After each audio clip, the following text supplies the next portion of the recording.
The Self-Improvement of Salvador Ross, starring Luke Perry with Stacy Keach as your narrator, was adapted for radio by Dennis Etchison and written for The Twilight Zone by Jerry McNeely from a story by Henry Slesser.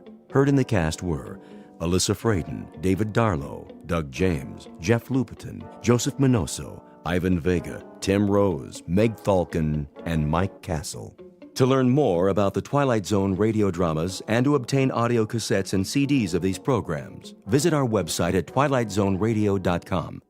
The producers of The Twilight Zone wish to thank CBS Enterprises, Carol Serling, Dennis Etchison, Dick Brescia Associates, Claire Simon Casting, Terry Jennings, XM Satellite Radio, Sirius Satellite Radio, our sponsors and our radio affiliates for helping make this series possible.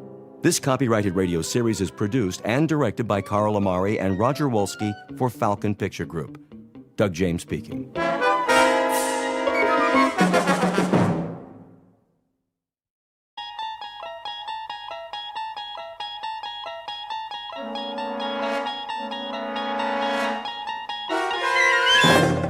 You unlock this door with the key of imagination.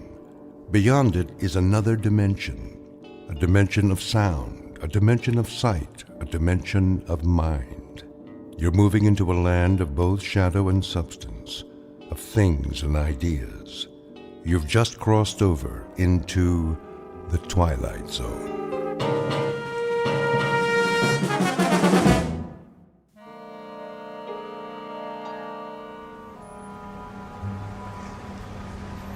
Paper, paper, get your afternoon paper.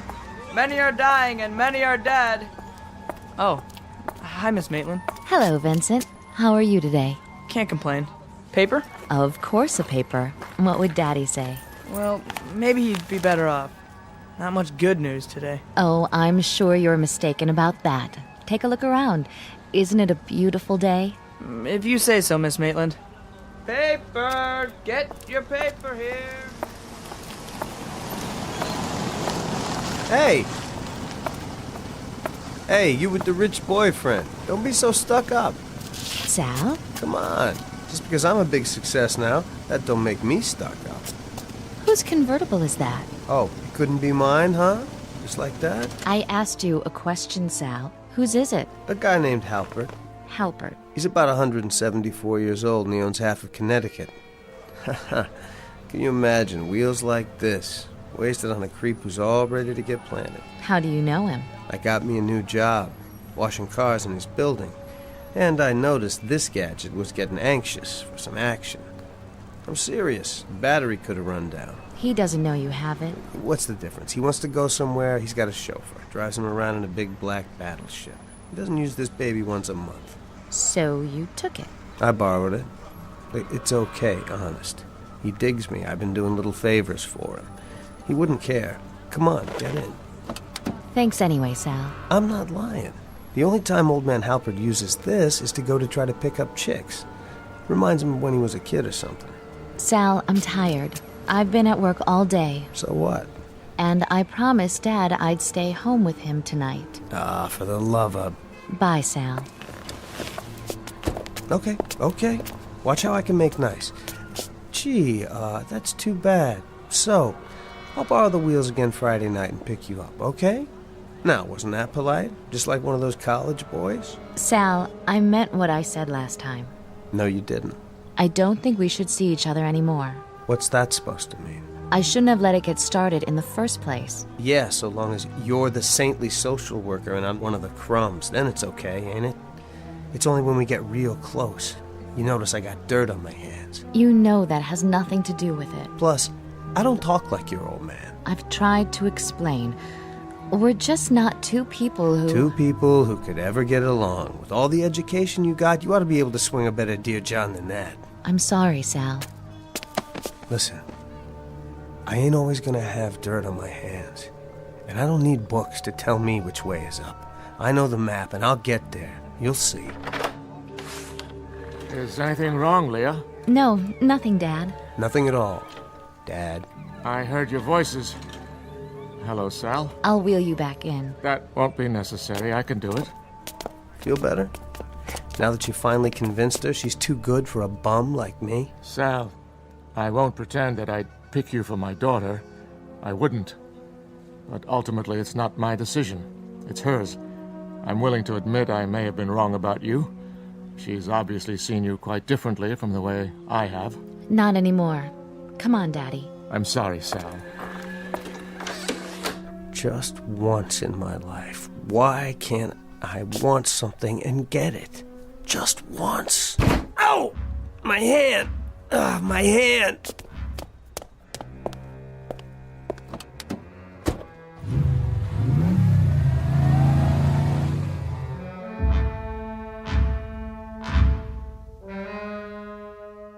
Confidential personnel file on Salvador Ross. Personality, a volatile mixture of fury and frustration. Distinguishing physical characteristics, one badly broken fist injured by striking a closed door and requiring emergency treatment at the nearest hospital. Ambition shows great determination for self-improvement. Estimate of potential success, a sure bet for the latest edition of Who's Who, published in the Twilight Zone.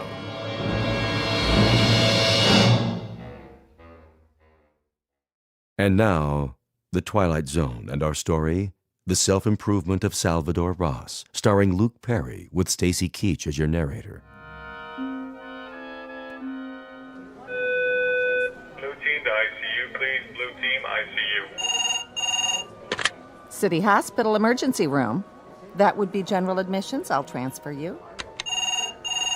Emergency, please hold. There, I filled out your forms. Now can I see a doctor? Take a seat, sir. I already took a seat 45 minutes ago. Is your name on the list? Yeah, right there. See? Ross. R-O-S-S. Well, you'll have to wait your turn, Mr. Ross, like everybody else. How long? I'll call you. When? A doctor will be with you as soon as possible. Hey, I got me a busted hand here. I'm in pain. So is everyone else in this waiting room. Now, if you won't sit down and wait your turn... When is my turn, huh? Next week? Next year? I've been waiting as long as I can remember for somebody to pay attention. I got problems too, you know. I ain't some mug off the street. Lower your voice, or I'll call security. Go ahead, call him. If that's what it takes to get respect around here. Security to the front desk, please. Who's next, Miss Olson? Oh, doctor, I was just... Something the matter? This patient doesn't want to follow procedure. Damn right I don't. What are you running here, a hospital or a torture chamber? I got me a little problem, and if you don't want to do something about it... What's the injury? His hand. You see this? I got broken bones in there. If you'd ever busted your hand, you'd know what I'm talking about. Abrasions on the knuckles. In a fight, were you? Forget it, I'm getting out of here. Hold on. I said don't worry about it. Are you in serious pain? Oh, you don't think I can take it? I ain't some wimp. All right, clean up the abrasions, then send him down for an x-ray. Yes, doctor. This way, Mr. Ross. Now, who's next? Miller?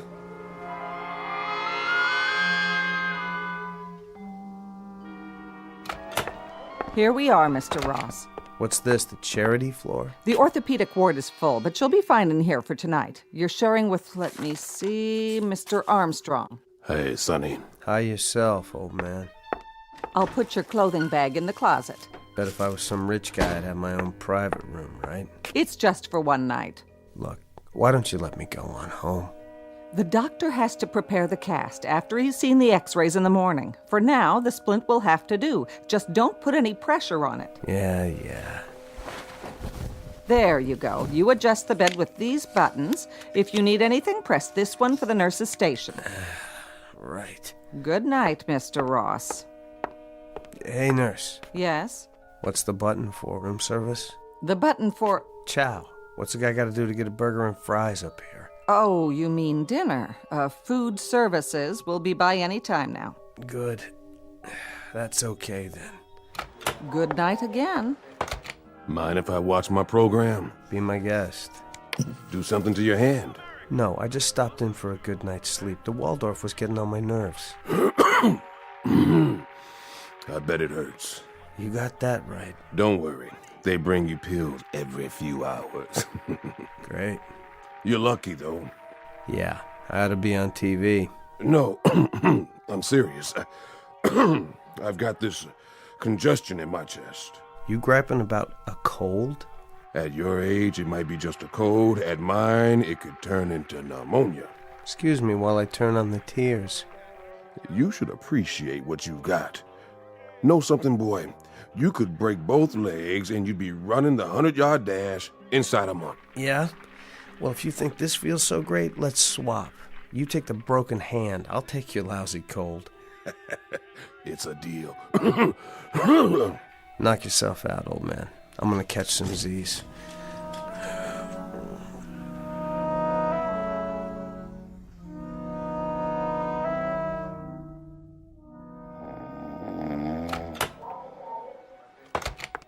Mr. Ross, are you awake? Yeah? I brought your pain pill. Goody. You've been a good boy. You didn't ring for more medication. I must have fell asleep. I'll leave your pills on the side table. Thanks.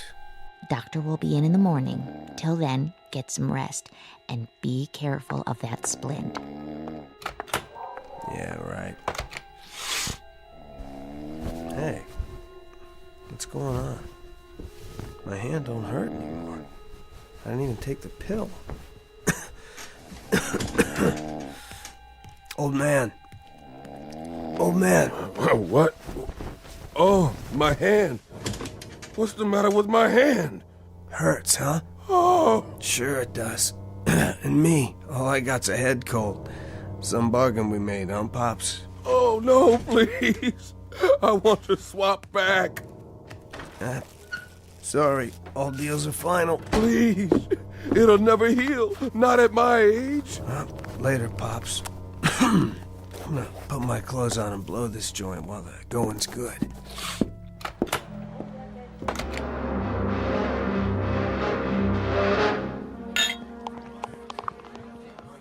Here you go. One draft. Thanks, Dan. Can you put it on my tab? Afraid not, Billy. Cash on the barrelhead. But you know I'm good for it. Sure you are. And I'm on Donald Trump's payroll. Can't do it, Billy boy. Been a slow night. All right. Hey, how you doing, Sal? 5 by 5 all the way. Say, Stan, I want you to help me try something. What's that? Excuse me. How much money you got in the till? Sorry, Sal. No touches today.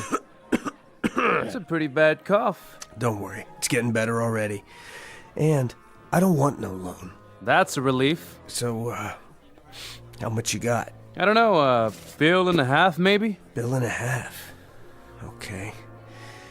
It'd be worth $150 for you to have, I don't know, say, to have hair again? To have what? You heard me. Hair. A big old thick head of hair, like mine. Sal, whatever you've been drinking, you didn't get it here. Listen to me. I'm just asking you a question. If this is a rib, I don't like it. I know. But this is no joke. Let's say I could give you a full head of hair again.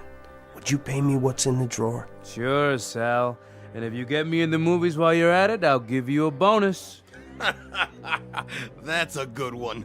Okay. Now you agreed to it. The deal's set. So when do I collect the fur? I don't know exactly, but I swear, you'll get it.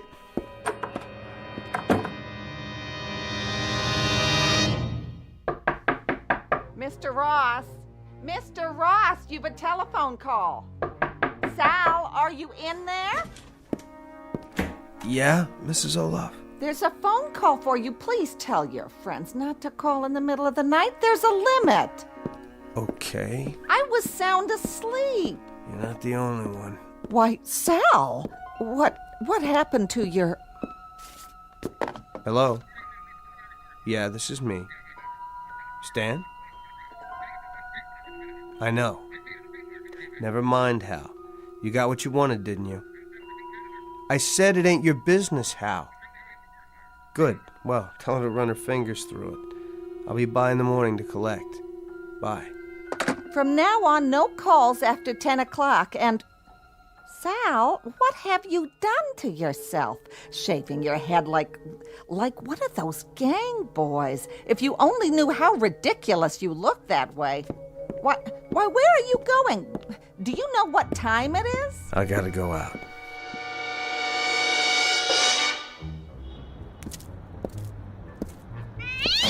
Get out of my way, cat. Who's there? Does somebody want to roll me? Well, I ain't got nothing, so leave me alone. Billy, I thought that was you. What are you doing here, Sal? To tell the truth, I was looking for you. What for? How's Stan doing? Oh, Stan? He's great. Oh, you should have seen him. Once it happened, he called free drinks all around. You mean his hair? That's right. I took me a little nap, and when I woke up, he must have had a wig or something. So happy to have hair he could spit. How'd he look? Oh, like a new man. Hey, Sal, what happened to you? Is something wrong with your head? It looks like you shaved yours. You like the way Stan looked, Billy? No, you wouldn't. You got yourself a nice full head of hair, thick and black. Same as mine used to be. Of course, it could use a good washing, but that's no problem. What are you talking about? Oh, nothing much. Just a little deal between you and me. Strictly business. Could you use some extra money, Billy? Sure. Because I'm about to come into some cash as soon as I see Stan. If you want, I could see my way clear to let you have, say, 75? How does $75 sound? In exchange for something you won't even miss. Just think. You won't have to worry about combing it or anything anymore. Say what?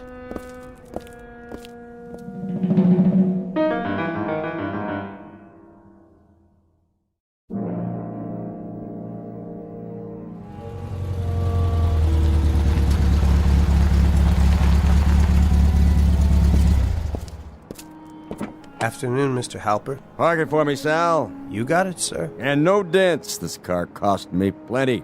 It sure must have. Don't you worry. Here, give me a hand. Here you go, Mr. Halpert. You had to drive yourself today? I didn't have much choice. Everybody's got to have a day off. After this, if that chauffeur wants to work for me, he can by George work 7 days or none at all. You know, I'd be glad to drive you any time, Mr. Halpert. Hmm? Yes. Traffic's bad these days, full of madmen. It sure is. Here's the elevator. I was hoping for a chance to talk to you. About what? I've got, well, you might say I've got something to sell. Anything worth buying, I've already got. Hiya, Mr. Halpert. Going up? Yes, Andrew, all the way. And no stops. No stops it is. Not this, you haven't. Haven't what? Hold the door for me, Andrew. Yes, sir. You haven't got what I'm selling. Well, what is it? Something you can't buy anywhere else in the world, from anyone else but me. You'll say it's the best purchase you have ever made in your life. The best, Mr. Halpert. Get in, we'll talk. No problem. The penthouse, Andrew. That's what I figured, sir. Now, as to this item you mentioned.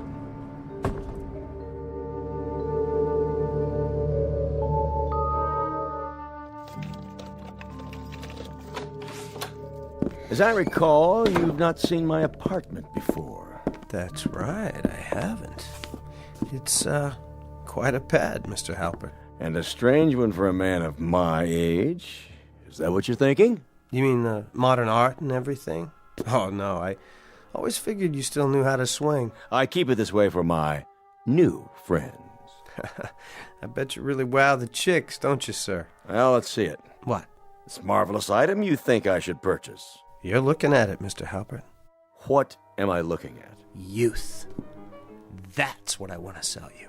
All right, boy, that's enough. Get out of here. I know it sounds wild, but I mean it. Sir, I'm telling you the absolute truth, and you can take that to the bank. I warn you, if you have any half-headed idea of robbing me, the security devices I've installed... I ain't interested in robbery. I don't have to be. I'm telling you, I got something to sell. Something that you want more than anything else. Youth, eh? So you bottle it? Is that it? Some sort of tonic? If you'll just give me a chance. Now, I read in the paper where you're 76 years old. That's correct. I'm 26. congratulations. Now, if you don't mind... What would you give to be 26 again, Mr. Halpert? I'm beginning to think you're the craziest kid they ever let out onto the streets. Okay, think that. Just play along with me for a minute. It ain't gonna hurt you one bit. Now, what would you give? Let's say $1 million? All right, let's say $1 million. I'd gladly give that to be 26 again, if such a thing were possible. Tell me about this pad. What about it? You own it? Of course I own it. I don't see what that has to do with... Would you throw it in? What? Into the deal. Just how do you propose to deliver this fountain of youth you're raving about? By selling you years. My own years. Off of my life. Well, boy, I'll tell you what you do. You gift wrap those years and mail them to me. Just be sure you don't send them COD. For now, if you don't mind, I'll show you the door. The apartment. You didn't say. Is it part of the deal? Why, of course it is. I wouldn't want to take your years for a penny less than they're worth. $1 million. And this apartment? Done. What is? You just bought yourself 50 years. I'm sure I did, boy. No, you're not sure. But trust me, Mr. Halpert, you've got a pleasant surprise coming real soon.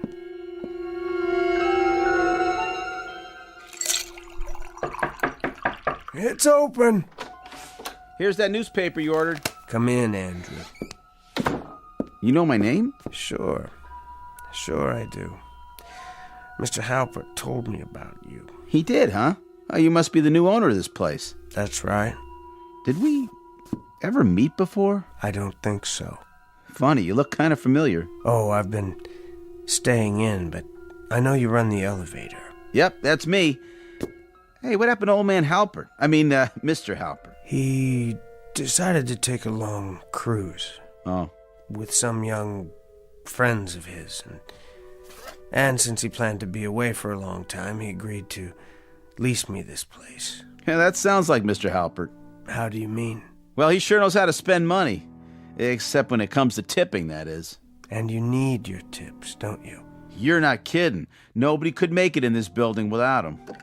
Drink? No thanks, I'm working. How much do you make a week? Well, I'd be embarrassed to tell you, but it's sure not that much. Without tips, it doesn't go very far. This should help, then. A picture of Andrew Jackson, just for bringing the paper? Mister, I have a feeling you're going to get good service around here. Real good. Hey, if there's anything you ever need, just ask for me. Wait a minute. Yeah? How'd you like to make some more money? Quite a bit more. Sure, as long as it's legal. How old are you? 19. Would you like to be 20? Huh? It's only a year, right? Oh, I'll figure I'll make it one of these days. Sure. You've got plenty of time. No rush. What would you say if somebody offered to buy a year of your life for as much as you can earn in a few months? Right now, so you wouldn't have to wait for the money. If somebody said that to me, well, I guess I'd tell them to take a flying leap at the moon. You wouldn't sell a year for all that money? Think of what you could do if you had it. Well, it's like this. I guess I enjoy being this age. They say you only go around once. True. The days can get pretty boring, but there are some nights I wouldn't swap for anything. Know what I mean? Yeah, I do. Nice talking to you, sir. Be seeing you. Wait. Yeah? Come back for a minute. Yes, sir. Come in. Close the door. Okay. You thought I was joking, didn't you? I don't think I get what you're talking about exactly. Here. This should make it clear. What's your full name? Andrew Grow. You can fill that in yourself. Now, does this make it a little more reasonable? Mister, this is a check for $10,000. That's right, Andrew. What do I have to do? I told you. Nothing. If you take it, you'll wake up a year older tomorrow, that's all. And you'll have a whole lot more money to spend. I guess so. Think of what you could do with it. Dates, nightclubs, anything you like. Now, tell me the truth. Do you really care whether you're 19 or 20? Does 12 months make that much of a difference? Well, when you put it that way, I guess 20's a pretty good age. Just as good as 19. Maybe better. Then you've made a deal, Andrew. A very good one. Be careful with that check till you get to the bank. Sure. Nice doing business with you, Mr. Ross. And Andrew, you might pass the word along to your friends. I'm always good for cash. On the same terms. Oh, they'll be beating down your door. Who knows? I might decide to sell you a couple more years myself. I'll be here. And thank you, Andrew. Nice doing business with you, too. Oh, you're welcome, Mr. Ross. My pleasure. Believe me, the pleasure's all mine.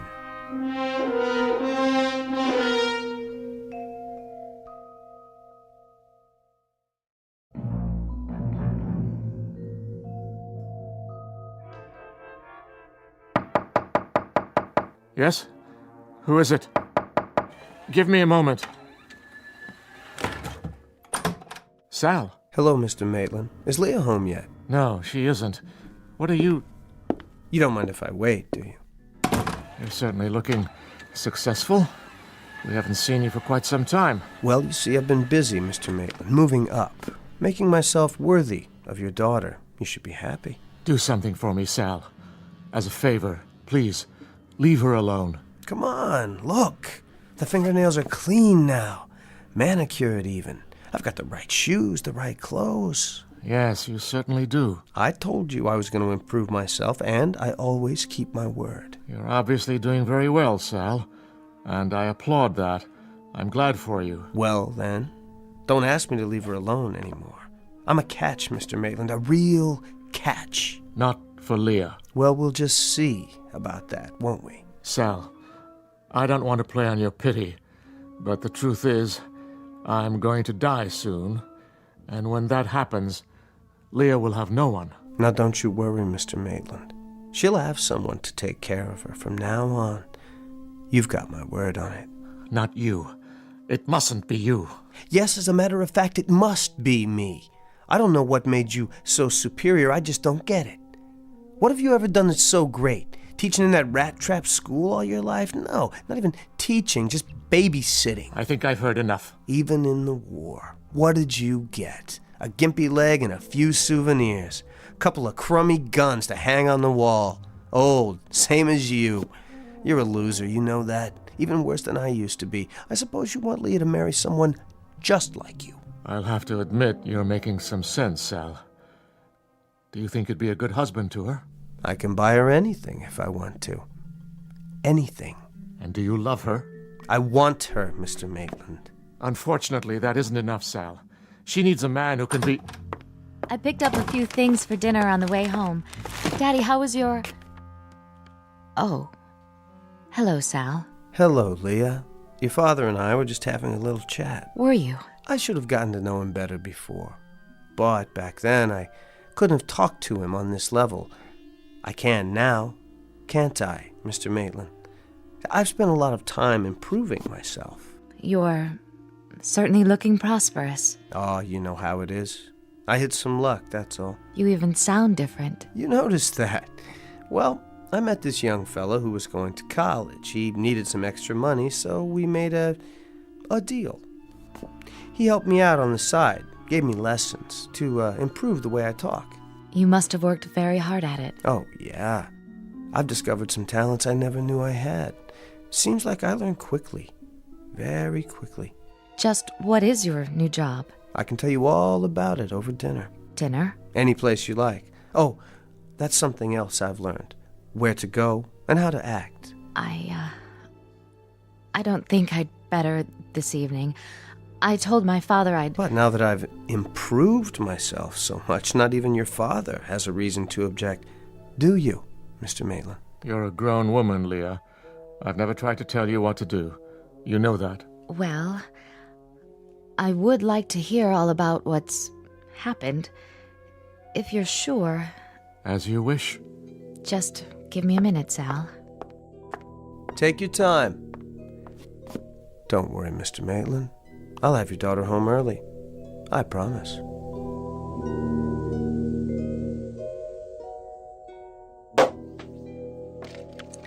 Let's take our champagne onto the balcony, shall we? I'll open the French windows. If you like, Sal. Like the view? It's lovely. Your entire place is lovely. But, Sal... Don't worry. Every dime is not only legal, but honest. A businessman's well-earned reward. What sort of business? You're not getting all my secrets. Maybe someday I'll explain it to you, after we're married. What? You do know I'm going to marry you. It's getting cold. You might say I did it all for you. Oh, I won't pretend I haven't enjoyed it along the way, but I always had a goal. I wish you hadn't. Come here. Sal, please. Now tell me you feel nothing. That was never the problem. I have to go. Then what was the problem? You broke off because I wasn't right for you. What kind of guy is right for you, Leah? Just tell me. I'll be that guy. It doesn't work that way. Well, I've got a surprise for you. It does with me. I can buy anything I want, and I can be anything I want. I wish I could explain it to you. It's not something you can buy. No? You name it. Sal, I'm talking about the kind of person you are. The way you feel about things and people. I'm not criticizing you. It's just the way you are. What way? The man I marry will have to be a kind man, gentle. He'll have to be... what word can I use? Compassionate. I couldn't love him otherwise. You mean a patsy? Like your father, always ready to get pushed around? I mean a man who cares about other people just because they're people. And since you brought it up, yes, I think my father's a compassionate man. So you see, it's not something you can buy. Not even if you had your own private mint. Don't be so sure.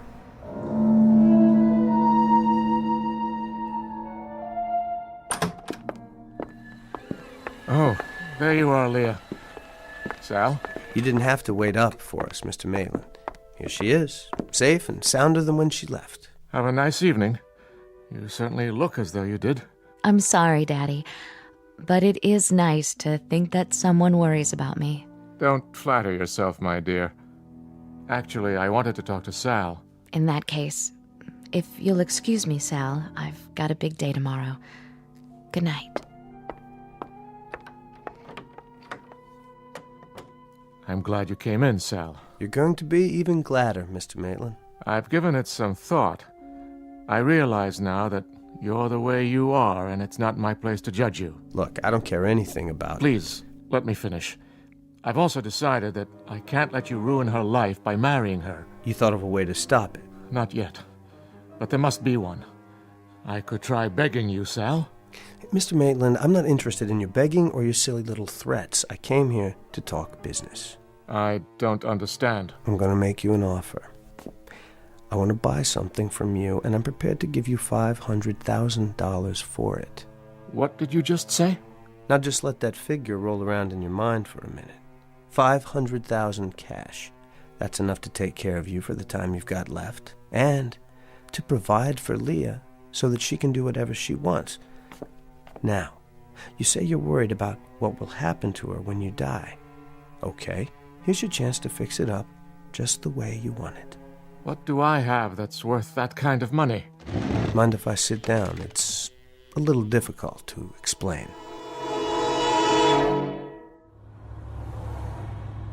Something the matter, Sal? Oh, no, not at all. You seem so quiet. I was just thinking. About what? You. Oh, Sal. It must have been hard. For you, working, going to school, taking care of your father.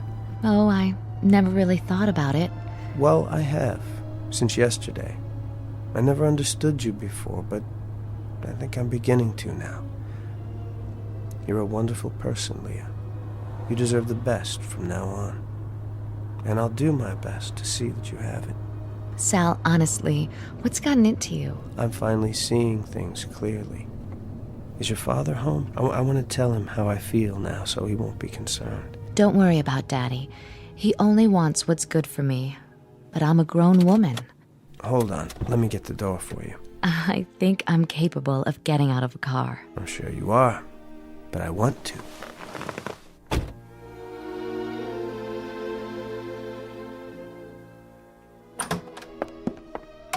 Hello, Daddy. Did you have something to eat? I left a meal in the refrigerator. Yes, thank you. Hello there, Mr. Maitland. I was hoping you were here. I find that hard to believe. I wanted to talk to you. May I come in? Why ask my permission? You must be cold, Daddy. Here, let me straighten your blanket. No, let me. Why, thank you, Sal. Leah, would you excuse us for a few minutes? Well, all right. I'll just freshen up. Go ahead, Sal. Say your piece. If you don't mind, sir. Well, I do have something to say. Just that I'm sorry. What? For all the worry and grief I've caused you. You were right about me. I wanted to marry Leah to prove something. She was a prize, a symbol. But that's all changed, Mr. Maitland. I realize now how much I love her. And I will make her a good husband. I promise you. I warned you I would not let it happen. Please, Mr. Maitland, hear me out. It's different now. I've changed. Have you? I'm asking you for forgiveness, Mr. Maitland. Compassion. Oh, yes. A sterling human quality. Sir, your blanket. Let me fix it. Wait. What's in your hand? Isn't that one of your war souvenirs? I hope it's not loaded. Be careful. Compassion. But don't you remember, Sal? I don't have any left.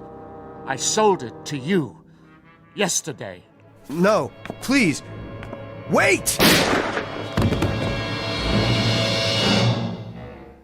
The Salvador Ross Program for Self-Improvement. The all-in-one, surefire course that lets you lick the bully, learn the language, dance the tango, and anything else you want or think you want to do. Oh, and there's a money-back guarantee. But the offer is strictly limited to the Twilight Zone. More from the Twilight Zone after this. You are about to enter another dimension. A dimension not only of sight and sound, but of mind. A journey into a wondrous land of imagination. Next stop, the Twilight Zone. Hi, this is Stacy Keach. I'd like to take a moment to tell you about our Twilight Zone website at twilightzoneradio.com. At twilightzoneradio.com, you'll find the latest information on these Twilight Zone radio dramas, including behind-the-scenes photographs, plus the newest product releases, trivia contests, ways to contact us, other Twilight Zone-related info and merchandise, plus links to other fascinating websites. So make your next stop twilightzoneradio.com. Visit twilightzoneradio.com to purchase these Twilight Zone radio dramas on cassette and CD, or call toll-free 1-866-989-ZONE. That's 1-866-989-9663.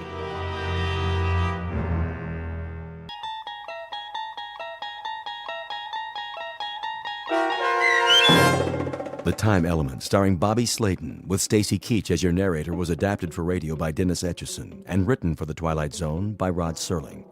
Heard in the cast were Mike Starr, Maggie Carney, Craig Brawley, Elizabeth Lado, Jeff Lupetin, Doug James, Kurt Nabig, Sarah Marks, Roger Wolski, Bo Nortel, and Carl Amari.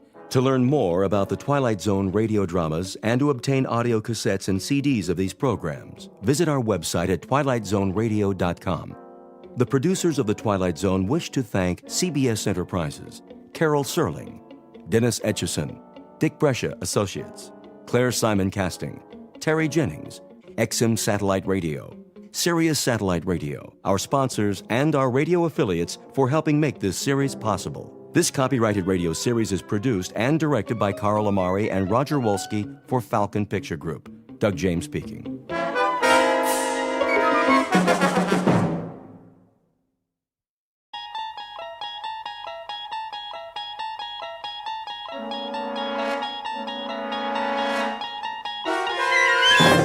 There is a fifth dimension beyond that which is known to man. It is a dimension as vast as space and as timeless as infinity. It is the middle ground between light and shadow, and it lies between the pit of man's fears and the summit of his knowledge. This is the dimension of imagination. It is an area which we call the Twilight Zone.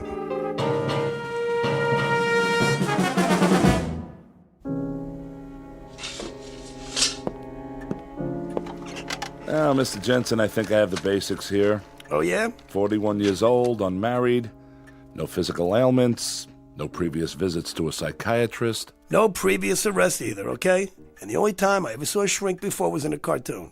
Best you'll find us helpful and, at worst, harmless. Cigarette? No thanks. Do you mind if I smoke? Hey, go ahead. It's your office. Now then, your occupation? Oh, gosh, various jobs. Part-time bookie, I was a car dealer. I tended a bar one time, right down the street from here. A couple of doors down. Andy's place. I was a butcher. Highly successful butcher, too. Knew how to make my thumbs weigh 12 pounds on the scale.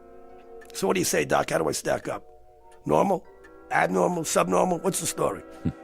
Family? Father, mother, both married. Scranton, Pennsylvania. My old man was a coal miner. Coal? Yeah, you know, little black things that people used to put in the furnaces. Sounds like interesting work. Oh, it does. Then maybe you ought to go to a psychiatrist. You know, I think I will take one of those cigarettes. Surely. What, do you want me to pull up a couch now or something? Not if you're comfortable in a chair.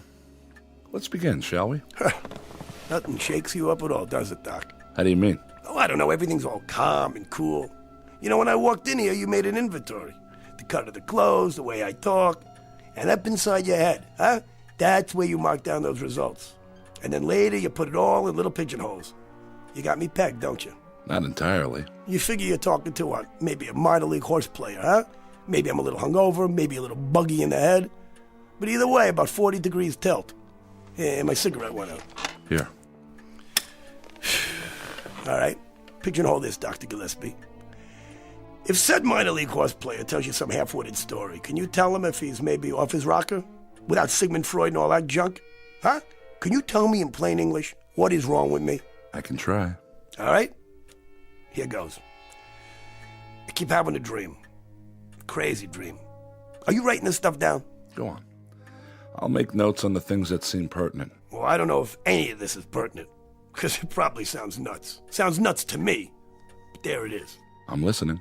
I've had this dream maybe, 5, 6 times. What kind of dream? The real kind. How do you mean? Have you ever had a dream that you swear was real? I guess we all have. Over and over again? The same dream? The same dream, identical. Never changes. Tell me about it. It always begins the same way. I'm lying in a bed, and I just wake up all of a sudden, right? I open my eyes, start looking around. And what do you see? Hotel room, you know, nothing fancy. I mean, nice, regular. You know, I have Venetian blinds like you got here. So I get up, I go across the room with my bare feet, all right? Now, I'm wearing pajamas that definitely are not mine. And I open up the blinds. Bright sun, blue sky, beautiful day. Beach, palm trees, like a vacation, you know? So open up the window. You get those French doors, whatever you call them. And what do I hear? Steel guitars, ukuleles, you know, that hula music. The only thing is I've never been to Hawaii in my life. I don't even know what Hawaii looks like, except, you know, what you see in the movies. But it's as real as anything. And here's the crazy part. I don't know how I got there, but I do know, as well as I know anything in my life, that I'm supposed to be thousands of miles away. And there's nothing, absolutely nothing, Doc, that I could do about it. And that's when things get really weird. I mean, just bizarre. Once upon a time, there was a psychiatrist named Arnold Gillespie and a patient whose name was Peter Jensen. Mr. Jensen walked into the office exactly 9 minutes ago. You might want to make note of that. It is 11 o'clock, Saturday morning, October 5th. You might want to make note of that, too, very specifically. It may seem trite to be so specific about the hour and the day, but in this case, it's of extreme importance. Because this isn't just a story about a man with a recurrent dream, one whose meaning the good doctor is about to help him unravel and sort out. Nothing so simple. Involved in this story is something new, not found in any textbook, Freudian or otherwise. Something we'll call, for want of a better term, the time element.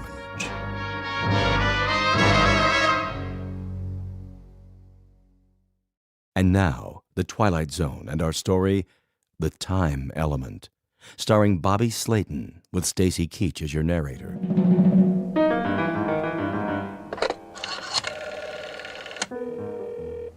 Front desk. Hey, tell me something. So, I got in pretty late last night, didn't I? I beg your pardon, sir? I asked you if I got in late last night. Is this 206? I don't know. Is it 206? I really don't know, Mr. Jensen. I wasn't on duty last night. Yeah, how about a morning paper? Oh, should be one in the hall outside your door. Yeah, thanks. That's perfectly all. What do you call this place, anyway? Sir? Well, was that such a hard question? I just asked you the name of the hotel. Do you work here, pal? Or what, are you just inspecting the kitchen or something? Why, this is the Royal Hawaiian. Are you sure you're in the right hotel, Mr. Jensen? That's a good question. Here's the paper. December 6th. December 6th? What kind of crazy? Maid service. Did you sleep well, sir? Yeah, that's a moot question. Do you want me to clean the room now? Hey, do you want to explain the gag to me now? Excuse me, sir? Do me a favor. Deliver a little message for me. You tell the guy, whoever put you up to this, that I'm going to knock out his teeth one by one. I don't know what you mean. Yeah, and take the phony newspaper with you, all right, lady? This is October. October, sir? What's October? What's October? 30 days? How's October? April, June, November, huh? Am I getting through to you? This month right now. It's October, right? I don't believe so, sir. It's December. It's what? December the 6th. Yeah, that's what I thought you said. December 6th. Are you all right, sir? Oh, yeah, I'm just fine. I'm fine. Except that obviously I've just come down the home stretch of the biggest toot in the history of man. You're telling me this is December. Well, last night I was in New York City. And it was October. If you're not feeling well, I can come back later. Not feeling well? You know what? That's the champion blue ribbon understatement of the year. You know, a little toot that lasts 2 months and ends up in, what's the name of this place? The name of what place, sir? This place right here. The Royal Hawaiian. That's what I mean. Since when is there a Royal Hawaiian Hotel in New York? It isn't in New York, sir. It's in Honolulu. Well, that figures, because the Royal Hawaiian is in Honolulu. Of course. See, that leads me to the next question. What am I doing in Hawaii? I'm sure I don't know, sir. That's what I thought you said. Hey, just one more question. No, come here. No, I'm okay. Come here. Really? I'll never ask you anything else, I promise. What, sir? This hotel got a bar? Oh, yes, sir. A lovely one. And where is this lovely bar? Downstairs, off the lobby. Thank you. You're a doll. I'm sorry if I upset you. Well, look, if I ever had another mother, I really hope it's you, okay? Come back later. We'll dance. Oh, yes, sir. Absolutely, sir.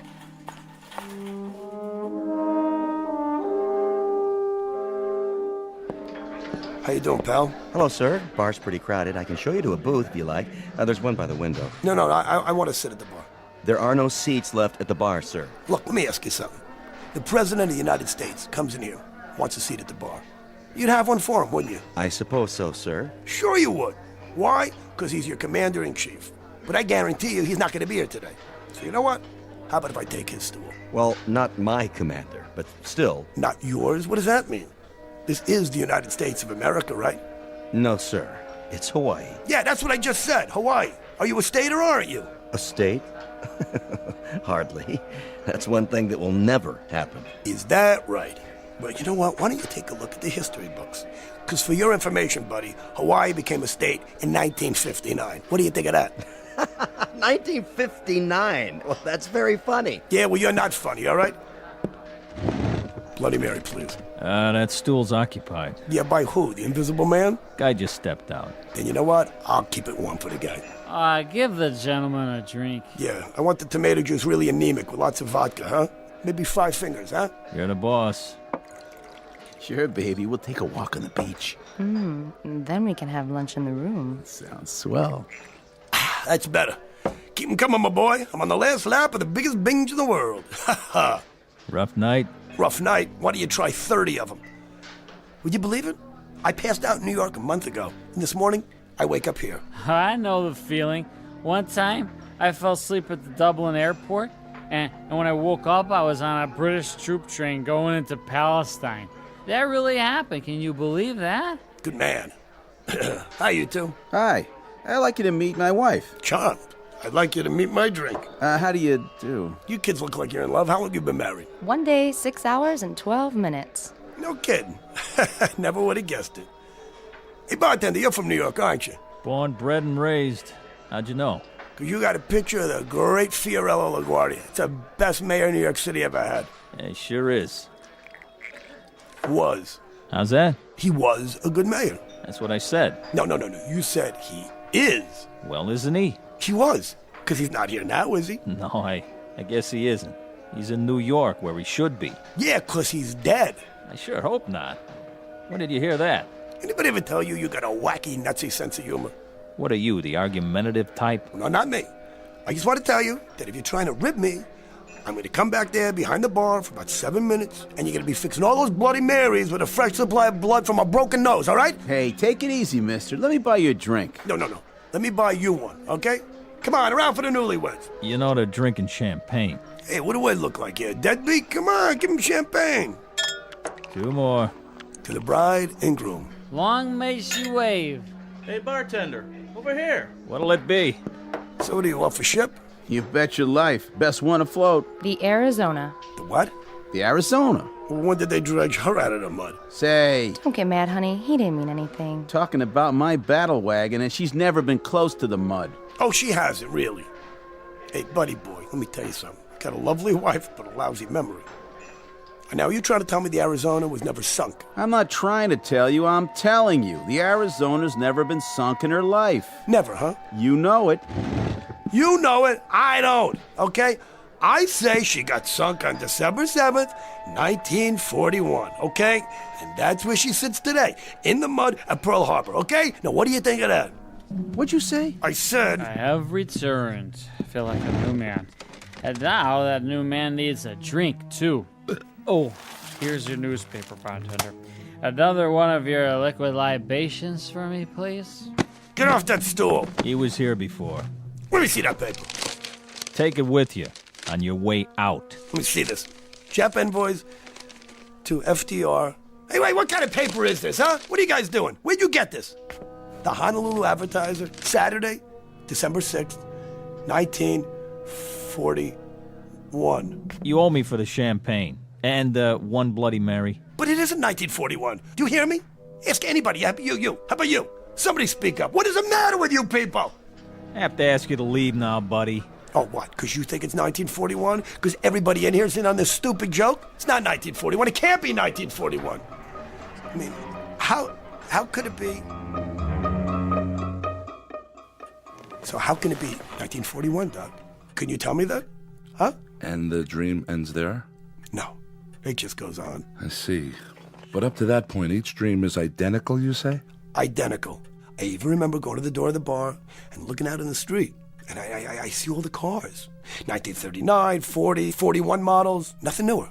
Go on. All right. Now get this.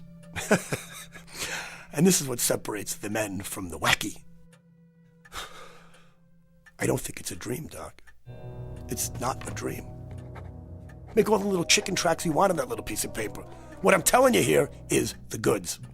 I believe you. You do? Then why don't you call up the sanitarium and tell them we'll take a double room? Because you're nuts also. I mean, I understand why you think it's real.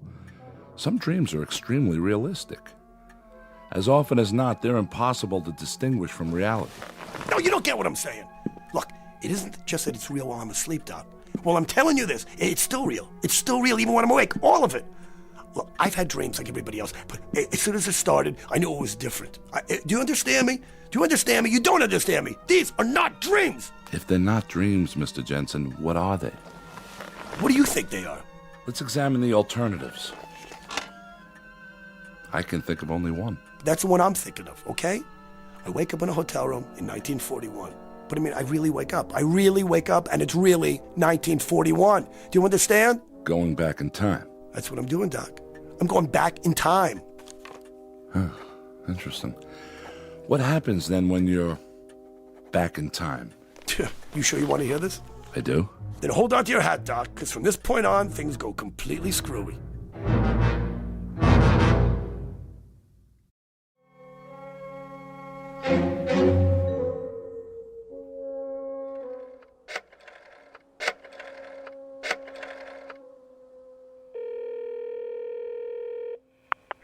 Yellow?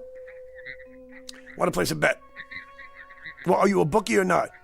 All right, then. I'm going to take Joe Louis over Buddy Bear. What are the odds on Louis? Well, they will be scheduled, okay? They're going to fight on January 9th. Yeah, January 9th, okay? Make it Louis in the first round. Now, what's the line? 30-1. That's more like it. What do you mean, how do I know? Just trust me, I know. I know, that's all. The name's Jensen. I'm with the Royal Hawaiian. Now, how about the All-Star game for next year? Hey, do you want to cover me or not, huh? Okay, I'll take the American League. Let me ask you something. What kind of odds if I predict the score? I spend the next 2.5 hours making bets on sure things, right? Every race, every prize fight, every football game I can remember happening after December of 1941. See, I gotta figure that if this goes on, I'm a shoo-in to put every bookie in town out of business. Now, I'm not scared, you understand? See, I don't have one idea what I'm doing back here, but as long as I am here, I figure, hey, why not put it to good use? You know what I'm saying? Jensen, that's right. Royal Hawaiian.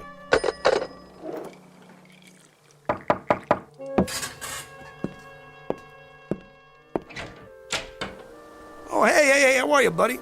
You're the ensign from the bar. I hope you don't mind. No, come in. I just wondered, how you doing? I'm fine. Come on in, have a drink. My wife asked me to stop by and see how you felt. Yeah, it was very nice of her. I feel great, I'm fine.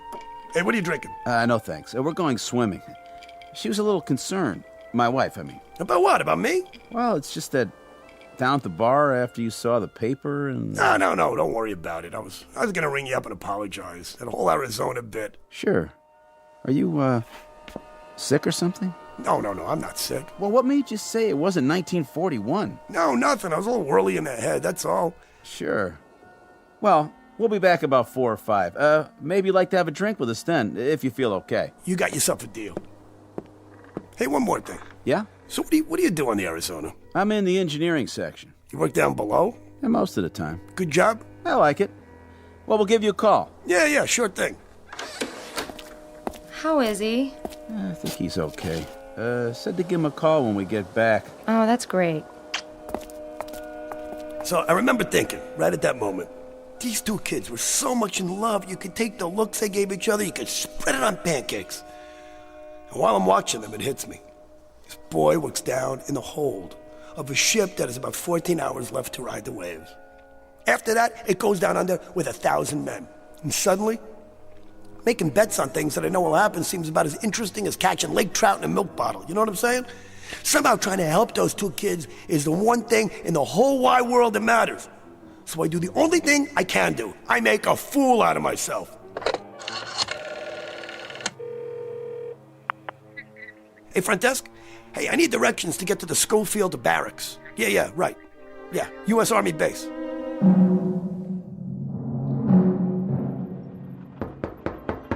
Come in. Excuse me, Colonel, but... Spit it out, Bailey. That guy is still in the orderly room, sir. Says he wants to see somebody in charge. Who's this now? Some jerk with a tambourine or something. Must be Save a Soul Saturday.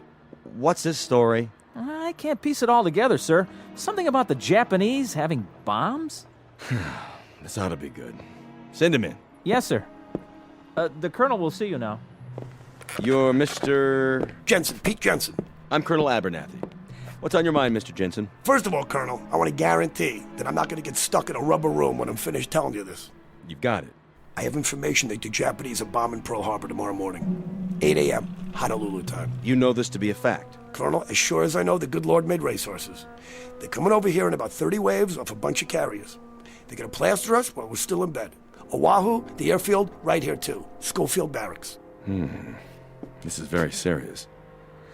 I better take immediate steps. Bailey? Sir? Have Captain Franklin contact the naval station at Pearl. Yes, sir. See that they have all personnel standing by. At least 30 PBYs ready to go up. Tell Lieutenant Ordway to call the commanding general. All troops on the beach. If you say so, sir. All right, come on, knock it off. Cut the gas. Listen to me, you brass-covered hyena, okay? Don't you say that nobody warned you. I warn you. You gotta listen to me. I'm sure you're right. Now you can leave peacefully, Mr. Jensen, or I'll have you escorted outside. Go walk by myself, okay? And if anybody grabs me, you're gonna have to call the medical corps on the double. We don't appreciate that kind of talk. Is that a fact? And what do you appreciate, Colonel, huh? Maybe you'd appreciate a big punch in the jaw. All the trouble I take for getting over to try to save you people, and this is what I get? All right, Jensen, zip it. You walk on that lower lip one more time, soldier boy, and I'll get you out of the Army on a medical. You understand me? Believe me, Mr. Jensen, this is going to hurt me worse than it hurts you. Oh, I believe it. Colonel! Oh! Are you all right? Place this man under arrest and fit him for a straitjacket. Yes, sir.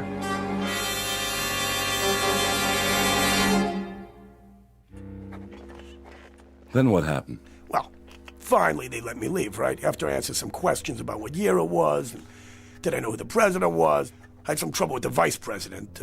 Truman, of course, sure, but, Roosevelt dies, Truman takes over, then it's Eisenhower. Good thing I didn't mention Ike. At 41, he was still a light colonel on the general staff in Washington. Think of it. They never heard of rock and roll, jet planes, TV, atom bombs. Anyway, they decided I was harmless. So on the way out, I gave him a V sign and told him to buy some more buns. And after that? What am I going to do? I had my shot. So I figure I'm just going to spend the rest of the day drinking quietly. Of course, the next morning they come looking for me to give me a bronze statue, but then it's going to be too late, I didn't care anymore. What am I supposed to do? But I'll tell you something, there was some feeling to watch those kids relaxing in the bar with their dates and their drinks. Like, everything was fine, like they had a future, and all was well with the world, When tomorrow there'd be a couple odd thousand of them on their way through hell to get to heaven. Hiya. Likewise. Hey, you know what you were talking about this morning? I got a vague recollection. About the Arizona being sunk? Knock it off. You don't believe me? Well, you don't see me bleeding, do you? I'm not trying to drum up an argument. I just wanted to show you something. Take a look out the window. You see that ship in the harbor? That happens to be the Arizona. So I guess somebody got their signals crossed. She's still afloat. Come on, I said knock it off. Mr. Jensen? Yeah, hi. Have that drink with us? Yeah, sure, thanks. Yeah. How was the swim? It was wonderful. So how long's it been now? 32 hours and 15 minutes. Oh, and they said it wouldn't last. Mr. Jensen? Try Pete. Pete. Well, are you all right now? Yeah, I'm fine. I'm all right. Why? It's just that this morning, you seemed so sure it was another year. I did? Hey, look, honey, I'm kind of mixed up here. I didn't mean anything personal, all right? I told you to forget it. Oh, boy, look at you two. What's the matter? I lied just now. I wasn't kidding. The Arizona is going to be sunk. Are we on that again? Yeah, we're on that again. Listen to me, Lieutenant. Ensign. Look, whatever. I got no axe to grind, you understand? Tomorrow morning, I'm going down to the basement so I can cuddle up to a furnace and listen to the sirens. You said you're an engineering officer. That means you're down near the boilers. I'm telling you, at about 20 minutes past 8 in the morning, there's not going to be any boilers. Do you understand? There's not going to be any decks, and there won't be any ship left. That goes for a lot of boilers and a lot of ships and a lot of decks. Not to mention handsome young ensigns with new brides. Please, don't talk like that. I gotta talk like that. December 7th, 1941 is tomorrow for you, but it's history for me. Do you understand? Last night, I was in New York City, and it was years from now. I've lived through those years. I know what's gonna happen. I know it sounds crazy, but I know what's gonna happen. Hey, you. No more trouble, huh? Hey, you shut your mouth. Nobody's talking to you. Hey, look. You're nice young kids. I ain't got no reason in the world to give you any grief. Okay, just do me a favor and listen. Take 100 to 1 shot that this weirdo in front of you maybe has a point, okay? I'm telling you that tomorrow morning we're gonna get attacked. And if you're on that ship... I'll be on that ship because that's my berth. You're a nice fellow and all, Mr. Jensen, but if you keep saying wild things and making my wife upset, Yeah, what are you gonna do about it? Sit around holding hands and biting earlobes till he goes back to his ship? Because if this boy goes back to that Arizona, he might not be alive at 9 o'clock tomorrow morning. Repeat, he may not be alive. Please. Mr. Jensen, I'm warning you. Hey, buddy, I don't want no trouble. You don't want no trouble, huh? He doesn't want any trouble. Hey, I don't want to give you any trouble. I want to give you music, okay? I want to sing a song for you. Praise the Lord, pass the ammunition. Praise the Lord, pass the ammunition. Praise the Lord, pass the ammunition. And we'll all stay free. Huh? You hear that? It's what you're all going to be singing. You want another one? Oh, how does it go? Let's remember Pearl Harbor. Come on, you write the words. Come on. All right, buddy, that's it. Shut up.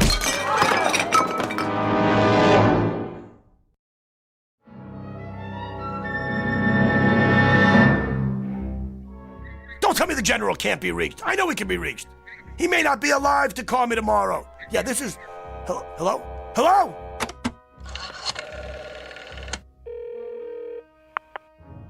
Yes, I want to call Navy 7096. 7096, yes, that's right. Hello, is this a naval station? Yeah, let me talk to whoever's in charge. Yeah, hello? Listen, I have some information here. The Japanese are going to attack Pearl Harbor, right? Hello? I said the Japanese are... Hello? Hello? What are we going to do? It's almost too late. What time is it? 8 o'clock. It's 8 o'clock in the a.m. It's 8 o'clock. That means it's December 7th. It's December 7th already. What am I going to do? Why wouldn't anybody listen to me? Why? I told you they were coming. I told you they were coming. I told all of you. I told you.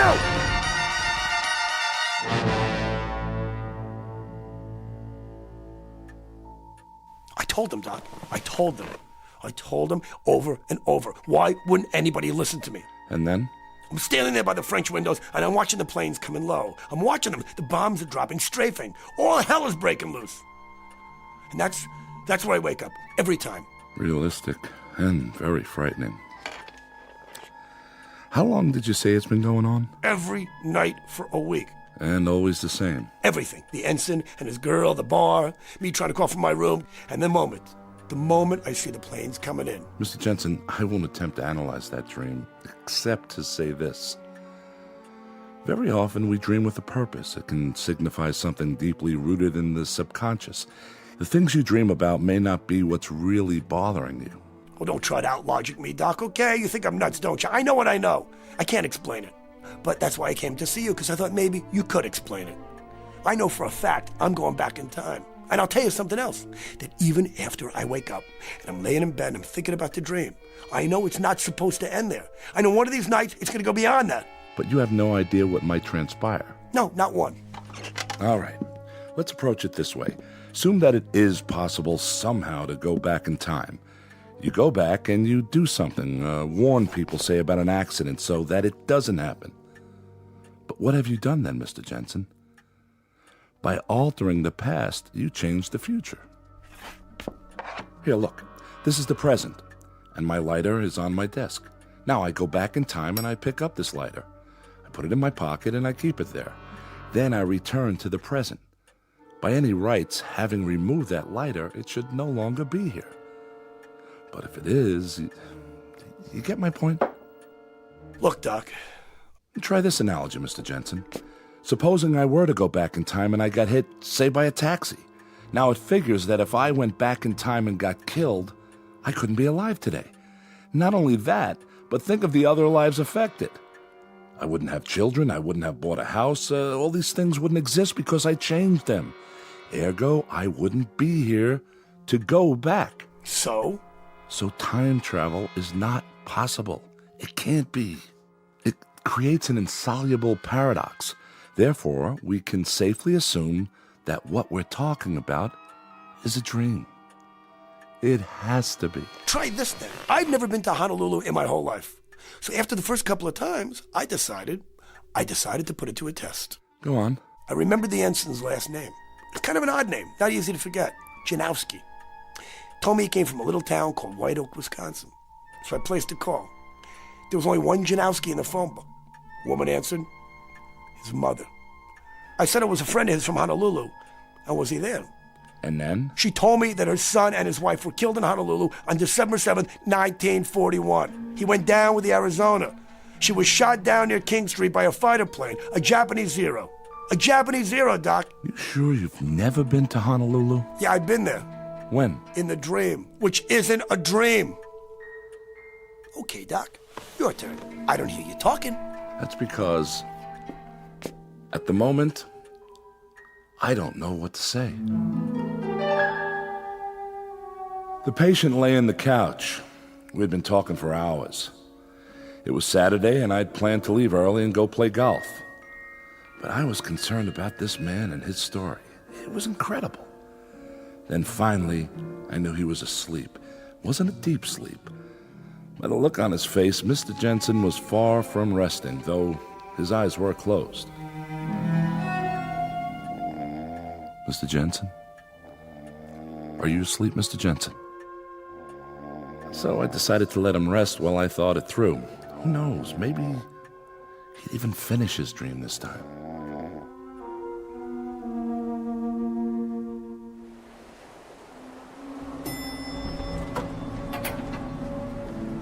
How's your eye, Mr. Jensen?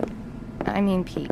Hey, don't worry about me. I'm fine. I'll put a piece of steak on it. Sorry the bartender hit you. I should have stopped him, but I kind of got carried away, too. No harm done. Well, go lie down and take it easy. Maybe we'll see you later before I go back to the ship. Hey, Janowski, do me one favor, will you? Play hooky tomorrow morning. He's out of his head. Look, if you never do one thing for the rest of your life, do this, will you? Come on. Stay off that ship. Take the little lady. Get away from Pearl Harbor. Come on. I don't care where you go. Get on a Pan Am and go to the Canal Zone. Anywhere, but just get out of here. That's a great plan. And you know what it would cost me? Only my commission in the Navy, that's all. Jimmy, forget it. If you don't go, do you know what that's going to cost you?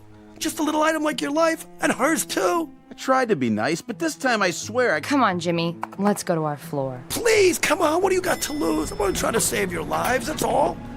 Poor, dumb, crazy kids.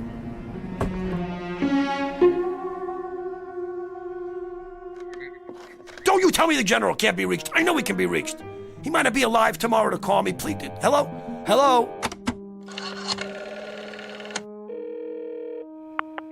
Yes, I want to call Navy 7096. That's right. Hello? Is this the naval station? Let me talk to whoever's in charge.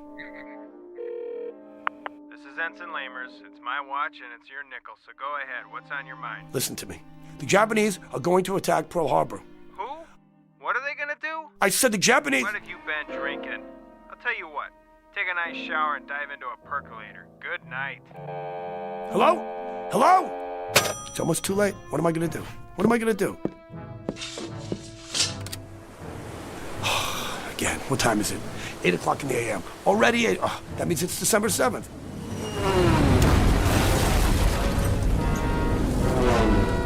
Why would nobody listen to me? Why wouldn't anybody listen to me? Why? I told you they were coming. I told you. I told you. I told you. I told you.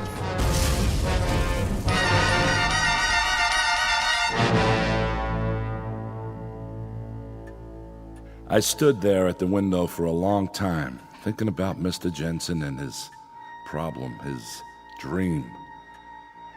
I knew I had to wake him and send him on his way, at least for now. I could give him some sleeping pills, maybe a program of therapy, till I could talk to some doctors that I knew and ask if they had ever had a case like this one. Mr. Jensen? Mr. Jensen? It's getting late. I'm afraid I'm going to have to... Mr. Jensen? Mr. Jensen, where did you... Carol? Yes, Dr. Gillespie? What happened to the patient? The patient? Jensen. I didn't realize he'd slipped out. I let him fall asleep on the couch because he looked so exhausted. I don't know anything about him, Mr. Jensen, Doctor. The man who was in my office all afternoon. It's a good thing there were no other appointments. I hope you have his number. I wanted to schedule a series of sessions starting next week. I'm really sorry, sir, but I don't show any appointments at all today. I was wondering how long you needed me. I have a date this evening, and... Hold on. You mean to tell me a man named Jensen didn't walk in here and ask to see me? Big guy, shirt with flowers on it? Why, no, sir. I've been here the whole time. I thought you wanted me to stay and work on the files. All right, Carol, that will be all. You can go now. I'll lock up. Yes, sir. Good night, sir. Try this analogy, Mr. Jensen. Supposing I were to go back in time and I got hit, say, by a taxi. Now it figures that if I went back in time and got killed, I couldn't be alive today. Alive today. Alive today. Alive today.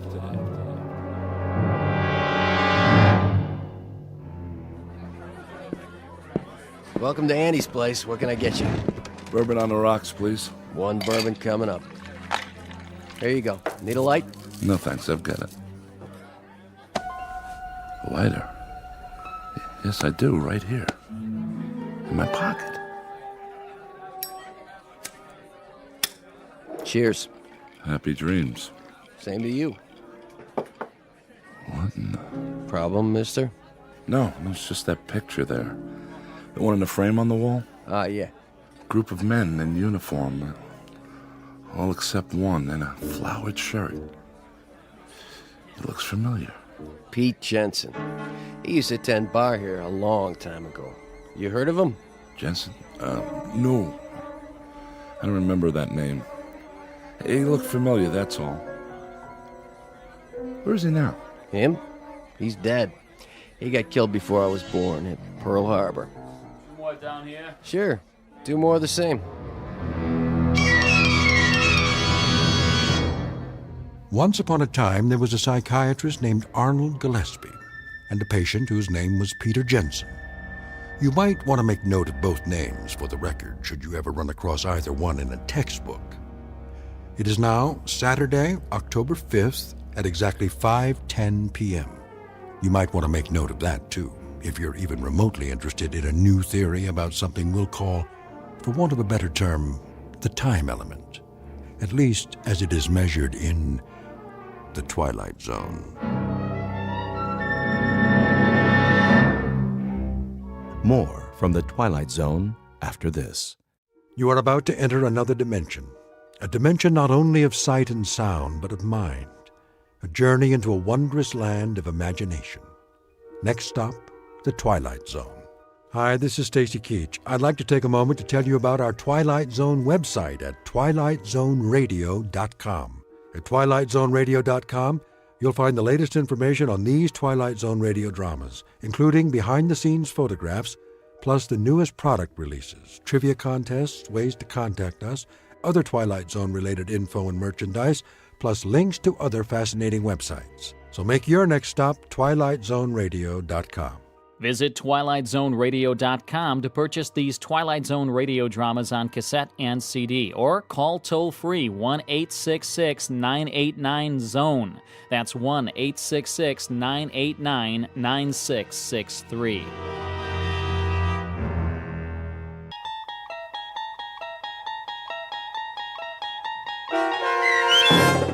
The Purple Testament, starring Michael Rooker with Stacy Keach as your narrator, was adapted for radio by Dennis Etchison and based on a script by Rod Serling. Heard in the cast were Mike Starr, Joe Forbrick, Nick DiGilio, Todd Manley, Peter DeFaria, Turk Muller, Doug James, Kurt Nabig, Carl Amari, Deb Dotzer, Vince Amari, Paul Patch, Roger Wolski, and Meg Falcon.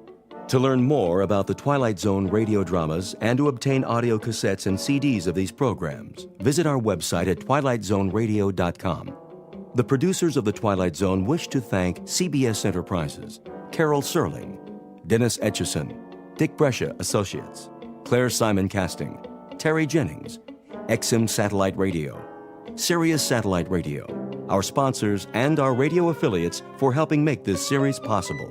This copyrighted radio series is produced and directed by Carl Amari and Jason Mallow for Falcon Picture Group. Doug James speaking.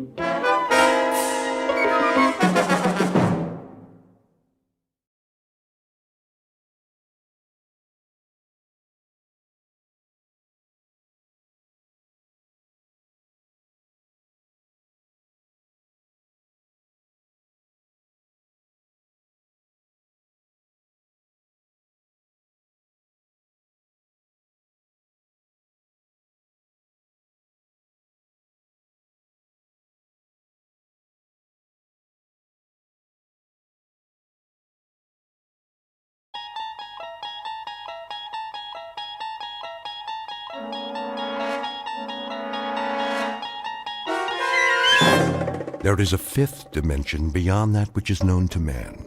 It is a dimension as vast as space and as timeless as infinity. It is the middle ground between light and shadow, and it lies between the pit of man's fears and the summit of his knowledge. This is the dimension of imagination. It is an area which we call the Twilight Zone.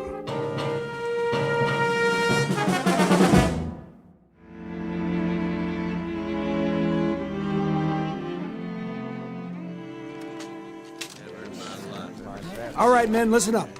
Get your gear together. We're moving out. Moving where, Lieutenant? Yeah, what's the word? We going home? Not today, Morgan. Good, because I got me a date with a certain little nurse tonight. Gonna teach me the mambo. Is that what they call it? Now, don't you go talking about my fiancée. Can it, fellas? The trucks will be here in a few minutes. Oh, I get it. We're going to Manila for some R&R. Ain't that right, Lieutenant? Man, those nightclubs. Hey, they still got nightclubs in Manila? I hear they do. But first, we're gonna have to secure the road. Enemies dug in pretty good. Ain't that something? Just like they own the place. Weapons check. Extra clips, grenades.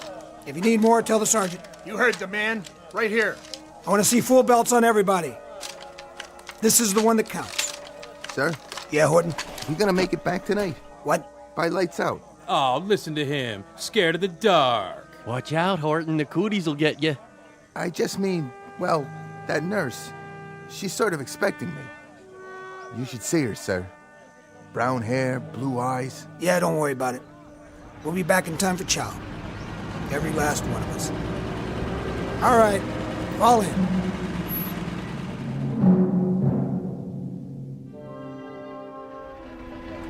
Lieutenant? That you, Levy? Would you hold on to this for me? What do you got there? It's a letter to my mother. See that she gets it? What's the matter? Can't you mail it yourself? Yes, sir. I just thought you could take care of it for me. If anything happens. Nothing's gonna happen to this company, soldier. I know, but if it does, would you do that for me, sir? Sure. If it makes you feel any better. Thanks. I'd appreciate it. What's the city? Sir? You didn't put the whole address on it. I didn't? Let me see. You have a pencil on you, sir? Yeah. Here. Thanks. It's in Shaker Heights. You ever been to Shaker Heights, sir? In Ohio, right? Right. Real nice place. My mother, she's sick. I guess she's kind of holding on till I come home. But just in case I don't, I wrote her this letter. So she'll know I was thinking about her. She knows, Levy. You think so, sir? I'm positive. Thanks a lot, sir. Here you go. What are you doing? Nothing, sir. No smoking in the truck. Right. I mean it, fellas. Douse the butts now. Nobody's smoking, sir. Honest. Then where's that light coming from? What light, sir? The one under your chin. Stash the Zippo, soldier. He doesn't have a Zippo, sir. He doesn't even smoke. Then it must be yours, Hibbert. What's the matter with you? We're sitting on a ton of ordnance here. We know, sir. Orton? Nobody lit up. Don't give me that. It's true. Nobody's that dumb. All right. Must be my eyes. Hibbert. Morgan. Levy. Horton. Something tells me this must be the place. Okay, heads up. Rifles at the ready. Okay, move out. Single file. Infantry Platoon, U.S. Army. The place, a road in Luzon, the Philippines. The year 1944. These are the young men who fight. Despite their nervous jokes, there is an element of brutal sameness about these faces. They're dirty, desperately tired, hollow-eyed, each showing the aftermath of shock and violence, etched with fatigue and colored with the backwash of fear. As if some omniscient painter had mixed a tube of oils that are at once earth-brown, dust-gray, blood-red, beard-black, and the yellow-white of exhaustion, with these men as the models. For this is the province of combat, and these are the faces of war. But even here in this time and place, expect the unexpected, because this particular platoon has just crossed enemy lines to fight for their lives in the Twilight Zone.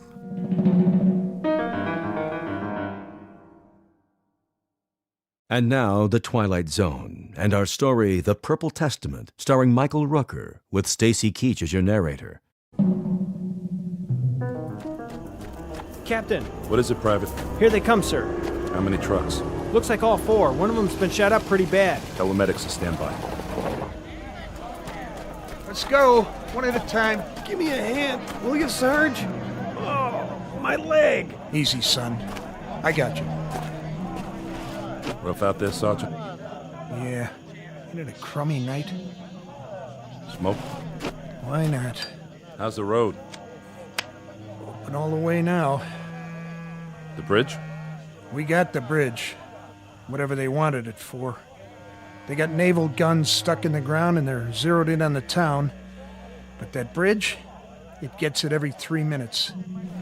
If the general wants to know where the enemy fleet is, tell him it's dug in on the road to Manila. Excuse me, sir. I gotta see to the wounded. Sergeant? Yes, sir? How many did we lose? Lots of wounded. Maybe 10, 12. 4 dead. Who? Everett, Orton, Morgan, and Levy.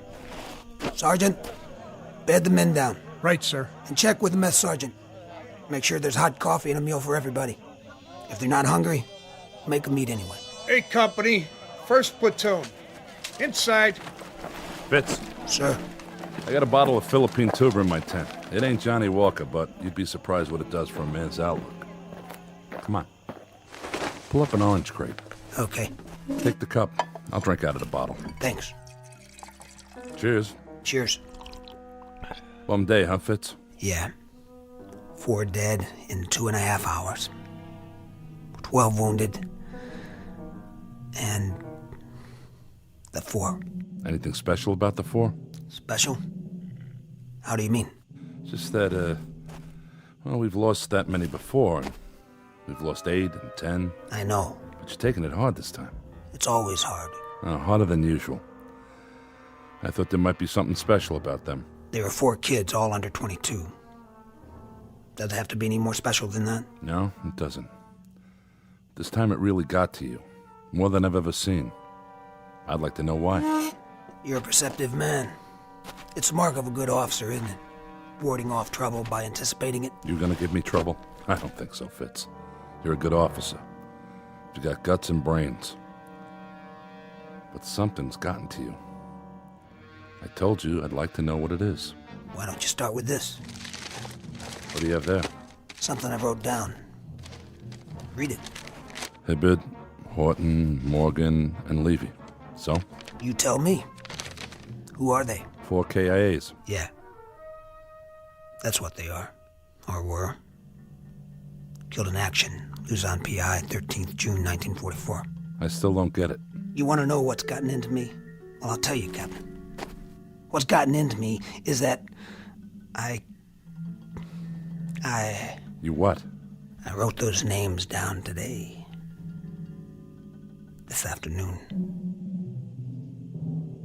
I wrote them down before we left. So? Why'd you write their names down, Fitz? We had a weapons check. Then we got on the trucks. We were on our way to the bridge, and I looked at their faces. Those 4 faces. One at a time. Go ahead. I looked around at 44 faces. When I got to these 4, I looked around at all of them. A light. A light? Shining on their faces. First it was Levy, then the others. One by one. I thought somebody had a cigarette lighter on. Then I realized it wasn't that kind of light. What are you talking about? I can't describe it to you. It doesn't fit anything I'd ever seen. I just looked into their faces and I saw that light. And I knew this was their last day. I knew they'd get it. Oh, come on. I'm telling you, I knew. There wasn't any doubt. None at all. Driving up that highway, I was in their truck. All 4 of them were sitting across from me. Some coincidence, huh?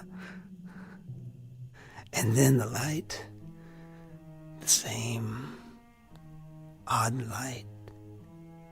It moved across their faces, one by one, completely separate from the others. It didn't touch anybody else. As if somebody had a flashlight or a searchlight or something, and it had picked out those 4 faces. And I knew. I just knew. That's a funny thing, all right. I'll give you that. But for now, maybe you ought to just pack it in. Get some sleep. No, I don't think I can sleep. All I can do is keep wondering. Is this the way it's gonna be from now on? Huh? If every time I stand in front of a platoon, ready to take them up, am I gonna look down the line and tell which ones aren't coming back? No, thanks, but no thanks. Finish your drink. What's in the bottle? I told you. Local brew. Lousy stuff. The kind of stuff that can make you sick. Or drive you out of your ever-loving mind. Take it easy. We're not supposed to know these things. Nobody is. We're not supposed to be able to tell. Isn't that right? So why can I tell? Huh? Why, Captain? Fitz, when did you write these names down? You know when. You sure it was today? Sure it wasn't yesterday? On the way back? In the truck? Today. This afternoon. That's when I wrote them down. I swear. That's when I wrote them down. Nurse? Be right there, Private. I can't feel my leg. I'll get your medication. Hurry, will you? Can't we do something about this man's leg? He's scheduled for surgery. We can only take one at a time. Nurse. Just a minute. Nurse, please. Hey there, Captain. Miller? How you doing? Oh, pretty good, sir, I guess. He's on the mend, Captain. Good job, Janie. Keep it up. Well, we're doing the best we can, sir, but we need more cots. I'll tell Sergeant Gunther. See if we can requisition some. That would be a godsend.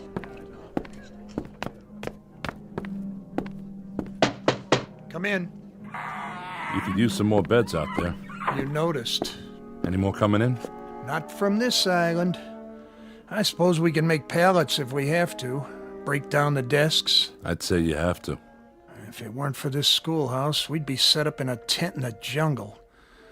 At least we've got a roof over our heads. But when it comes to sterile conditions, the proper supplies, you can see what we're dealing with. We haven't come that far from the Civil War. These men are lucky not to get gangrene. One day this war will be over, Sergeant. Till then, you're doing all you can. I know it, and you know it. Look at them out there. So many young men. All we can do is airlift the worst cases, sew up the rest, and send them back to fight again. I'm sworn to do no harm, but how can I promise that? We don't know what to expect, how many casualties we'll get each day. Unless, of course, your Lieutenant Fitzgerald is right. He believes it. If you'd heard him, you'd almost believe it yourself. How is he? Well, he took those pills to help him sleep, but I don't know if that's going to do it. I don't know either, Captain Riker. What do you make of it? Well, I'll be frank. The things you've told me are beyond my experience. I'd say he's delusional. But whether it's because of the stress or something more serious, I couldn't say. I'm no head shrinker. Did you look at his records? I've never been wounded. No symptoms of battle fatigue or anything like it till now. Why he should get an idea like this all of a sudden, I couldn't tell you. For the time being, you might want to pull him in while I run some tests. I'd appreciate that. See, the thing of it is, he's never complained about anything. Not so much as a headache. He's a good man. Came in as a cadre while we were still back in the States. He's one of the best officers we've got. I'll do what I can. He's here now, you know. In the hospital? I didn't see him. He went down to the 2nd Ward to visit one of the boys from his platoon. Well, when you talk to him again, Sergeant, go at it a little carefully. Sideways instead of head-on. I wouldn't like him to think I have any complaints about his performance. I understand. I'll get around to it as subtly as I can. But if he's going to break, it's best to know now, and not in the middle of some firefight. We can't afford to lose any more lives. His or anybody else's. Hey, nurse, where's my chow? Roll over, soldier, while I change your bandage. And keep your hands to yourself. Lieutenant, is that you? Fitz, what's wrong?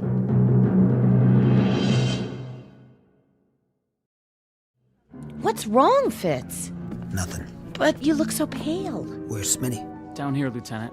He's gonna be all right. We put his arm in a cast. It should heal just fine. You gonna be here for a while, Janie? Are you kidding? I want to talk to you before I leave. Well, just holler like everybody else. I'm not going anywhere. How's the rest of the guys, Lieutenant? A-okay. Oh, that's great. Yeah, well, Porky took a piece of shrapnel in his finger. But you know Porky. That's about as bad as he ever got.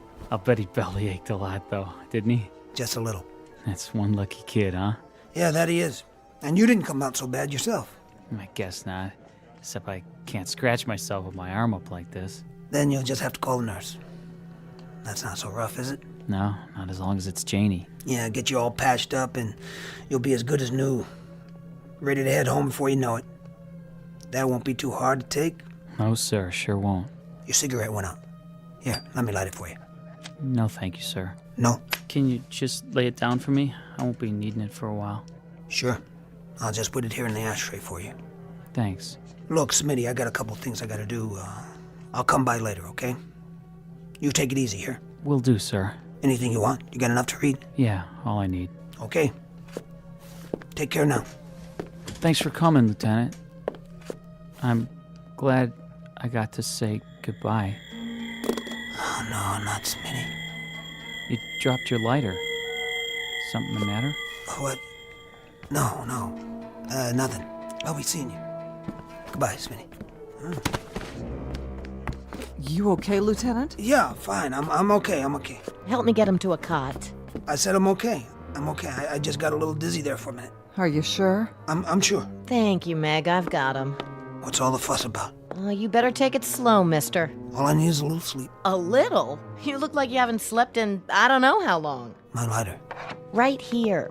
I want you to lie down for a while. I don't have time. You're pale and your pulse isn't that great. You need to rest. What do I have to do? Write you a note for the teacher? I'm fine. Janie. What? I wanted to tell you... I wanted you to know that... Save it. Go back to the barracks if you don't want to stay here. But do me a favor. Get off your feet. Listen. That boy in my platoon. Horton. Please, Fitz. He was a good guy. I know. He was looking forward to seeing you last night. That's all he talked about. He thought you were special. Very special. Soldier? Not now. I just wanted you to know. You are special. You were probably the last thing on his mind. Did he suffer? It was a landmine. Oh, no. He never knew what hit him. He didn't feel any pain, I swear. Soldier, I got your pill. Wake up. Oh, Fitz, that poor sweet kid. Get the doctor. This man does not have a pulse. Smitty. Bring me a shot of adrenaline. It's too late. No, it's not. What do you know about it? I said get me. Forget it, Janie. He's dead. No, he can't be. Oh, not another one. Please, God. They go awful quick sometimes, just like that. Awful quick. Morning, Fitz. Captain. How are you? Something happened? I was down seeing Smitty. I know. I read his tag. Doc says he's gonna be okay now. No, he isn't. What are you talking about? It's only a broken arm. That's all that showed. Are you a doctor now? I took a look at his face. I took one look. And I knew. Come off it, Fitz. And then, a minute later, he was gone. What? Go ahead. Take a walk downstairs if you don't believe me. Same thing? Same thing. The look. The light or whatever it is. Yeah, I saw it. I knew. Captain. Fitz, I can't explain this, but... I don't want you to explain it. How can anybody explain it? How can anybody? I want you to believe it. Captain, that's all. That's all I want. I want you to believe. I just want you to believe. Yes? Bed 5, Sergeant. What, nurse? He just died. I'll be right down. For what? Fritz. There's nothing to see now. Except the body. He's dead. And I knew he was going to die. That's nonsense. Is it? I read it on his face. I read it just as clearly as if somebody had painted it there. Go on, I'll be there in a minute. Yes, sir. You knew, Lieutenant? I told you. He thinks... You bet I knew. Really, Fitz? Tabbed 4 men yesterday. I knew they were going to get it too. But that would be extremely odd. Don't you agree, Lieutenant? Odd? Is that what you call it? Odd is when you go 30 days on the line without losing a man. Odd is when you march 25 miles and you don't get a blister. Now you're talking odd. That's odd. This isn't odd, Gunther. This is more like a nightmare about a dog-face officer who can see death on people's faces. A lousy dog-face line officer who'd just like to give back the power to whoever or whatever gave it to him. Or a dog-face line officer who's cracking under the strain of having seen too much and done too much and felt too much and finally starts to crack from the weight of it. I'm 5 for 5 now. We deal in facts here. How many coincidences does it take to add up to a fact? How many men do I have to tag as least likely to succeed before somebody starts listening? How many more faces do I have to look into? You're not being rational. No. Then answer me this. What I'd like to know is, what's it take before people realize that somewhere along this line I picked up a talent they don't teach at OCS because I just got promoted. What I am now is a kind of recording clerk for the Grim Reaper. Come with me, Fitz. Let's go back to quarters. Okay, sure. Why not? But there is one thing you might do for now. While you're waiting and scratching and calling in the psychiatrist, just put some tape over my eyes. Or just poke them out right now. Go ahead, just do something so I won't be able to see. Just make it so I don't have to look at any more faces.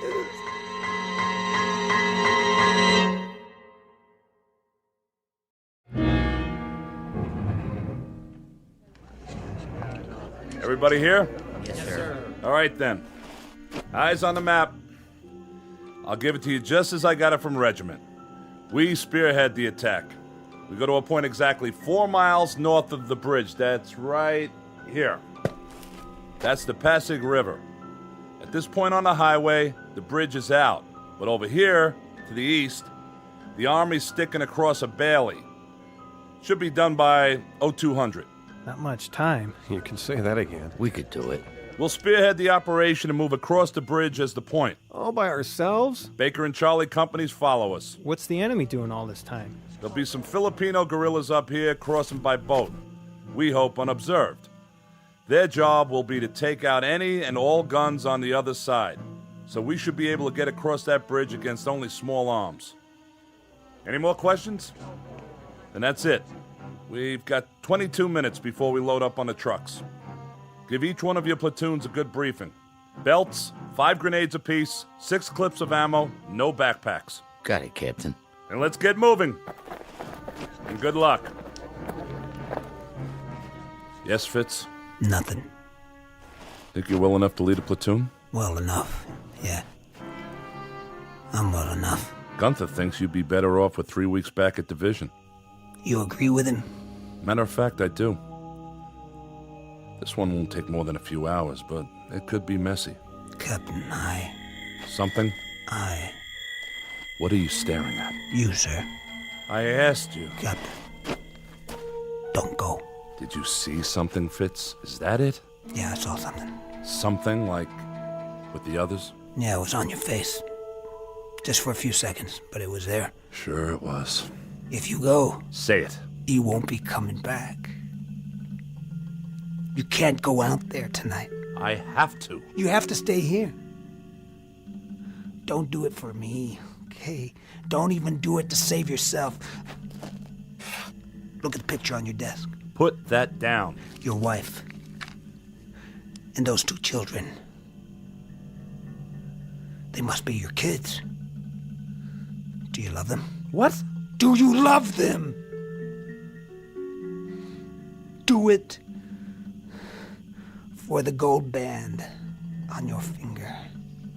But don't go out there. Give me that. But, sir... Get your platoon set, Fitz. Sir, please. Now. You've only got a few minutes. But what about... I'll tell you what about it. We'll have a nice long talk about it when we get back. We'll have a drink to it. We'll drink to an illusion, to coincidence. And you know what then? We'll laugh. Both of us. That's it, Fitz. I'll see you outside at the trucks. You won't be drinking to anything. Because you won't be coming back. Damn fool.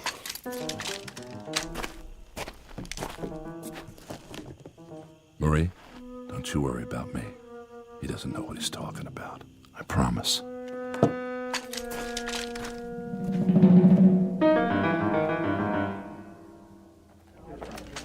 Lieutenant Fitzgerald, sir? What is it, Freeman? Well, sir, everybody says you can tell.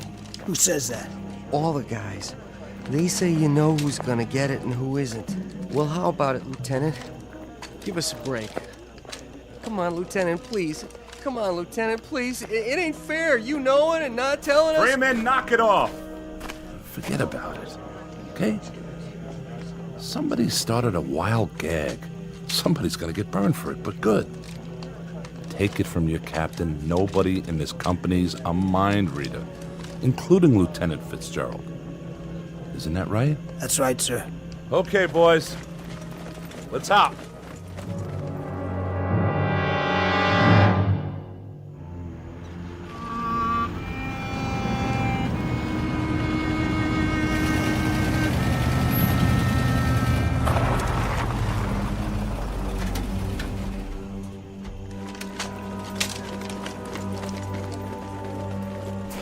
Welcome back, Lieutenant. Not so bad this time, huh? What's eating him? Sir? At ease, Fitz. I just came around to congratulate you boys on a good job. Thank you, sir. Cigar? Not for me. All the odds fell in on our side. Those guerrillas did a right handy job on the guns. You just walked right across, didn't you? Right across. Well, that's fortunate. You know, there must have been at least 6 or 7 25s that the Air Force picked out. If those guns had been operational, that would have been the longest bridge you've ever been on. Or the shortest. Sniper fire, that's all you had, wasn't it? Yes, sir. Sniper fire. We lost 1 man. I brought his dog tags back. A pity. That was one good man. You were good friends, weren't you, Fitzgerald? Yes, sir.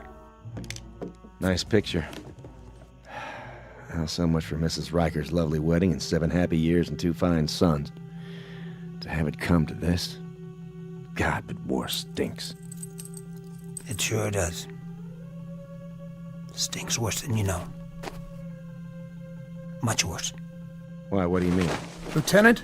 Yes. Sergeant Gunther? Some orders have come through on you, Lieutenant. You're to go back to division. Back to division? That's correct. They'd like to look you over. It'll be a nice couple weeks rest. Well, he looks like he could use it. Better pack up your gear. Take it with you. Okay. One question. Yes? Who's going to pack Captain Riker's things? I'll have someone take care of it. Don't forget his wedding ring. Looks like he took it off. Set it down here before he left.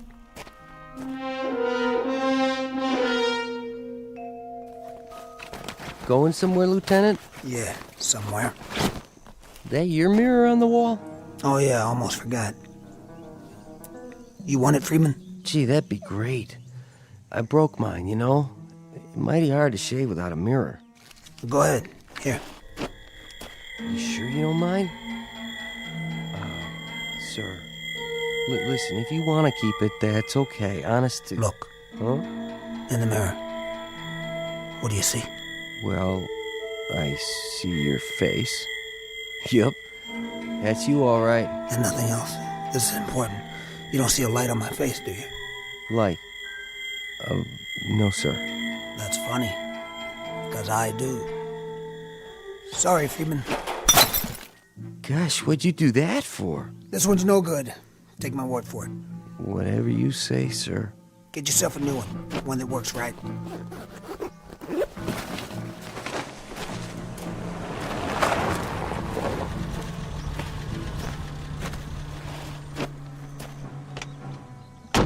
Lieutenant Fitzgerald. Yeah. Ambulance is leaving now, sir, for division. Oh, right. This your bag, sir? What? Yeah. Yes, that's my bag. Can I put it in the ambulance for you, sir? Thanks. Whenever you're ready, sir. We're all set. I'm ready. You can ride up front with me, sir. Plenty of room. Thank you. You going back to division? Yes, sir. Taking the Cavite Road? I got to, sir. The bridge is out on the highway. Yeah, that's what I figured. Well, engineers think they spotted some mines just a mile up the road. Haven't had a chance to dig them out yet, so take her careful and stay close to the shoulder. Yes, sir. Thank you, sir. You might as well get comfy, Lieutenant. It's about a 4-hour ride. Is it? I doubt it.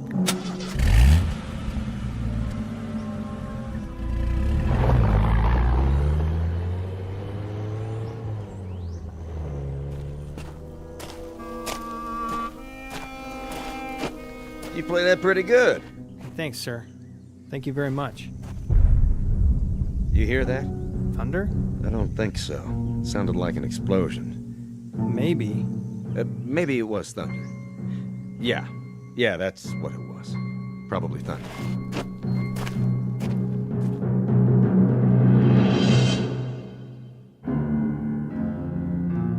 From William Shakespeare, Richard III, a small excerpt. The line reads, "He has come to open the purple testament of bleeding war." And for Lieutenant William Fitzgerald, A Company, 1st Platoon, the testament is closed in the Twilight Zone. More from the Twilight Zone after this. Hello, I'm Stacy Keach. I hope you're enjoying this edition of the Twilight Zone radio dramas. To learn more about this series, be sure to log on to our official website at twilightzoneradio.com. You'll find special discounts on our Twilight Zone audio collections, listings of our radio stations, links to other websites, and a photo gallery of our recording studio and some of our stars in action.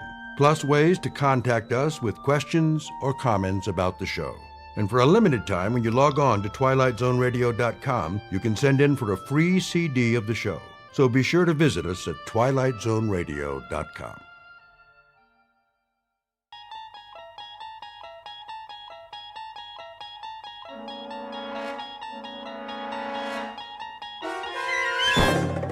You're traveling through another dimension. A dimension not only of sight and sound, but of mind. A journey into a wondrous land whose boundaries are those of imagination. Your next stop, the Twilight Zone. Okay, honey, sit down. Okay. I got a little gift for you. Here Oh, it you is. shouldn't have. It's heavy.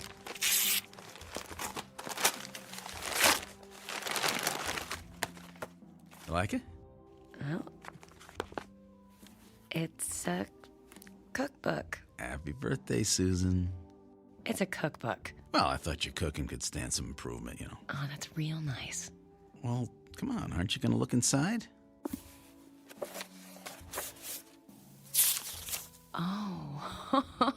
Oh, now that's more like it. Well, I'm not good at buying jewelry on my own. I had to guess the size of the ring.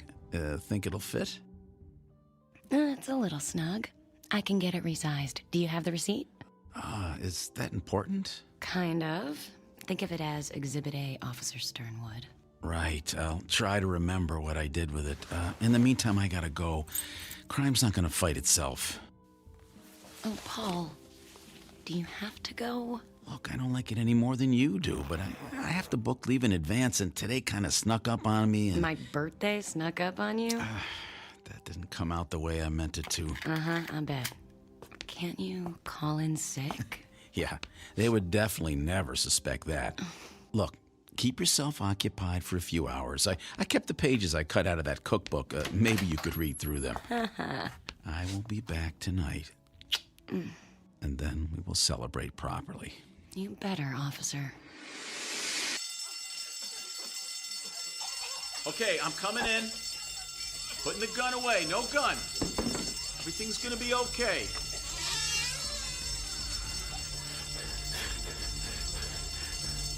Now listen, Benny.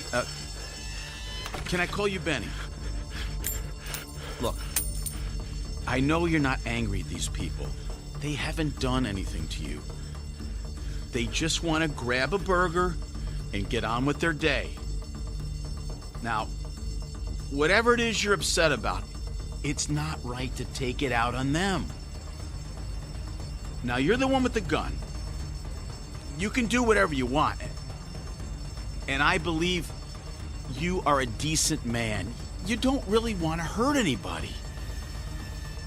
Look, we all just want to go home.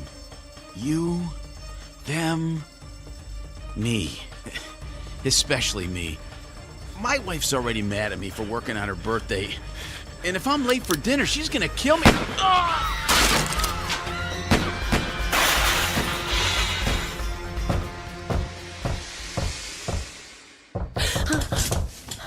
Susan! Susan! Hey, Susan, are you in there?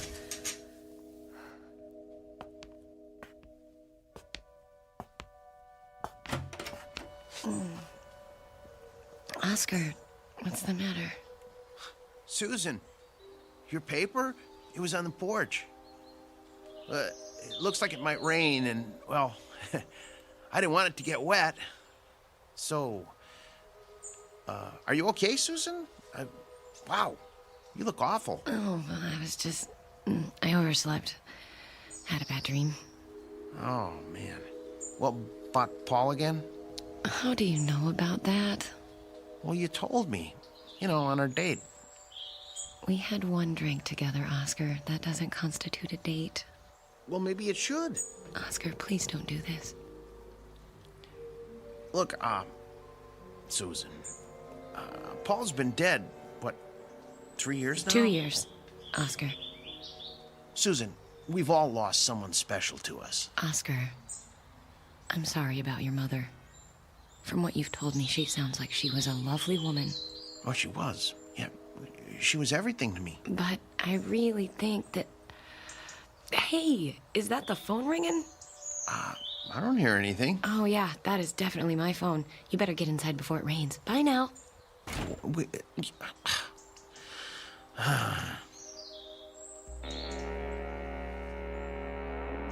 Into everyone's lives, opportunity in one form or another is apt to come knocking.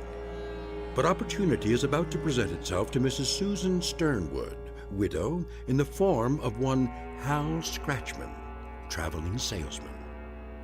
And through this rather improbable gentleman, she will learn that the road less traveled is often so for a reason, because in this instance, that road leads directly into the Twilight Zone.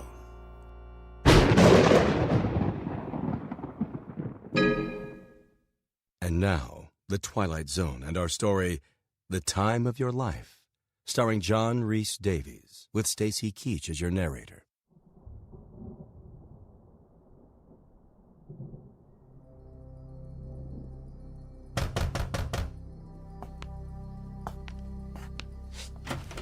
Oscar, look, Not who you were expecting.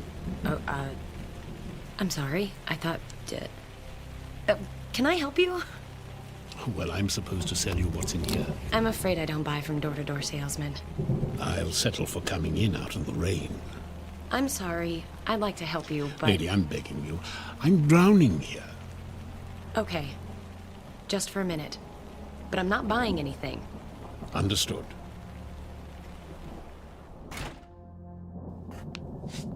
Thanks. Phew. Can't get used to the weather in this city. Oh? Not from around here? No, I come from some place warmer. Can I sit down for a few minutes?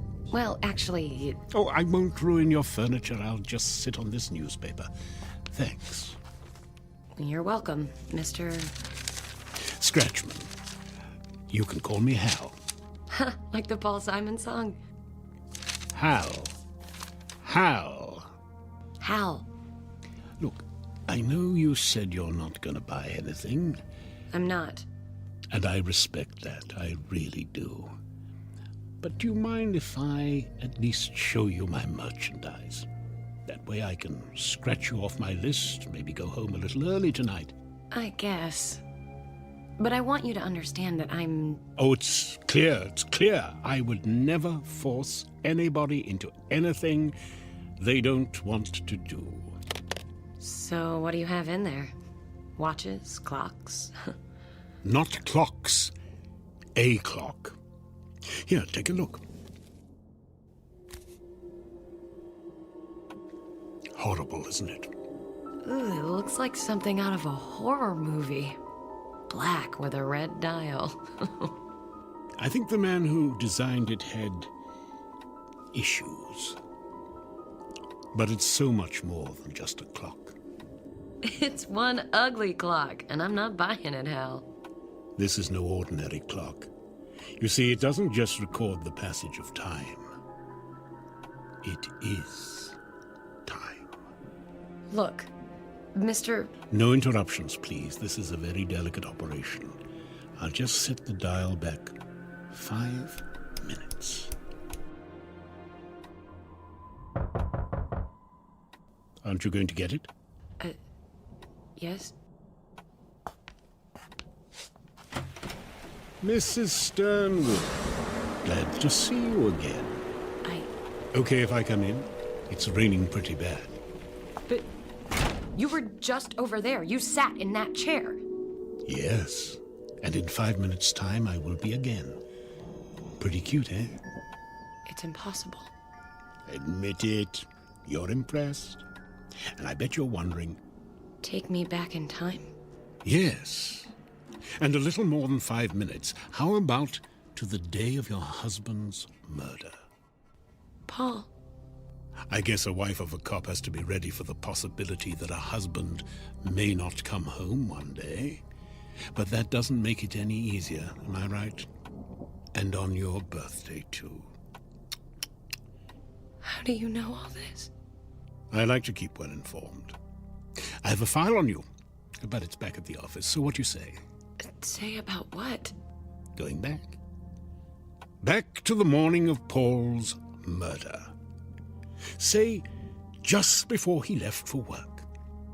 You could plead with him, lock him in the bathroom, whatever you feel like. I leave that part up to you. Anything to stop him from answering that robbery call on his way to the precinct. So what do you say? Yes. You might want to take a while to think it through. Yes. Okay, we have a sale. But before we start down this path, I think we need to discuss terms. Do I have to sign something in blood? Blood? Eee. No, I'm sorry. I just thought... No signing, and definitely not in blood. I'll settle for a handshake. A handshake? And what's the matter?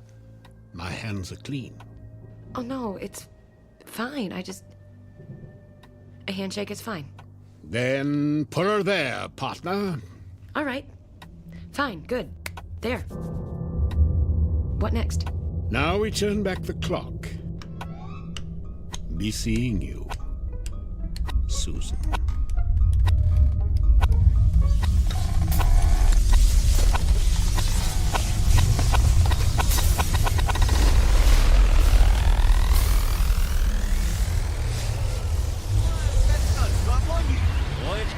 Ibadzi, Bushugers.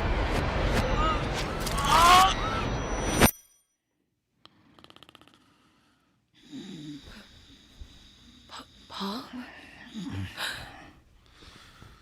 Paul? Oh. What is it, honey? Was I snoring again? No. No, you weren't snoring.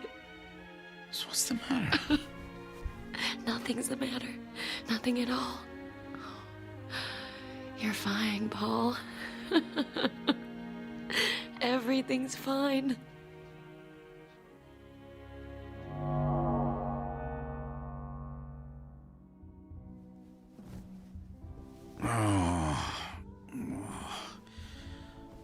What time is it, honey? Honey? Whoa! Honey, whose birthday is it? Seriously, there's some pretty strict rules about misuse of handcuffs. Come on, let me out. I gotta get to work. Honey? Susan? Honey? Mm-hmm. Susan? Yeah, well, hopefully it's just a 24-hour virus. Paul was throwing up all night. I really don't think he's fit for duty today. Susan? Okay, I'll tell him. Oh, and if you could pass the word on to Captain Roberts. Oh, thanks, Mike.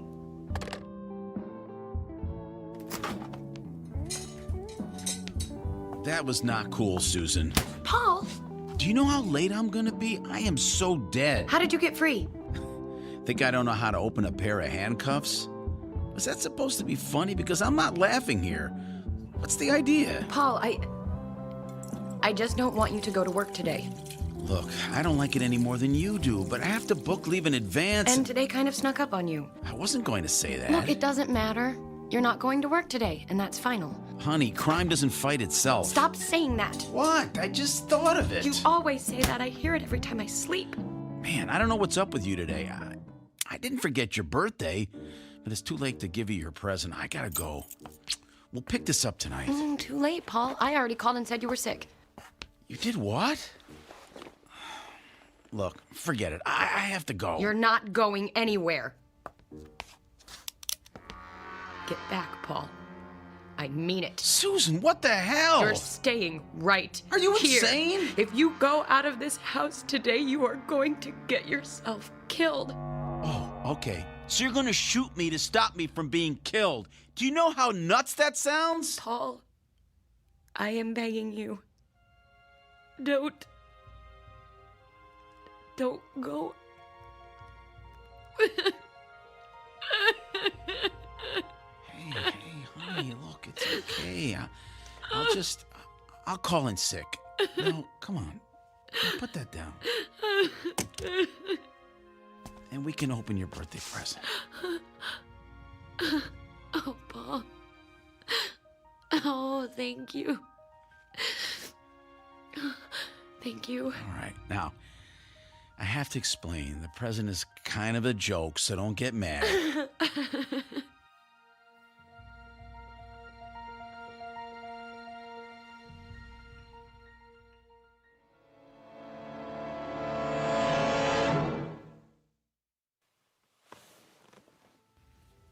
I know I must have looked completely crazy. I've never acted like that around him before. I've never done anything like that before. I've had no reason to. But this... Well, and of course, Paul insisted I get some help. What could I say? Mm-hmm. I pulled a gun on him. That's why I came to you, Dr. Paxton. I can't tell Paul what I really think happened. That he was killed. That I lived 2 whole years without him. And that I somehow went back through time and prevented it. It has to be a hallucination. But the thing is... Go on, Susan. The thing is... I guess I went to sleep one night, woke up the next, and in the meantime, I accumulated 2 years' worth of false memories. Like when Victoria Principal got up and found Bobby in her shower. Oh, but why did I hallucinate that my husband was murdered? Why, Doctor? Uh-huh. It's certainly a delusion of an extremely lucid sort. And what about the salesman, this Al Scratchman? Hal Scratchman. Uh-huh. It really doesn't matter, right? I just made him up too, I guess. But what part of my imagination he came from, I have no idea. I thought my memories of him would grow fainter each day, but I remember everything, down to the smallest detail. Every time I pick up a magazine, I feel like I've seen it before. Every time I turn on the news, I think I've already heard it. Fascinating. And that's the most frightening thing about it. How so? Because if I really do think that, the delusion isn't over yet. I must still be crazy. Paul thinks I'm crazy. Do you think I'm crazy, Doctor? I don't think that, Susan. I mean, if I didn't believe you, who would? It's you. Believe it, baby. It talks. So how have you been? Where's Dr. Paxton? Out visiting one of his more expensive patients. No offense. I came in here, saw you lying on the couch, couldn't resist taking his place, finding out what's been going on with you. Oh, this is a great office. Look at that view. That is $1 million view right there. And air conditioning. I love air conditioning. I can never turn it up high enough. Oh my God, oh my God, oh my God, this isn't happening. Oh, you've got to love psychiatry. Everyone has so many problems and nobody gets any better. I don't know what's happening or why it's happening, but thank you, I guess. I'm leaving now. Goodbye, Hal. You are not going anywhere, Susan.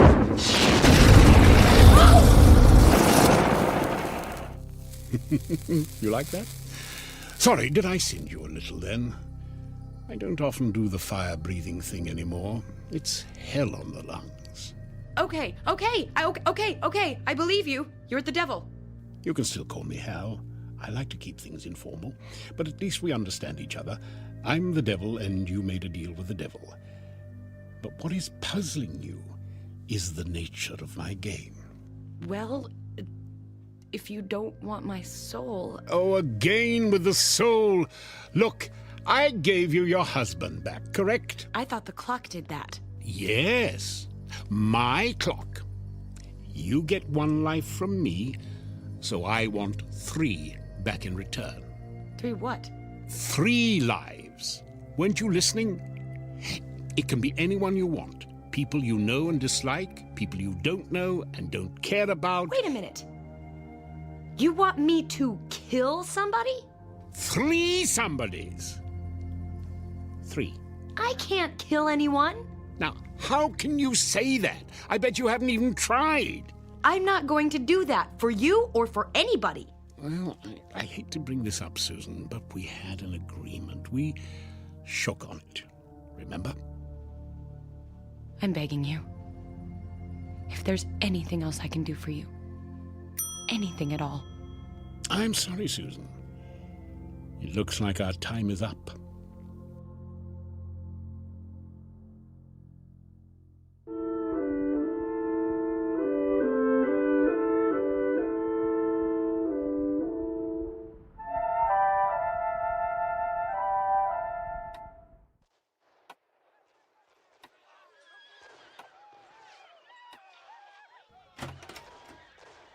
Hi, honey, you're home. Paul, I wasn't expecting you back so soon. Why? Do you have plans? Of course not. You okay? You seem a little jumpy. I'm just cold. So, how was your session with Dr. Paxton? Fine. Same as ever. Are we eating out, ordering in, or what? I thought we could... Paul, where did that come from? Where did what come from? Oh, the clock. Hey, pretty cool, huh? Paul, where did you get that? Oscar found it. Oscar? Yeah, he stopped by, wanted to borrow my power drill. I said it was somewhere in the basement and he could help himself. Half an hour later, he came back up with the drill and this. Isn't it neat? I don't like it. Yeah, it's a little odd looking at first, sure, with all the black and the red dial, but... Paul, I just don't want it in the house. I want to get rid of it. Aw, do we have to? I really like it. Susan, what's the matter? It's so... heavy. I can't budge it. Oh, come on. Here, let me try. Oh, sorry. Good thing that beer can was empty. Clock seems fine to me. You need to work out more.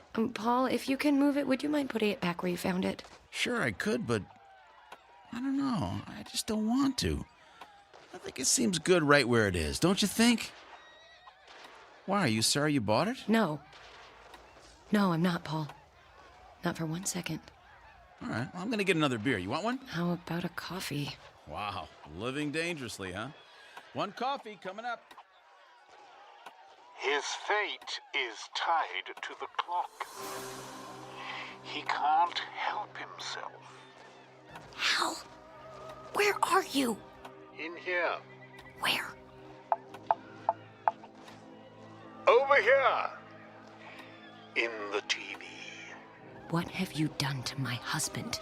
You mean apart from subverting the very nature of time and the universe in order to bring him back to life for you? Nothing. He can't understand why the clock's so important to him, but you can.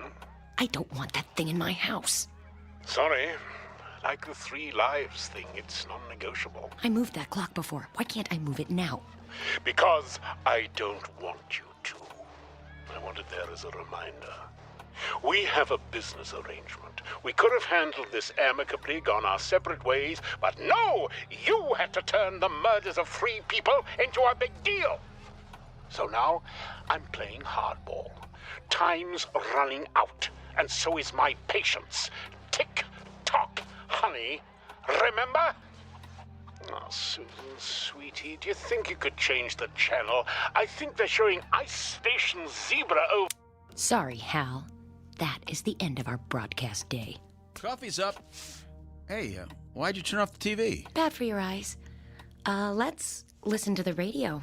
That was 3 is the magic number. And that goes out to Susan On second thought, let's go out. I'm hungry.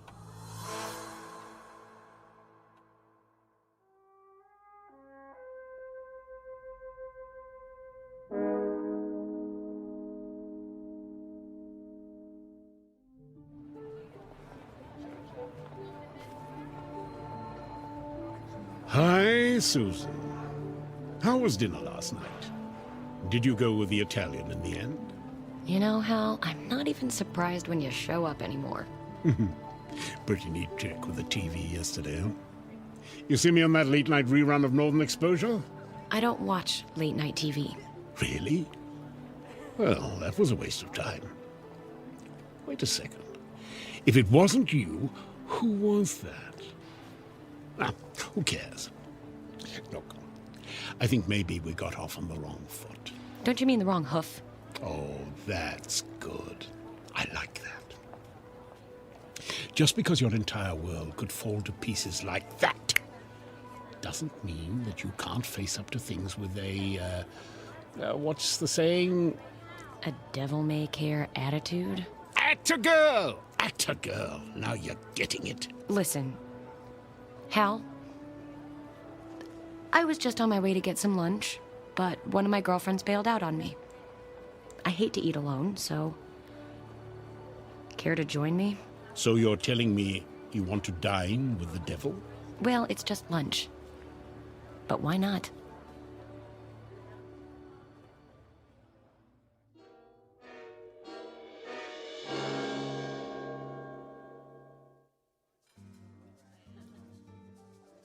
Are you ready to order?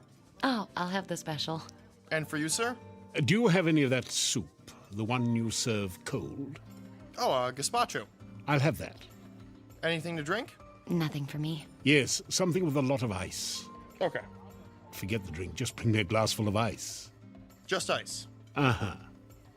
Come on, minimum wage, hop to it. That wasn't nice. All part of the service. So have you given it any more thought? You mean, who should I kill for you? Hey, you know who's good? The homeless. The homeless? Well, think about it. They're missing persons who aren't really missing. One more or less in the world who cares. I mean, it's not like anyone's keeping score. Don't you think those poor people have suffered enough? I'm the devil!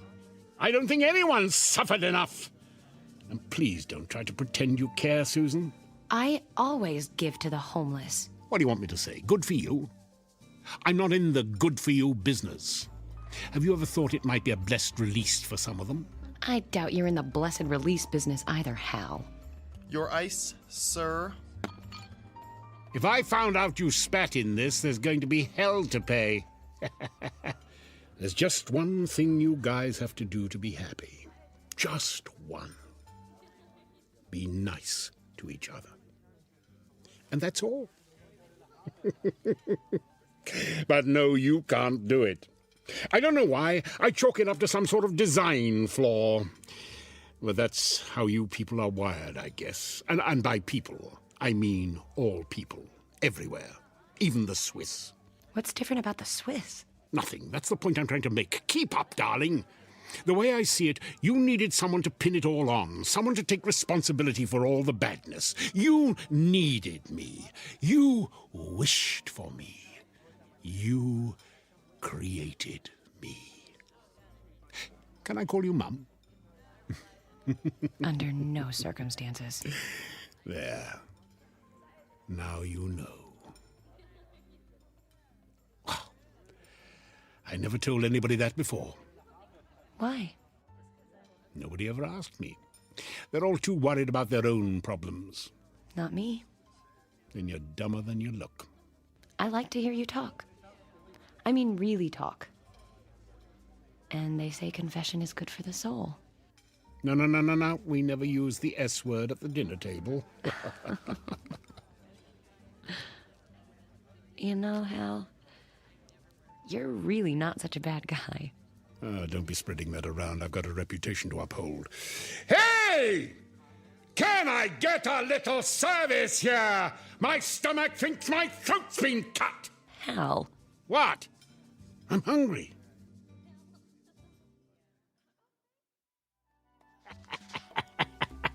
It's funny because it's true. Oh, that's a great story. I got 1,000,000 of them. Literally 1,000,000. With you, it'll be 1,000,001. 1,000,000 sounds like a better number. What do you mean? Hal, I think we made a real connection here today. I think we could even be friends. And friends don't spoil things by letting business get in the way. You mean you want me to... Forget about the deal, Hal. Let Paul live. Give me a break. What do you say? Friends? I say... time's up, princess. What? 3 dead. You have 1 hour. Just 1. Or I take the clock, your husband, and your future. But... I told you I couldn't be conned, Susan. I'm not conning you. I really like you. Yeah, sure you do. The one time I let down my guard. The one time. You know how hard it is for me to open up to people? Hal, I'm sorry. I didn't mean to upset you. I'm going now. I hope you'll understand if I don't pick up the check. And if there is a shred of decency in you, you won't touch my lemon sorbet when it arrives. Hal, are you crying? No. I just have some brimstone in my eye. I have to go.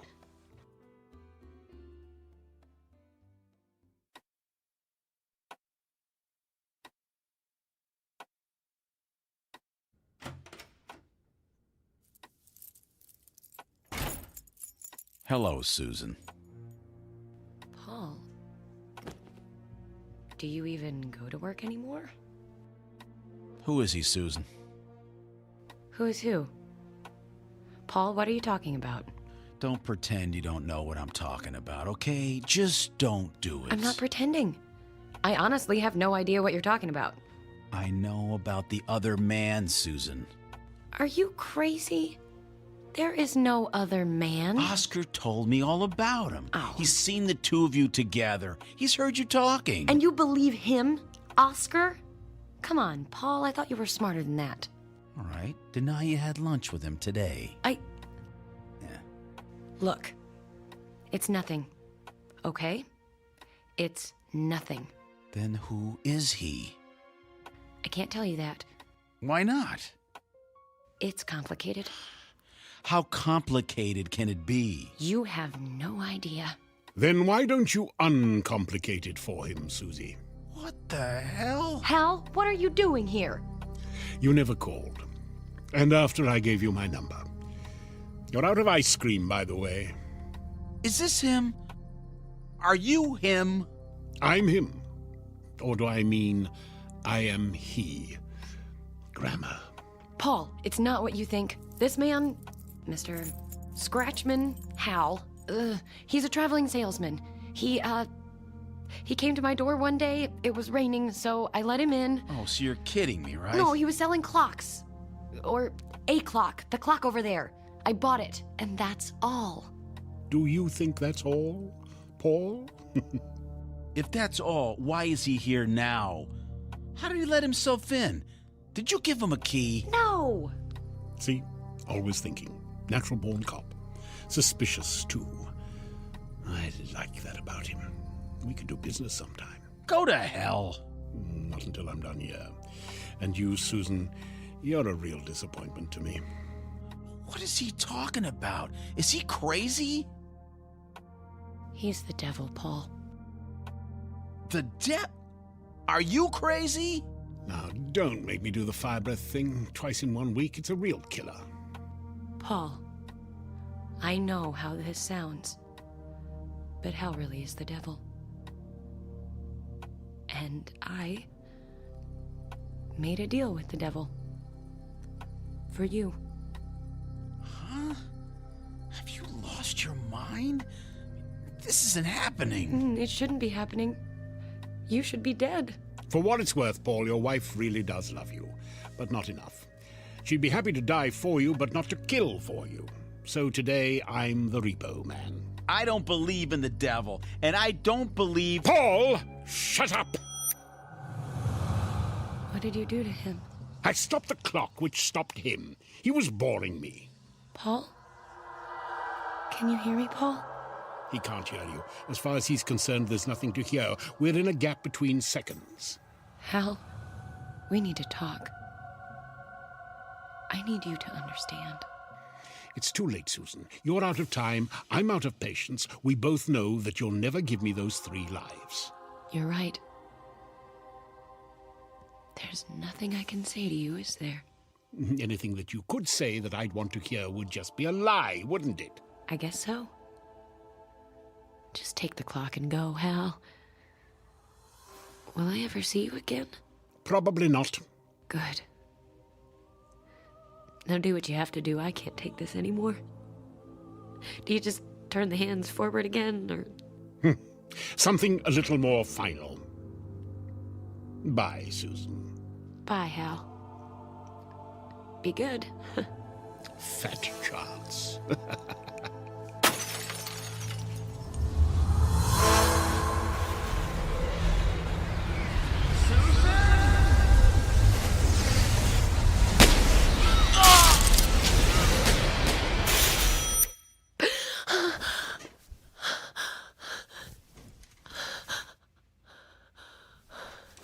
Paul? Paul? Paul?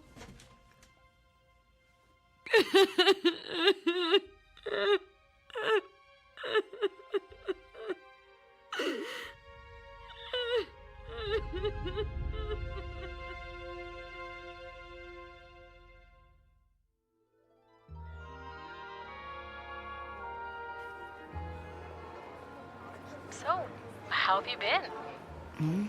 I've been away for a while, Jan. Well, I mean, maybe not away, but not really here. Susan, honey, you're not making any sense. Oh, I know, sorry about that. Let's just say I've been on a journey of personal discovery. Ah, trying to get your groove back. Uh-huh. Oh, believe me, Jan, I did not go willingly. Oh. But I found something out about myself. What was that? That I'm gonna be fine. Just fine. I knew that. We all knew that. But what I really want to know is, did you meet any men on this personal journey of yours? Oh, Look, I'll be there in half an hour. I'll tell you all about it when I see you, okay? Okay, you'd better. Or I'll tell you as much as I can. Susan, my dear. Today is the first day of the rest.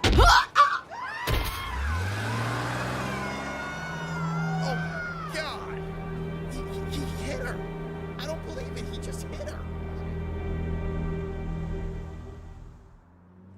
Oh my.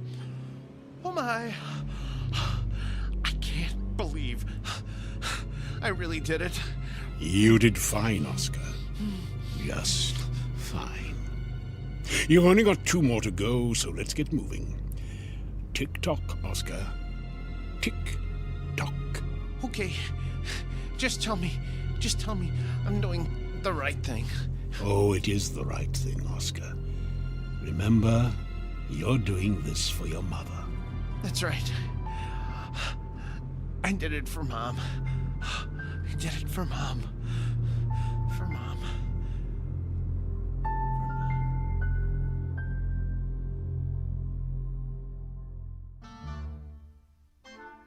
A word to the wary.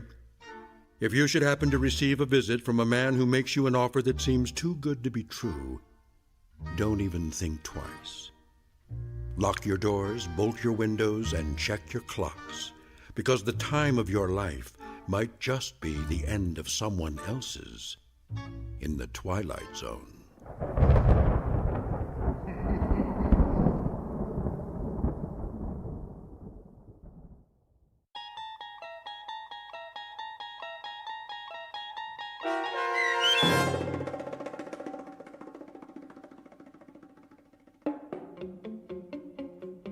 The Time of Your Life, starring John Rhys Davies with Stacy Keach as your narrator, was written for The Twilight Zone by Matthew Elliott. Heard in the cast were Anne Sonneville, Jeff Lupetin, Joby Cerny, David Darlow, Saskia Volkers, and Patrick Francis.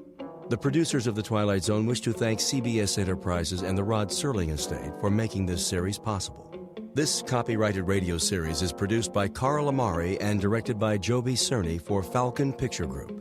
Sound design, custom Foley effects, recording, and editing are produced in the Cerny American Sound to Picture Theater by sound designers Bob Benson, Todd Beyer, and Tim Cerny. Music for The Twilight Zone is provided by CBS and American Music Company Incorporated, New York. To learn more about the Twilight Zone radio dramas and to download episodes, including 6 free episodes on our homepage, visit our official website at twilightzoneradio.com. Doug James speaking.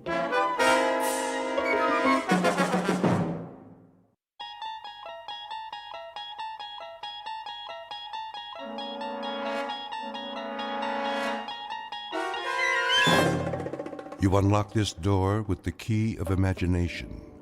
Beyond it is another dimension, a dimension of sound, a dimension of sight, a dimension of mind. You're moving into a land of both shadow and substance, of things and ideas. You've just crossed over into the Twilight Zone.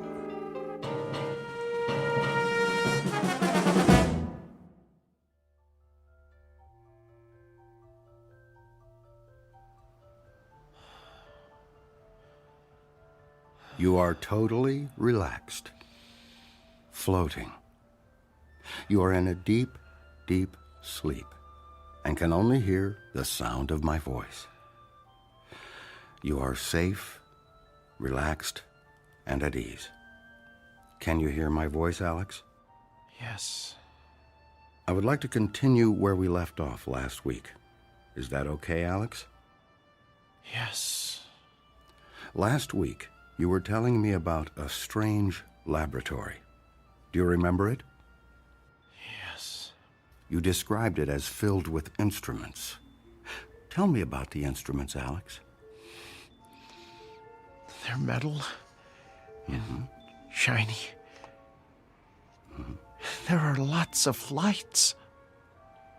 Tell me about the lights, Alex. Are they bright? Yes. The lights are bright. Are there people in the room, Alex? Aliens? Yes. There are aliens. Come on. Sir, please. I'm allowing you to sit in, but please do not interrupt. Fine. Sorry. Can you describe the aliens for me, Alex? Do they have big eyes? Yes, they have big eyes. And what did they do to you in the laboratory? Experiments. Uh-huh. What kind of experiments? I don't know. Were they medical experiments? Yes. Medical experiments. Oh, enough already. Sir, please. Okay, Alex. I think we're going to have to end our session now. I want you to wake up now. You are slowly awakening, feeling better than before. I will count to 3, and you will wake up. 1, 2, 3.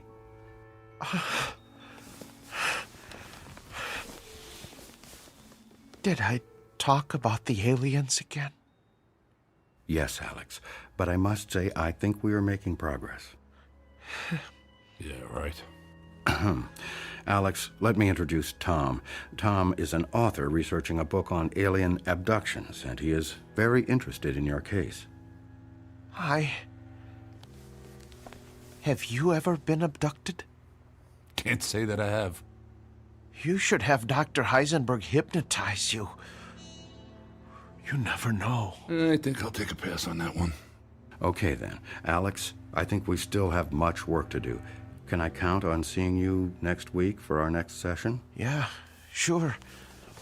I really appreciate all your help. That's fine, Alex. That's really fine. Now, remember to give a check to the receptionist on your way out and schedule your next week's appointment. Sure.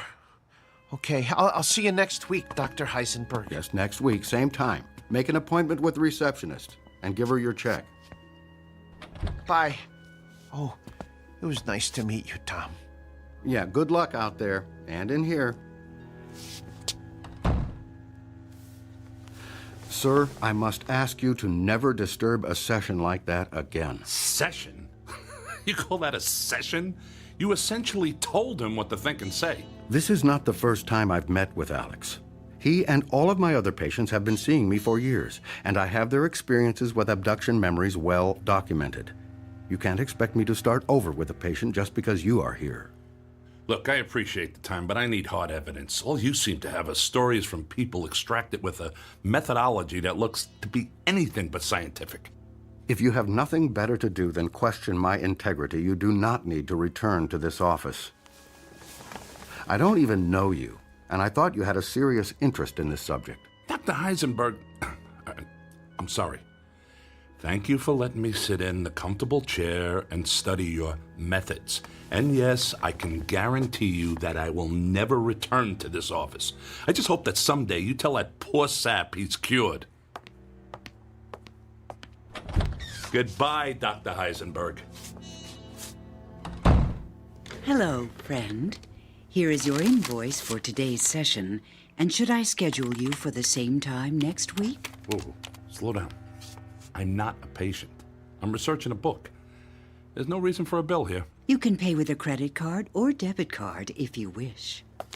$500? Is that what he charges for that scam he's got going in there? This is a racket. We could send the bill to your home if you prefer. With a proper diagnosis, your insurance may cover part of the treatment. I'm not a patient. I'm not paying $500. I'm not coming back. Goodbye. Goodbye, friend. We'll see you next week, and I'll mail your invoice.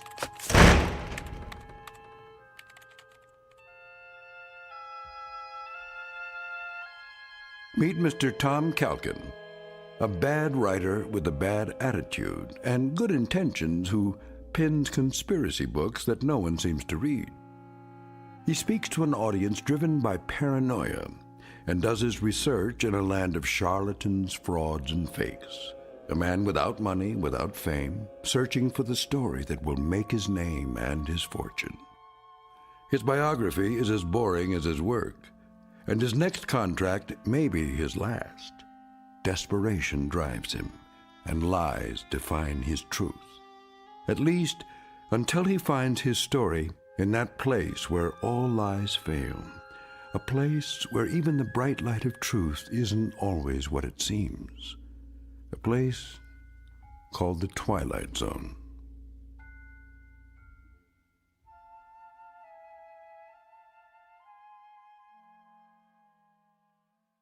And now, The Twilight Zone and our story, The Walkabouts, starring Mike Starr, with Stacy Keach as your narrator.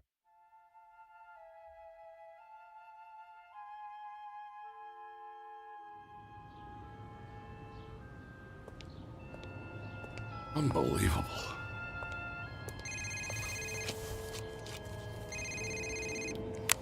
Hello. Tom, it's Maria. Oh, hi. Where are you? I'm sitting in your restaurant. We were supposed to meet today for lunch. Oh, sorry. It's been a stupid day. I'll tell you about it when I get there. Please, don't leave. I'll be here. Bye. Bye. How do I get into these things?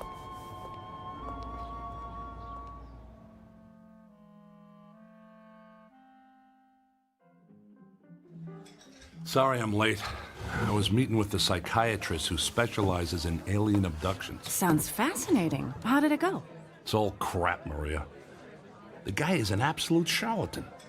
He's probably had more to do with creating the idea of alien abductions than helping the people who think they've been abducted. Okay, look. We've got a problem. I've edited many books in my time, but I have never worked with an author who made such big promises and delivered so little. Wait a minute. Are you talking about me? Yes. Look, you pitched us an idea for a book about UFOs, and you said you had some evidence that was going to blow the lid off of Roswell, UFOs, and everything people have wondered about and feared on this whole subject of flying saucers. And all I ever hear from you are stories about charlatans, frauds, and fakes. I mean, what is this hard evidence you supposedly have? I mean, you have researched a book before, I assume. Maria, I really do have something. But it has to stay secret. If anyone but you and I even know I have something in my possession, I'll have the government, the military, the CIA, and God knows who else after me. That's a great story, Tom, but my publisher is starting to give me a hard time. We've given you a significant advance. We've covered lots of expenses and heard nothing but promises. I don't care if you're an established author. It is time to deliver a manuscript. Speaking of expenses, I think I owe that psychiatrist $500. What? His receptionist said they were going to mail me a bill for $500. Okay, this is what I mean. All I ever get from you are excuses, apologies, and bills. Where's the manuscript and where's the evidence? Look, you're the one pushing me for this whole alien abduction angle. What do we need it for? That's the hot topic right now. I have to have that component. You're the one making this difficult, not me. I knew you'd say that. It's always about someone else with you, so I'm going to help you out. I found a guy you need to meet. I mean, if you can't find good sources, I'll find him for you. Who? He's a UFO researcher. Great. Just what the world needs, another UFO researcher. I'm only going to say this once. You are going to meet with this guy, and you will present your manuscript and evidence to me in 1 month. Fine. I'll meet with him. What's he do? He's a hypnotist. Oh, you gotta be kidding me. Have you listened to anything I've said? This guy is different. He goes out with small groups of UFO abductees, and they revisit the site of the abduction. He engages in hypnosis on site, in the field, and he has supposedly uncovered some hard evidence. He calls them walkabouts. Huh. Is he Australian? No. Oh, and let me guess. You're gonna publish his book instead of mine. He's not writing a book, but if you don't come up with something soon, I might ask him. That's good. That's a good one, because the last thing anyone wants to see is another boilerplate book about UFOs and alien abductions from your publisher. I'm getting a little cocky, and quite frankly, I don't appreciate it. Besides, my publisher sells what people want to read, and people read what we sell. Why do you think we're having this conversation? Look, you told me you had it all the evidence the world would ever need to know the truth about UFOs. Of course, you can't show it to anybody because it's so secret. But Tom, I'm telling you, if you didn't have so many books under your belt, I never would have bought into this. Is this how you've done all your books? Fine. I get it. I'll shut up. Who is this guy and where do I find him? His name is Tammuz. To what? Tammuz. It's pronounced Tammuz. Maybe if you show him your evidence, he'll show you his, and we'll all be happy. Okay. I'll get a hold of him. Do it soon, Tom, and show him what you've got. I'll call him today. Good. And I'll see you in a month with the manuscript. Deal. Is it possible for you to pick up the tab?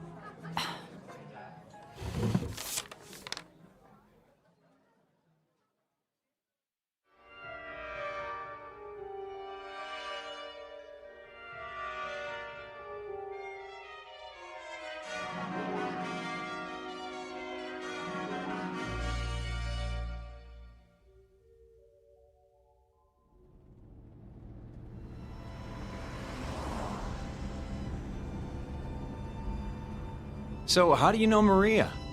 I'm a writer. She's my editor. I'm writing a book, and she suggested I meet with you. Let me guess, a book about alien abductions?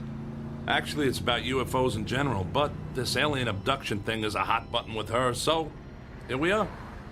How did you get interested in UFOs? Actually, I never gave them a thought until I had a little encounter. A close encounter? That's an understatement. Any abduction flashbacks? Nope. Wasn't that kind of thing. I was fishing, hiking actually, in the Rocky Mountains. That's when a meteorite flashed across the tops of the trees and hit the side of a mountain. Let me guess, it wasn't a meteorite. It sure wasn't. I climbed up there to get a look at it and could see it was metal and aerodynamic. I thought it was a jet. Figured I'd climb down and tell the police about a plane crash until I started to look closer at the thing. And that's when you saw a flying saucer. Didn't look anything like a saucer, flying or otherwise. Just a tangle of mangled metal. But it sure wasn't a plane. That's when I heard a sound inside. I thought it was a survivor of the crash. It turned out, it was. A little gray man with a big head and large eyes? Didn't look anything like what you hear about. It was kind of mangled, actually. It stopped moving as I looked inside, and I could see pools of blood. Clear, blue blood. Sounds like alien royalty. Look, this may sound funny to you, but I know what I saw. Sorry, it's just that I've heard so many stories it starts to get old. Although yours has some new characteristics. It's actually a good story. Doesn't sound like much of a book, though. That's because it's more than just a story. Like what? I got pictures. That helps. And video. And parts of the wreckage, and I even wiped up a sample of the blood and put it in a plastic bag. In my freezer at home is a sample of alien DNA. In a box under the bed are parts and instruments from the craft. And on my computer are pictures and videos of the inside and outside of the craft. You're not making this up, are you? Nope. It's all real, and I got it all. Now, what do you got? What do you mean? That was a deal I made with Maria. I would tell you all about my evidence, and you would tell me all about yours. My friend, I don't think anyone on the planet has evidence like yours. Well, maybe at Area 51, but not in a box under a bed or next to the frozen pizzas in the freezer. Damn it, Maria! What? She told me you would help. That you would share your evidence. Let me guess. You got nothing. Hey, slow down, my friend.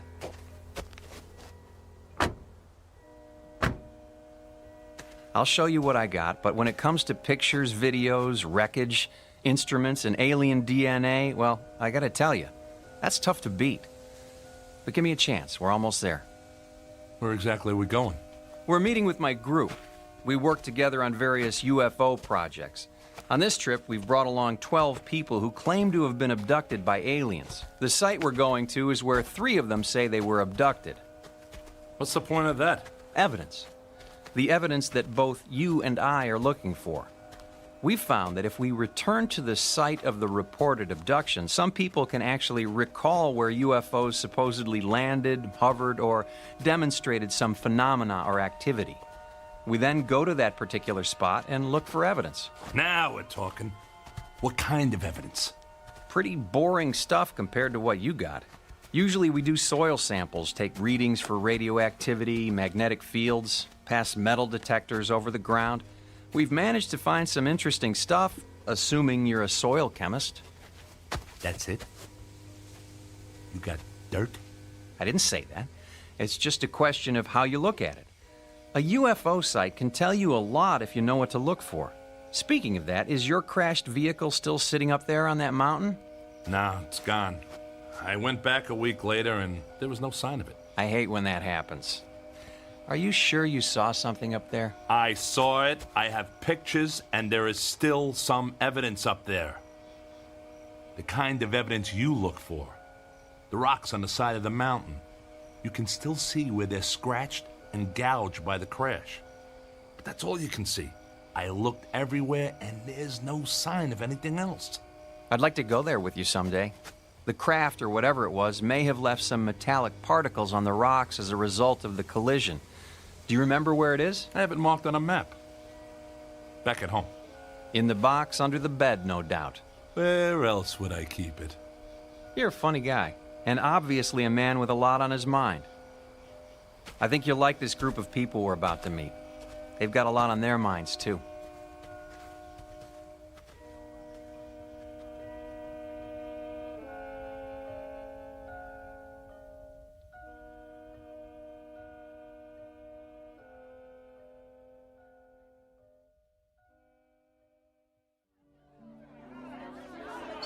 Settle down, they'll be here soon. Hello, Tammuz. I was beginning to worry you were lost. It's gonna be dark soon. I wouldn't have gotten lost, not with all the racket this bunch is making. Enki, this is Tom. He's a friend of a mutual friend. Tom is writing a book about UFOs, and he's interested in our work. It's nice to meet you, Tom. We have extra tents for unexpected guests, and I trust you'll be comfortable. We're about to eat. Please, both of you, join us. Quite a setup you got here. You planning to stay a while? Some of us, although I'm sorry to say the abductees only last a day or two on site. It can be a bit overwhelming for them, especially for the three who feel they were abducted at this place. You know, I don't know how to tell you this, but I had no idea this trip would involve camping. Sorry about that. We'll take care of you. I think we might even have some extra clothes for you, although it's more of a jumpsuit. That's okay. I'm not planning to stay that long. Just long enough to see what you got. Fair enough. Let's have something to eat, and then we'll figure out how we're all going to proceed.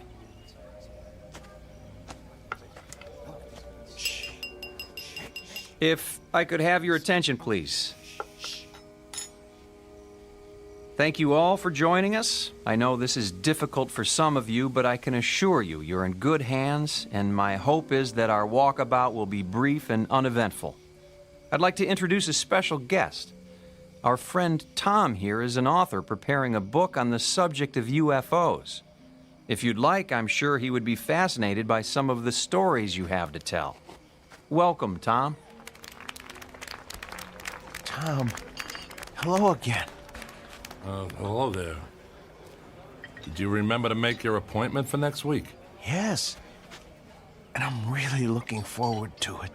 I'll bet you are. Friend of yours? Starting to look that way. His name is Alex. I seem to keep running into him. Welcome, Alex. Hello. And to all of you, a warm welcome. Once we finish our dinner, we'll change into some gear for our adventure. We're going to engage in an exercise with group hypnosis tonight.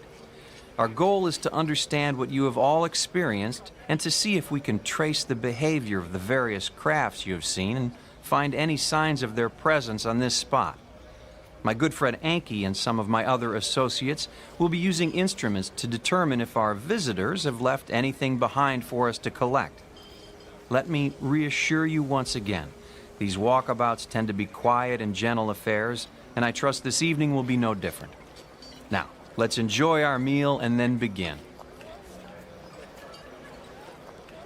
That's it? Group hypnosis and you guys run around with instruments in the dark? Is this gonna be another waste of time? My friend, it is not a waste of time. I'm sorry you're in such a hurry and I can't help you with your deadline or your editor. Let's just hope we find some good evidence for you tonight and then you can get to work. Tom, I've laid out some clothing on a cot in your tent. You can change when it's convenient for you. Right now sounds like a good time.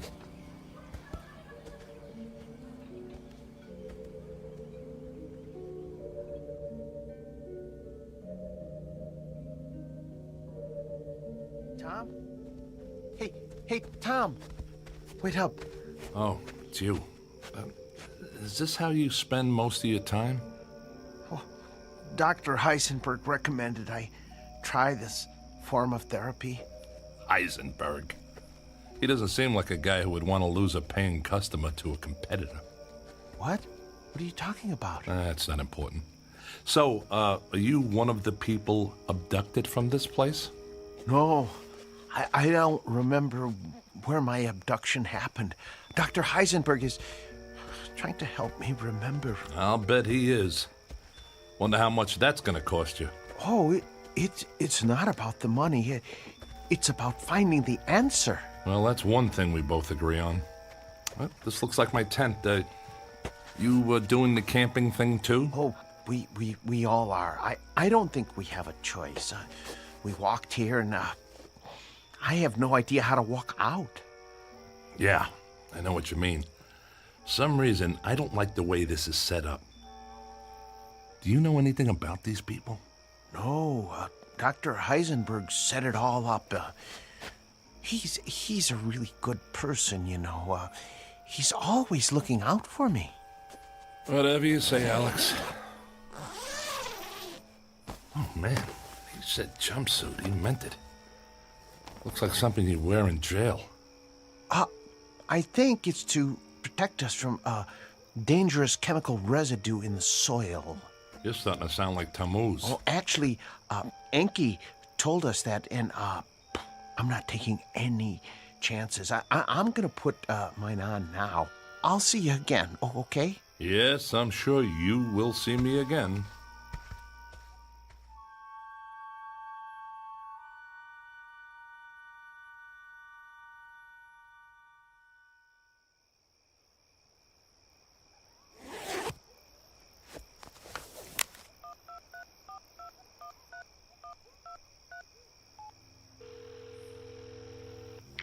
Hi, Tom. Were you expecting me to call? No, I saw your name on the caller ID. Did you show Tammuz your evidence? No, but I told him about it. That's why I'm calling. Maria, this guy's got nothing. He's as big a fraud as that quack psychiatrist I saw yesterday. And hey, you know what? These two are connected somehow. Heisenberg has lots of connections. He's actually somewhat famous, but obviously he didn't impress you. Yeah, obviously not. Look, Maria, I'm going to give this my best, and then I'll get right to work on that manuscript, okay? Are you all right, Tom? I mean, is everything okay? Yeah, everything's fine. I'll see you in a month, okay? Tom? Okay, that's our deal. Tom! Oh, sorry, Tom. I didn't know you were on the phone. Yeah, I'll talk to you later, Maria. Goodbye, Tom. I'm very sorry. Was that your wife? No, I'm not married. Someone I'm working with, maybe you've seen her. Her name is Maria. Maria? Oh, sorry. I don't know anyone named Maria. Yeah, but somehow she knows Heisenberg.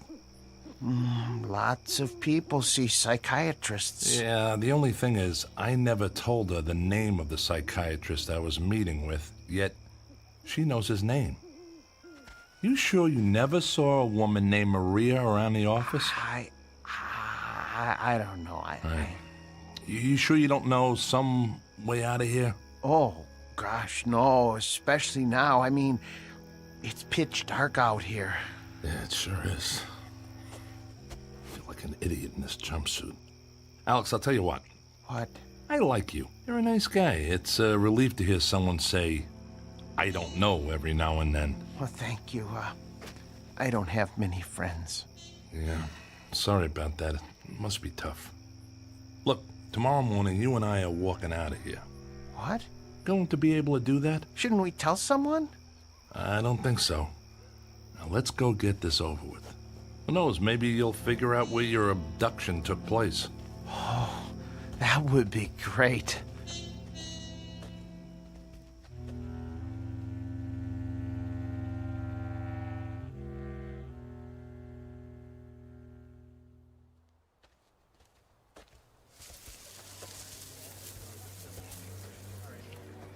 Hello, my friends. I see you're wearing our group attire. So how come we're all dressed in white and Tammuz and his buddies get the blue jumpsuits? I don't know. I like the blue ones better, too. Please, my friends, I would like to ask all of you to recline on the cots that we've arranged here in the circle. Tom, I wonder if you'd like to join this session. I'm curious if there are any memories from your fishing trip that have eluded you. I don't think so, and if you don't mind, I'll pass on the mass hypnosis. I'm here to find evidence, not become a part of it. Suit yourself. Is there anywhere special you'd like to sit or stand? Back here is fine. I'll watch from a distance. Good luck there, Alex. Have a nice nap. Thanks. I'll see you later, Tom. Right. My friends, please, if you'll take your positions and simply lie down. Get comfortable, please, and be at ease. I want to begin by asking you to close your eyes and relax. Relax the muscles in your face and feel the tension go out of you. Relax. Feel your shoulders and arms slowly relax and allow your body to relax down your back, to your legs, to your feet. Relax.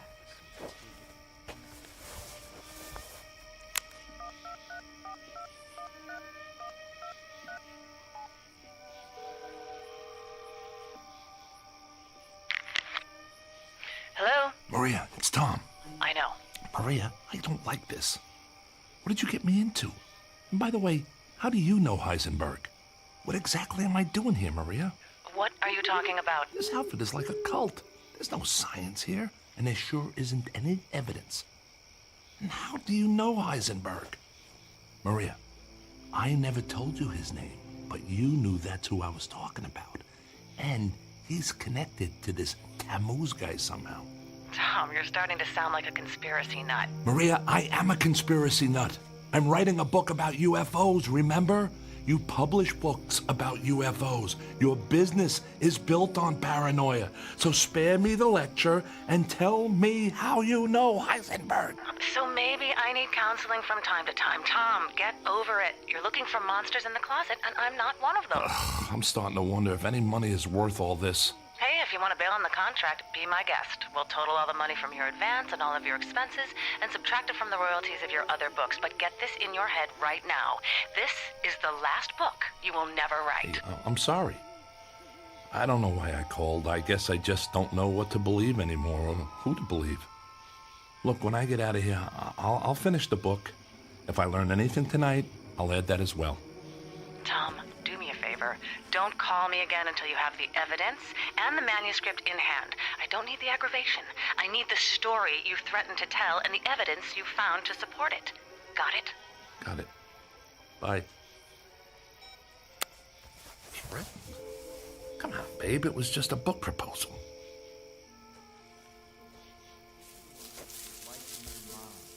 The bright light lifted you. See it. Believe it. Know it is there. The light approaches and will take you up to where all is well. Tom! Tom! Alex? Is that you? Where are you? I'm here, in the bushes. He said to be comfortable, and I'm comfortable when you're around, so I had to find you. Alex, you're missing out on your session. I don't want to do this. This is bad. Good. Alex, you're starting to get it. This is a scam, and that's bad. No, I mean really bad. Look. Oh my God! What is that?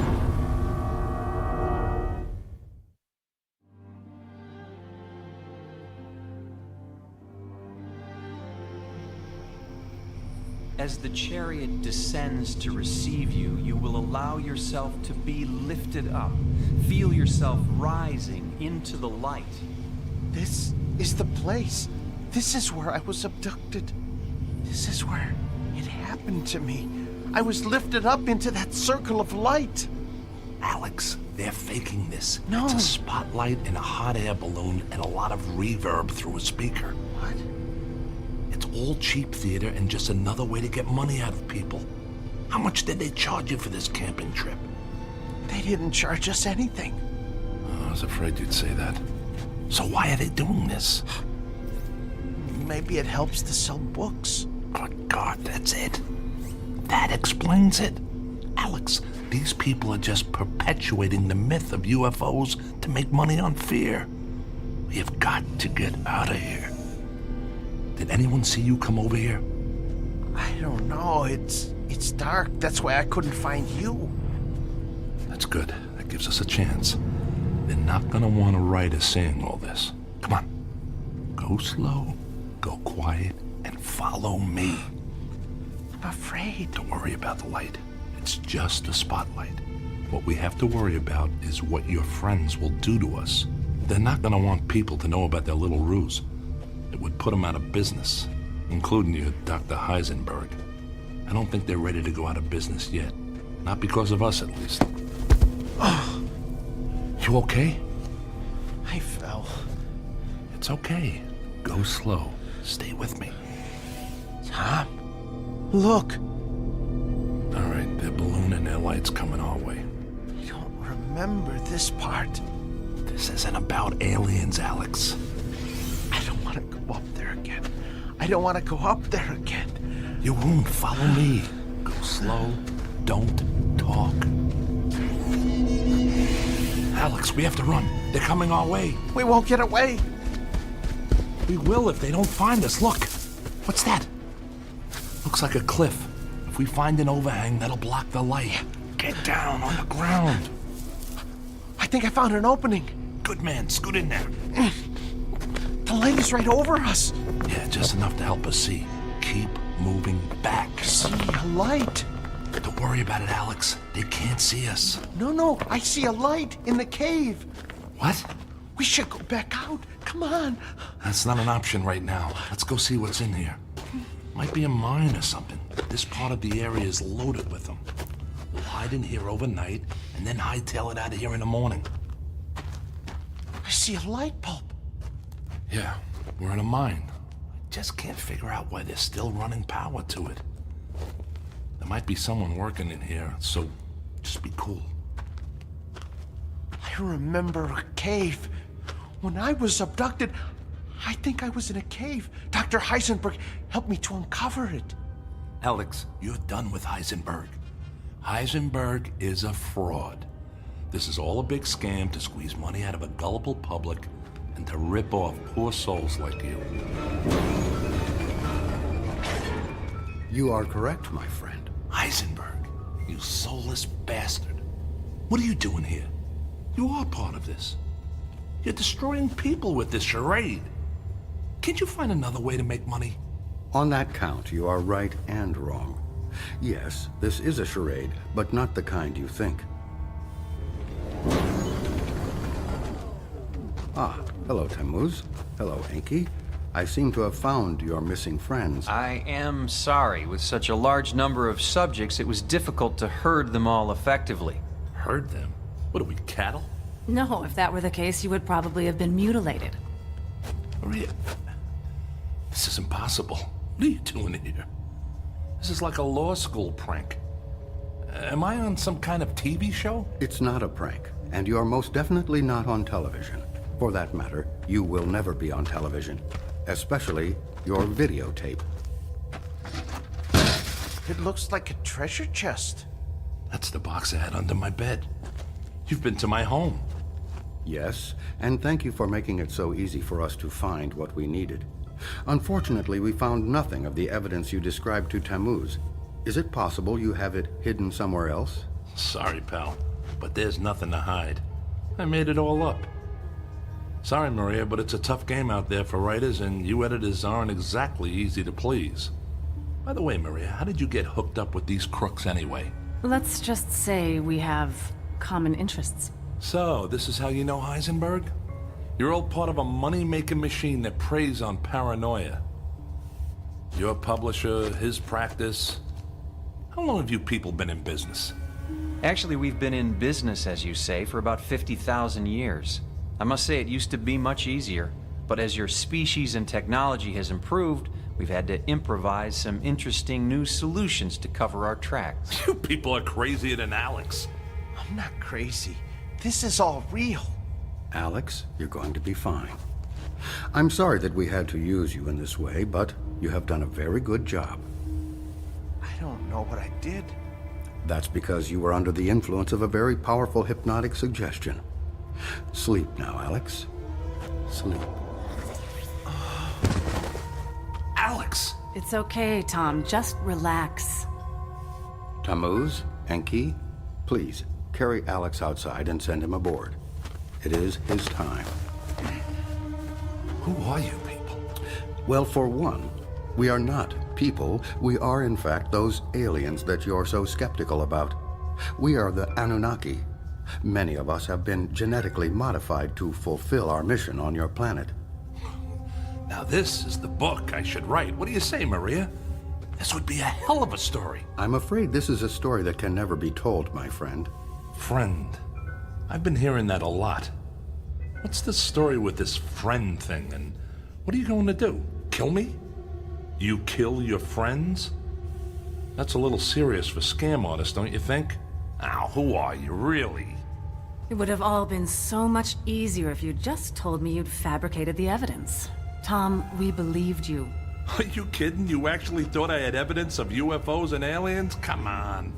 We're all in the same business here. So I had my little scam with the book, and you got this deal going on. We can work together here. But hey, no more of this messing around with people's heads like you did with Alex.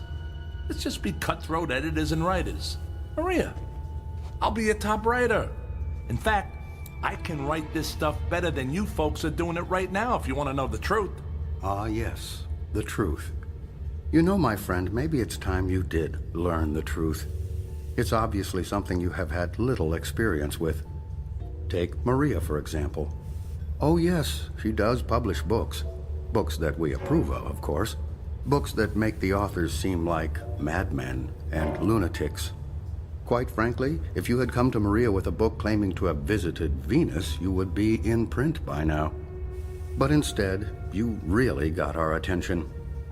Every now and again, someone like you shows up with some real evidence that we missed. That's when we have to take action. You see, that's one of our secondary missions, making sure that our experiments are not discovered.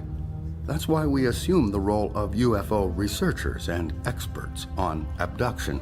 You see, Tom, we found that the best way to obscure the truth is to pretend to seek it.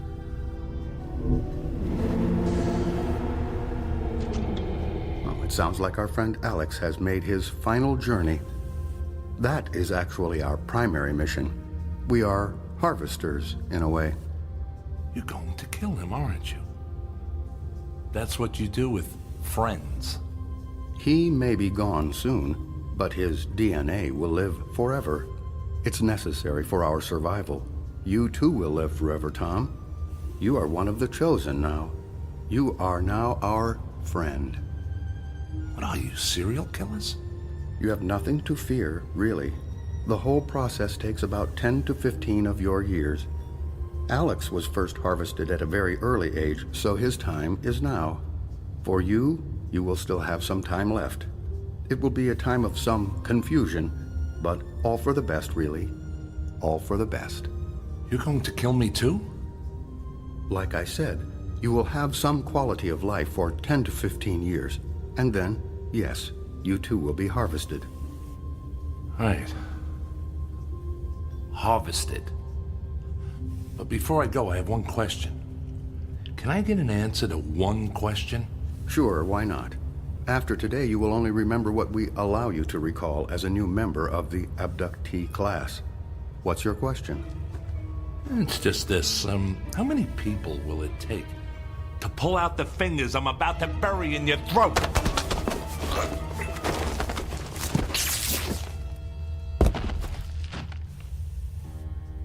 It's all clear. He is unconscious.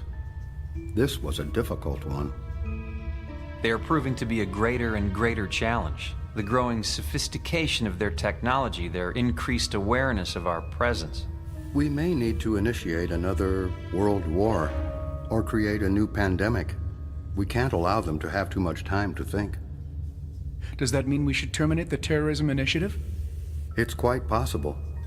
In the meantime, let's increase the number of stories about supervolcanoes, asteroids striking the Earth, and global warming. Keep the fear alive.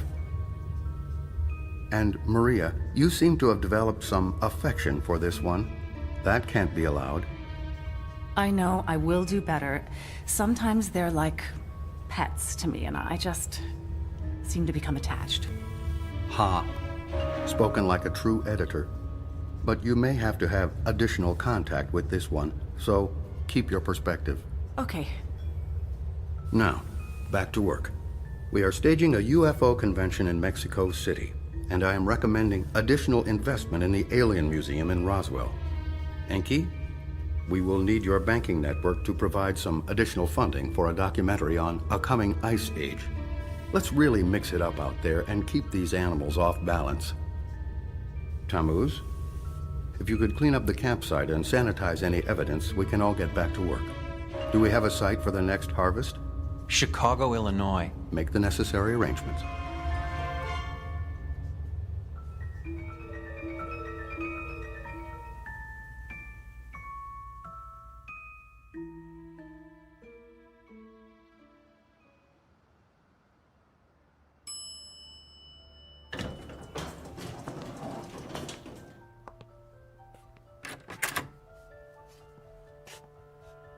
Hello, friend. So nice to see you again. It's nice to see you, too. Please, go in. The doctor is expecting you. Hello, Dr. Heisenberg. Hello, Tom. How are you feeling today? I think I'm getting worse. I think I need more sessions with you. Let me ask you something, Tom. Do you still believe you have been to Jupiter? I don't know. It doesn't make any sense to me. It's a gas giant. You can't breathe there. Well, if the alien technology you have described in our sessions is as advanced as you believe, anything would be possible, wouldn't it? I think you're right, Dr. Heisenberg. Tom, I must tell you, you have a way with words. Have you ever thought about writing a book about your adventures? No one would believe me. People want to believe, Tom. That's all that matters. I know an editor who I think would be very interested in your story about Jupiter. Why don't you meet with her? I could set it up for you. Okay. Then it's settled. Now, let's begin our session. Close your eyes, and you will go into a deep sleep. Deep, deep, deeper, deep, deep.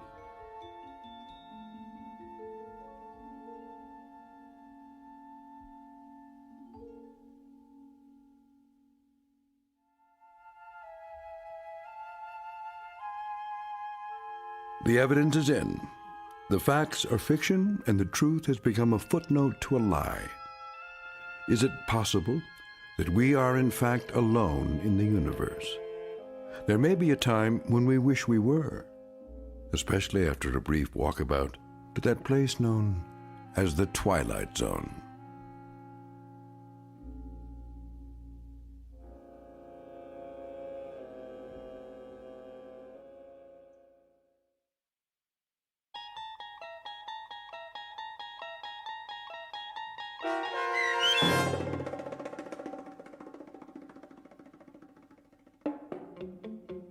The Walkabouts, starring Mike Starr with Stacy Keach as your narrator, was especially written for The Twilight Zone by Steve Newby. Heard in the cast were David Pasquesi, Joby Cerny, Leah Mortensen, Richard Hensel, Linda Kimbrough, and Tim Dadabo. The producers of The Twilight Zone wish to thank CBS Enterprises and the Rod Serling Estate for making this series possible. This copyrighted radio series is produced and directed by Carl Amari and Joby Cerny for Falcon Picture Group. Sound design, custom Foley effects, recording, and editing are done in the Cerny American Sound to Picture Theater by sound designers Todd Beyer, Craig Lee, and Tim Cerny. To learn more about the Twilight Zone radio dramas and to contact us, visit our official website at twilightzoneradio.com. Doug James speaking.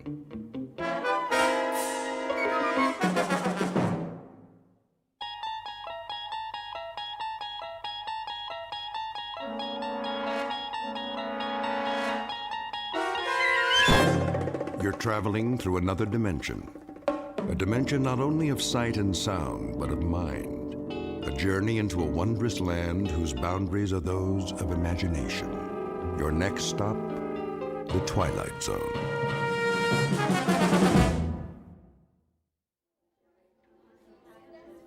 Attention, Grocery King shoppers. Today's special is Bubbling Brook Pure Spring Water, on sale in the beverage department. Why not pick up some for your family? Available in the gallon and half-gallon sizes. That's Bubbling Brook Pure Spring Water, on sale now. Grace! Oh, hey, Martha. I thought that was you. Just doing a little last-minute shopping. For Bill's party? But I told you we'd take care of everything. Oh, you know me. I have just about everything I need, but I'm gonna pick up some greens for the salad. Maybe an appetizer. Well, don't worry about a cake. We're bringing one. Oh, shoot. So are the Hendersons. That's gonna be a lot of calories tonight. Maybe we can freeze some of it.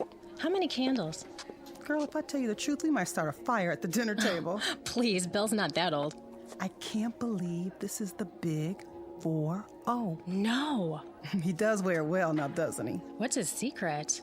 Good genes, I guess. Plus, he's a do-it-yourselfer. That keeps him healthy. I wish some of that would rub off on Jerry. Oh, no, you don't. All that puttering around. Ha, gotcha. Not in the store, Oliver. Sorry. No, that's all right. Put that away right now, young man. Yeah, but they're coming. Who's coming? The invaders. I don't know what's gotten into him. Oh, he's just being a boy. I know a lot about that. You do? When my pa was his age, it was video games all the time. It still is. But they're so much more violent now. All about war and killing and... My husband says it's a natural instinct. What is? To protect and defend. Well, if he has to serve his country, that's one thing. But there's no war here now. Thank God. They do grow up fast. Too fast, if you ask me. I know. I mean, but really, what can we do? We can't keep them locked in their rooms. They're going to find out what the world's like sooner or later. I think it's a male rite of passage thing, like horror movies and wrestling. That's easy for you to say. You had girls. Hey, Mom, look. Captain Chris. No more breakfast cereal. There's vitamins in everything. It's nothing but sugar. Oh, Mom. Oliver, stay with me. Oliver! Ooh, she has her hands full. Reminds me so much of my pa. Too much sugar. Oh, Bill says that's a myth. Food coloring, then. I doubt it. It's the way the world is now. All the war news on television. I wish we could just turn it off for a while and let him grow up. Amen to that.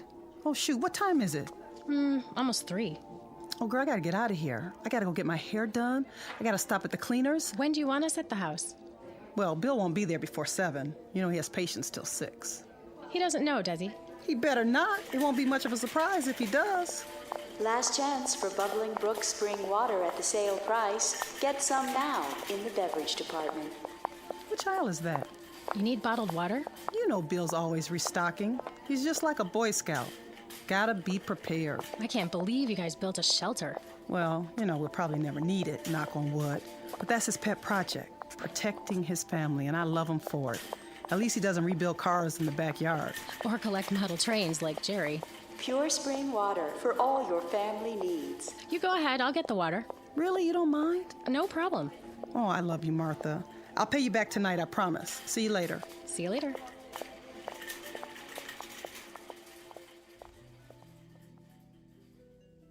Welcome to Friday afternoon in suburbia. Time for last-minute errands before the weekend begins. In this case, a surprise birthday party. Only there's a twist. What's in store for this particular evening is nothing less than a nightmare. Your attention is directed to the following fable. Once upon a time, families built bomb shelters in their basements in anticipation of a war they prayed would never come. The world lived on the brink of annihilation as men hoped for the best and prepared for the worst. Then the Cold War ended and shelters were forgotten, until terrorism again made fear the order of the day. Please note that our story is not meant to be prophetic. It is the fervent prayer of all men of goodwill that such an attack will never come. It need not happen here. But in this place, in this time, the nightmare is about to become a reality, because this place is called the Twilight Zone.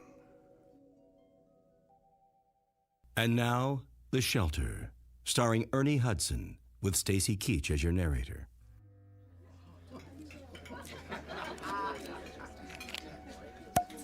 There. Who wants champagne? Maybe just a little. Give me your glasses, everybody. Mom, may I please be excused?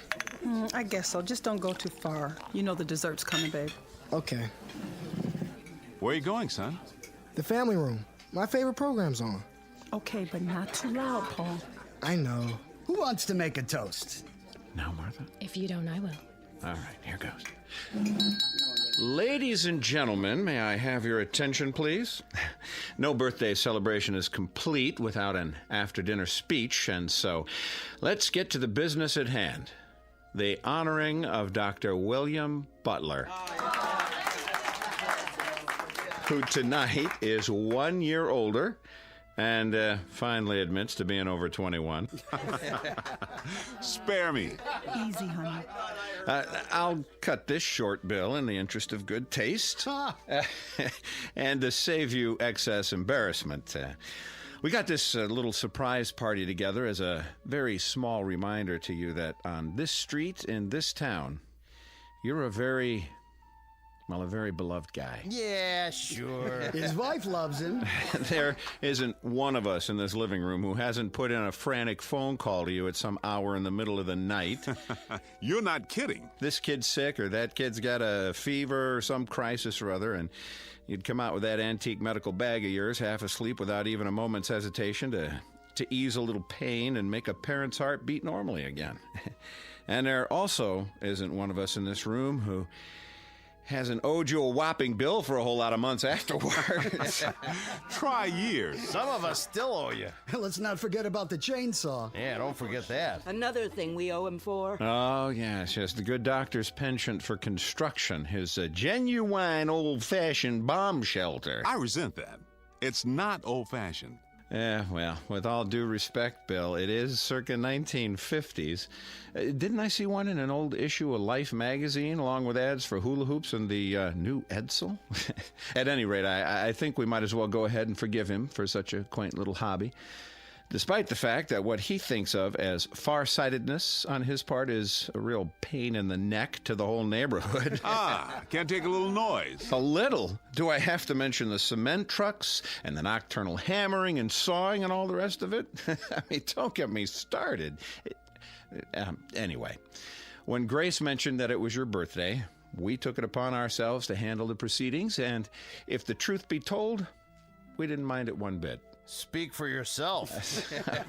So just as a little personal aside, let me conclude this way. I've lived in this town for 30 years. As you'll recall, Bill, you and I went to the same school, joined the Army together. I became a broker, not a broken-down accountant. You became a doctor. But we raised our kids on the same block, confided in each other about our personal problems, gave each other a few helping hands along the way, and I'm glad to say our wives became fast friends.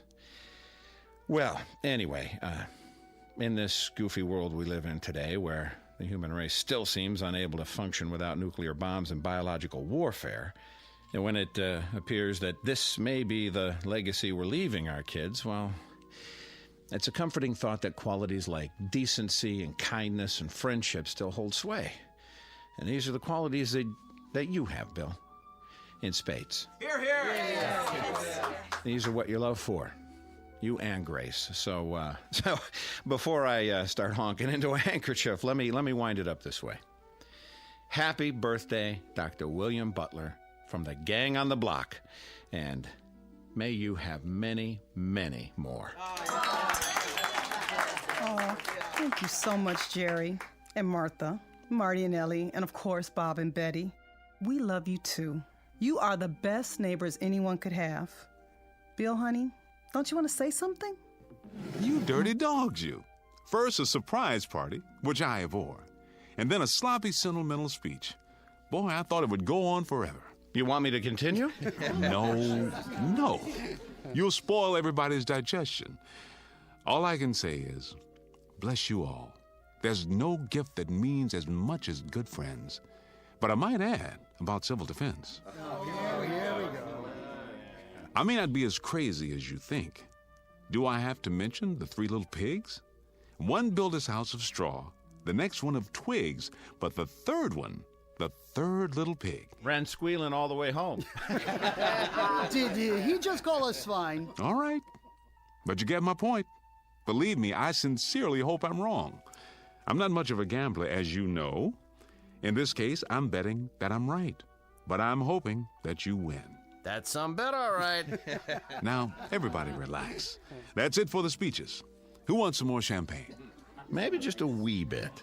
Hold on, everybody. There's one more surprise. Betty, I need you and Grace in the kitchen. You didn't get a cake. Hush now. I'm sure that son of yours will want some. Girl, watch out or he'll eat the whole thing. Come with me. Paulie? Yeah, Pop. Help your mother clear the plates. Okay, but... But what? What is it? The television. It just went out. Gods, a crisis. Marty, you're an engineer. What do you know about TVs that go on the fritz? That there are times when such malfunctions are a boon to peace. What happened, Paul? Picture just went out? Yeah. You still getting sound? No, first the picture went off. Then there was some kind of announcement about an emergency. Here it comes, everybody. We couldn't get all the candles to stay lit. Hold it for a second. What did you say, Paul? The announcer said to turn on the emergency station or something on the radio. The emergency broadcast network? You must have heard it wrong, Paul. I didn't hear it wrong, Pop. That's what he said. Tune to the emergency frequency. Then everything went blank. He's right. It's a blank screen. There's a radio in the living room. Hey, what about the cake? Not now, Grace.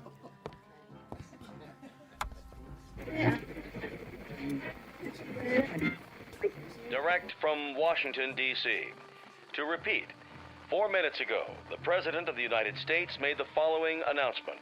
I quote, "At 8:04 Eastern Standard Time, our radar stations in Alaska reported a large number of unidentified flying objects moving southeast across our borders at a high rate of speed." What is this, some kind of joke? I don't think so. Quiet. As of this moment, we have been unable to determine the origin of these objects. But in the interest of national security, I am declaring a temporary emergency. Until further notice, we are in a condition of yellow alert. So said the President. Federal authorities request that all civilian defense personnel report to their assigned posts immediately. A temporary state of emergency is now in effect. No commercial traffic of any kind will be permitted on streets or highways in the northeast sector of the country. Repeat, no commercial vehicles of any kind will be permitted on streets or highways. You are asked to remain calm and proceed in an orderly fashion to your local shelter centers. Repeat, go to your nearest designated shelters. What about Jeannie? She'll be at the university. It's in the middle of the semester. Bob, we've got to call her. My sister, she's upstate. Did he say they're attacking upstate New York? Does the phone still work? I don't know. The line's down. The circuits are overloaded. Everyone's trying to call. The children. Call the babysitter. Did you hear what he said? We can't get through. Stay calm, please.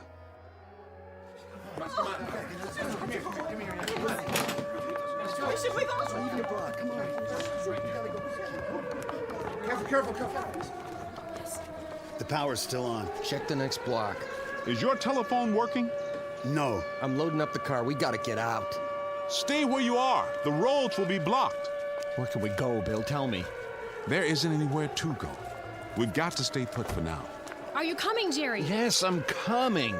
Then what, Bill? What? You heard the radio. If it's bombers, they're probably headed for the industrial centers. They'll be trying to shoot them down now. But if it's high-speed missiles, some may get through. There's no telling how long we have. Marty, I need you. Get the kids, Ellie. The supplies in the camper. Hurry, they're coming. They're coming. Bill, we've got to do something. Where's Paul? I'm right here, Pop. Get inside, both of you. We've gone over this before. Yeah, but I never thought it would actually. Well, it has. Don't just stand there. You know what to do. Inside, now. The distant early warning line in Greenland, state of emergency. Repeat, emergency. This is not a test. This is not a test. This is not a test.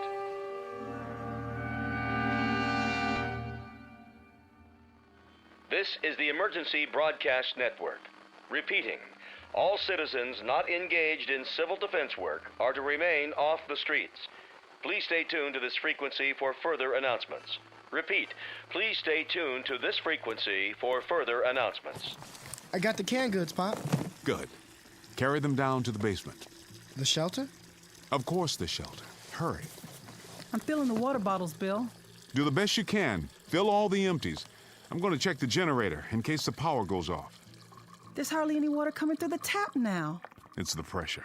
Everybody and his brother's doing the same thing we are. Keep it on full force until it stops completely.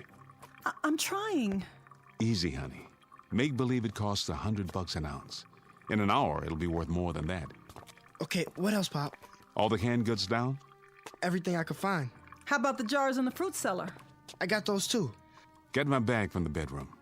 What about books and stuff? Your father told you to get his bag. I'm going. There's still time, Grace.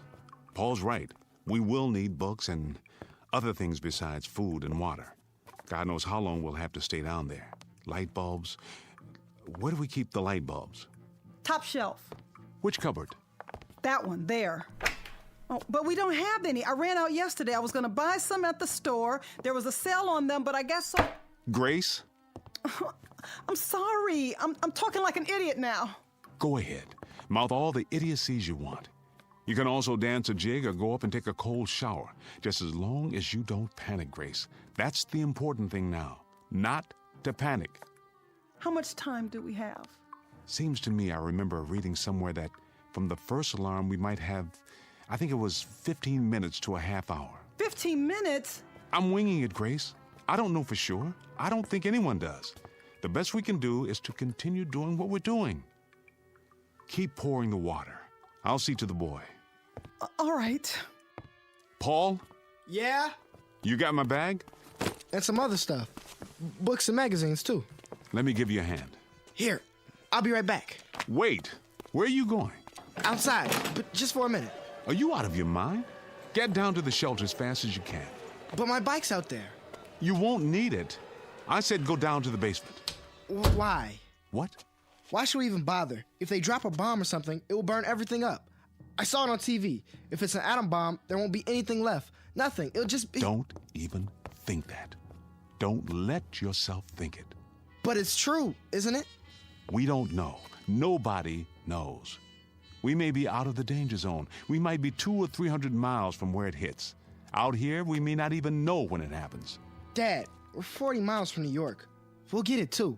If we do, we do, that's all. But for the time being, our job is to stay alive. And you're not going to do that by running around in the night trying to find a bicycle. Now give me some help here. And don't say anything like that in front of your mother. She's frightened enough as it is. Yes, sir. Bill, there's no more water.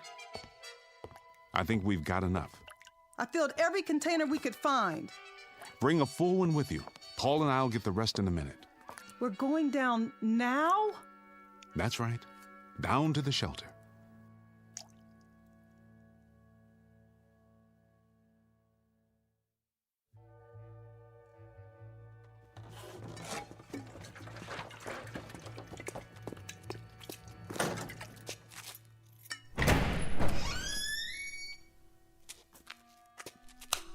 There.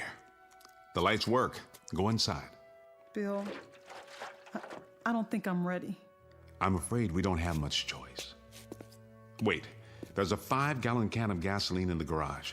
Paul, you run up and get it. We may need it for the generator. Okay. Oh, Bill, I'm so tired.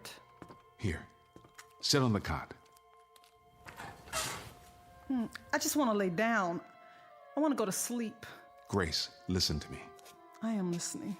I just explained to Paul, if there's a bomb, there's no assurance it'll land near us.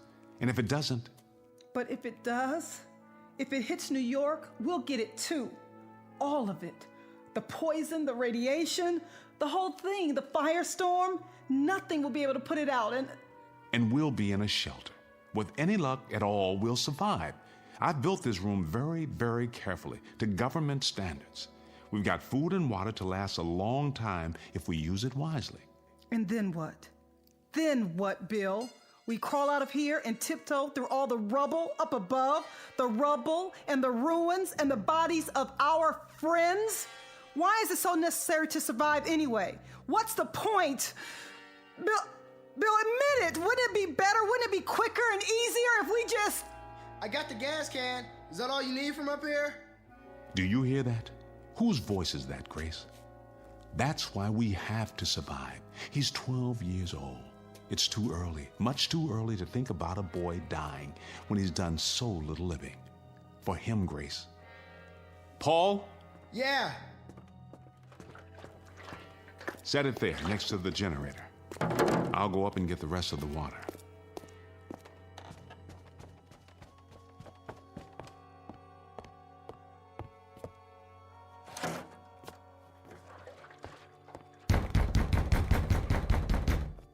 Jerry, what in the... What are you doing, Bill? Storing water, which is what you should be doing. Well, we got about 30 gallons, and then the water stopped. Did yours stop, too? That's right. You'd better get on home, Jerry, and into your basement. I'd board up the windows if I were you, and if you got any wood putty, I'd seal the corners to make them airtight. We don't have a cellar, Bill. The benefits of modern architecture. And wouldn't you know it, we got the one new house on the street. All the latest conveniences, everything at your beck and call. Every wonder of modern science except for the one they didn't take into account. The one that's headed straight for us right now. Jerry, I don't know what to tell you. Can I bring Martha and the kids over? Can I at least do that? Here? There's sitting ducks in our house. Sitting ducks. We don't have any protection at all. You can use our basement. Your basement? What about your shelter? That's the only place anyone can survive. We've got to get into the shelter. I don't have any room, Jerry. I don't have near enough room or supplies. It's designed for 3 people. We'll bring our own water and food. We'll sleep standing up if necessary. Please, Bill, we've got to use your shelter. I have to keep my family alive. You understand that? We won't use any of your stuff. You have my word. What about air? It's a 10 by 10 room with an air filter to supply 3 people. Will you bring your own air? 24 hours, Bill, and then we'll get out, I swear, just so we can have a chance. No. When that door gets closed and locked, it stays closed and locked. I'm not breaking the seal. There'll be radiation and heaven knows what else. I'm sorry, Jerry. As God is my witness, I'm sorry, but I built it for my family. And what about my family? Don't they matter? Of course they do. I'll have to ask you to get out of my way. What do we do? Just rock on the front porch until we get burned to cinders? That's not my concern. At this given moment, it's my family I have to worry about. I am not going to sit by and watch my wife and children die in agony. I am not going to do that. Do you understand me? I am not going to... Let go of me.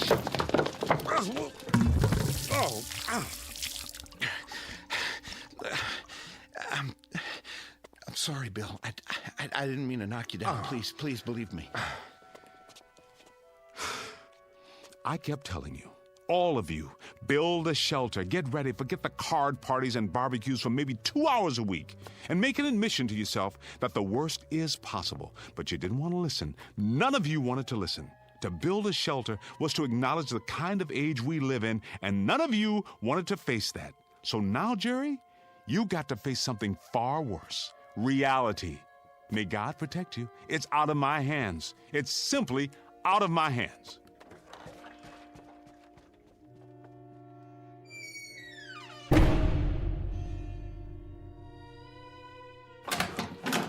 Where is he? Marty? Where? I've got to talk to him. We all do. There's no more time.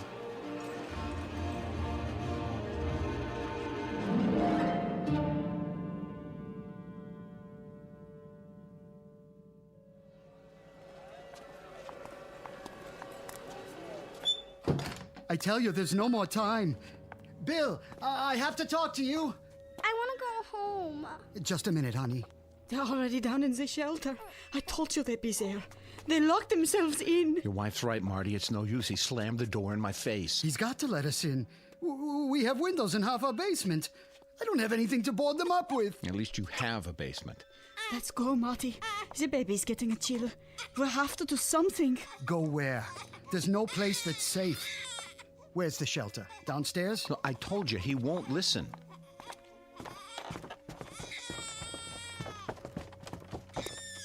Bill, it's Marty.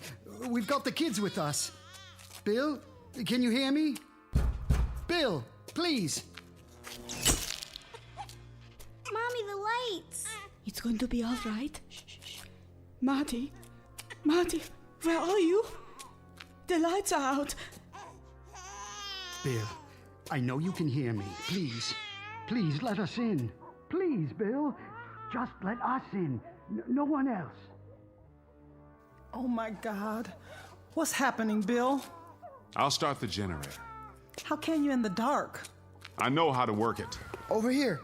Dad, I found the switch. All you have to do is pull the cord.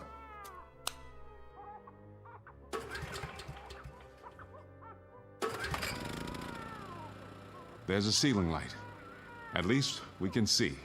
Bill, we don't have any lights out here.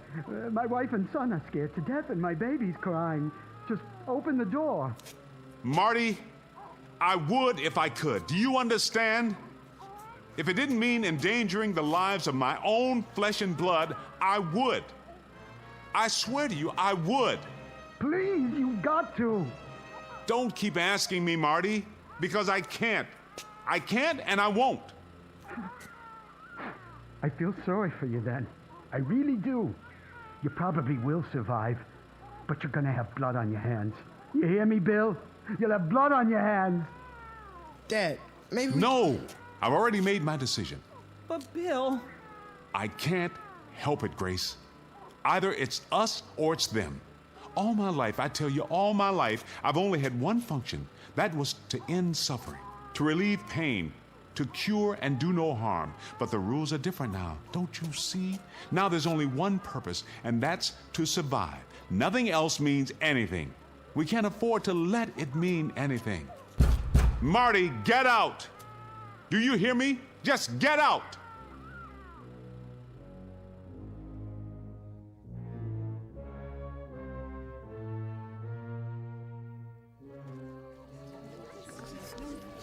I brought a flashlight. Who's got a portable radio? Here. Announced that there are no further reports on the unidentified flying objects. A statement from the Pentagon confirms that an enemy attack cannot be ruled out at this time. Remain tuned to this station for updates. What does that mean? It means they're missiles. I'm not going to sit here. It'll hit any minute. I just know it. It's gonna hit any minute. What are we going to do, Bob? Tell me. I'll tell you what we shouldn't do. We shouldn't just moon around here like sheep. Maybe we ought to pick out a basement and go to work on it. Pool all our stuff, food, water, everything. It isn't fair. He's down there completely safe, and our kids have to wait around for a bomb to drop. Why don't we just go down in his basement and break open the door? We couldn't all fit in there. It would be crazy to try. Then draw lots. Pick out one family. What difference would it make? He won't let us in. We can all march down there and tell him he's got the whole street against him. And what good would that do? I keep telling you, even if we were to break down the door, there's not enough room and there's not enough supplies. We'd just be killing everybody for no good reason. If it saves even one of these kids out here, I call that a reason. Jerry, you know him better than any of us. You're his best friend. Why don't you go down again? Try to talk to him. Plead with him. Tell him to pick out at least one family. Meaning yours, Weiss? Why not?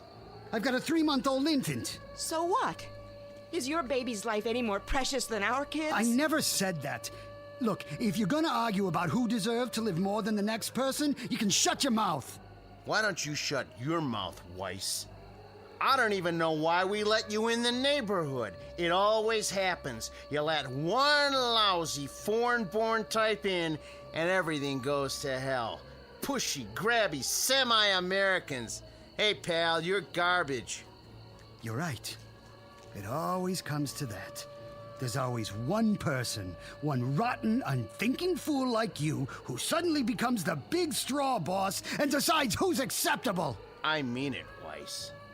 If we've got to start hunting around for people to disqualify, you and yours are at the top of the list. Why, you stupid son of a...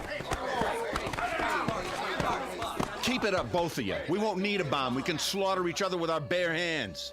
Marty, go down to Bill's shelter again. Ask him. What's that? The 2-minute warning? That means they're almost here. Look at the sky. What are those lights?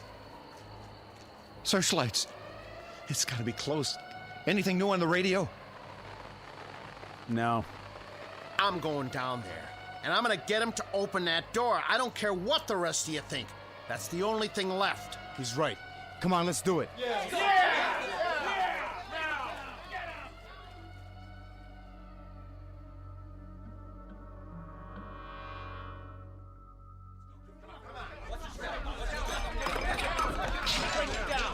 Where's the stairway? Over here.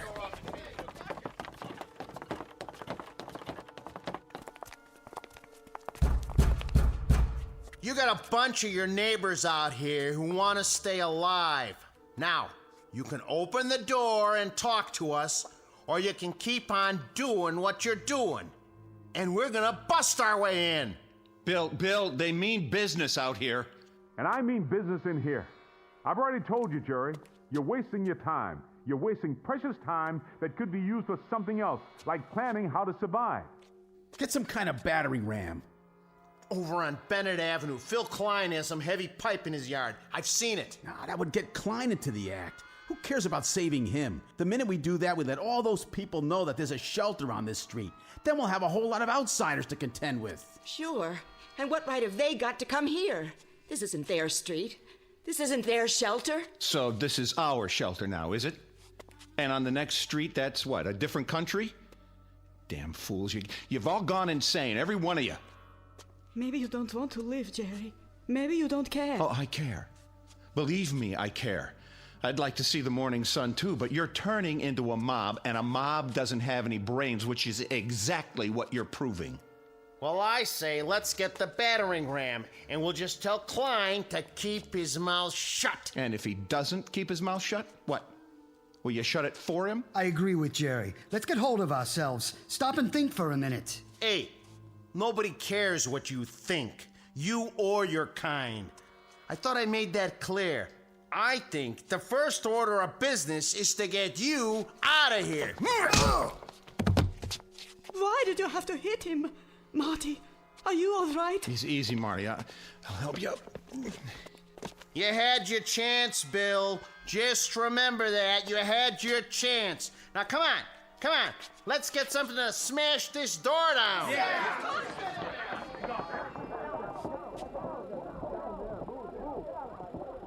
Bill, who were those people? Those people? Those are our neighbors, Grace. Our friends. The people we've lived next door to for 20 years. Come on, Paul. What do you want me to do, Pop? Help me brace the door. Stack everything we have against it. Maybe it'll hold for a while.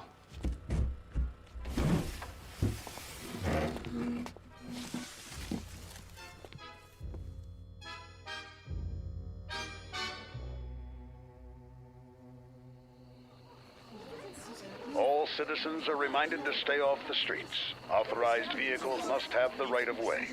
Please remain calm and stay off the streets. You heard what he said. Let's get inside.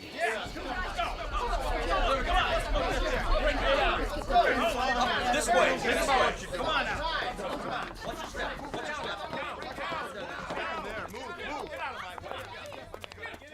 Try the battering ram. Yeah, let's see what it can do. Yeah, knock it down. Who told you, Butler? You should have opened up. Yeah, you should have listened to us. You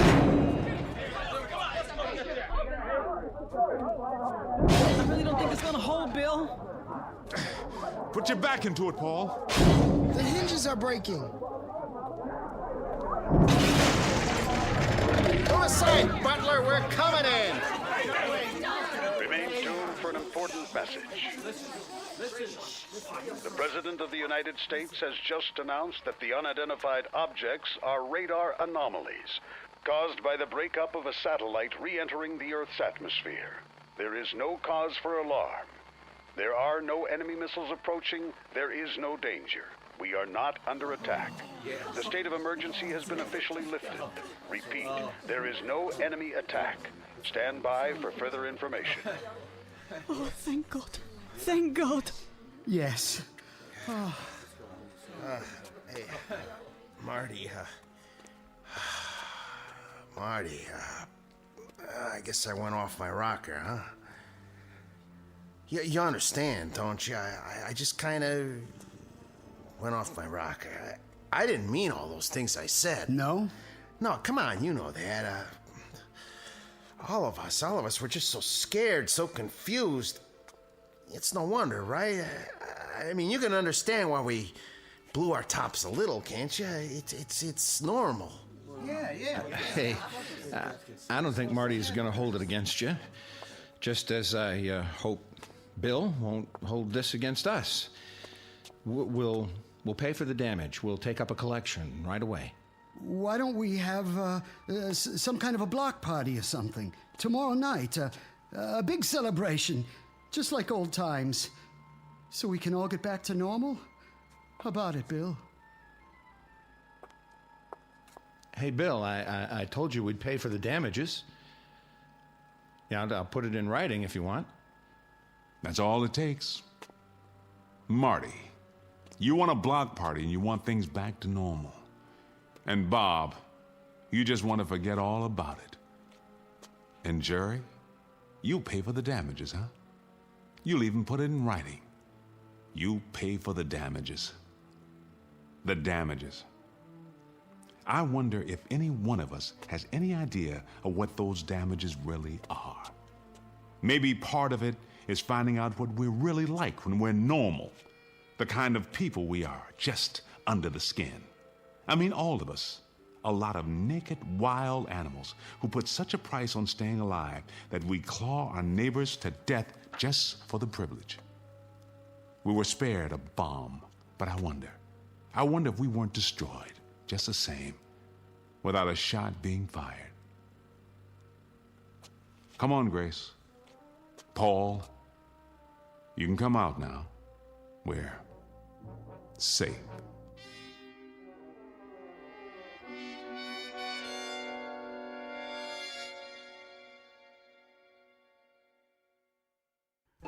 No moral, no message, no prophetic tract. Just a simple statement of fact.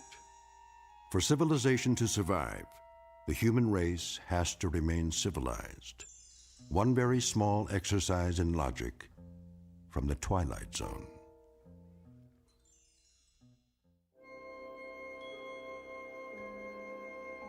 Hi, this is Carl Amari, producer of the Twilight Zone Radio dramas. I'd like to take a moment to tell you about our official website at twilightzoneradio.com, where you'll get the latest news and information on these Twilight Zone Radio dramas. Plus, at twilightzoneradio.com, you can digitally download 3 free episodes or any of our episodes for only $1.95 each. In this age of ever-changing technology, we've decided to make these episodes instantly available to you by making the Twilight Zone Radio dramas a digital download-only series. This means that this series will no longer be offered on CD. The CD collections at our website are now being offered while supplies last at buy one, get one free. So be sure to get your favorites before they're sold out. Be sure to visit us often, and I'll see you in the zone.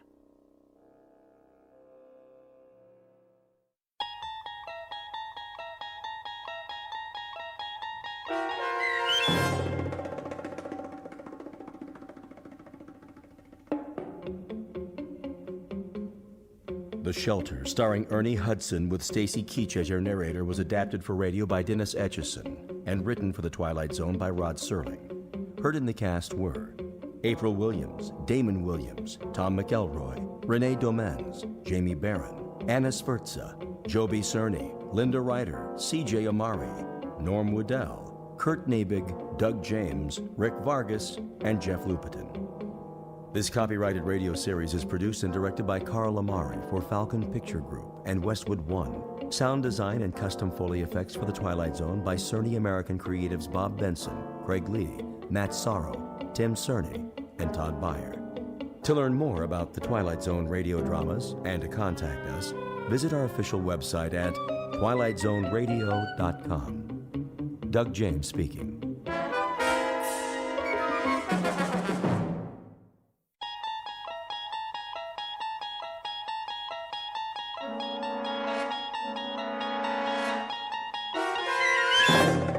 You unlock this door with the key of imagination. Beyond it is another dimension, a dimension of sound, a dimension of sight, a dimension of mind. You're moving into a land of both shadow and substance, of things and ideas. You've just crossed over into the Twilight Zone.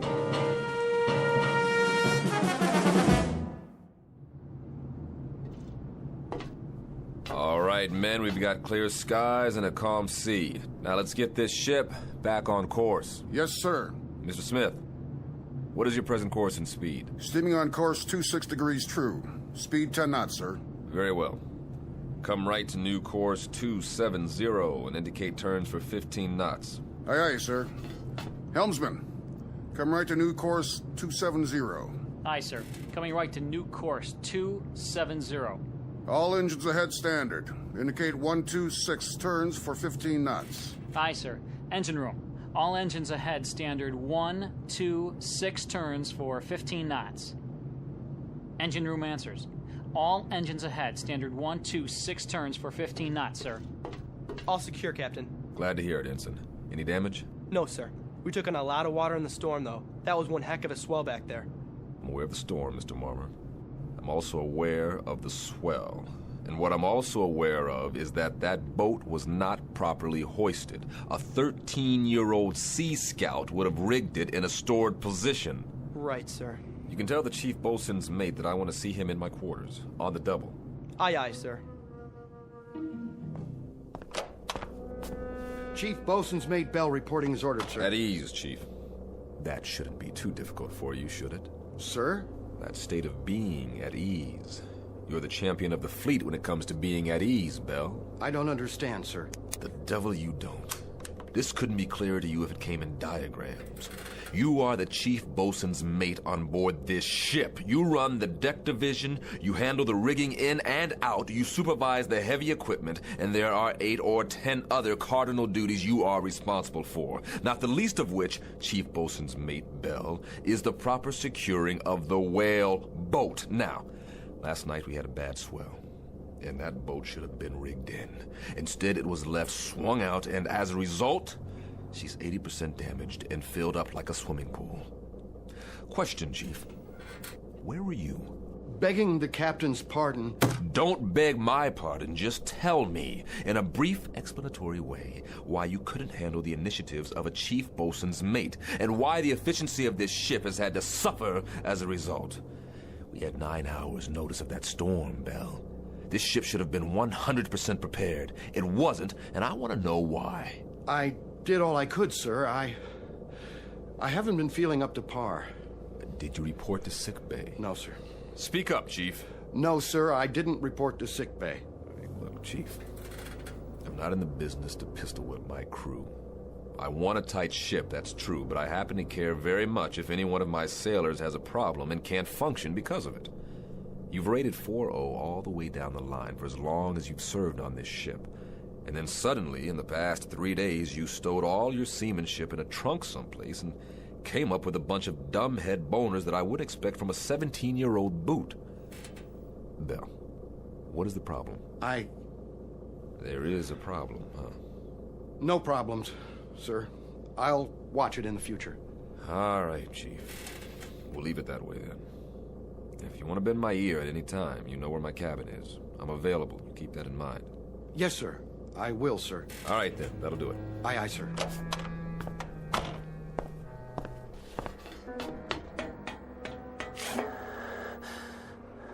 Chief? Hey, Chief, are you all right? What? You okay, Chief? You looked a little woozy there. Yeah, I'm okay. What am I listening to? Sir, contact bearing 280, 1100 yards, echo quality sharp.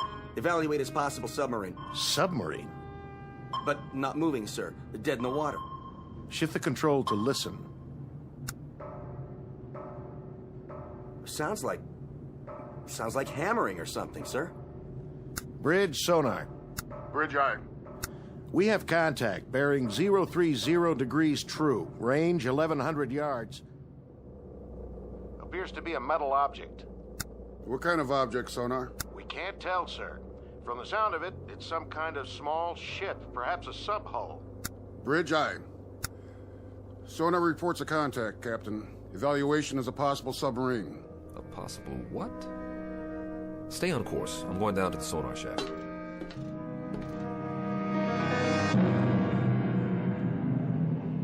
Incident 100 miles off the coast of Guadalcanal. Time 1963.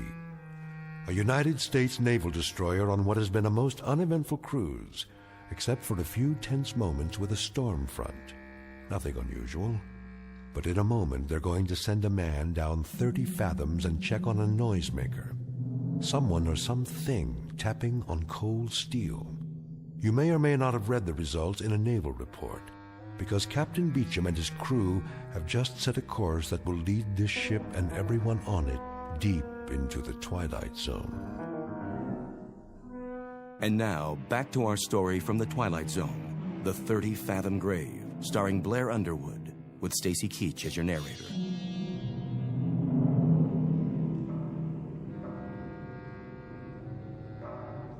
That's it, huh? That's the sound, sir. How long have you been in contact? About 3 minutes, sir. That's a funny one. Sounds like tapping on metal, doesn't it? That's what I think, sir. Bridge. Change course to 030 and reduce speed to 5 knots. Try to make contact by underwater telephone. I've already tried, sir. I get no response. Listen. It stopped now. Just like that? Sonar still has the contact, sir. I'll leave it on. Stay on it. I'll be on the bridge.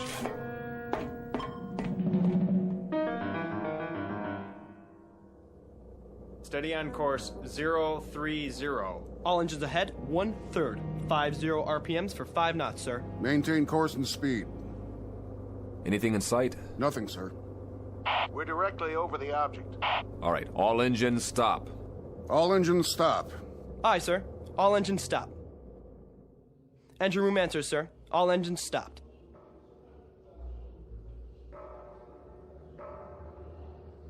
Do you hear it, sir? Wait, hold it. Hold it. I want dead quiet all over the ship. Tell those sailors on deck to can it.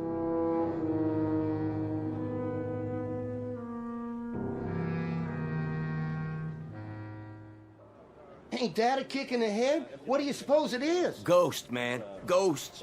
What do you think it is, Chief? I'm not sure. I've never heard nothing like that before. Stow it! Let's keep it quiet down there. They want us to be quiet so they can listen to it. What I want to know is, listen to what?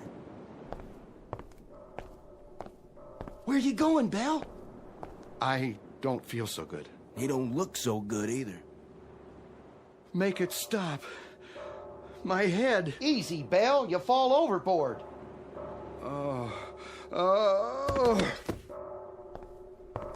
I said quiet out here. What's the problem? We got a man down, sir. What happened? Nothing. Looks like you fainted. We'll get him down to sickbay. Yes, sir.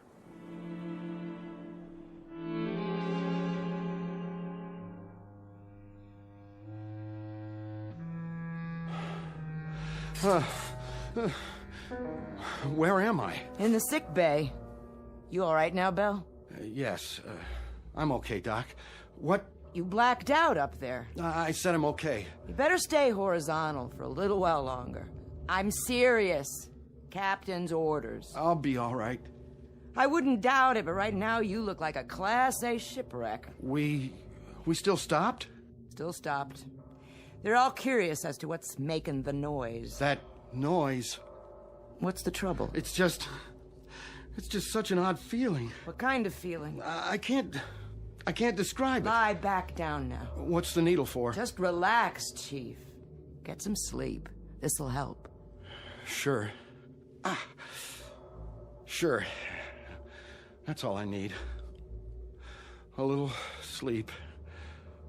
Doc? Yeah, Bill? What do you suppose is down there? Don't worry about it. You just go to sleep. Whatever it is, the captain will know what to do.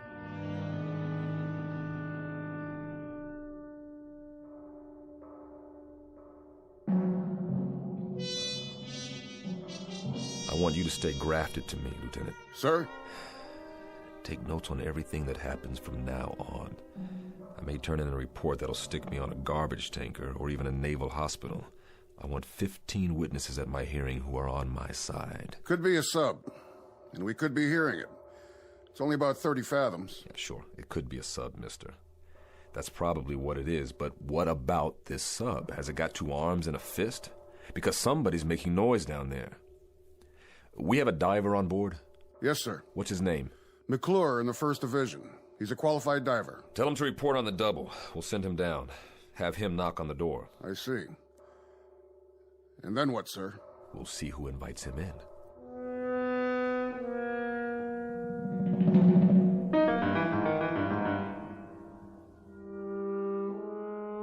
McClure reporting, sir.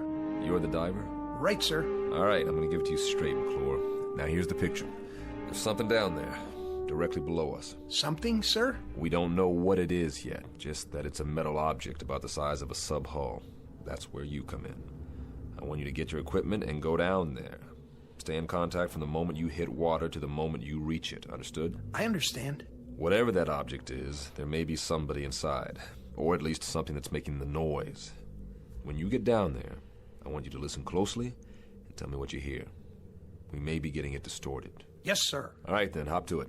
Aye, sir. What we're hearing doesn't make any sense. It's crazy. It is that, Lieutenant. But if it isn't a sub, sir, what is it?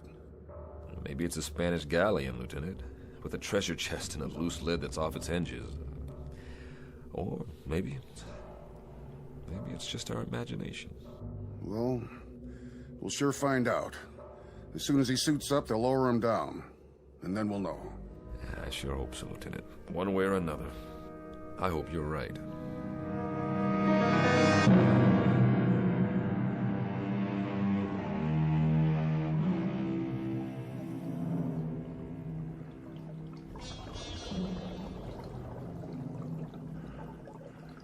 Bridge, can you hear me? Loud and clear. This is the captain. Keep talking. Yes, sir. What do you see, McClure? It's a sub, sir. No question about that. Have you reached her? I'm standing right alongside, sir. I don't hear anything, though. McClure? Her bow is buried about 15 feet into the bottom. I can't read any identification. It's covered. Or rusted over. On the side of the conning tower, McClure. Can you read a number there? No, sir. There's damage. Number's been obliterated. McClure, you hear that? Yes, sir, I do. It's coming from midship. I'm moving toward there now. Tap on the hull, McClure. See if you can get a response. Was that you, McClure? Yes, sir. No response, sir. I don't hear anything anymore. McClure, there should be 3 hatches. On the bow, on the conning tower, and on the stern. Is the ship upright? She's upright, sir. At about a 30-degree angle. I understand, McClure. Climb up on her deck and check the hatches. See if you can open them. The bow hatch is buried, sir. I can't get through to that. But wait a minute. I'll check on the one over the conning tower. McClure, what's the condition? The conning tower hatch is all bent, sir. I can't move the wheel. The whole deck appears to have been strafed. Wait a minute. Hatch on the stern the same way, sir. I can't turn her. Whoever she is, sir, she must have caught it. Say again, McClure. She must have what? Caught it, sir. The whole deck is pockmarked with shell damage. Machine gun damage, too. Is that you, McClure? No, sir. It's coming from inside the hull. Answer it, McClure. Answer it right away. This is crazy. McClure, can you pinpoint the sound? Can you tell precisely where it's coming from? I think it's... Wait a minute. Yes, sir. Directly midship, just below the tower. Keep trying. We have to know whether anyone's inside that sub.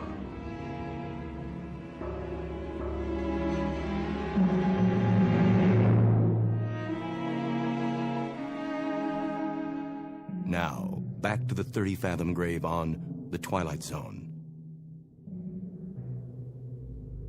No more contact, sir. Stay on it for as long as you can, McClure. Come up when you're ready. Aye, aye, sir. Get the comm, officer. I want to send a message.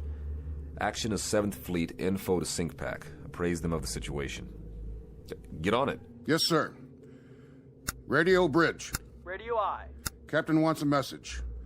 Action to comm 7th Fleet. Info SyncPack Fleet. Have located sunken sub. Position latitude 09-30-00 south. Longitude 160-48-00 east. Request, confirm location of all known sinkings this area. Will remain this area until further advised. Precedence, operational, immediate. Aye, sir. Any ideas, Captain? An even dozen, but every one of them nullifies the one ahead of it. If it's one of our subs, we should have gotten a report on it. And even if it's somebody else's, why haven't they gone out the torpedo tubes?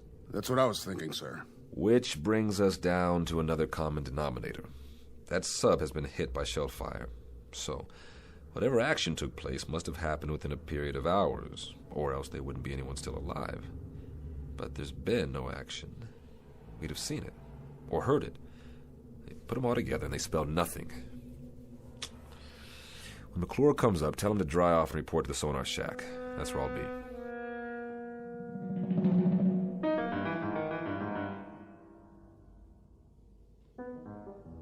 How you doing, McClure? Fine, sir. I could use some hot coffee. Well, you can drink a gallon of it if you want. Just tell me. What did we find out? I don't know, sir. I don't know either, Bosun. Just tell me what you do know. There's somebody inside her. I'd lay odds on that. 3 or 4 times when I pounded on the hull, that's when somebody answered me. Well, what about the sub itself? Could you judge her length? Well, I guess her to be about 300 feet, sir. Maybe 25 feet midship. Sounds like one of ours. She looks like one of ours. There were ballast tanks and flooding ports on the underside. She's moving, sir. Now, that was the other thing, Captain.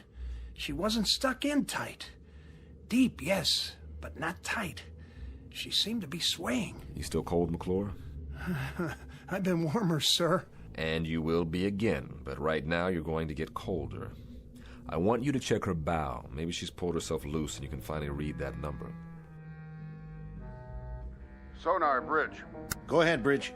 Comm 7th Fleet reports no sinkings of any kind. Authorizes us to remain on scene and operate at own discretion for salvage and rescue. Roger. Can do, McClure? I'll do my best, sir. Look at it this way. What a dandy story you can tell your grandchildren on some dark, rainy night. Are they gonna believe me, sir? I'm not sure I will, but if you can get me a number or a name off that hull, we may be able to sleep tonight after all. Yes, sir. I've got a question for you, Mr. Smith. What's that, sir? If they're in there and alive and can't use the torpedo tubes, how do we get them out?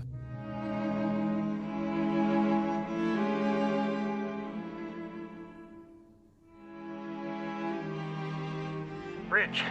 Go ahead, McClure. This is the captain. She's pulled herself out, sir. Here's your number. 714. 714. Make a note of that, Lieutenant Smith. Yes, sir. Well, that means she's one of ours. Come on up and get a broiled steak on me, McClure. Smith, hand me the book with the hull numbers. Here you are, sir. Give me that number again. 714. Ah, here it is. 714. Commission, December 1941. Sunk in action, First Battle of the Solomons, August 7th, 1942. But, Captain, that was 20 years ago.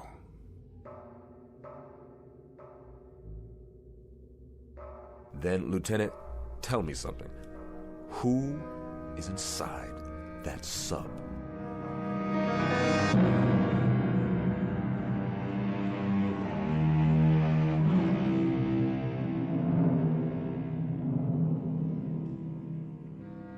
Coffee, sir? Thanks, Marmer. Quiet night. It's too quiet. How long's it been now? About 3 hours. Is he sending McClure down again? Beats me. All I know is there's a boiler tender second who's making book in the crew's quarters that the thing below us is a sea monster with 3 heads and we're all living on borrowed time. I don't know what scares me more, when they pound or when they shut up. I don't know what scares me more, a 20-year-old sub with somebody alive inside, or what the commander of the Pacific Fleet will say to me when I tell him that. And to compound the problem, I've got a chief bosun's mate with something eating at him. Bell? Bell. What made him black out? That's part of the problem. Could be he's dredging up a couple of memories. What do you mean, memories? This is World War II revisited for him. He got picked up here after a sinking. That's the way I hear it. He was on a ship that got hit, only survivor or something like that. Got picked up from the water. Maybe it is dredging up some memories, then. Here we go again. What's the matter?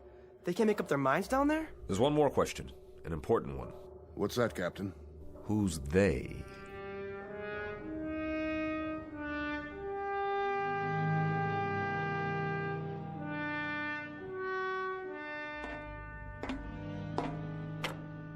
Hello, sir. Doc? How's it coming down there? Yeah, it's coming. How's your patient? Asleep, sir. I was just going to get some chow. Keep me posted. I'll be in my quarters. Aye, sir. No. No. No! What's the matter? Belle! What happened? I was looking in the mirror and I saw faces. They were staring right at me. They were pointing at me. I know it sounds crazy, but they were there. It was as if I'd been pushed out of the mirror. Ordered out. That's why I had to break it, to make them stop.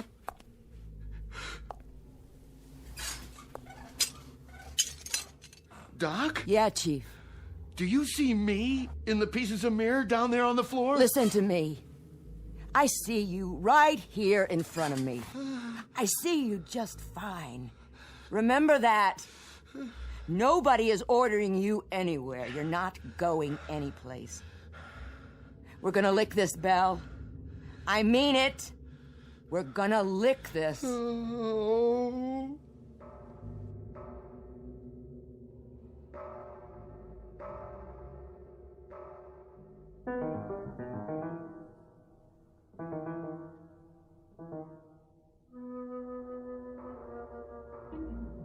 Same routine, huh? Same thing, sir. But it's getting a little fainter, I think. And they don't acknowledge our signals at all. But it's definitely fainter. It's some piece of equipment. That's what it is. Something loose that's probably swinging back and forth and hitting a bulkhead. Possible. That's the only explanation. I mean, well, think about it, Captain. A 20-year-old sub in the deep six since the war? Who could be down there? Somebody who dies awfully hard.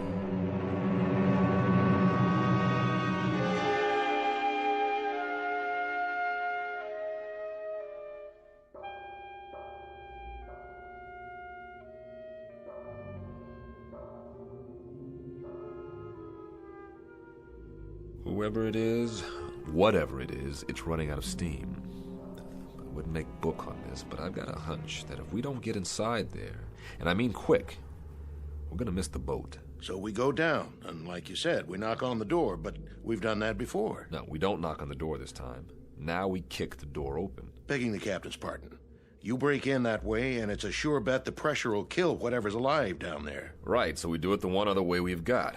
I want you to send a message to ComSub PAC. Tell them we're going to need a submarine rescue ship out here. Give them position and depth and tell them to report to the scene for rescue attempt. Emergency precedence. The airlock chamber? Well, that's all we've got left, and it's precious little. Get on it right away. I'll be on the bridge. Radio, sonar. Radio I. The ComSub PAC. Emergency precedence. Request nearest ASR, report to position. Latitude 09er-30.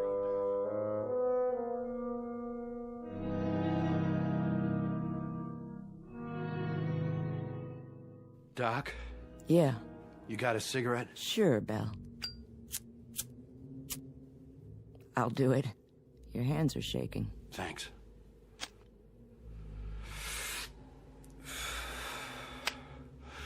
Doc, will you answer me straight? I'll try. Who's outside? What? Who's out in the passageway? Nobody's out there. Why? You think you hear something? I don't know. Why should anybody be out in the passageway? Nobody's posting guard on you. I just felt as if there was somebody out there. Now, there's nobody out there. Nobody at all. Who did you think it was? I don't know. The only thing out there is a long stretch of steel and deck. Nothing else. Come on, you want to take a look? What's happening to me? Doc, what in God's name is happening? Chief, you gotta get a grip. Or I swear you're gonna talk yourself into a straitjacket. I mean it. I got the feeling again. Just as if somebody was watching me, pushing at me. Doc? What, Bill? I'm scared to open the door. Then don't. I told you, there is nothing out there. I'm scared to open it, but I have to.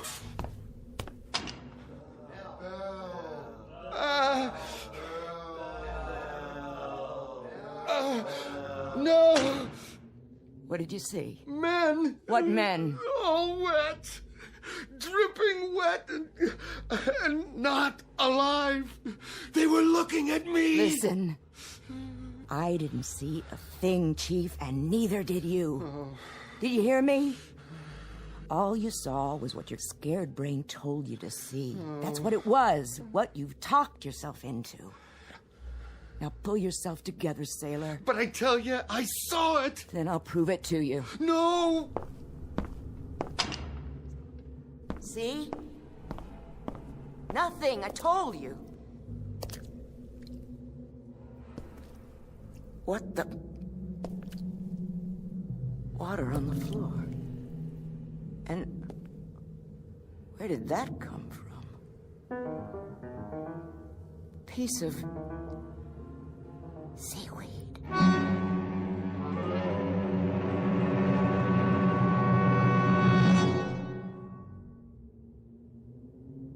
That about does it, McClure.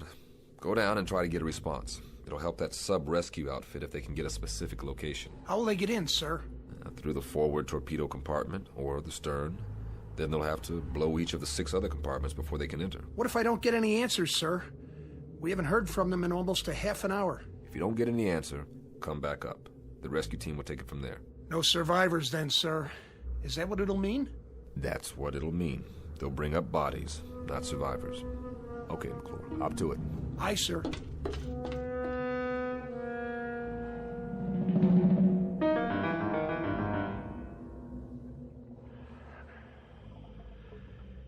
I've reached the sub, sir. The next noise you hear, that'll be me. Go ahead, McClure, pound away. Any response? None, sir. No response anywhere. Keep trying. Yes, sir. McClure? Captain, I found something here. Wait a minute. I can't make it out. What about the response? Did you hear anything? No, sir. Nothing. Give it a few more minutes. Yes, sir. No soap? No soap. It really frosts me. To get so close to those poor devils and then... The sub-rescue ship is due here at 0300. Keep an eye peeled. I'm going aft to meet McClure. Aye, sir.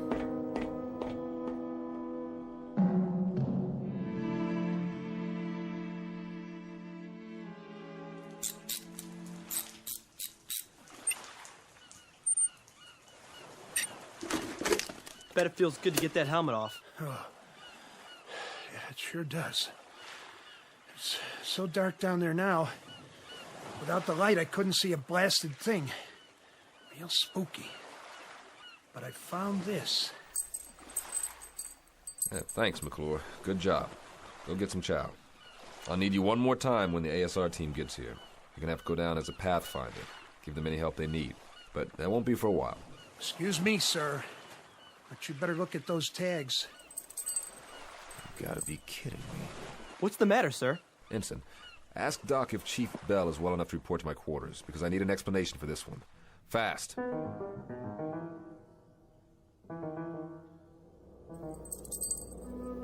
Go ahead, Bell. Read what it says on these dog tags. I don't have to, sir. I know what it says. It says Bell, William J.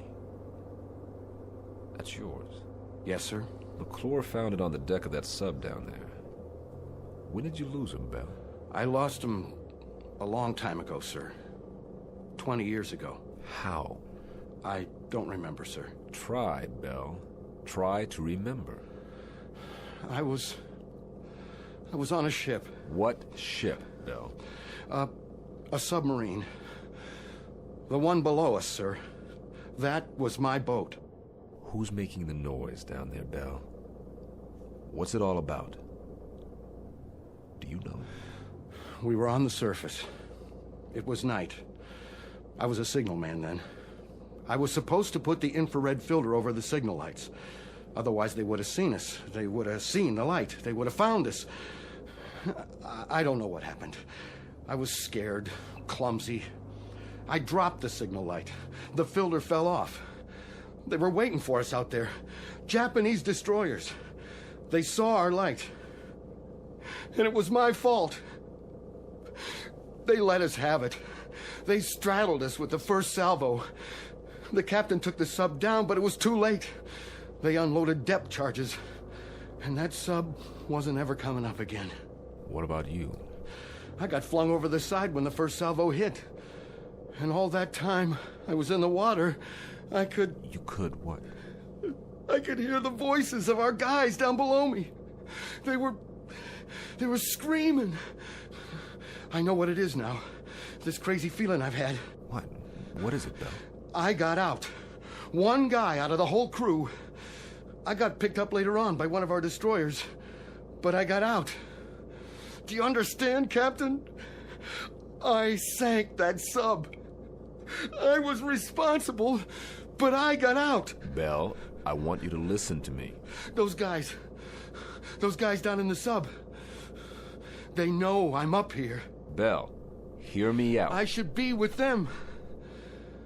I should be down in that sub. Bell. I should be dead. That noise, that pounding, those are the guys down there who are calling muster on me. They're calling muster on me. Will you hear me out? Will you listen to just a little logic? Back here! They're calling muster on me! Bell!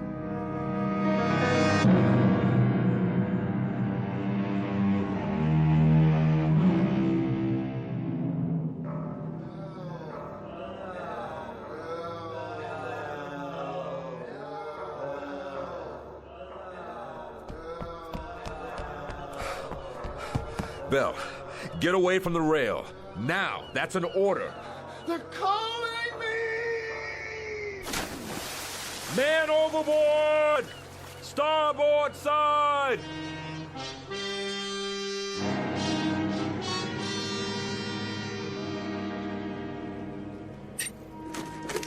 The rescue ship says you got inside. Yes, sir. It was a wreck. Nobody had a chance. Nobody? Nobody, sir.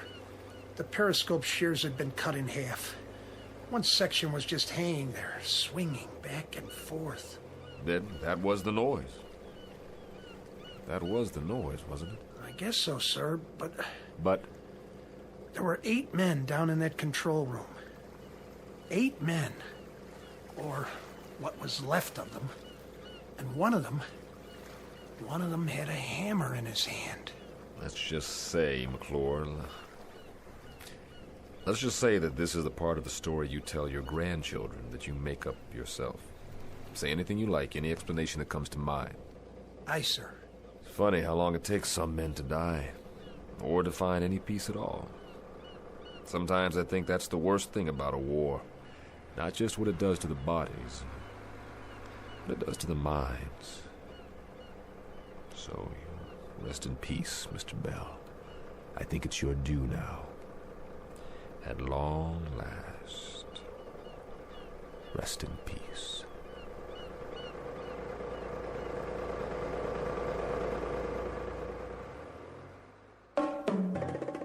Small naval engagement.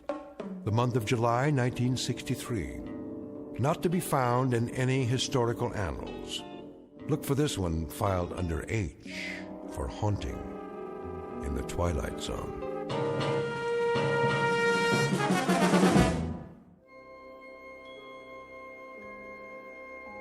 Hi, this is Carl Amari, producer of the Twilight Zone radio dramas. I'd like to take a moment to tell you about our official website at twilightzoneradio.com, where you'll get the latest news and information on these Twilight Zone radio dramas. Plus, at twilightzoneradio.com, you can digitally download 3 free episodes or any of our episodes for only $1.95 each. In this age of ever-changing technology, we've decided to make these episodes instantly available to you by making the Twilight Zone radio dramas a digital download-only series. This means that this series will no longer be offered on CD. The CD collections at our website are now being offered while supplies last at buy one, get one free. So be sure to get your favorites before they're sold out. Be sure to visit us often, and I'll see you in the zone.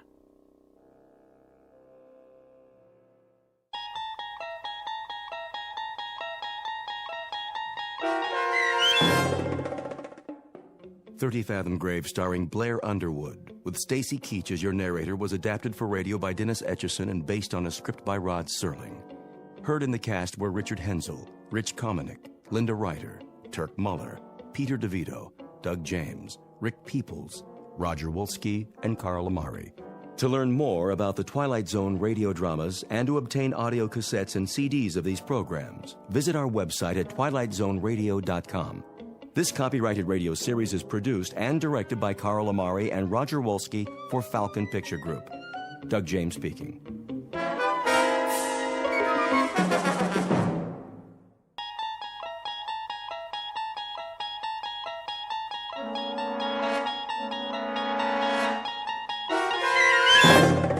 You unlock this door with the key of imagination.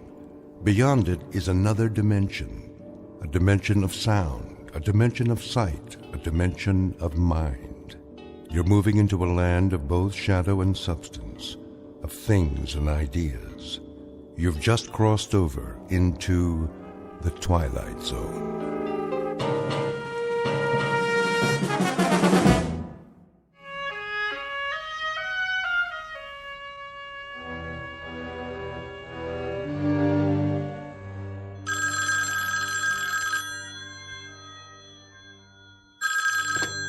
Yes? Oh, hello, Bill. Not really asleep, just sort of dozing, waiting. What time is it? 4:30 already. How is he? Mommy, who's that? Colonel Conacher, honey. Good. Well, Bill, tell him I wish him... But that's crazy, isn't it? That's gibberish. Just tell him we'll be waiting for him. Thanks, Bill. Yes, we'll be watching. That was Colonel Conacher, honey. He said Daddy's just fine. Is he going up soon? Probably within an hour, honey. That's what Colonel Conacher said. Do you want to go back to bed? No. I don't blame you. I can't sleep either. I'll tell you what. I'll make some coffee for me and some cocoa for you, and you get dressed in the meantime, okay? Then we'll turn on the television set. Okay, Mommy. And in this morning's news, all is set at the Cape for the big launch. Astronaut Robert Gaines will orbit the Earth alone, gathering vital information for the President's stepped-up space program. So far, Be safe, Bob. are clear. Be safe, darling. Looks like a go. And come back In to world us. News, the stock exchange in London reports an opening gain, despite concern over yesterday's devaluation.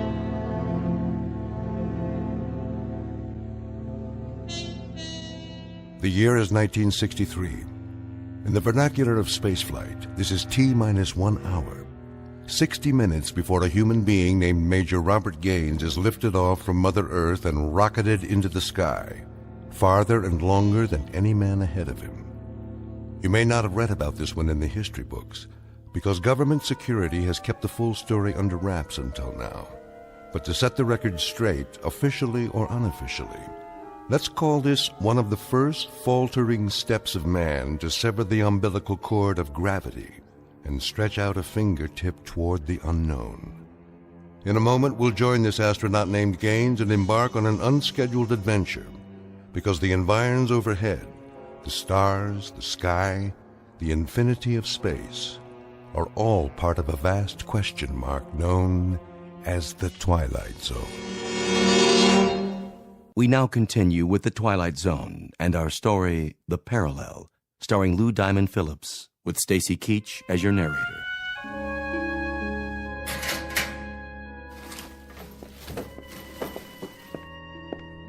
Hello, Gaines. Hey, Conacher. Pulse normal? Reasonable. Someplace between nonchalance and panic. I know the feeling. I talked to Helen. She's fine. Says to tell you they'll be waiting. Bless you for that. Any messages for the angels? Well, you could give them a kiss for me. Any that you happen to meet. Well, on my last orbit around, I'll lasso a pair of gossamer wings and I'll ship them down to you Air Express. Collect.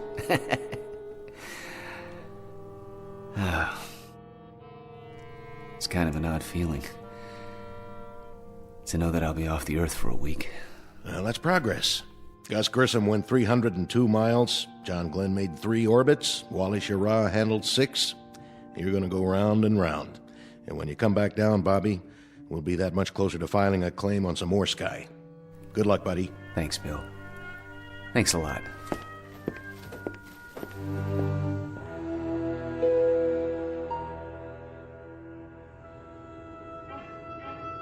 This is Capcom. The countdown for the MX-10 launch is T-minus 19 seconds.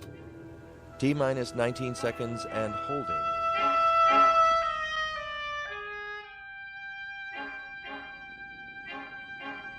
T-minus 8 seconds. 7. Is that Daddy's rocket ship? 5. Yes, Maggie. Don't worry, honey. He's going to be all right. 2. 1. 0. Ignition. Main stage. Liftoff. Godspeed, darling. Godspeed.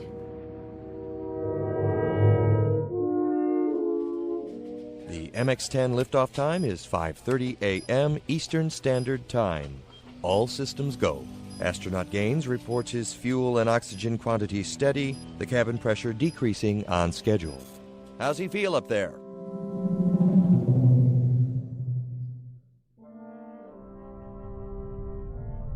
Go ahead, 10. We hear you loud and clear. 0G, and I feel fine. Spacecraft is turning around. The view is tremendous. Roger. Turnaround has started. Roger. The spacecraft is turning around, and I can see the booster just a couple of yards behind me. It's beautiful. Roger, 10. You have a go. At least 40 orbits. Roger, this is Phoebus 10. Understand, go for 40 orbits. Can see clear back across the Cape. Quite a sight. Roger. Still reading you loud and clear. Next transmission, Bermuda. Roger, understand. Next transmission, Bermuda. Spacecraft did damp okay and turned around. Scoping is extended okay. Phoebus 10, Bermuda. Capcom Tech on HF. Phoebus 10. Phoebus 10. This is Canary, Capcom. Read you loud and clear. Over. Phoebus 10, this is Zanzibar Captech. We have solid telemetry contact. Report your status. Over. Phoebus 10, this is Kano, Capcom. I read you loud and clear. How do you read me?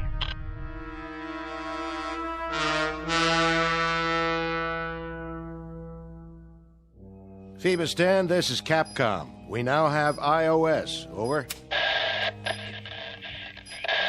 Phoebus 10, your voice transmissions are starting to fade very badly. I've lost radar here. What? Let me see. I've lost radar. We don't have contact here either. No contact at all. Capcom Tech calling Phoebus 10. This is Capcom Tech. Capcom Tech calling Phoebus 10. Come in.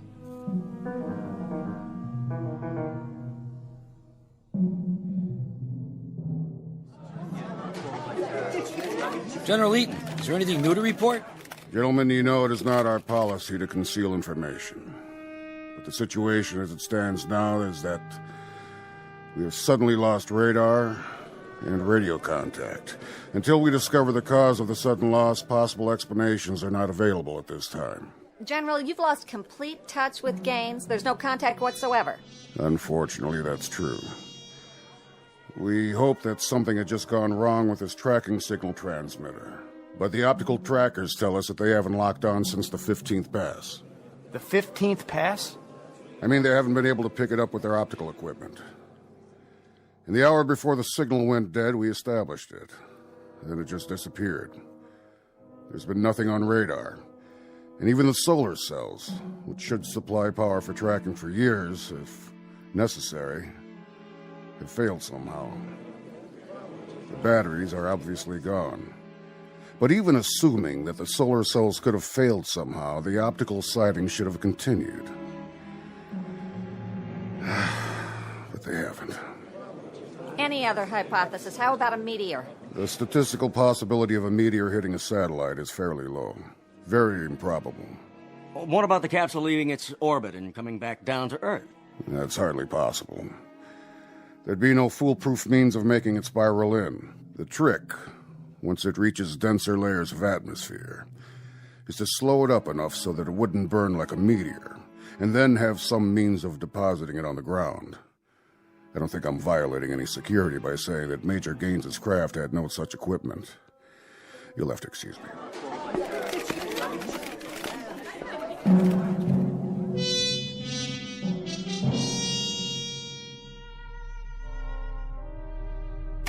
Capcom? Capcom, this is Phoebus 10. I've lost contact with you. Capcom, this is Phoebus 10.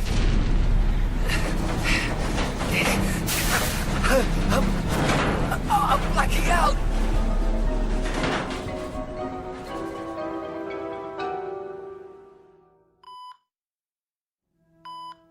How about it, Gaines? Can you talk? Sure, General. Yeah, sure, I can talk. Oh. Hey, Billy, what happened? We were waiting for you to wake up, Bob, and tell us. I don't know what to tell you. I blacked out. We lost you on radar and radio. We had no contact at all. It boils down to this, Gaines. You're the only one who can explain it. I can't explain anything. I had an odd, sensation. The last thing I remember is a 15th orbit. Then I don't remember anything except this bed. I couldn't reach the cape at all. I kept trying. Why don't you let him sleep? I think he'll be a little clearer later on. I won't be any clearer than I am right now. Bill, how could you lose me on radar? You mean to say that every single tracking station blacked out? Really, gentlemen, I think he ought Just to... one last question, Bob. There was only one way you could head back toward Earth. That was simply to spiral in and head for water. Your spacecraft was found intact 46 miles from where you were launched. Intact, Bob. On the ground. No evidence of any damage, not even a dent. Somehow, some way, you brought that spacecraft in and you landed her. How about? Explain to me how you did an absolutely impossible act. I didn't. I had nothing to do with it. I blacked out, General. I simply blacked out. There was some factor up there, something that I had no control over, something that must have taken over for me. We'll talk about it later on. This entire thing is temporarily classified, gentlemen. I mean everything about it. Simply say that he regained entry and landed. That he's shaken up, but not seriously hurt. That's the feed. No enlargements, no extensions beyond that simple statement. After we probe this thing a little while, we may come up with some answers that we can let out. But for the time being, it's a one-sentence release. Quote, he came back down. Unquote. Yes, sir. Yes, sir. Now get some rest, Gaines. Sleep it off, buddy. There's an explanation for everything. Oh, I've called Helen. Told her you were all right, so there's no worry there. Yeah, well, you've talked to her more than I have in the past week. Hmm? Yeah, 2 phone calls. That's 2 more than I've made. What do you mean, 2? Well, you talked to her once before the blast, and then now. You know, I feel like you're my proxy. I didn't call her before, Bob. I didn't have a chance. But I'm sure that she knows that you're all right. What's the matter? Just before I went up, we were talking in the locker room. You said you phoned her. I didn't phone her, Bob. I never told you I did. I guess you dreamed it. No, I didn't dream it. I remember you telling me that, okay? That's just part of a delusion. Maybe it's part of the whole pattern here. But why worry about it now? You're all doped up and you're also dead tired. Sleep it off, and I'll see what I can do about getting you a leave to go home. Rest easy, pal.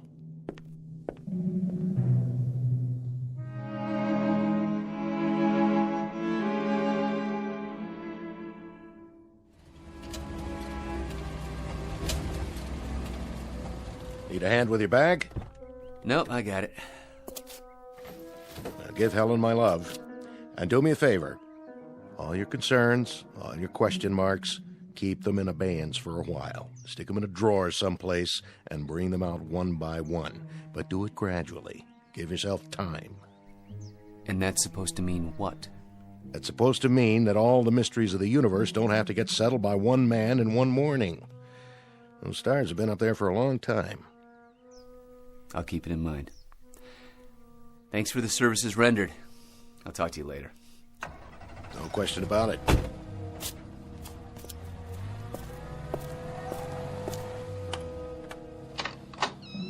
Daddy!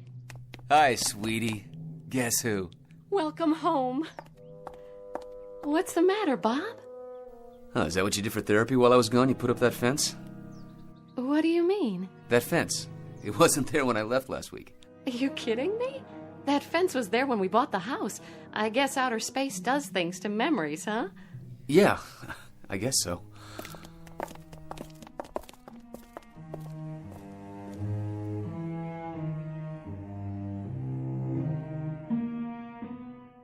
America's latest manned orbital flight into space ends on a note of mystery today, with a cloak of secrecy placed over the entire process. Got any more coffee out there? I'm making some. Be done in a minute. The Space Administration announced late this afternoon that the flight was a success, but admitted contact was lost at one point. Gaines landed safely, but as to where and how, that is what the Space Administration censored, and no further information has been forthcoming. I'm going to go up and put on a bathrobe, okay? I'll be right down. Do you want Maggie to get it? Both of you have been treating me like a cross between a millionaire eccentric and a piece of Dresden china, okay? I'll be right back. Millions of Americans watched the orbital flight when suddenly the pictures were interrupted and all major networks went back to their regular broadcasting schedules with an announcement that there would be no further coverage of the historic flight. General Stanley Eaton announced late this afternoon that for the moment all aspects of astronaut Gaines's flight would continue to be. Bob, your coffee's ready. Want us to bring you a cup? I'll be right down. Look at that. What? Here's your coffee. Thanks. What are you laughing about? Oh, there's going to be a chicken colonel back at the base running around in his undershirt. What do you mean? Look at this collar. The insignia. I walked off with somebody's shirt. A full colonel's, no less. But, Bob, you are a full colonel. Helen? What, darling? What's the matter? All right, honey, tell me the truth. The absolute truth. No games.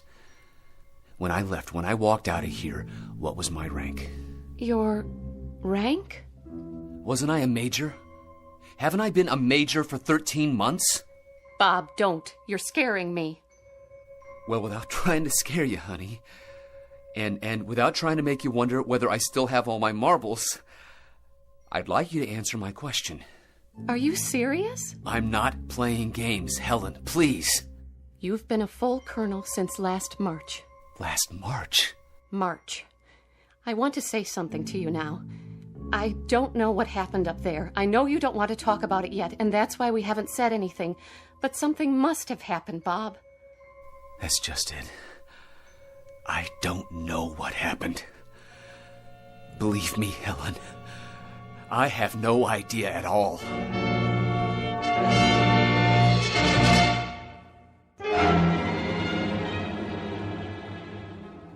Listen, darling. You told me once that there were whole areas of space medicine that had only been touched upon, phenomena and reaction patterns that could only be guessed at.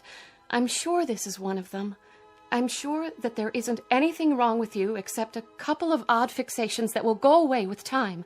I don't know what happened, but I do know that I'm rational, Helen. I do know that I haven't changed at all, but in some crazy, unexplainable way, the things around me have. Nothing's changed. You've gone through some kind of trauma, and somewhere along the line, Bob, you've gotten a hold of some delusions? Huh? Some distortions? Like the fence outside of the house. I don't remember it, Helen. You told me it had been here when we bought the house. And then there was this business with Bill Conacher. He told me he'd phoned you before the blast-off. He made it a point to tell me. But afterwards, he said there was no such phone conversation. It's not important, really. I mean, it's insignificant, and yet it's part of a crazy pattern here. Something is very wrong. Because he did tell me he called you earlier, and that fence wasn't there, and those eagles were never on my collar before, because when I left, I was a major. Come on downstairs. We'll have dessert. And don't let a white fence and a promotion end the world for you. Helen, I think it would be a whole lot better if we just dropped all the pretenses. If you think there's something wrong with me, just say so. But honey, I'd consider it a real favor if you didn't tiptoe around me, all right? All right. I was going to ask Bill Conacher if he'd like to come over for dinner. How about a piece of pie with your coffee? I helped Mommy make it. Oh, did you? I'll get it for you, Daddy. Thanks, sweetie. Careful, Mags. Don't break any more plates. I won't. So, why did you want to call Bill? I remember he said once that there were some aspects of prolonged weightlessness that can't be explained. Here you are, Daddy. You know, little girl, one day I'm gonna lose you to some Navy ensign who'll marry you for your father's fortune and your cooking. Come here, baby, give me a hug. Don't! Maggie, honey, what's the matter? Nothing. Maggie, tell me, what's wrong? He's different. How, honey? How? Tell me, how am I different? I don't know. But you are. You are different. You're very different.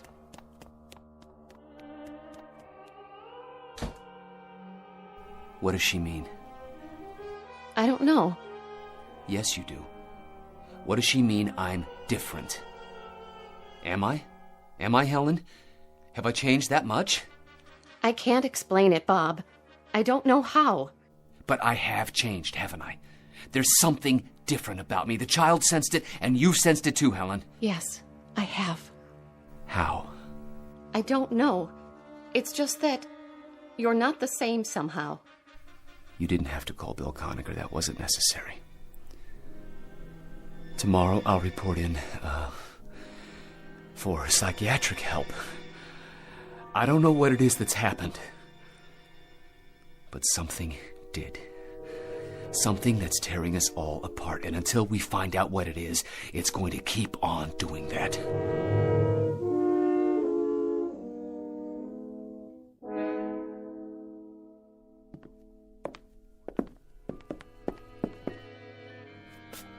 Helen, how is he? How do you do, Mrs. Gaines? Bob's still in with the doctor. They should be about finished. Well, Doctor? If you're looking for a very specific label, I'm afraid I'll have to disappoint you, sir. We're looking, Doctor, for some memory that might explain a re-entry and landing of a spacecraft that absolutely defies physical laws. I can't help you there, sir. That's physics. This is psychiatry. Mrs. Gaines. Yes? Your husband is suffering from a collection of very odd fixations. I say odd because there seems to be no pattern. The conversations he recollects that never occurred. The idea that he's a major and not a colonel. The fence around the house that he claims was never built. You put all these things together and they don't add up. They're totally unrelated, at least after a fairly perfunctory examination. I'll need more time with the patient, General. There was nothing he could tell you about what happened up there? Nothing that he could relate to me. Then we're back to where we started. I don't mean to sound callous, Mrs. Gaines. He's an exceptional officer, that husband of yours. I think he'll be out of the woods in no time. My concern happens to be the space program. I understand, sir. Come on, Helen. I'll walk you out. Mrs. Gaines, what about that fence? It was there when we bought the house. And when did he seem surprised that it was there? The moment he came back. Yesterday morning. Really? A very strange collection of delusions. A white picket fence, his rank, and the last thing he said was he doubted very much if President Kennedy would pin any medals on him. President who? Someone named John Kennedy. Who's John Kennedy? Someone who Colonel Gaines has decided is the President of the United States. And I share your bewilderment. I never heard of him either.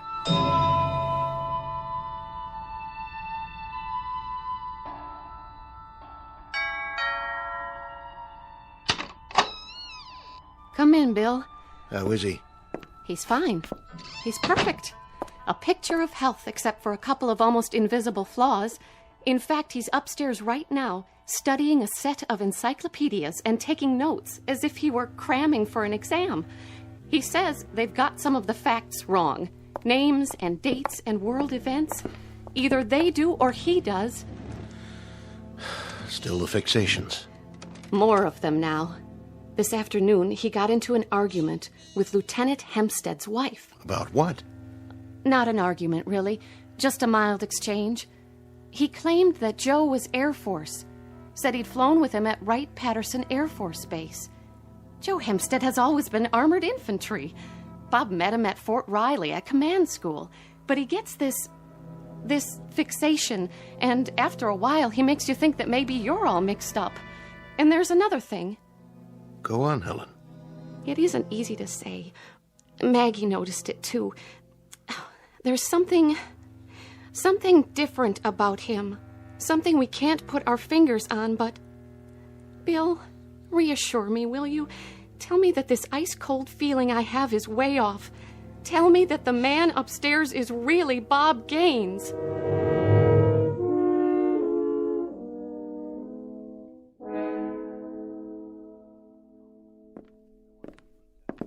I'm sorry, General, but that's what we came up with. And you expect me to believe it? What you've told me is fantastic, incredible. How in the name of... I can't answer you how, General. This hypothesis will have to come from someone else. I'm only the project manager. But I can tell you what we've just seen. And it's not the same capsule that we sent off. It's almost a twin to it, down to the very last nut and bolt, but it's simply not the same spacecraft. It's a different vehicle. It's made as if it came out of the same mold. But every now and then in the wiring, in the control panel, in the structure, you come up with one very irrevocable fact. Colonel Gaines went up in one spacecraft, but he came back in another. Which leaves us with two alternatives. One, Colonel Gaines actually blacked out and has no knowledge of what occurred. Or two, that Colonel Gaines is not who we think he is. But then, General, who is he?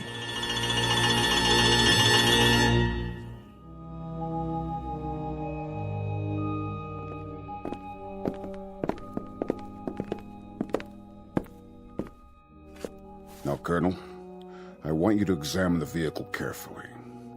I want you to be able to say to me without one single shred of doubt that this is the same Astro 7 spacecraft you were sent up in and came down in. This is extremely important. I'll try, General.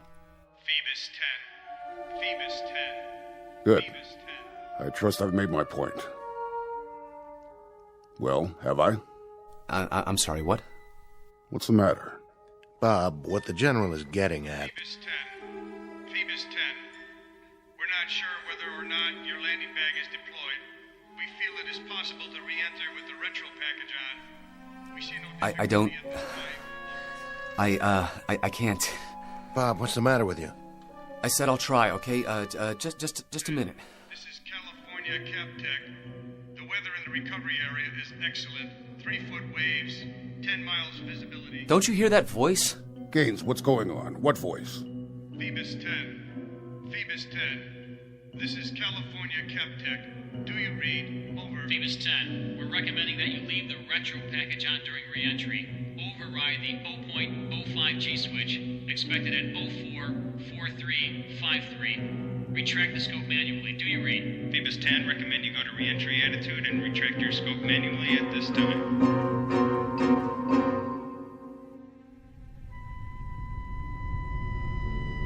We have you on that. We'll give you the countdown for retro sequence time, Bob. You're looking good. We have only 50 seconds to retrograde. I'll give you a mark. 45. Mark. I'm on ASCS and backing it up manual. Good, Bob. Leave your retro pack on through your pass over Texas. Do you read? Roger. 15 seconds to sequence. 5, 4, 3, 2, 1, fire. Roger, retros are firing. I am starting my re-entry now. I'm going to fly by wire, down to about 50% on manual. There's a real fireball outside. How are you doing? What's your condition? I'm feeling fine. Condition is good. But listen, there's a lot of fire out there, an awful lot. Capcom, just one question. Go ahead, Bob. Who is the President of the United States? Say again, Bob. We don't think we got that. Who is the President of the United States? Sounds like you're asking who the President is. Roger, that's the question.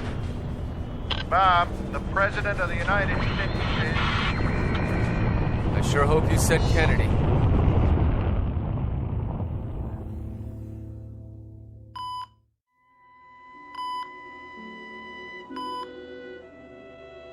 Our wandering boy is awake. Bill? I'm right here, buddy. How do you feel, Major? Well, that depends. Did you hear the question I asked up there, just before re-entry? You wanted to know who the president was. What was that, a gag? No gag. I didn't hear the answer. President Kennedy. You were gone 2 days, Major, not 2 years. What happened the second morning, Gaines? It was your 15th orbit. We lost you for a period of almost 6 hours. Lost? No radar, no contact. We couldn't find any reason for it. We threw the question at you several times later on after we picked you up again, but you ignored it. 6 hours? That's about how long it took. Then you came back in loud and clear. Gentlemen, please. Right now, I think he'd better rest. Oh, all right, Doctor. Bill. Something happened. You're not gonna believe this. I'm not absolutely certain I believe it myself. There is, another dimension.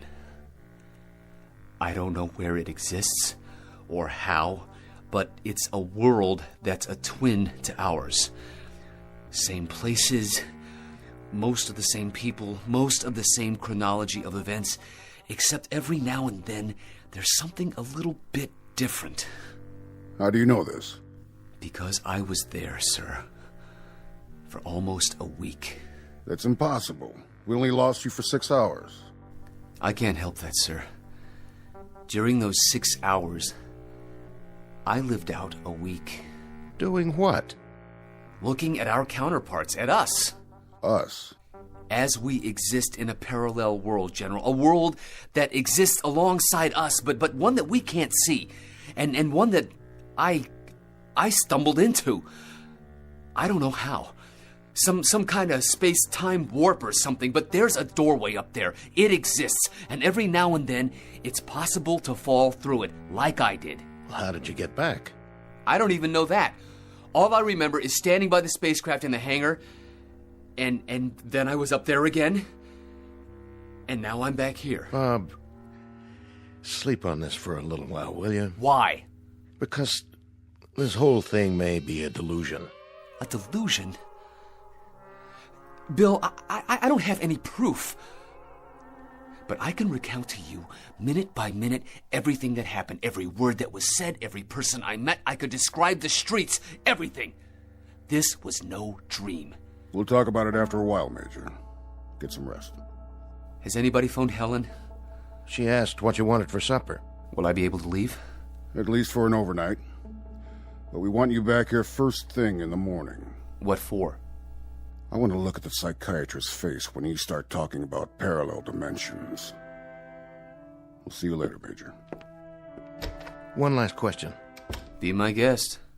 If we each have a counterpart, and you saw them, where was yours, Bob? I don't know. But he's a colonel, a full colonel. And I hope he got back. He's got a very beautiful wife and a very lovely little daughter.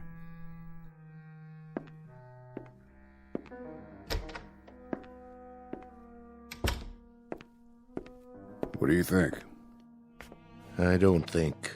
Not on this one, sir. Some kind of trauma.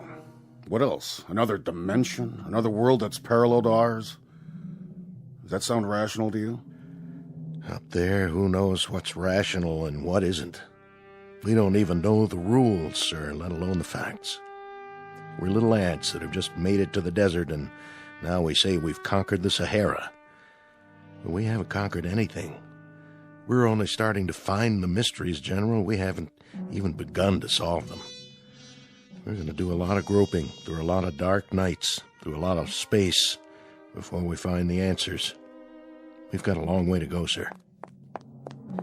Sir. Yes? There's a message from Capcom, sir. It doesn't make much sense. I'll judge that. Capcom reports telemetry with an unidentified space vehicle. What? They had voice communication for about a minute and a half. The spacecraft identified itself as the Astro 7, and the person in it said... Said what? He identified himself as a Colonel Robert Gaines.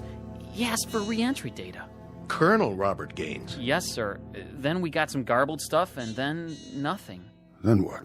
Well, then nothing, sir. We lost the visual sighting, and we lost all voice. The thing just disappeared. Get a transcript of everything that was said. Have it brought over to my office. Keep trying to raise...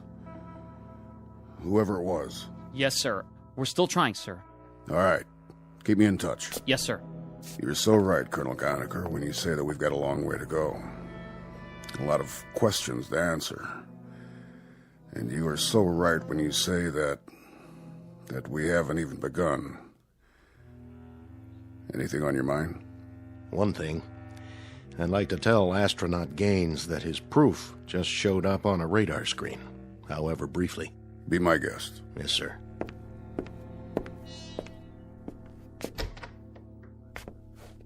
You forget your hat? I just wanted to give you some information. You expressed some interest before in a Colonel Gaines. You said something to the effect that you prayed to God he'd get back all right. And? Well, I thought I ought to tell you he's on his way. Thank God. Thank God for that.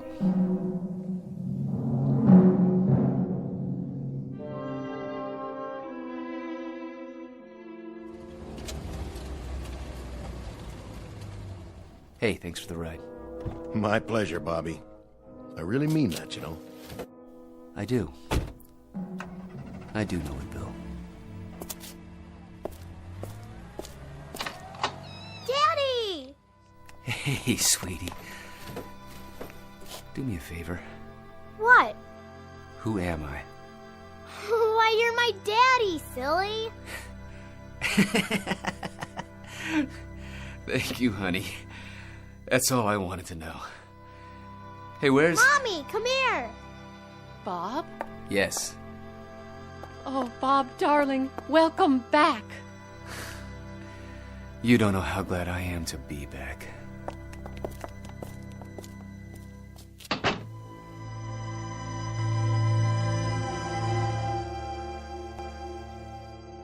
Major Robert Gaines, a latter-day Voyager just returned from an adventure.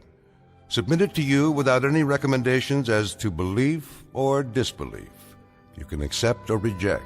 He pays your money and takes your choice. But credulous or incredulous, don't bother to ask anyone for proof that it happened. The obligation is a reverse challenge. Because NASA, try as they might, has never been able to prove that it didn't. At least, not in the Twilight Zone.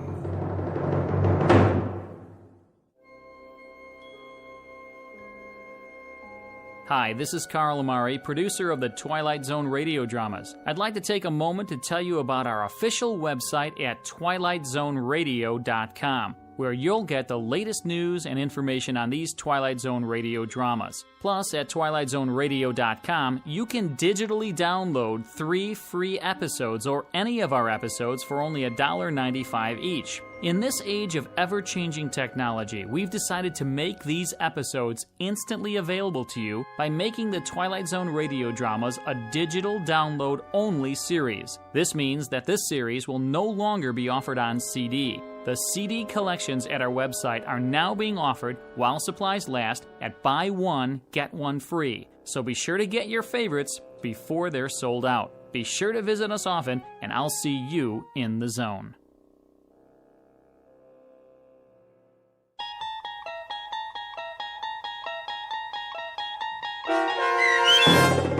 The Parallel, starring Lou Diamond Phillips with Stacy Keach as your narrator, was adapted for radio by Dennis Etchison and based on a script by Rod Serling. Heard in the cast were Maggie Carney, Lauren Patton, Roderick Peoples, Rich Kominick, Doug James, Guy Burrill, Meg Thalken, Carl Amari, Roger Wolski, and Mike Baccarella. To learn more about the Twilight Zone radio dramas and to obtain audio cassettes and CDs of these programs, visit our website at twilightzoneradio.com. This copyrighted radio series is produced and directed by Carl Amari and Roger Wolski for Falcon Picture Group. Doug James speaking.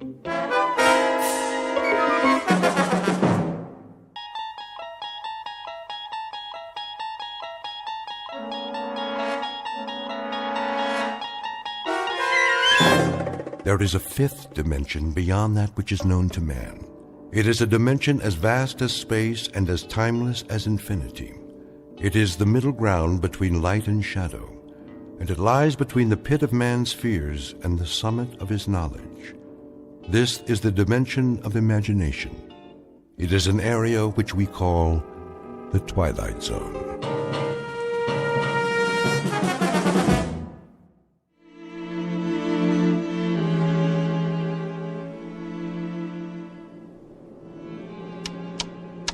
Hey, Magellan, how about a progress report? Coming up, Skipper. We'll be about 4 minutes behind flight plan at 30 degrees west. That all? I can pick up 4 minutes easy, Hatch, with or without the jet stream. That's what I like to hear, Captain. Early ETA. Leave it to Captain Farver, Craig, when you've flown as long as he has. Captain? Yes, Wyatt? Gander wants to know if you intend an altitude change after we pass 30 west. How are the numbers? Got 'em right here. Look okay, Purcell? Check. Here you go, Captain. Thank you, Mr. Purcell. All right, then. Gentlemen, you'll be pleased to know that thanks to the quality of this aircraft, the fine weather, and my brilliant flying, we'll hit JFK ahead of schedule, as long as our speed holds up. Send it in, Wyatt. Yes, sir. Shannon, copy, Gander. Transocean Flight 33, position 50 north, 30 west, time 14:03, flight level 35,000. Estimating 52 north, 40 west, and 2431. Estimating 52 north, 40 west, and 2431. Estimating JFK 1830, endurance 79560. Report received, Skipper. Hey, Janie. Boys? How we doing back there? Oh, the passengers are very content. But on behalf of the flight attendants, we have one respectful request, that you get us to the Big Apple as soon as possible. One's going to the opera. Opera? And 3 in first class have heavy dates. And a 4th, well, she just might be free for dinner with a polite and single crew member, assuming there's anyone like that on board. Hold it a minute. What is it, Captain? Did you feel anything? Feel? What do you mean, Skipper? I don't know. Thought I felt something. Something funny. Like a sensation of speed.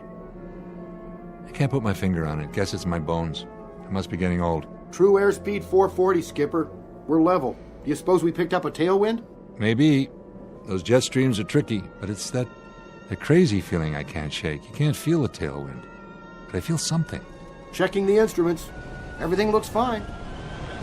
Magellan, give us a speed check with your Loran. Right. I'd better do it again. What's going on? Skipper, Loran indicates a ground speed of 830 knots. I've never heard of a tailwind like that. Check it again. Wyatt, see if you can raise OSV Charlie air defense radar. Ask them to give us a fix and check our ground speed. Magellan, you sure about the Loran? Skipper, I'm not only sure, but we're still accelerating. 980 now? 1120? 1500? God in heaven, I can't keep up with it. Wyatt, anything from air defense? No, sir. 2100. I hope the wings stay on. They will. Don't worry about the wings. Just watch that true airspeed. Ground speed means nothing. We must be in one lulu of a jet stream. Magellan, my needle just reversed on Gander Omni. How could we get past Gander? Give me a fast position check. Skipper, we are past Gander. We must be doing 3,000 knots. Try to raise Harmon control. If you can't, try Moncton or Boston. At this speed, you might as well try Kennedy. Transocean 33, Harmon control, come in, please. Harmon, please acknowledge. Transocean 33, Moncton. Transocean 33, Boston control, come in, please. Transocean 33 to Kennedy control. Can you hear us, please? No soap, I can't raise anyone.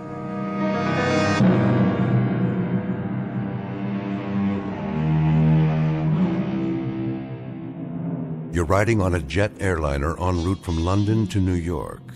You're at 35,000 feet atop an overcast and roughly 55 minutes from John F. Kennedy Airport. But what you're witnessing inside the cockpit of this plane is no reflection on the aircraft or crew. It's a safe, well-engineered, perfectly designed machine. And the personnel you've just met are a trained, cool, highly efficient team. The problem is simply that the plane is going too fast, and there is nothing within the realm of knowledge or logic to explain it. Unbeknownst to passengers and crew, Flight 33's Odyssey will carry it to an uncharted region, well off the beaten track of commercial travelers. For you see, it's moving at record speed now and heading straight into the Twilight Zone. And now, the Twilight Zone and our story, The Odyssey of Flight 33, starring Daniel J. Travante, with Stacy Keach as your narrator.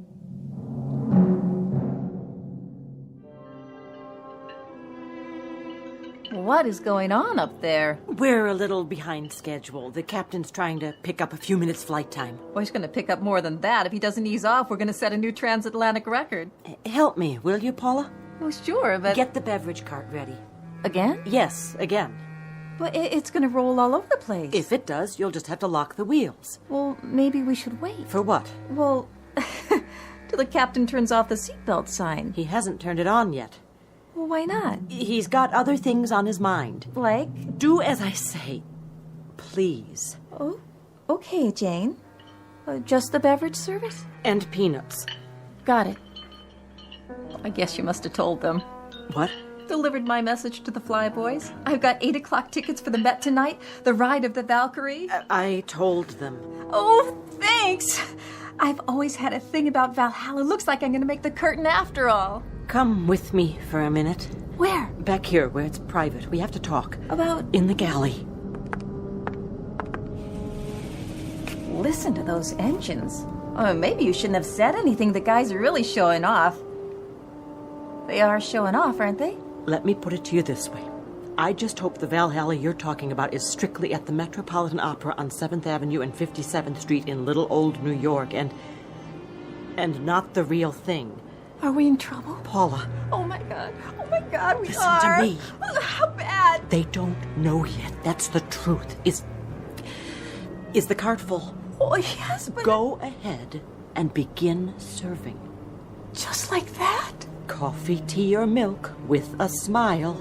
Oh, I should have gone to acting school. You can do it. I'll be right there with you.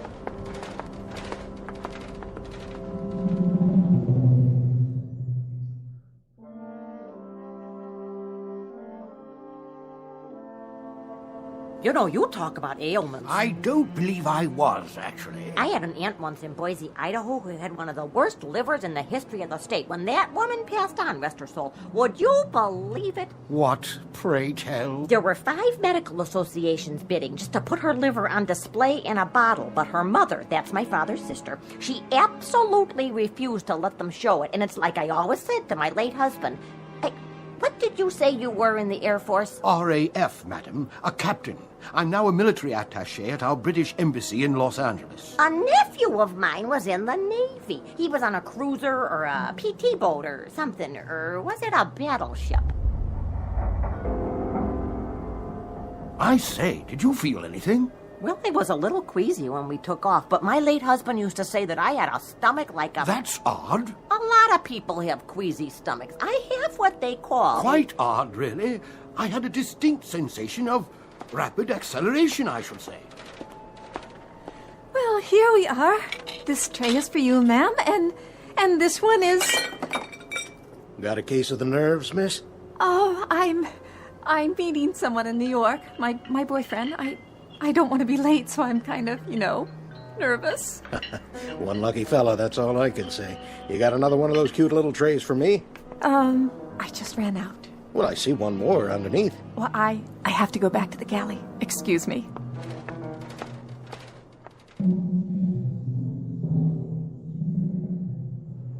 Repeat, Transocean 33. Anybody? What about it, Wyatt? Not a thing, sir. Either they're off whack, everybody out there, or we are. Check your equipment again. I've checked it 4 times. Knock it off. We'll just have to bullet through and see if anything... Did we hit something? Check for damage. What was that flash?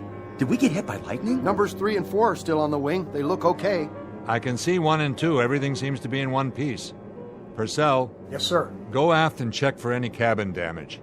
Report back as fast as you can. I'll get on the horn and calm everybody down. That light, that crazy light. And all the shaking. Turbulence? I doubt it. It's more like a shock wave.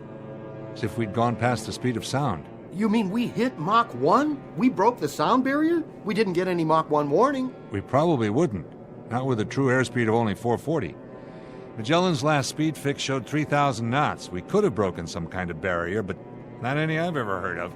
Magellan, can you give me a Loran fix now? Whatever that bump was, Skipper, it knocked out everything. Loran's inoperative. Altimeter and rate of climb steady. Skipper, I still can't raise Gander or Moncton or Boston. Either they're off the air or we are. Or both. Hatch, give me a sun fix. I'll need a heading from JFK for my last known position. If we can't raise anybody, we'll have to go down and establish visual contact. Skipper, we can't do that. We leave this altitude and we'll land smack in the middle of 20 other flights. Sooner or later, we're going to have to find a landmark or go VFR. With no radio contact, we're like a deaf and dumb man. But as long as we stay up here, we're even worse off. We're also blind. No damage aft, Skipper. Everybody's, scared. Ours not to reason why. Into the Valley of Public Relations. Hand me the mic. Ladies and gentlemen, this is Captain Farver speaking. I want to assure you that everything is under control and that there is no danger.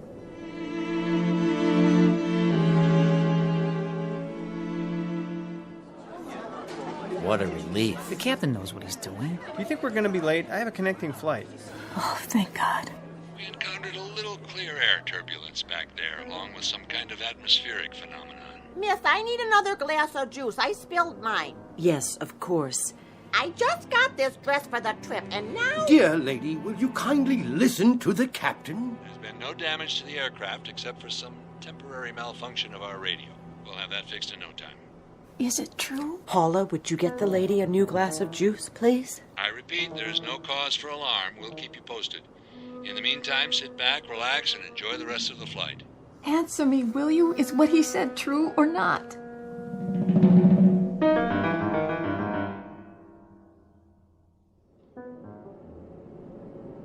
That should hold them. For now, maybe, but don't bet on it.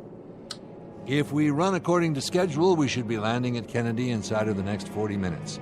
Until then, please keep your seatbelts fastened as a precaution. Remember, our flight attendants are at your service. Purcell, what's our fuel? 29,435 pounds.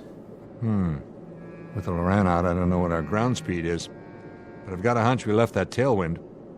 I don't have the feeling of acceleration anymore. Magellan, how about that heading to JFK? Well, part of this is scientific, Skipper, and part of it's Kentucky windage. Try 262. That's as close as I can make it. 262 it is. All right, gentlemen, you know what we're up against.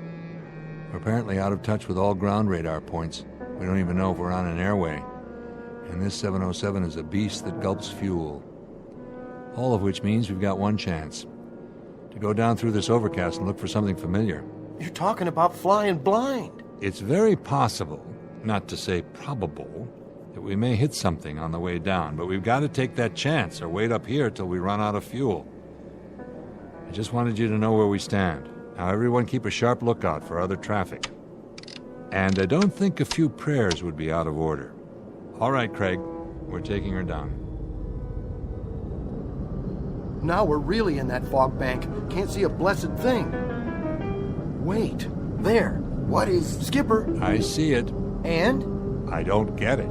It happens to be a fact, though. That's Manhattan Island down there. How could it be? Looks more like the middle of the Amazon jungle to me. Where's the skyline? Where are all the buildings? I don't know where they are, but we're over New York City.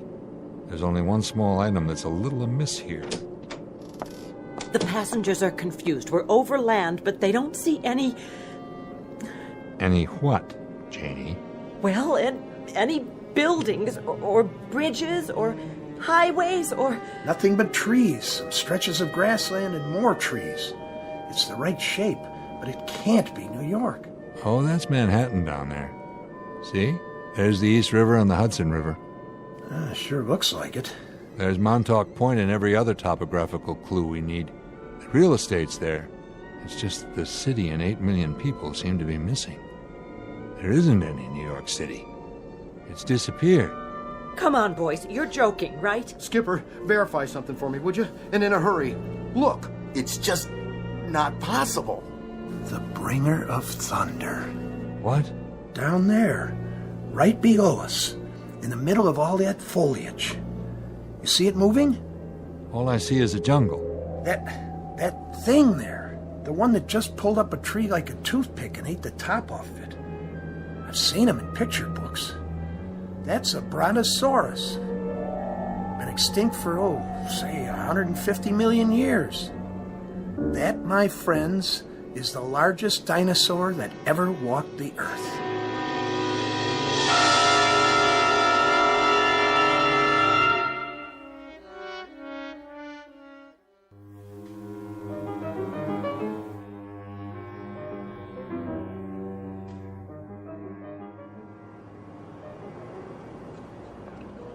Here's that sandwich and some extra cookies for the boy. Oh, why, thank you.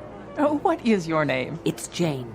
Well, Jane, when we land all safe and secure, I'm going to write a letter to Transocean Airlines and tell them how nice you were to everyone on board. That's very kind of you, but it's not necessary. I'm only doing my job. Oh, more than that. Much more. You remind me so much of my daughter-in-law. She's a nurse and... Miss? Yes? You got a drink on that cart? Of course, sir. Would you care for coffee, tea, a soda? No, ma'am. I mean a drink. Drink. Anything you like. Scotch, rocks? Certainly. Yeah, make it a double. All right. How much owe you? Nothing, sir. You sure? I mean, this ain't first class. It's on the house. Everything's on the house today. Here, I'm giving you 2 drinks, 2 doubles. How come? Because you've been such a perfect passenger. We'll be landing soon. Not that soon. I don't see the city yet. You should buckle up anyway. Yeah, sure. Hey, you know what? You're all right. You know that? We're all right. Isn't that great? So what's the score? I mean, we've been circling for 5 minutes now. They said they'd let us know not to come in. Well, that sounds promising, doesn't it? At least we're back to normal speed. That's something. Something? Captain Farver's a pro. So's the rest of the crew. Yes, they are. Definitely. So there's no reason to panic. No reason at all. We just go on like a normal, ordinary flight. Okay, got it. So, shall I go help out in first class for a while? In a minute. I need you to do something else first. What? Pick out a couple of those little vodka bottles. Sure. What passenger? I want you to hand them to me. What are you doing? Rocks are with a mixer. Are you serious? We're on duty. Then I'll drink them myself. Wait. What is really going on? I promise you, if I knew, I'd tell you. But you know something, don't you? When I was in the cockpit, I thought I saw... Oh, Paula, did you happen to look out a window a few minutes ago, right after we leveled off? Why? What did I miss? They were all looking down, and I looked with them. I wish I hadn't, but I did. Oh, is it one of the engines? It's not the aircraft. Well, then what? That's the trouble, Paula. I don't know. I give you my word, I really, truly don't know. Excuse me, ladies. I'm sorry, sir, but this area's off limits. I know, but you'll see... You know, if you were looking for the restroom, it is at the other end of the aisle. No, you see, it's just that... Are you quite sure your pilot knows what he's doing? Absolutely. Captain Farver's the best there is. In that case, why has he announced an arrival at Kennedy when we're nowhere near that location? I'm not blind, you know. I've made this flight many times, a great many times, and I can assure you that wherever we are, this is not New York airspace. There was a last-minute change in the flight plan. The captain's taking an alternate approach. For what reason, may I ask? Something about the jet stream. Rubbish. I flew for the RAF. The jet stream occurs at different altitudes, not at widely varying longitudes. Whatever it is you're attempting to cover up... Would you mind taking your seat, sir? I'll tell you young ladies something else. I have a camera in my flight bag, and I've documented this alternative flight plan on 2 rolls of 35mm film. Whatever ideas that cowboy captain of yours may have about unscheduled shortcuts, I'm sure the Federal Aviation Agency will be most interested. Thank you very much, sir. I'll pass it along. I wonder what else he got pictures of. What? Nothing, Paula. Cheers.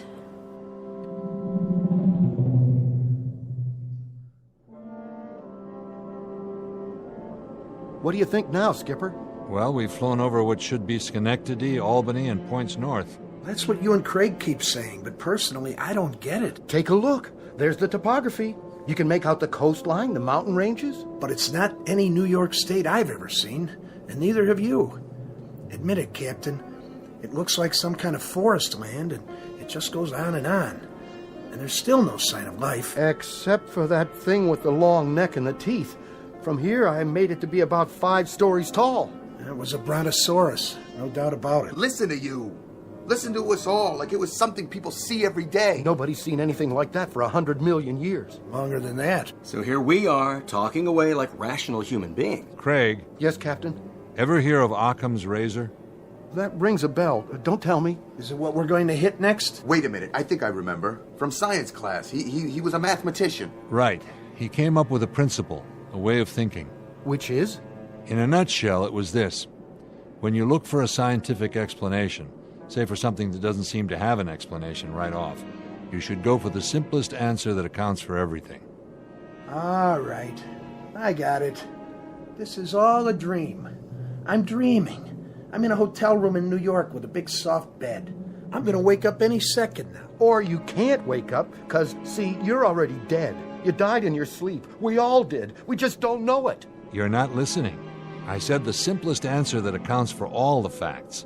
That means everything that's happened. There is no way to account for it. All right. What if I said we were swallowed by a whale like Jonah? Would you buy that? No, because whales live in the ocean, not the air. Unless we already crashed in the Atlantic and didn't notice. Pretty big thing not to notice. Exactly. Or could we say we've been swallowed by a flying saucer, and this isn't even the Earth anymore? Flying saucers don't have throttles and altimeters and 400 people in the cabin. And flight attendants like Janie. How do you know? Been on one before? Now you're catching on. Those aren't the simplest answers. You don't buy those theories any more than I do, because they're too much of a stretch, an unnecessary one. It's always possible that they could turn out to be true, but why make such a big jump? You see what I mean? Captain, I'm not real big on science fiction. Why are you telling us this? Because I thought about it, and I came up with a theory myself. A surmise based on everything we know. That I'd like to hear, because I'm flat out of answers myself. I'll give you my surmise then, gentlemen. You may want to truss me up with ropes when you hear this. I doubt that, Captain. You got more flight hours than all the rest of us put together. Keep an open mind. It's the only single rational explanation I can come up with to account for everything that's happened so far. Even the special effect monster back there? Even that. All right, let's hear it. Here goes. The bumps, the acceleration, what we saw with our own eyes. All of us, remember. Everything we absolutely know to be true. There isn't any way to explain all that. Isn't there? Take a look at what we've got to work with. Go ahead. Somehow, in some way, we not only broke the speed of sound, we must have broken some other kind of barrier as well. What other kind is there? We've gone back. To? Back in time. And you're telling me that's rational? Think about it, all of you, and then tell me if you can come up with an alternative. If you can, I'd like to hear it. Okay. Just for the sake of argument, say you're right. Where does that leave us, Skipper? And what are we supposed to do about it? Skipper, fuel is down to 19,000 pounds. That's about what I estimated. Not much. You know, I've stared at these instruments till I know every number by heart, but it doesn't do me any good. Because without a theory to act on, nothing changes. All this is still impossible. And the clock is ticking. And we're stuck up here, waiting for radio contact or visual confirmation till hell freezes over or we run out of fuel. And guess which one happens first? At which point we set this baby down in Adventureland, without enough clear ground to stop. And we break in half. So, let me get this straight. What you're saying is... What I'm saying is, when you don't have anything else to fall back on, pick the best damn theory you have and act on it. Because that's the only chance you have, even if it's a slim one. Not exactly good science. Too many unknowns. But when the choice is between slim and none... So what do we do about it? We rev this baby up till she's going as fast as she can. We climb until we hit that jet stream, and then we try to follow the same flight plan, and I mean exactly, and go back to where we came from. Is that all? Our instruments are functional. The only thing that's wrong with the radio on the Loran is that nobody's down there to hear us or send up a signal. It's a long shot. It's the only shot. You got a better one? No, sir. Then let's do it. 700 knots, 780 knots, 800, 900 knots. Skipper, I don't know if we're going to make it. Throttle forward. What are you doing in here? Hang on, Janie. Whatever you're doing, stop before you kill us all.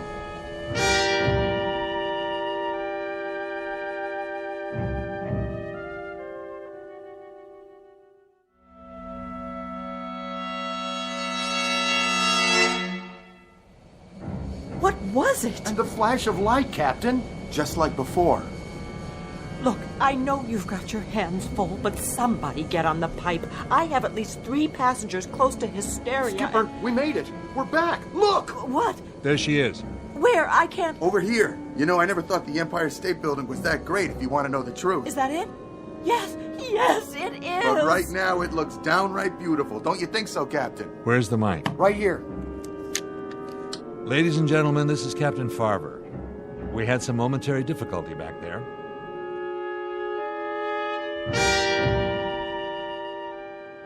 But as you can see, we're now over New York. We should be landing in just a few minutes. Thank you all for bearing with us.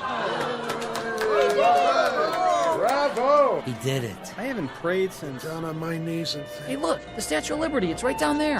Kiss the ground.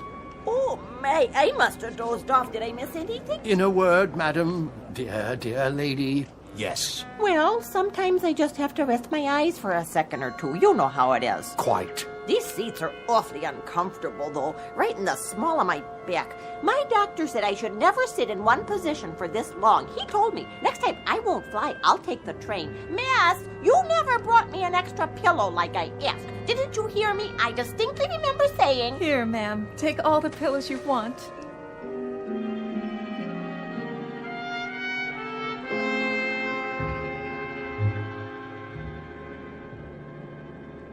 How about Kennedy? Nothing doing. Our VHF is still out. Maybe Kennedy's is too. Try high frequency. I did already, Skipper. Nothing from JFK. How about LaGuardia? Keep using high frequency. Somebody should hear us. LaGuardia, this is Transocean 33. LaGuardia, Transocean 33. This is LaGuardia.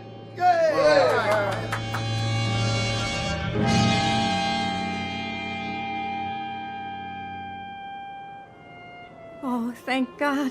The boys had me going there for a while. Oh, I want to take a hot bath, then sleep for 12 straight hours. Oh, I wish I could do that. Oh, no. Are you on turnaround? Oh, no, it's not that. I thought you had your layover back at Heathrow. I did. It's these time zones. I set my clock for London time, but I wake up on Eastern Standard. You ever try to order breakfast in the middle of the night? You get used to it. I know. Catch your Z's whenever you can. But a couple hours in the lounge just doesn't cut it. Not for me. There's always the taxi ride to the airport. That's good for a little shut-eye. Oh, 30 minutes in the backseat of a taxi in traffic? I don't know how you do it. I really don't. Sounds like they stuck you with a rookie schedule, Paula. I'll talk to Lynn at the hub office. She'll do something about it. That would be great. This kind of thing. I didn't know if I could handle it. You did fine. They didn't cover this in training. Not exactly. Has it happened before? Believe me, no. And it won't happen again. Should I collect the trays now? I don't know what the captain will say about this, but I'm going to break out the champagne splits for everybody.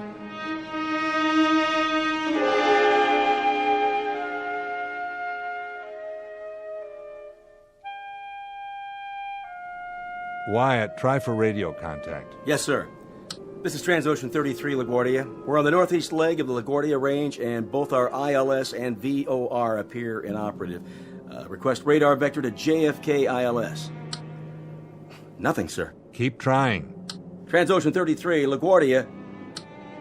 What are you, a wise guy? You like what? I got a live one. Yes! All right!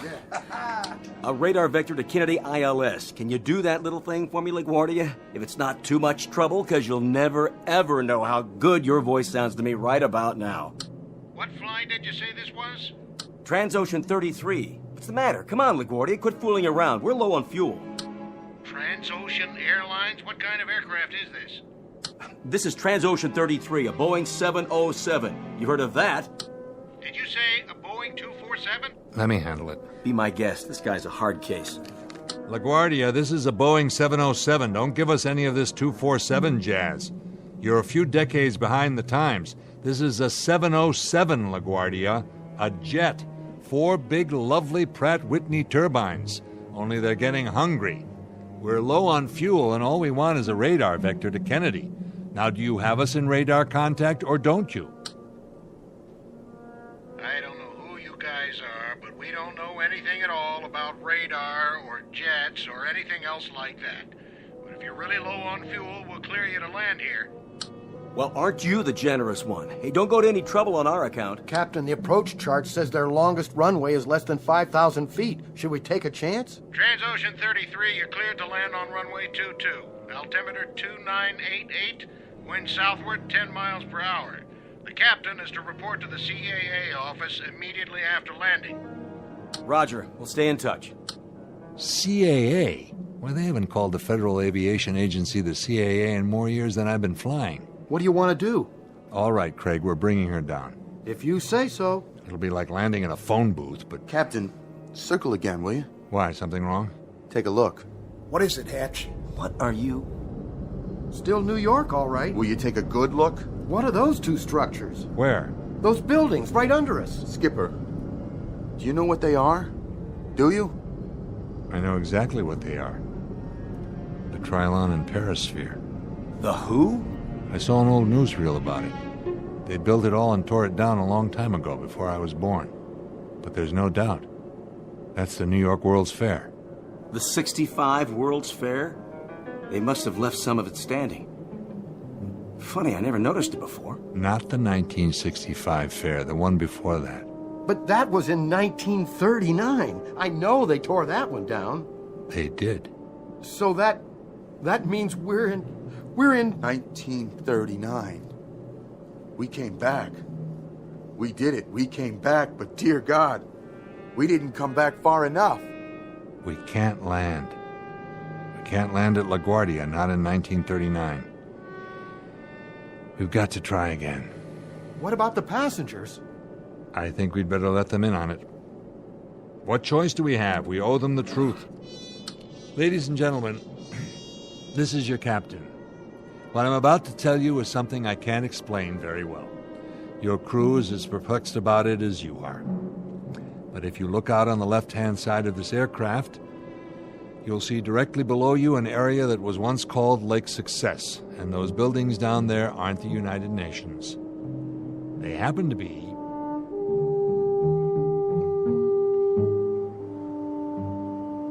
What is he talking about? Shh, listen. They happen to be the New York World's Fair. That man's gone crazy. He shouldn't be flying an airplane. Madam, would you kindly not? What I'm trying to tell you is that somehow, some way, in some manner, this aircraft has gone back in time, and it's 1939. We're going to try to increase our speed and go through the sound barrier, or time barrier, whatever it is, the same as we've already done twice before. I don't know if I can do it. I don't even know that we have enough fuel, but I ask you to remain calm and pray.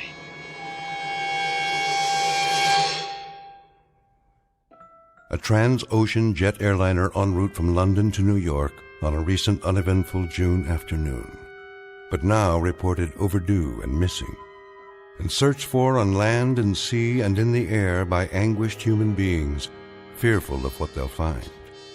But you and I know where she is. You and I know what's happened. So if at some moment, any moment, you hear the sound of jet engines flying atop the overcast, engines that sound searching and lost, engines that sound desperate, shoot up a flare or do something, anything that might help the men and women aboard Transocean 33, all of them still trying to get home from the Twilight Zone. We'll return to the Twilight Zone in a moment. Hi, this is Carl Amari, producer of the Twilight Zone radio dramas. I'd like to take a moment to tell you about our official website at twilightzoneradio.com, where you'll get the latest news and information on these Twilight Zone radio dramas. Plus, at twilightzoneradio.com, you can digitally download 3 free episodes or any of our episodes for only $1.95 each. In this age of ever-changing technology, we've decided to make these episodes instantly available to you by making the Twilight Zone radio dramas a digital download-only series. This means that this series will no longer be offered on CD. The CD collections at our website are now being offered, while supplies last, at buy one, get one free. So be sure to get your favorites before they're sold out. Be sure to visit us often, and I'll see you in the zone.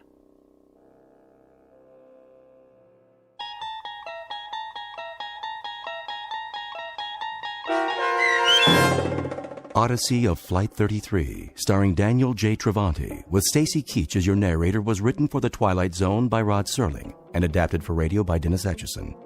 Heard in the cast were Taylor Miller, Peter DeFaria, Richard Hensel, Turk Muller, Doug James, Peggy Roeder, Carl Amari, Roger Wolski, Vince Amari, and Roderick Peoples.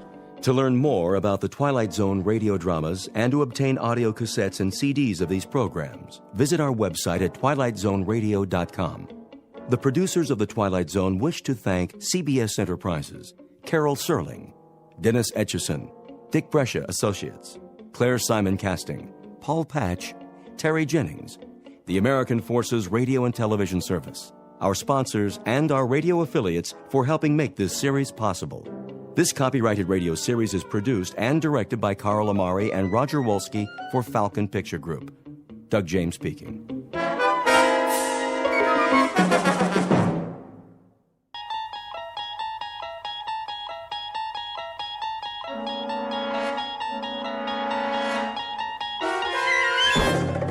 There is a fifth dimension beyond that which is known to man. It is a dimension as vast as space and as timeless as infinity. It is the middle ground between light and shadow, and it lies between the pit of man's fears and the summit of his knowledge. This is the dimension of imagination. It is an area which we call the Twilight Zone.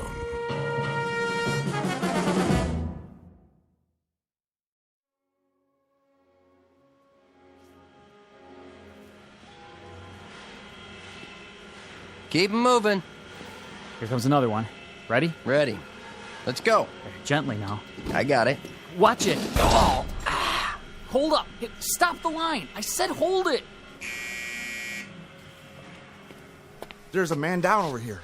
What happened? It's Miller. One of the casings slipped off the belt. I'm all right. Get the line, boss, now. Sturka! Stand back. Lay him down flat. Sorry about that, boss. Take it easy, Rich. Can you move your leg? Yeah, nothing broken. Get him over to medical. I'm okay, I tell you. Just the same, let's be sure. What went wrong? I don't know. I told him to take his time. They're sending him down too fast, all day. Shouldn't have taken all the weight. My knee folded is all. It wasn't your fault. The whole base is working at capacity. They've got to slow it down. Slow it down? We're on condition red, you know that. This is my department now, and these are my men. I won't be responsible. That seems to me you've got it easy, Sturka. Beats testing the planes.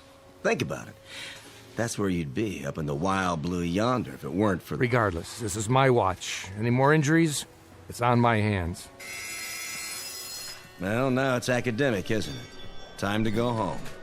Rich. Yeah? I want you cleared by the medics first. Okay. Here, lean on me, Miller. Hey, you need any help? No, I can shake it off. Come on, Sturka. Thank your lucky stars there was no payload in that assembly. I'll walk you to the gate. You don't mind, do you? End of shift. All employees, please clear the plant at this time. Proceed to the security gate. All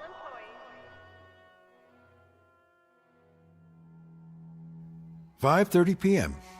Quitting time at the plant. Time to go home to waiting families and supper. Time, perhaps, for a drink on the porch. For summer birds and crickets and the sounds that come with long, warm nights. For the quiet rustle of leaf-laden trees that screen out the moon.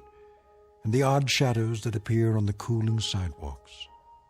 And underneath it all, behind the eyes of those who watch, hanging invisible over the summer night, is a horror without words. For this is the stillness before the storm. What awaits Mr. William Sturka now is nothing less than the eve of the end in the Twilight Zone.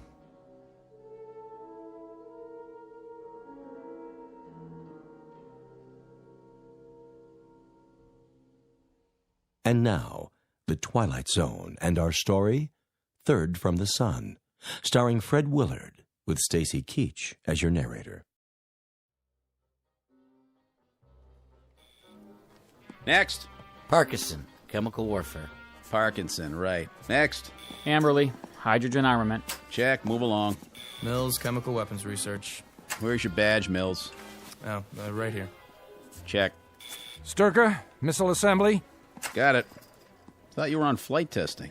I was, but they need all the manpower they can get on the floor. Keeping you pretty busy, huh? Very. I hear assembly's going on double shifts. That's what they say. Carling missile components. Okay, keep moving. Hold the gate, would you, Sturka? Sure. Long days, huh? Long enough. Say goodbye to coffee breaks. Your department's going full force, isn't it? Dawn to dusk. Ever wonder why? Well, I'll tell you. It's coming, boy. It's really coming this time. What is? The big one. I'll bet you while we're talking right now, the military's getting set. Got it all mapped out. No way to know a thing like that. Talk is 48 hours. Wait and see if I'm not right. 48 hours, and we'll have him in the air. Whoosh! Up, over, and whammo. There goes the enemy. Obliterated. Finito. And what are they doing in the meantime? Who? The enemy.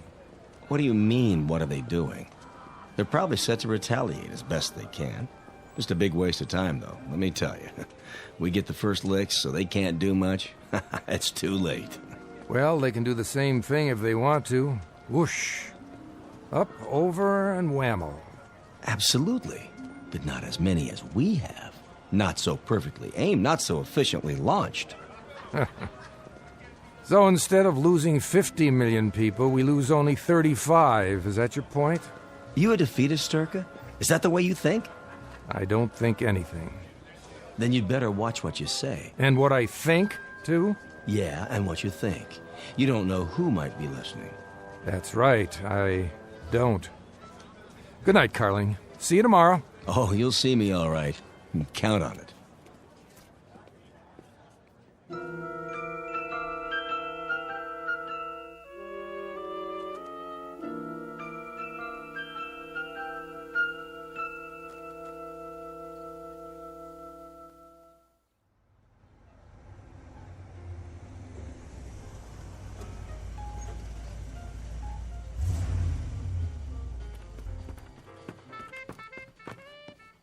Mom, Dad's home. Hi, Dad. Hello, baby. Where's your mom? Out in the backyard gardening or something. Pretty late for that. Yeah, I guess. And what are you up to? I'm waiting to teach you how to dance. Just a minute now. Well, you said you wanted to learn the muscle tussle. That's what all the kids are doing, and I promised that I'd... Some other time, honey. Hard day? Yeah, they're all hard lately. Hey, Dad? What, Jody? What's the matter? I mean, really. You look so down. Nothing serious, just feeling my years. What? When I look at you all grown up with that beautiful face... Oh, Daddy. Well, it reminds me that my youth is up in the attic somewhere, stored in a bunch of old photo albums. Is that all? All? That's quite enough, believe me. Daddy, do you like your work? What a funny question. I mean, is that the problem? It's all right, it's a job. But yours is... different. A job is a job. None of them are great. That's why they have to pay people to do them. I mean, having to work on the kinds of things you do, fever bombs and hydrogen warheads and nerve gas and things like that. I'm only a cog in a wheel, Jody. Remember that. A very big wheel. Look at it this way. In one bomb, there are perhaps, 1,000 parts? And each part requires a team of 50, 60, 70 people. So when you consider it in that light, I'm actually not as responsible as the ones who... As the ones who what? Hello, Bill. Hello, honey. Jody and I were just... But everyone I talked to lately, they've been noticing it too. Noticing what, Joe? That something's wrong. It's in the air. What are you talking about? I don't know, but something's gonna happen, isn't it? You know how it feels in the air when there's gonna be a storm or an earthquake? The way all the dogs in the neighborhood get real quiet and then go off and hide somewhere. And nobody knows where they are until it's over. Because they're afraid. But they don't understand what it is they're afraid of. Well, lately it's like everyone's afraid. All my friends at school, everyone, Dad. Why? Jody, listen. Are you going to tell me or not? Sit down for a minute. We'll both sit. I want to talk to you. About what? Jody, people can be afraid for a lot of reasons. Their jobs, money, what's going on in the world. But the main reason is when they make themselves afraid. Why would they do that? They don't realize they're doing it. It starts with what they hear on the news, with rumors, with things people say that aren't entirely true. People who play on their ignorance, their stupidity. And there are people who start these rumors, who seem bent on subverting every great advance, every fine idea ever thought up, every marvelous invention ever conceived by mankind. Subverting? That's right, Jody. They dirty it up. They take what they can't understand and make it sound crooked and devious and wrong. And then when they've ruined everything and it can't be fixed, they wonder what happened, and they ask why. Sitting in the rubble in their own tears, they ask the question why. But by then it's too late. Far too late for any of us. Bill! Daddy, are you all right? Eve. Yes? Invite Jerry Ryden and his wife over tonight. Well, we'll play some cards or something. Tonight? Yes. Call him up. Ask him to come over around 8 or so. But isn't Jerry out of town? Wasn't he testing some kind of aircraft up north? He got back this morning. I told him we'd phone them. If you like. You'll be here, won't you, Jody? They'd like to see you. Can't. Sorry, Dad. I've got a date. Oh, Jody, not tonight. Well, maybe I can get in early. But it's been set up for a long time. I told Mother. Break it, will you? Dad. I'd like you home tonight. But... Jody, listen to your father. He doesn't ask much of you. Oh, all right, I guess. If it means that much to you. Thanks, sweetie. It does. Bill, is there a particular reason why you want us to stay home tonight? No, it's just that Jerry has some interesting stories.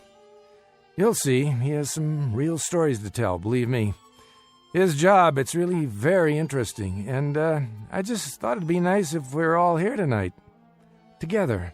You don't have to explain. I thought maybe you'd like some cards, get your mind off things. Now, if you two will excuse me, I think I'll go to the bedroom and change.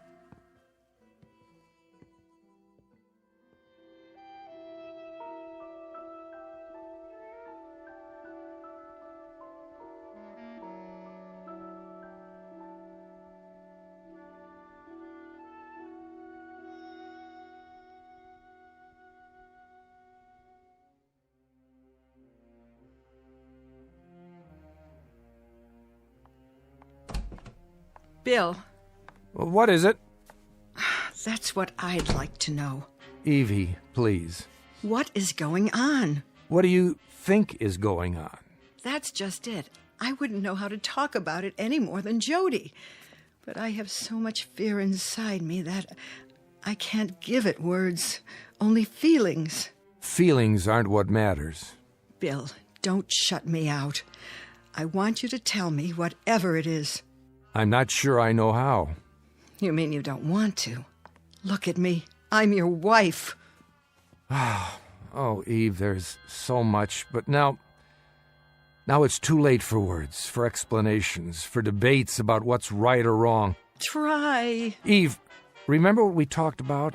All the armaments on both sides and what might happen if things went too far? How if we reach a certain point, it could be too late to turn back? What are you saying? There's no hiding from it anymore. No pretending it won't happen. I'm sorry, Eve. So terribly sorry, but it's coming. When? Probably within 48 hours. And there's nothing that you or I or anyone else can do to stop it. Not now. Will it be bad? It will be a holocaust. It'll be hell. The end of everything we know. People, places, ideas, the whole slate, all wiped clean. Did you say 48 hours? It could be sooner. Then what will we... Sit down, Eve. But if that's all the time we have... Sit down on the bed. I'm asking you... Listen very closely. We're leaving. You and me and Jody. Jerry and his wife. When? Tonight. Leaving? For where? I can't tell you that. I can only tell you that sometime between midnight and 1, we've got to be out of here. As far away as possible. And no one is to know. Not the neighbors, not our relatives, not even Jody. She might let it slip. We won't be able to tell her till we're already on our way. Oh, Bill. You have to be strong now. There's no time. Do you understand what I'm saying? Yes, but... Dad? Somebody's here. Be right down! Now? Why is someone here now? Stay here. I'll take care of it. But what if... Do as I say.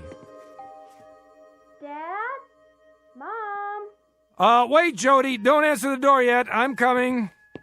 Bill, please, be careful.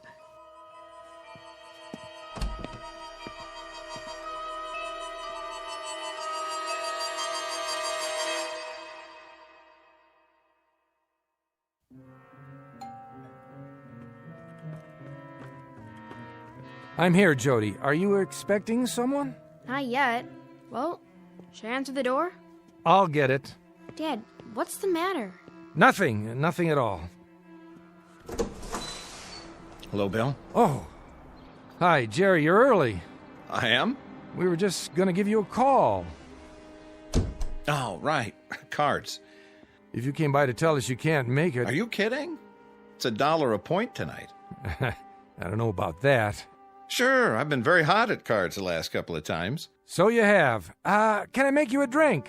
No, thanks. I just dropped by to talk to you about... Hi, Jody. How are you? Fine. Bill, I thought I should see you about, The watch? What? Your watch. Giving you trouble again, is it? Oh, yeah. It's losing time. Probably the battery. Remember, Jerry? Sure, I remember. I just put a new one in for you last month. Probably some corrosion on the contacts. Yeah, that must be it. Let's take a look at it. Out in the garage so I can get to my tools. Good idea, if you don't mind. It won't take a minute. Let's go. Nice seeing you, Jody. Sure, Mr. Iden. Hey, how's your mother these days? I'm fine, Jared. Just fine. Great. I'll see you later, then, with Ann. I hope so. Joe, can you give me a hand setting the table? Sure, Mom. If you want me to. Come on, Jerry. We can go through the kitchen.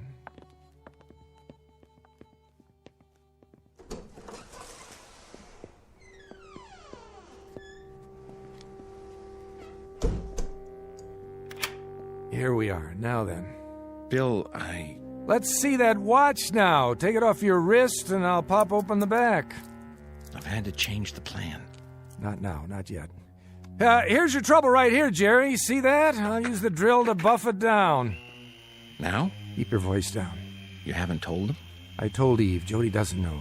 Keep your head down and keep looking at the watch. And smile.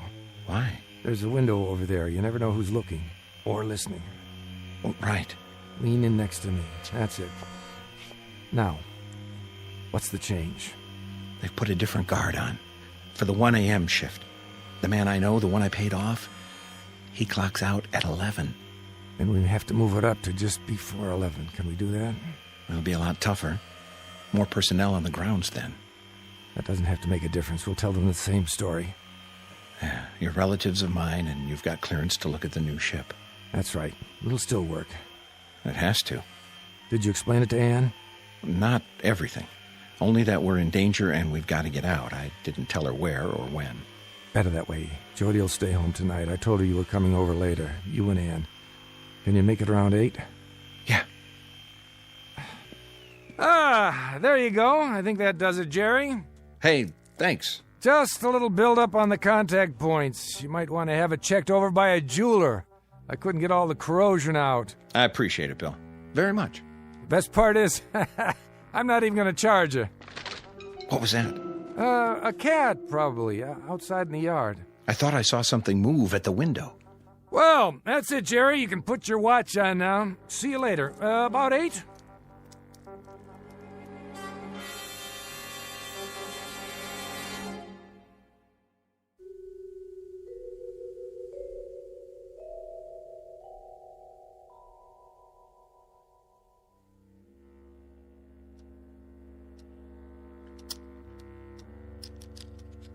What do you bid? Jerry? I said... Nothing. This hand's garbage. Well, you can't just throw it in again. Well, Jerry's got the right idea. I've got garbage, too. Well, who dealt this mess? You did. Whoa, she's got you there, Evie. Maybe we should give it a break. Yeah, fine with me. You okay, Jody? Sure, I'm just super. How about some lemonade and homemade cake? Sounds wonderful. I didn't give Jerry any dessert tonight. The rigors of a test pilot's wife. Oh, you. Let me help. I'll just get a tray. Jody? Yes, Mother. Will you give us a hand in the kitchen, please? Okay.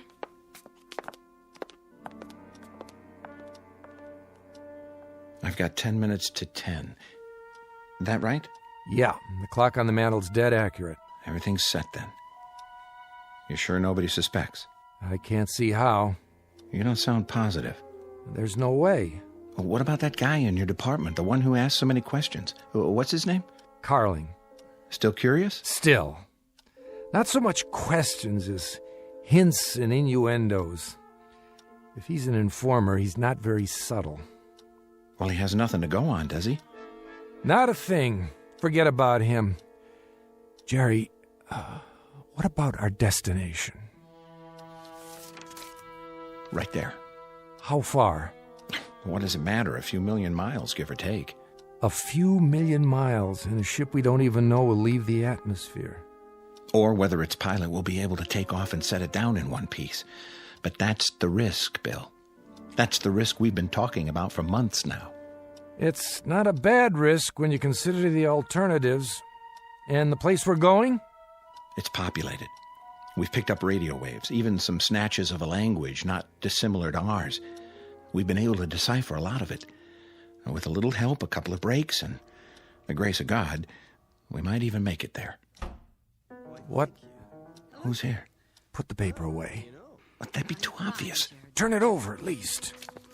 Bill? Look who's here. Well, how goes it, Sturka? And Ryden? Carling? What brings you...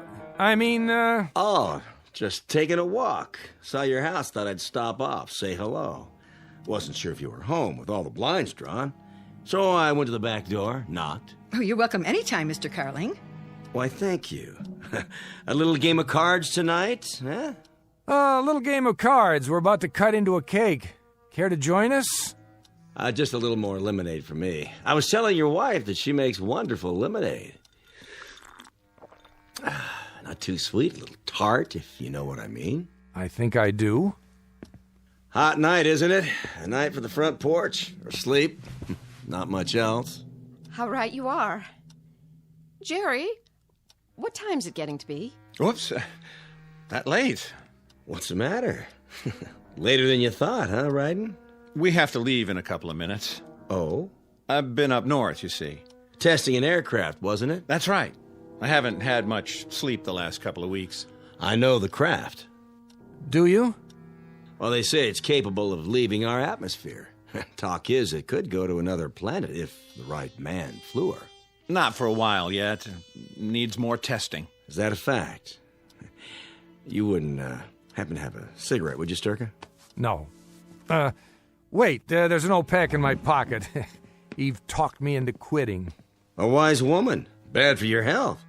Wouldn't want to take any risks. Not on your life. Here. Don't bother. I'll come get them. More lemonade? Jody and I will bring the cake. Light? I've got it. Keeping score, are you? Yep. The way I figure it, after that last hand, Bill and Ann owe me a little money here. That a fact? He's a marvelous scientist, a very bad card player. Now, I wouldn't have believed that. I'd have guessed that Sturka here was a good gambler. I'd have guessed he'd gamble on most anything. Lemonade all around? I'll cut the cake, Mom. And I'll serve. Can you pour, Eve? Of course I can. Well, let me help you, Mrs. Sturka. Oh, I don't know what's the matter with me. I've spilled some. You seem nervous. Why, I'm not nervous. Not at all. I'd say you are. Very nervous. Your hand's shaking. I'll do it, Mom. It's the card game. She doesn't like to lose. Yeah, that must be it. Well, what do you know? It's all right here on this paper. What is? That's just some rough figures. Well, according to this, you've lost a lot of money, Sturka. But I suppose, what's between friends remains between friends. I'd better hold on to that. Don't sweat it, Bill. We don't have to settle tonight. Next week. Next week we'll give you another chance. You'd better. Next week, eh? You plan ahead. Way ahead. A week? That's nothing. I beg to differ. A lot can happen in a week. Even in 48 hours. What are you getting at? He's not getting at anything. Yes, he is. If there's something on your mind, why don't you come out and say it? Go ahead, Carling. I'd like to hear it. There's nothing on my mind. Nothing at all. Well, I better go on home now. I'll show you to the door. Thanks. I'll see you at the plant tomorrow. Bright and early.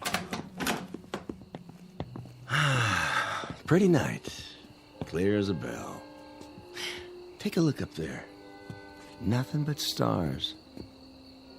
Ever wonder if those stars have planets? And if those planets have people on them, too? Maybe even people like us? That thought's crossed my mind. Ever think, maybe you'd be better off there than you are here? That thought's crossed my mind, too. I have no doubt. See you in the morning, then? Yes, in the morning.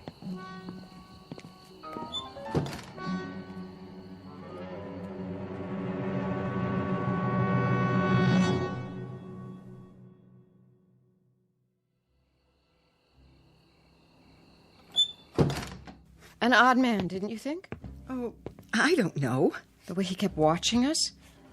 Like he expected someone to let something slip. That's just Carling. What time's it getting to be? 10 already. What was that all about? Come along, honey. Help me clean up. No, I want to know. I don't like that man. Why was he here? Why are you all... You're gonna have to tell her. But Jerry, do you think that's a good idea? Tell me what? Will somebody please? Jody, baby, listen, this is very, very important. What is? We're leaving here tonight. What do you mean leaving? There's a ship over at the government field. We're all going to get in the car and drive there. But why? Listen to your father. We've had to bribe a lot of people to get to this point. The ship's loaded with supplies. Enough to last for a long time. You've been planning this? I don't want to leave. All my friends... This is our last chance. We've got to leave here tonight. Jerry, I'm frightened. What's so special about tonight? Because the world as we know it, this world, won't exist much longer. What? It's about to blow itself up, with the help of a few misguided people. And it looks like it's going to happen by morning. And by morning, where will we be? A long, long way from here. A long, long way. We'll be out in space, Jody. On an adventure, the biggest adventure anyone has ever taken. Your mother has a suitcase packed for us. It's under the stairs. I want you to go and get it. All right, everybody, I'll back the car out. Ann and Jerry, is your bag ready? It's in our bedroom. I'll carry it. Then let's get going. Bill? I've got to answer it. No. Can't he just let it ring? If he does, they'll know something's up. Who will? Yes. Sturka? Who's this? Evans. Oh, hello. I'm afraid I'm going to have to ask you to do something. And what's that? I need you back at the department. When? Tonight. That might be difficult. I know, and I'm sorry, but something's happening. A new level of alert. We're asking all the crews to report in. I don't know how I can... We're sending a car for you. It's on the way now. I'm in bed. So was practically everyone else I called. Get out of bed and put your clothes on. You don't understand. I'm ill. How ill? Bad cold, fever. That's too bad, but this is urgent. Top priority. I wouldn't be much use to you. Nothing less than rigor mortis would excuse you tonight. The car will be there in a few minutes. Bill? That was my division head. They're working around the clock tonight. They're sending a car for me. I knew it. We'd better get out of here right now. I'll get the bag. And I'll get ours. Eve, did you hear me? Yes, I heard. I just have to put these glasses away first. And the cake so it won't spoil. And... Leave it! Leave it, honey. Just let it go. Everything. All right, if you say so, Bill. I suppose someone will wash them, won't they? Doesn't matter now. Do you hear me? Do you understand what I'm saying? Yes, as soon as I get my purse and my keys. Do you see my keys, Bill? I don't know where they are. I can't go out of my house without my keys. How would I lock the door? I couldn't, could I? Why, the house would be wide open. It wouldn't be safe. Eve! Oh, but that's foolish, isn't it? I'm being silly. Because we're not coming back here, are we? Never. Not ever.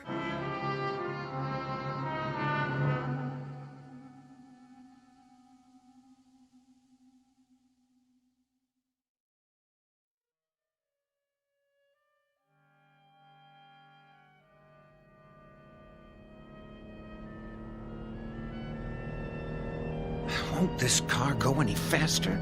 We're almost there. It's just up ahead. Everybody okay in back? We're fine. There's the gate. Pull over on this side of the fence. Right. No reason to drive through the checkpoint.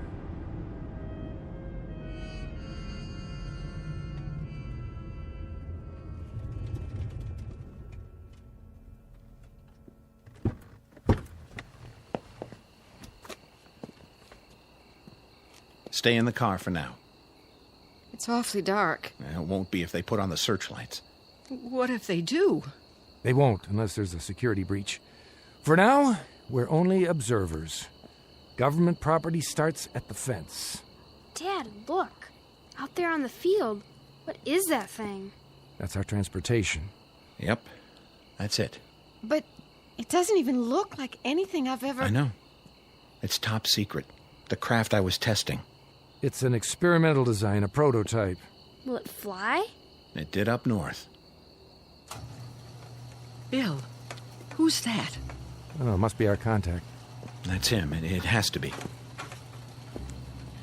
Why is he carrying a flashlight? Give him the signal. Eve, lean over and flash the headlights once. If you say so. Wait a minute. That's not... Good evening, Sturka. Fancy meeting you here. I could say the same. A long way from home, aren't you? It was my idea. I told him to drive out and see the ship. That's quite a story. You don't honestly think anyone will believe it, do you? Jerry, he's got a gun. Now take it easy, Carling.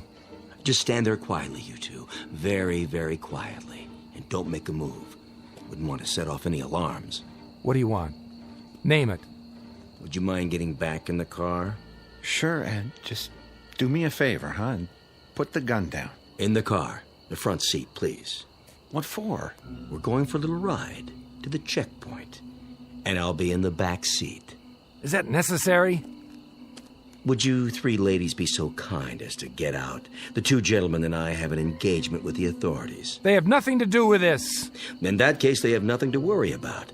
Someone will be along for them in a moment. Now step out, please. If you insist. Careful with the door now. Slowly. No, Mr. Carling. You be careful. Oh! Get the gun! I got it! Give it to me. In 1 second. Sturka, you don't realize what you're doing. Don't I? Oh! Bill, is he...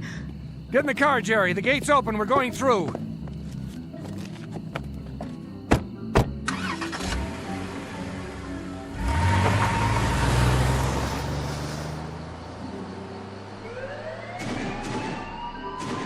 Unauthorized vehicle on field. Unauthorized vehicle on field. Guard Unit 7, approach and apprehend. Approach unauthorized vehicle.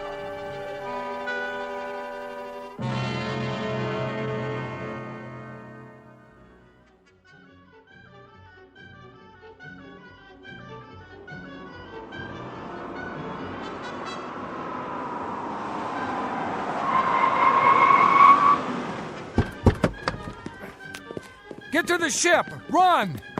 Hurry, Ann. I'm hurrying. Bill, wait. Let's go, now! Use the ladder. One at a time. Halt! Go, inside the ship! Sturka, what are you doing? Saving my family. But you can't. Can I? Stand back. Quickly, I have to seal the hatch. I'm coming. Fire it up!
I told him to stay strapped in till we leave the atmosphere.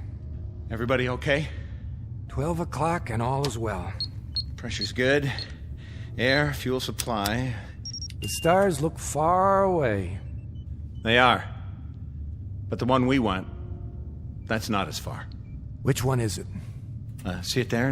The shiny one. Bright blue, over on the right. Yes, I see it. And are there people on it? People like us? People like us. It's the third planet from the sun, Bill. That's where we're going. To a place called Earth. Earth. Nice name. I like the sound of it. Full speed ahead. Aye, aye, Captain. Steady as she goes.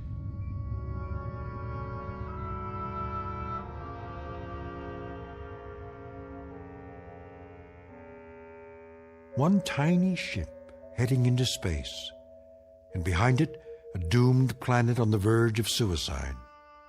Ahead lies a place called Earth, the third planet from a small, relatively unimportant sun. But for William Sturka and the men and women with him, it's finally the eve of the beginning, in a region known as the Twilight Zone.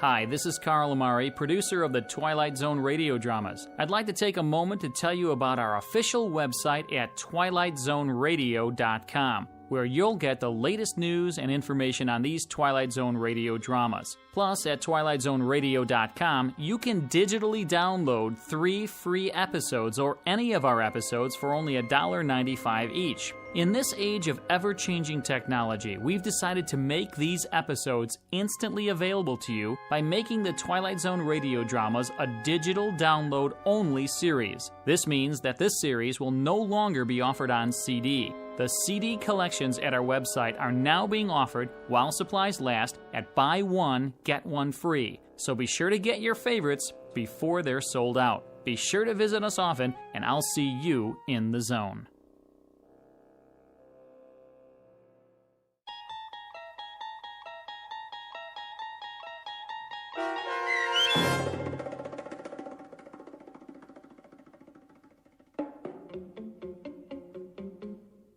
Third from the Sun, starring Fred Willard with Stacy Keach as your narrator, was adapted for radio by Dennis Etchison and written for The Twilight Zone by Rod Serling, from a story by Richard Matheson. Heard in the cast were Doug James, Ellie Weingart, Haley Nabig, Tom McElroy, Fernette Lebo, Jeff Lupetin, Kurt Nabig, Vince Amari, and Carl Amari. This copyrighted radio series is produced and directed by Carl Amari for Falcon Picture Group. Sound design and custom Foley effects for The Twilight Zone by Cerny American creatives Bob Benson, Craig Lee, Michael Slabach, and Matt Sorrow. To learn more about the Twilight Zone radio dramas and to contact us, visit our official website at twilightzoneradio.com. Doug James speaking.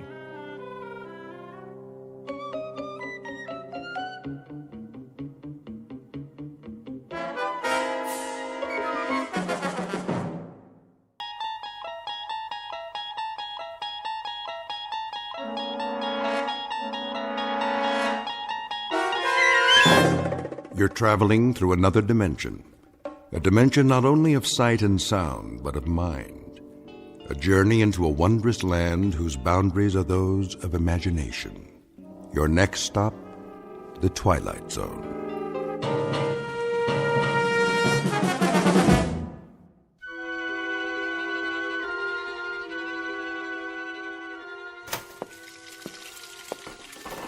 John, dear. John, your breakfast is ready. John? Didn't you hear me? I said... John? I heard you, Martha. You've worked hard, seen the good times and the hard times. What are you doing? Tying my shoes. Are you all right? Oh, yes, of course. Perhaps we should stay home. Give me a moment. And now, with the kids grown up, you're ready to retire and enjoy the good life. Shouldn't you make the most of your golden years? If you'd rather go another day. No. I'm sure they'll let us change the appointment. After waiting so long, I won't hear of it, Martha. A whole world out there, yours for the taking. A world of travel, adventure, all the things you've wanted to do. And now you have the time to do them together. Very well, then. I've made your breakfast. I'll be right there. So don't waste another minute. Call the New Life Corporation today for your illustrated brochure. The cost is surprisingly affordable for so much. Remember, this is your time in the sun. Shouldn't you make the most of it?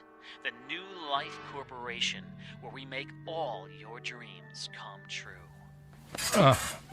Oh! Darling, be careful. I said, give me a moment. Lie down. I'll bring you a tray. Martha, if you don't mind, I think I'll skip breakfast this morning.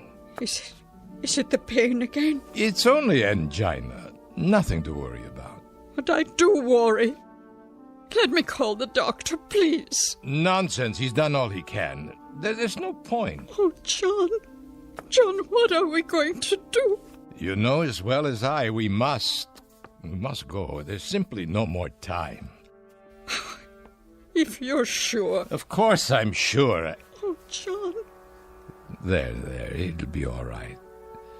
You'll see. And now, back to our program on the Vacation Channel, Adventure for Two in Paradise.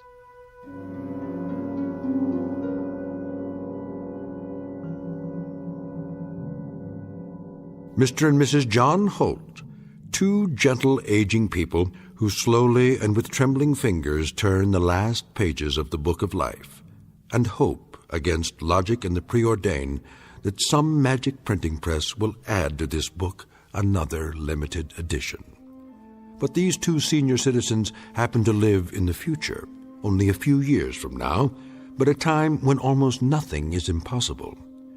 Mr. and Mrs. Holt in their twilight years, who are about to discover that they've entered a zone of the very same name.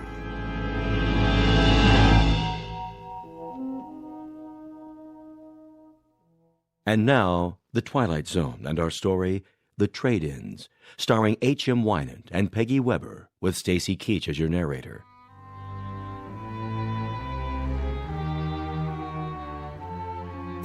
Which floor is it? Be patient, Martha. We'll soon be there. Morning, folks. Good morning. I wonder. Martha? Yes? Can I help you? No, thank you. The New Life Corporation? That's right. 67th floor. Straight ahead when you get off the elevator. You can't miss it. Thank you, young man. That's very kind. No problem. Well, this is my stop. Take care, folks. Do you think he was one of them? one of their clients? Oh, I doubt it. Just a businessman on his way to work. But he was so young. Everyone is young, Martha. The world is for the young. Here's our floor. You look nice, dear. So handsome in your suit. Very old suit. But I'm sure it doesn't matter as long as we have the money. You brought it? In my coat pocket. All of it? Don't worry, it's safe and sound. New Life Corporation, please hold. Hello. You must be... Mr. and Mrs. Holt. Of course. Won't you take a seat? We have an appointment. With Mr. Vance. Certainly. I'll tell him you're here. Thank you kindly. I have a Mr. and Mrs. Holt to see you. Yes, sir. He'll be right out. Can I get you anything? Coffee? A soft drink? No. It won't be long. There are some ebooks in the waiting area. That's all right. My eyes, you see. He has trouble reading, even with his glasses. Please, Martha. I'm sure the young lady isn't interested in such things. Mr. and Mrs. Holt. Mr. Vance? We've spoken on the phone. How nice to finally meet. Won't you come this way?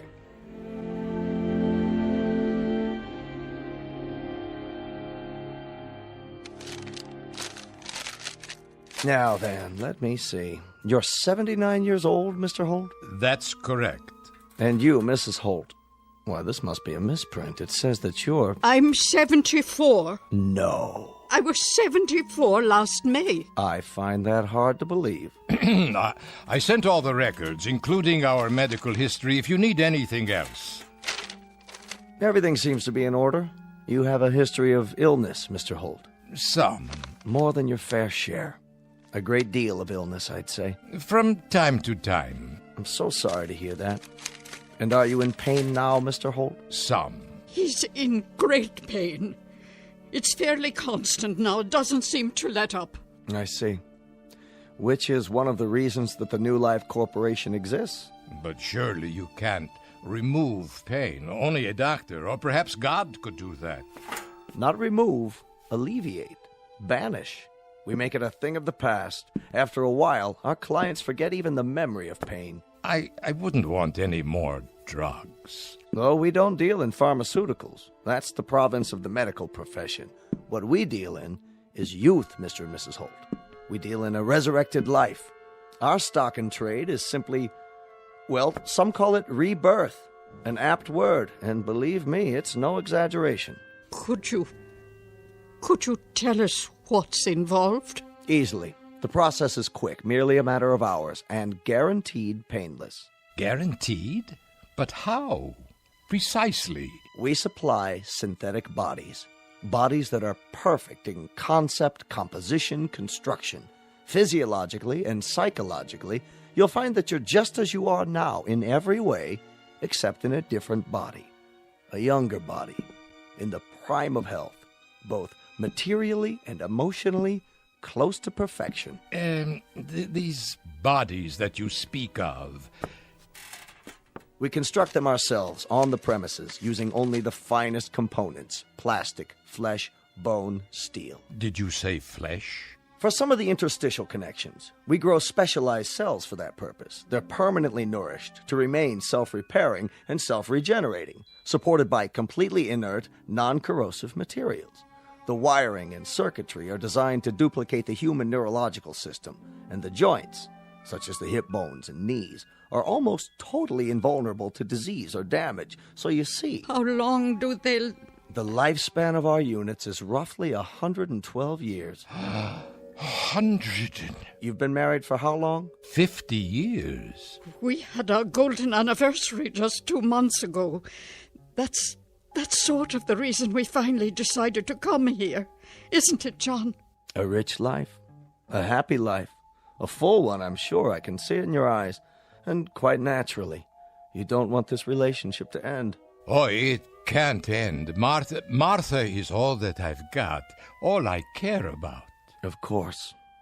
Well, why don't I show you some pictures of the models we have available? No pictures. Well, they're very lifelike, all three-dimensional photography. My eyes, they aren't very good. In that case, why don't we go directly to the display cases, so you can view the finished product? May we? As long as you don't mind a brief walk. Not at all. If you'll please follow me then. The showroom is just here in the hall behind my office. Oh, it's so beautiful. Would you like to take my arm, Mrs. Holt?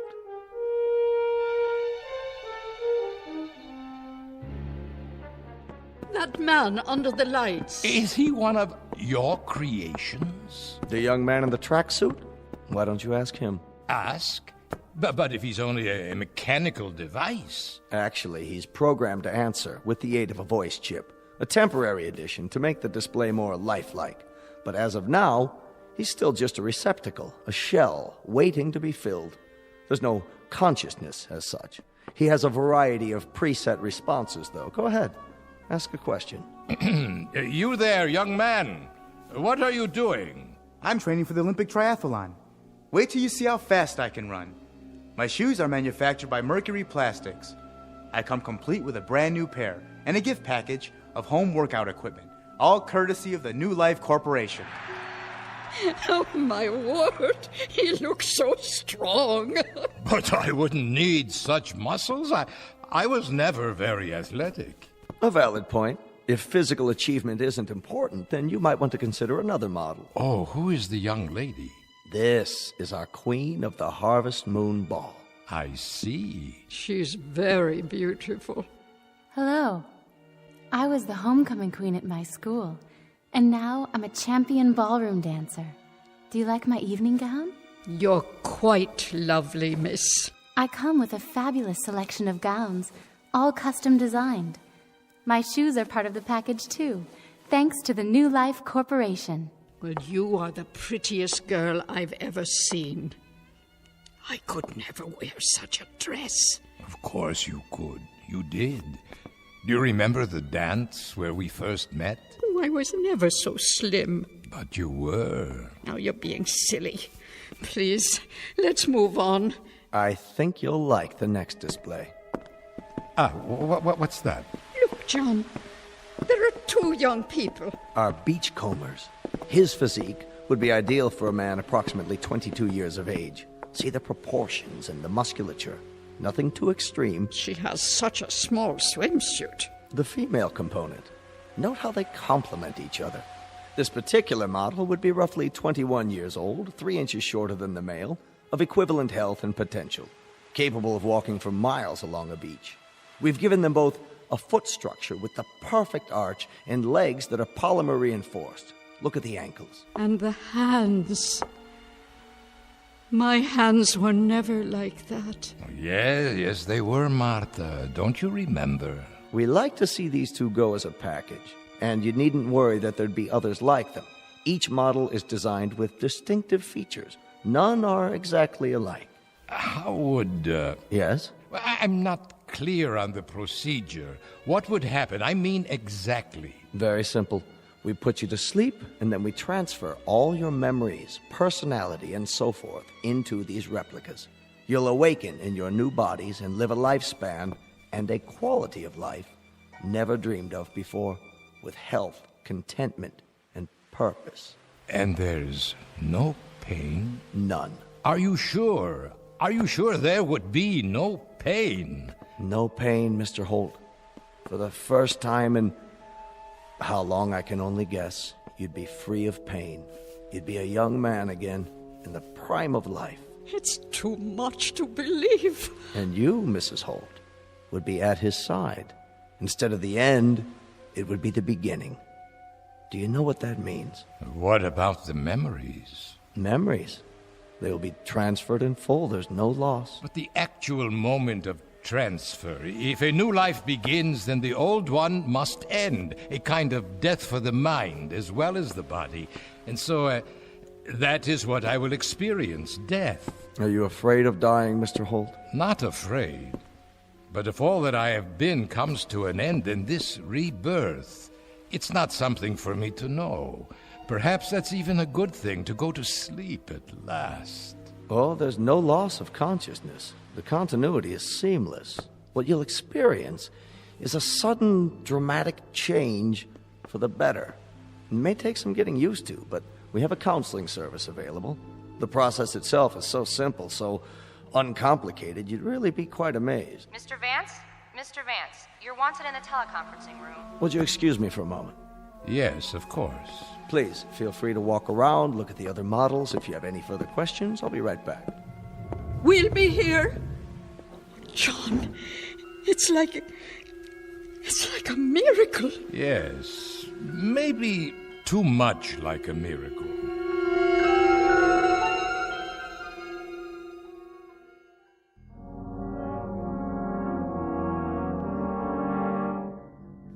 What do you mean, John? Too much like a miracle. It just doesn't seem real somehow. But look, you can see what they've built. Not the technology, the thought of it. To live without pain, just the thought of that and nothing else. To be young again, to have it the way it was, Martha. Oh, yes, think of it. The second chance, the two of us. Yes. We'd have it to do all over again. You think you can stand me for another entire century? For a century or 10 centuries. Mwah. Till death do us part, John. Till death do us part. I do apologize, folks. That was a call I had to take. We understand. Well, now, have you chosen? These two here. The young ones at the beach. An excellent choice. Two of the finest we have. Now, we could begin any time. How about tomorrow morning? Tomorrow, you say? What about... Yes? She means what about, our present selves. I should have mentioned that. Your remains will, of course, be taken care of in any way you see fit. Whatever you've provided for in your wills. Burial, cremation.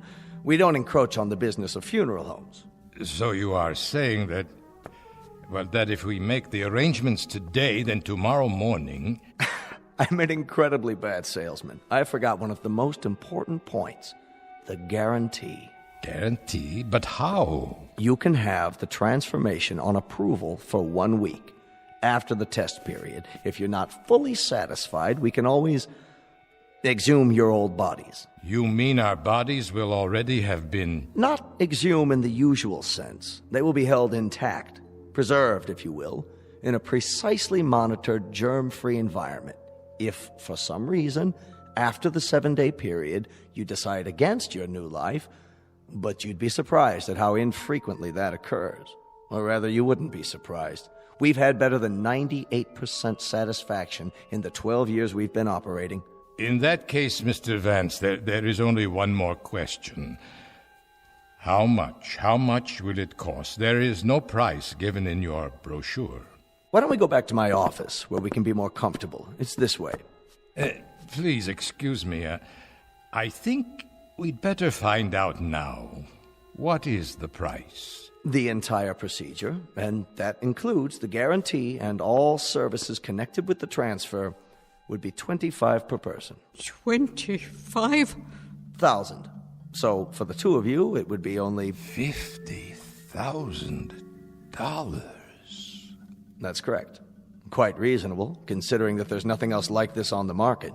By prorating it, Mr. Holt, in other words, figuring it on a basis of cost per year, I might say it's ridiculously low. I mean, $25,000 per 100 years of lifespan. Well, you can see how very economical it is. We've got nearly $25,000 in this envelope, Mr. Vance. We allow a 5% discount on multiples if they're purchased at the same time. The extended warranty is extra, but if I do say so, it's only prudent to... The $25,000 is all we have. Can we make a partial payment? Partial? Well, we could pay this much in cash and then charge the rest. I'll be able to work again. You can take it out of my salary as much as you want until the balance is paid. I'm sorry, Mr. Holt, but my hands are tied. Government regulations prohibit any extension of credit in these matters. The transaction must be in cash. But that's all we have. It's all we have in the world. We've been saving and saving it. Why... We've done without practically everything. The doctor bills ate up almost all of our retirement account, but this money, this is pennies, nickels and dimes. Sometimes it was only one meal a day. No vacations, it was no movies, no going out for months. It was my wife, wearing the same coat for years, the same dress over and over. I'm sorry, Mr. Holt. Believe me, I am. But these are the rules I have to follow. They don't allow me any leeway. There is, of course, one alternative. And what is that? We could perform the transference for just one of you. Yes. Yes, that's the way it should be. No. You have it done, John. Use the money for yourself and have it done. And I can wait. That's not possible. But I wouldn't mind waiting. Not in the least. No, Martha. It's out of the question. I couldn't do that, Mr. Vance. Are you married? No, I'm not. Then perhaps you can't understand, but I'm afraid it would have to be the both of us or neither of us. We cannot be separated. We have to be together. One is no good without the other. Of course. I understand. Perhaps some other time. I remember that poem by Browning. Grow old along with me. The best is yet to come. The last of life for which the first was made. Give me your hand, Martha. I'm all right. Give it to me, so I can kiss it. Don't worry, Martha. I'll find a way.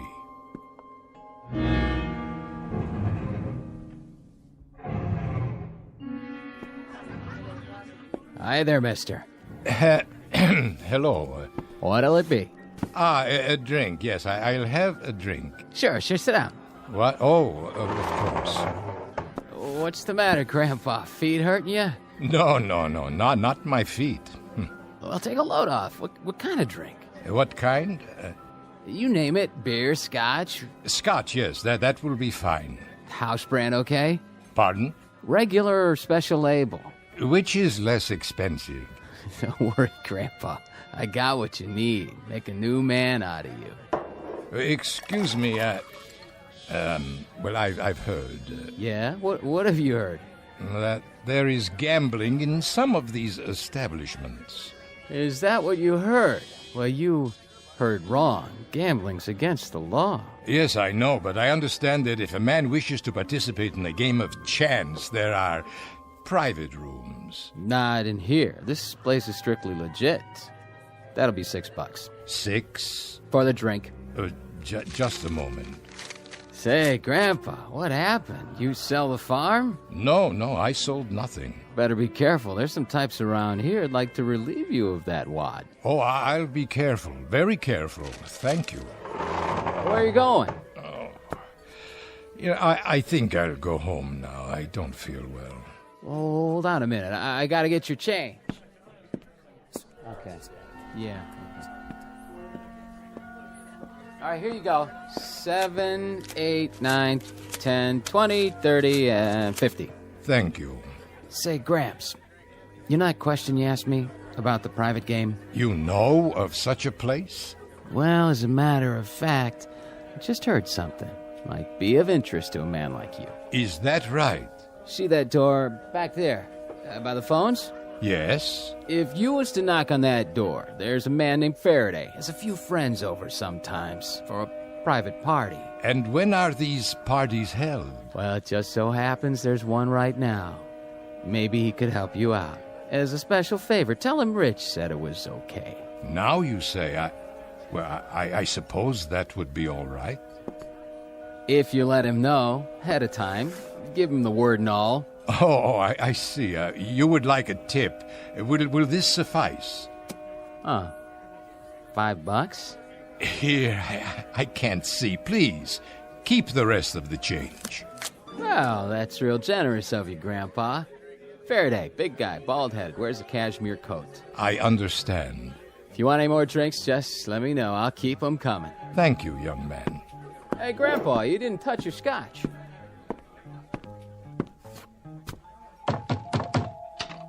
Yeah? Mr. Faraday, please? Nobody by that name. But the bartender, he told me. Which bartender? I believe his name is Rich. Wait here. This is the guy. Uh-huh. Are you Mr. Faraday? What do you want, Pop? I'm told that I can gamble here. Gamble, huh? Well, that might be arranged. If you have something to back it up. You got a bankroll? Yes, it's all here. Yeah, it looks like you do. Horse come in? No, sir, I'm not much for gambling. Is it enough? Why don't you step inside? If it's all right. Place your bets. Insurance. Here we go, down the derby. What's your pleasure? Dice, poker, red dog? I don't know very many games. I used to play a little poker. Did you now? When I was younger. Well, what do you know? There just happens to be a game open. There does? We got a chair for you right over here. Are you sure you don't mind? Oh, don't worry about it. Come on, Pop. Have a seat. There you go. We have a new player, gentlemen. Let the games begin.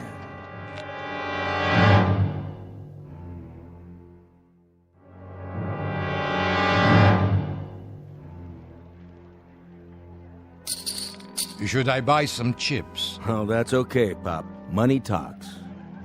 You sitting in, Faraday? Don't mind if I do. Oh, unless the new player has an objection. Why, no, it's your establishment, is it not? I should introduce you around. This is Mickey. Hi there. And Steve-O. Hi there. And the Count. How do you do? You are royalty, sir? Nah, they just call me that Because he's the best card counter ever came in here. That's why we barred him from the blackjack table. But I let him stick around. He just loves cards. Yeah. Whose deal? All yours, Count. Shuffle them up real good now so Pop here has a square chance. You got it. Shouldn't we ante first? Listen to the man. Hey, we got a real poker player here. Yeah, sure looks like it. You comfortable, old man? Why, yes, perfectly. Because if you aren't, I can get you a pillow. For your back or whatever. Lay off, Stevie. He said he's okay. I just thought... Hey, cut the chatter and play cards, all right? The game is 5-card draw. Jacks are better. Progressive. Jacks or better. So that means I have to have at least 2 jacks or... Ah, you've played this game before, haven't you, Pop? It's been many years. Oh, wait. If you got any doubts, I mean, maybe you shouldn't do this. Perhaps you're right, Mr. Faraday. You sure you want to be here? I just happen to need the money. Need it bad, huh? Very bad. Hey, we playing poker here or what? Hold it, I said. Don't anybody pick up your cards. Look, you know, Pop, there's 2 sides to every street. Yes? I mean, you can triple what you got in 10 minutes. Or you can walk away from the table with a big fat goose egg. It's been known to happen. You don't have to explain. I understand. You're the boss, Pop. 2 jacks are better or you can't open. If nobody gets them, next hand his queens are better, and so on. Ah, yes, it's beginning to come back. Deal 'em. Cut first. Go on, Pop, cut the deck. Beautiful. Here we go. To you, Faraday. Check. Now I'll open for $10. Okay, 10 it is. How about you? The smallest I have is a $50 bill. How much do you want to bet, Pop? Well, I suppose I'll bet 50. You mean you raise? I'll raise, yes. Too rich for my blood. I'll see him. You will? 40 to you. I know. Let me think. Okay, I'll see it. Aren't you gonna raise them? You do it. No, thanks. Here's the 40. Cards? Take 2. Mickey. 1 card. Make it a good one. 2 for me. It's up to you, fella. I have a question. Yeah, Pop? Is it required that I take any cards? Well, no. But if you think you can improve your hand... I believe I will play these. Whoa, look at this. He's standing pat. Dealer takes 4 cards. $50. 50? You heard the man. I'm out. No way. Me neither. Not with these cards. Your turn. I'll bet 100 more. All yours, fella. Unless you want to see him, Mr. Faraday. Yeah, not this time. That's it, Pop. Do I show my cards now? No, keep them down. Nobody called you, so you win. Just take the pot. I see, Mr. Faraday. Thank you. Thank you all. See, Pop? It's easy. A nice, friendly table. That's what we have here. All right, next deal. Same game.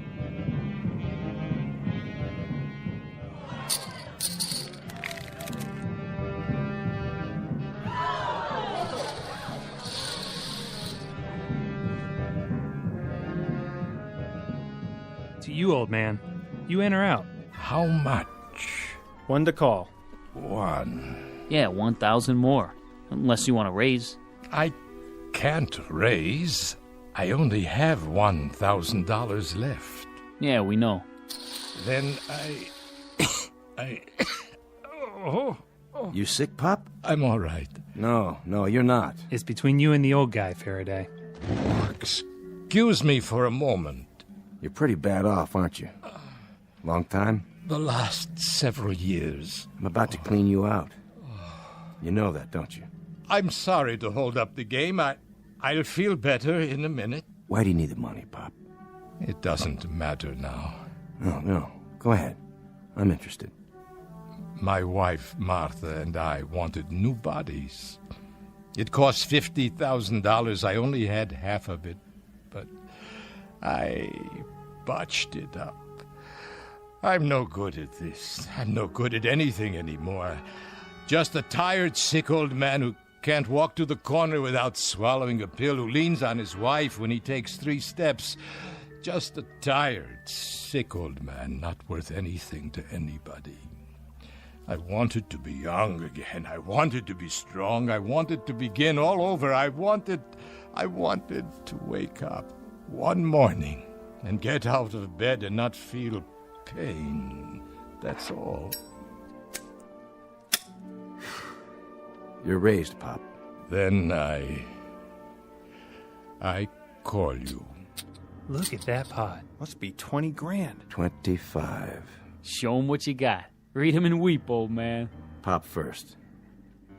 I have these. 3 big ones. Kings. At least he hit something this time. Are you able to beat that, Mr. Faraday? Nope. You don't mean it. Be my guest. Game's over, Pop. You walk away. You came with 25, you leave with 25. Then I still have enough for 1.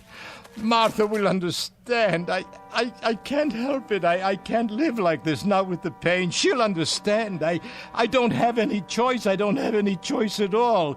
Go on, Pop. Get out of here. Yes, thank you. Thank you all, gentlemen, very much. What are you doing, Faraday? You know you had him beat. Let me see.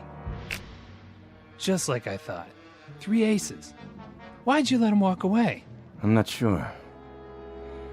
But look at it this way. I'm even. We're all even. There'll be other games. Plenty of other games. Only not for him.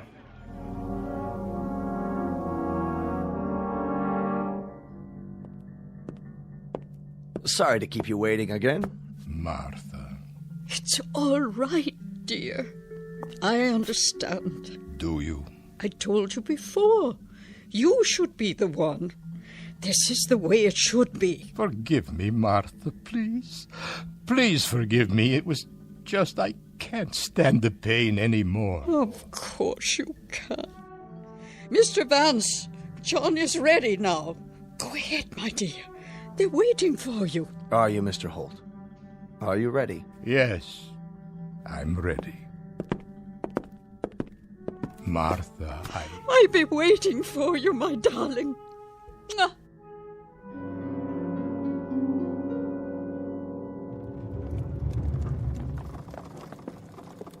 Mr. Vance? Just a few more moments, Mrs. Holt. What is under the sheet? It's my husband, isn't it? Only his old form. Go ahead. Take it on to preservation. Yes, sir. Your husband is fine. He'll be coming right out. Martha! Martha! Look at me! Oh, John! Oh, you look wonderful! Look at me, Martha! I could run a mile, I could do push-ups, handstands, anything, Martha! Look at how young I am! And no pain! No pain at all! No, thank you, Mr. Vance! Thank you and bless you! Don't thank me. Thank the surgeons. I promise you I'll never forget it. Martha, my darling, do you know what happens now, do you? You and I, Martha. Now we'll really begin to live. We're going to do everything on God's earth we haven't been able to do. The big things, little things, the wild things, the crazy, illogical things. The things we were too old or too sick or too tired to do. Oh, that'd be wonderful. Do you understand, Martha? Every day is going to be a wedding day for us. Every afternoon a reception, every evening a honeymoon, and every seventh day an anniversary. Yes, darling. If only it could be. Martha, my darling, you and I are going to live for years, decades. We are going to... You will, John. You will. But I... Look at my hand. Next to yours. Look at it. It's old, John. So very old. Martha, no. I have some papers for you to sign, Mr. Holt. Would you come with me? No, what have I done? What have I done?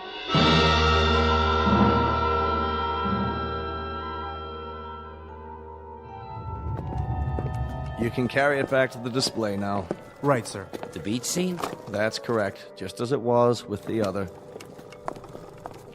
My husband. He's waiting for you, Mrs. Holt. Where? Through there, in my office. John. Martha. There you are.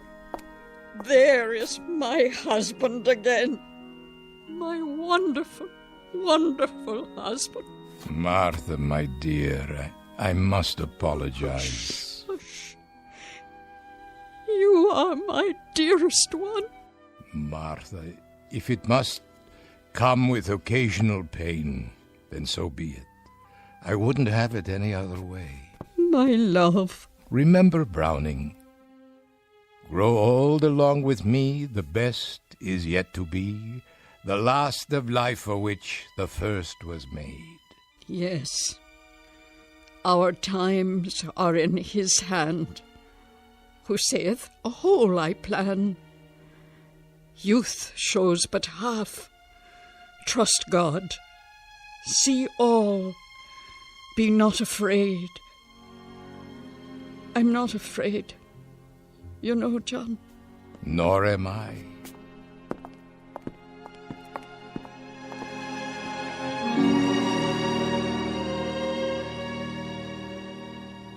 From Cahill Gibran's The Prophet. Love gives naught but itself, and takes naught from itself. Love possesses not, nor would it be possessed. For love is sufficient unto love. Not a lesson, just a reminder from all the sentimentalists in the Twilight Zone.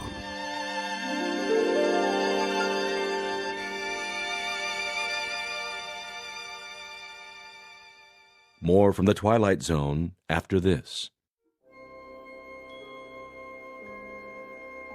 Hi, this is Carl Amari, producer of the Twilight Zone radio dramas. I'd like to take a moment to tell you about our official website at twilightzoneradio.com, where you'll get the latest news and information on these Twilight Zone radio dramas. Plus, at twilightzoneradio.com, you can digitally download 3 free episodes or any of our episodes for only $1.95 each. In this age of ever-changing technology, we've decided to make these episodes instantly available to you by making the Twilight Zone radio dramas a digital download-only series. This means that this series will no longer be offered on CD. The CD collections at our website are now being offered while supplies last at buy one, get one free. So be sure to get your favorites before they're sold out. Be sure to visit us often, and I'll see you in the zone.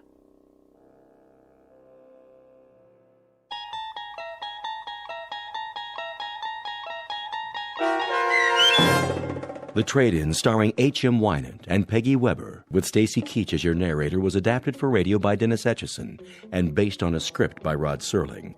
Heard in the cast were Christian Stolte, Doug James, Todd Manley, Andy Herman, Sarah Marks, Brooke Sanford, Rick Vargas, Vince Amari, Roger Wolski, and Carl Amari.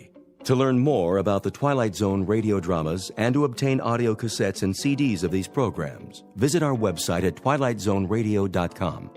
The producers of The Twilight Zone wish to thank CBS Enterprises, Carol Serling, Dennis Etchison, Dick Brescia Associates, Claire Simon Casting, Terry Jennings, XM Satellite Radio, Sirius Satellite Radio, our sponsors, and our radio affiliates for helping make this series possible. This copyrighted radio series is produced and directed by Carl Amari and Roger Wolski for Falcon Picture Group. Doug James speaking.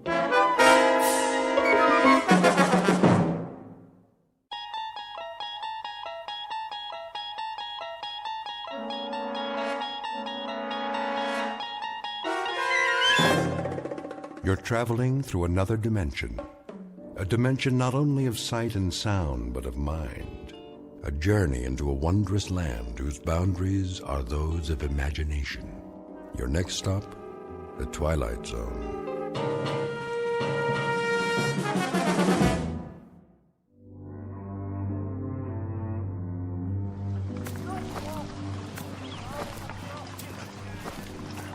Sergeant? Yes, soldier? Can I ask you something? Go ahead, son. If it's whiskey you want, well, I don't have none. Not for days now. It's long gone. Oh, that's not it, sir. Oh, I thought maybe you wanted something for the pain. Your arm. You'd best change that bandage.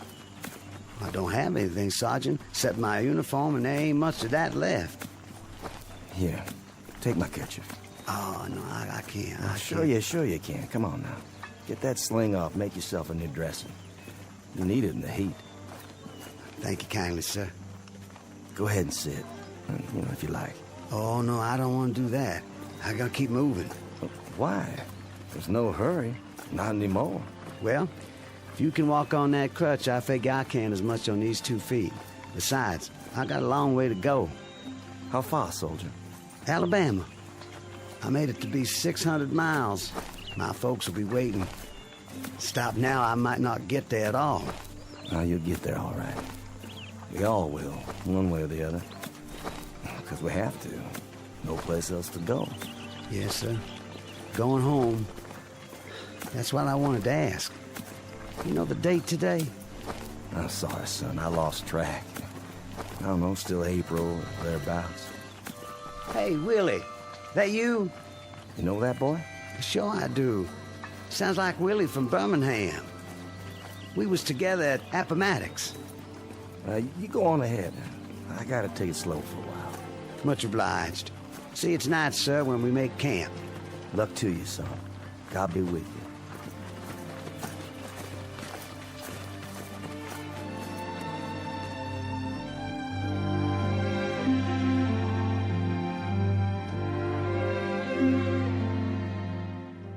This is the year of our Lord, 1865, and these are Confederate soldiers not long after General Robert E. Lee handed over his sword to General Grant. Lee's troops have been released from duty, and for most that means traveling on foot, carrying with them the last vestiges of dignity and defeat. They walk these roads by the thousands, by the tens of thousands, with one goal in mind, to get home. They survived a war that cost more than 1 million lives, and those left are the walking wounded, bandaged, dirty, bearded, and exhausted, moving past burned-out homes in a burned-out land that now relinquishes a burned-out cause. But in a moment, the dusty road that began at Fort Sumter, South Carolina, and ended at Appomattox, littered with the residue of broken battles and shattered dreams, will terminate in a strange province that knows neither north nor south, a place we call the Twilight Zone.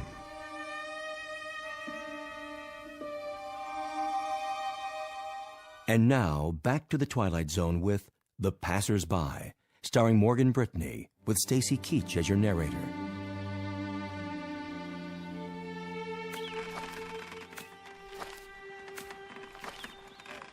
Miss? Yes? I was wondering. Come closer to the porch so I can see you. Mind if I take some of your water, miss? The canteen's run dry. Please. The well's just there. Have all you like. Thank you kindly.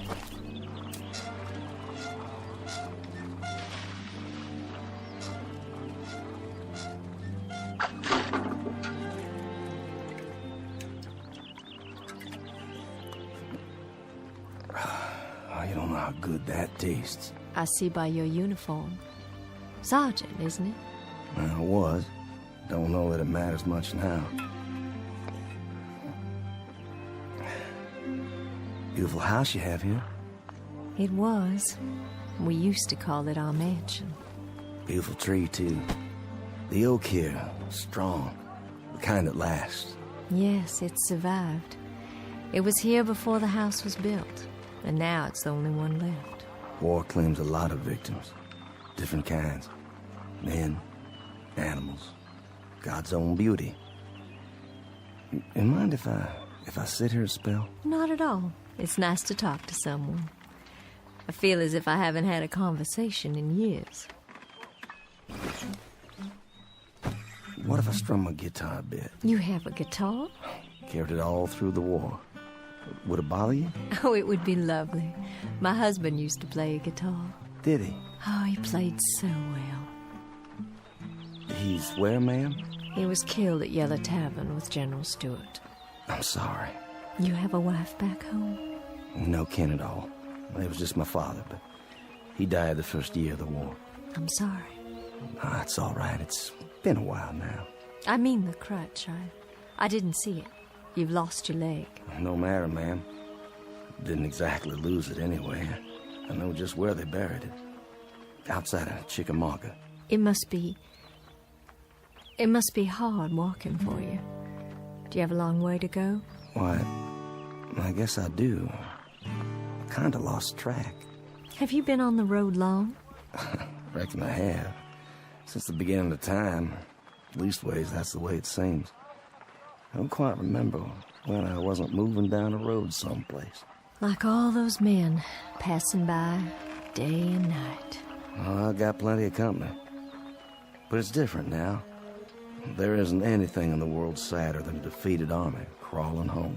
And how different it was when they marched off. Brand new gray and gold braid and 1,000 flags. With trumpets and drums. Nothing but trumpets and drums. I thought it sounded so wonderful. I remember. Gonna lick the Yanks in a month. That's what they said. In a month. How wrong they were. And we stood by in our summer dresses and cheered them on and threw flowers and felt so grand.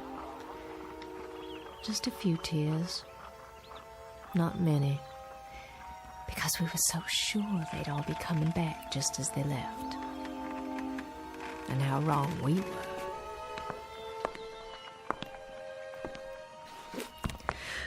Oh my. Anything wrong? I'm feeling a little dizzy. Ma'am, please sit down. I don't think you're well. It's the fever. But I'm on the mend now. It just left me weak, that's all. Just a little weak. And still they come. Morning and night, night and morning.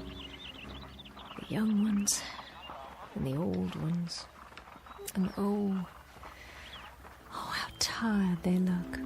How worn. Are there hundreds of them or thousands of them? More than that. And wouldn't you think there were so many, my Judd? Ma'am? Sergeant, do me a favor. Play your guitar real loud. I mean real loud. Drown me out. I'm so sick to death of hearing my own crying and the sound of footsteps on the road. Please play it loud so I can hear music. Please, Sergeant. My pleasure.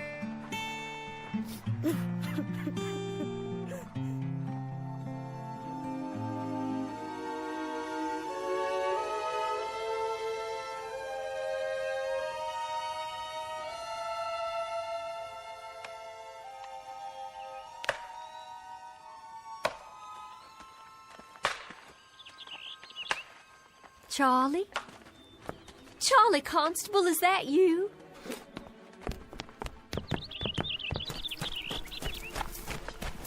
Charlie, it's Lavinia. Charlie, we thought you'd been killed. That's what everyone said. They said you'd been shot in the head at Gettysburg. Afternoon, ma'am. Sorry to disturb you, ma'am. Good day to you. It's Charlie I want to talk to. Can't you hear me? Couldn't you stop a minute, Charlie? Couldn't you stop a minute and talk? I'm so glad you're all right. I'm so glad you got back. I'm almost there, Lavinia. Almost there. I don't think I'll need all this weight. You can store my blanket roll for me, but I gotta keep moving. I'm almost there now, you see. I'll be there by nightfall. Oh, Charlie. Your wife will be so glad to see you. So very, very glad. Goodbye, Lavinia. Will you give Susan my best, Charlie? Tell her when you get settled to please come over. Would you do that for me? No, I'll expect she'll want to keep you to herself for some time. I know if it were Judd come home to me, I'd hold him close. So close, Charlie. And I'd not let him leave again. I'm sure, Lavinia. Charlie, wait. You might need some of your bedroll. The Yanks took most of the blankets. Susan might have use for yours. Well, I'll keep it for you then. Do you hear me? I'll keep it here for you. That was Charlie Constable. Was it? They said he'd been killed at Gettysburg, shot through the head, that's what they said. Oh, but thank God they made a mistake. Thank God he's all right and come home again. What's the matter, ma'am? Why are you looking at your hands like that? There's blood. Where? Why, Charlie's cap. It's tied to its bedroll and there's blood on it. There's blood on Charlie's cap.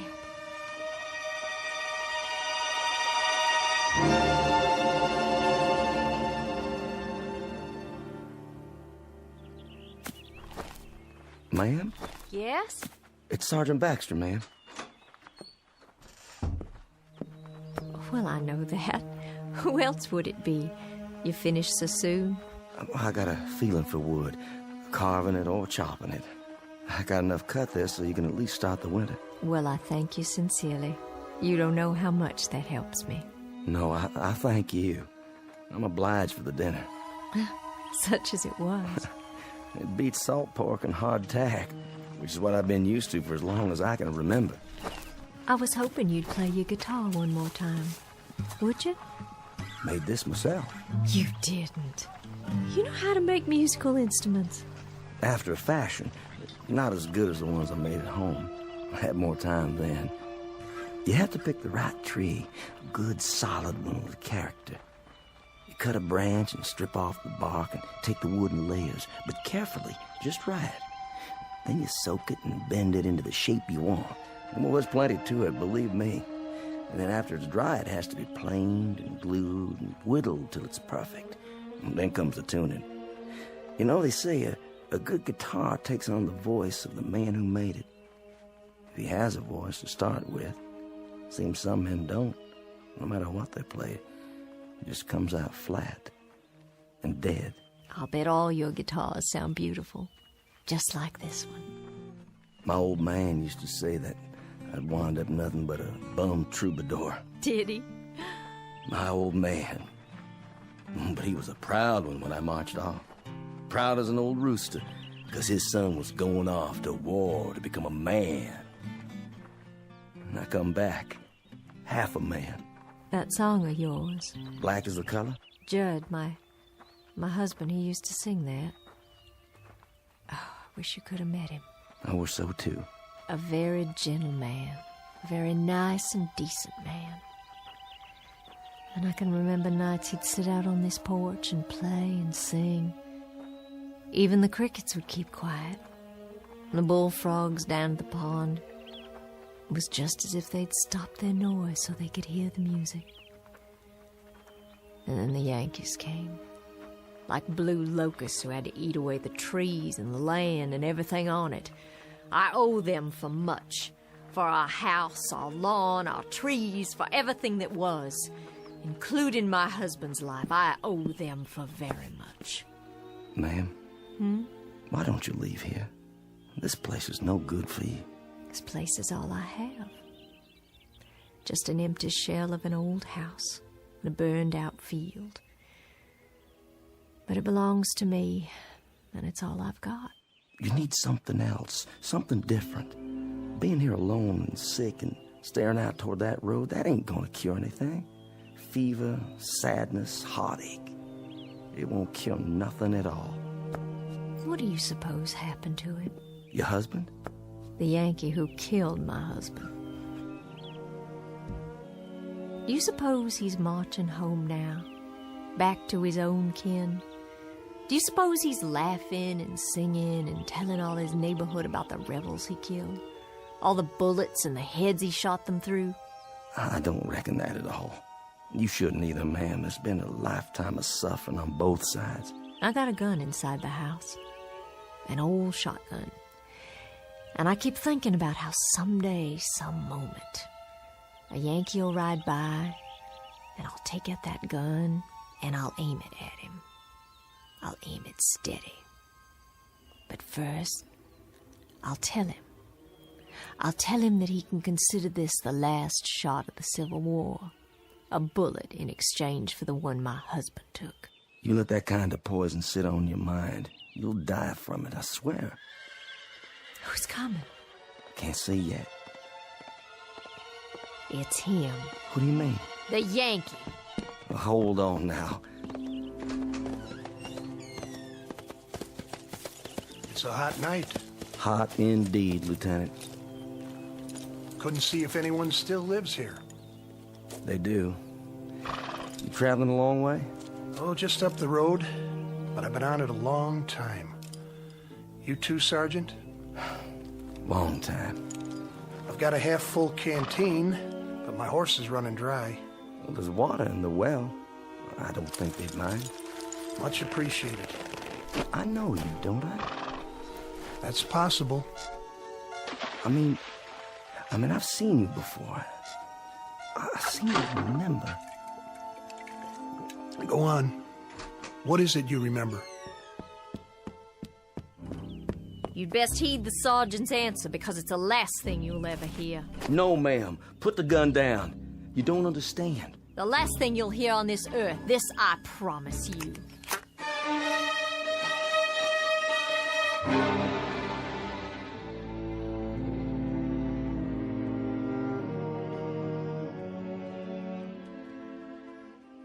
Ma'am, don't shoot him.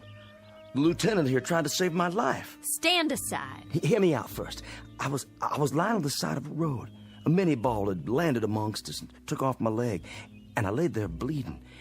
And then he come by, a patrol of Yanks, and he propped me up, and he tried to stop the bleeding. I remember looking straight at him and saying, I said to him, "Danged if you ain't the most changeable breed in the world. First you do your best to kill me, then you call off the war long enough to try and save me." You remember that, Lieutenant? I thought to myself then that if General Lee had many more of your kind, we'd take a lot of lumps before we could lick you. Well, we sure give you some. That you did. Lieutenant, this is Lavinia Godwin. You've thanked him, Sergeant. Now be so good as to step out of the way so I can thank him for a few other services. Ma'am, the lieutenant here, he stood out on the open road and tended to me while both sides were shooting up a storm over his head. And yet he stayed there, and he tried to save my life. I've got this shotgun leveled straight at his head, and my hand is steady. I've waited a long time. I aim to blow his head right off his shoulders. This your pleasure, ma'am? And duty. A little bit of both, perhaps. Well, then you'd best get on with it. Ma'am, I can't let you do that. I just can't.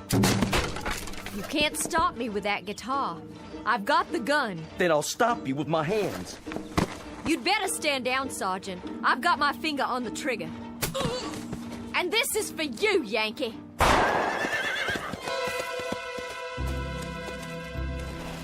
You could thank God for the darkness. That kept you from committing murder. Hasn't there been enough of that already? I didn't miss him. I couldn't have. I couldn't have missed him! No, ma'am. You couldn't have. But it doesn't make any difference. Not anymore. I remember now. I do remember. They got you that day. They got you in the back while you were kneeling over me. You took a bullet in the back and you fell right over. Yes, I think that's how it happened. I thought you were dead. I remember thinking you were dead. What's going on here? What's going on here? You'll understand. It'll come to you sooner or later. What will? I've got to be moving up the road again. Don't want to ride, do you, Sergeant? She's not the staunchest steed on earth, but she'll carry two. Thank you, but one's enough. As you like. Safe journey, Lieutenant. And to you. I wish you the best, ma'am. I do wish you the best. And this too shall pass. This too shall pass. Wait and see. I'm sorry I hit you, Sergeant. And your guitar, your beautiful guitar, I shouldn't have. I shouldn't have done that. Please, forget it. It's over. Those things he said. What do you suppose he meant? I have an idea, but I think we'll know for sure soon enough. Look. On the ground. What? It's wet. When he climbed on his horse, he was dripping blood.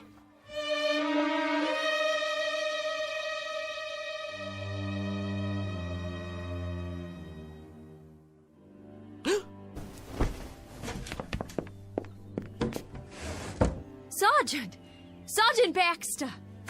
Ma'am? Would you come in the house, please? Can I help you? Do you hear that, Sergeant? Hear what, ma'am? That's just it. There's no one on the road anymore. They're all gone. They stopped coming during the night. It's been quiet ever since. Real quiet. Why are you carrying your bedroll? And your cap? Are you leaving? Yes, ma'am. I'm leaving. It's time for me. But where will you go? You told me yourself there's no one waiting for you at home. To wherever that road leads. I can tell you where that road leads. Past 50 miles of places like this. Past houses that were burned out and abandoned after the Bluecoats got finished with them. Burned out yards and crop fields. Some by Union soldiers, some by us. So there'd be no use. Past a few hundred tired, sick people like me. No worse off than I am. Well, that's what I'm telling you. If you're looking for a change of scenery, Sergeant, you won't find it out there. Along that road. Mrs. Godwin, I was up most of the night. I was up and I was thinking about lots of different things, thinking it through. What did you decide?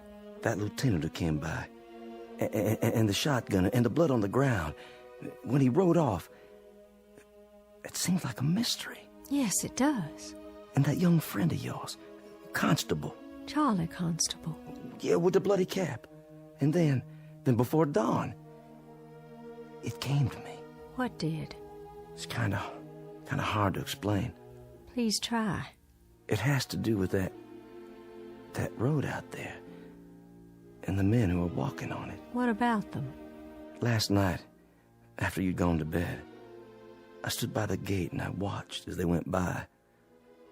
There was Union soldiers, too. Yankees, many of them. Some helping our boys, some of our boys helping them. But all of them moving down the road, just as if... Just as if what? Just as if that road led someplace where they all had to go. You hear me? Had to. So wherever it leads, Mrs. Godwin, that's where I have to go, too. But why? What I discovered last night. You wouldn't believe. I don't understand all of it myself.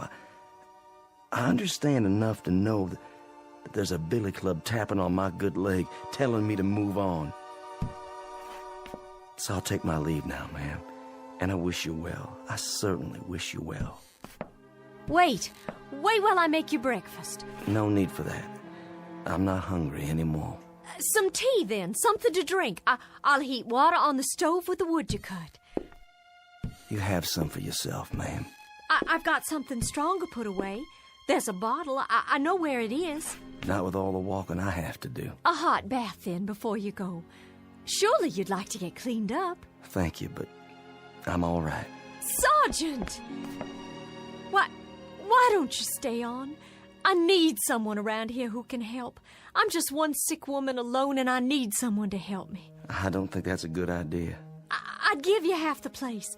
You could take a wife if you like and live here, and half of it would be yours. There's nothing here that could ever belong to me, ma'am. Nothing at all. Why not? If I say it does. And you know something else? There's nothing here for you either. Nothing but a lot of memories, and there's a prescribed period for mourning. Are you going to wear black for the rest of your days? My memory's a lot longer than yours, Sergeant. My hatreds don't die because somebody signed a slip of paper and turned in their sword. I don't think we need to compete when it comes to memories, Mrs. Godwin. I don't mean that. But as to hatreds, I'll concede that you carry yours for a lot longer than me, so you just stay on here and bide your time between some mourning and some hating. I've got to take a walk up that road. And while I'm doing it, I'm going to forget about all the yesterdays, and I'm going to start thinking about all the tomorrows instead. What do you think is up that road, Sergeant? A future? A new South, perhaps? Another Confederacy born out of the ashes? What do you think you'll find? I don't know. But I think every man has to find his own end of the road. It's whatever he wants for himself. And every woman, too. What's that? Sounds like my guitar. But it can't be. It's broken. There's a soldier in the yard. He doesn't mean you any harm. It's a Confederate soldier. Why, it's Judd. My Judd, he's finally come home after all.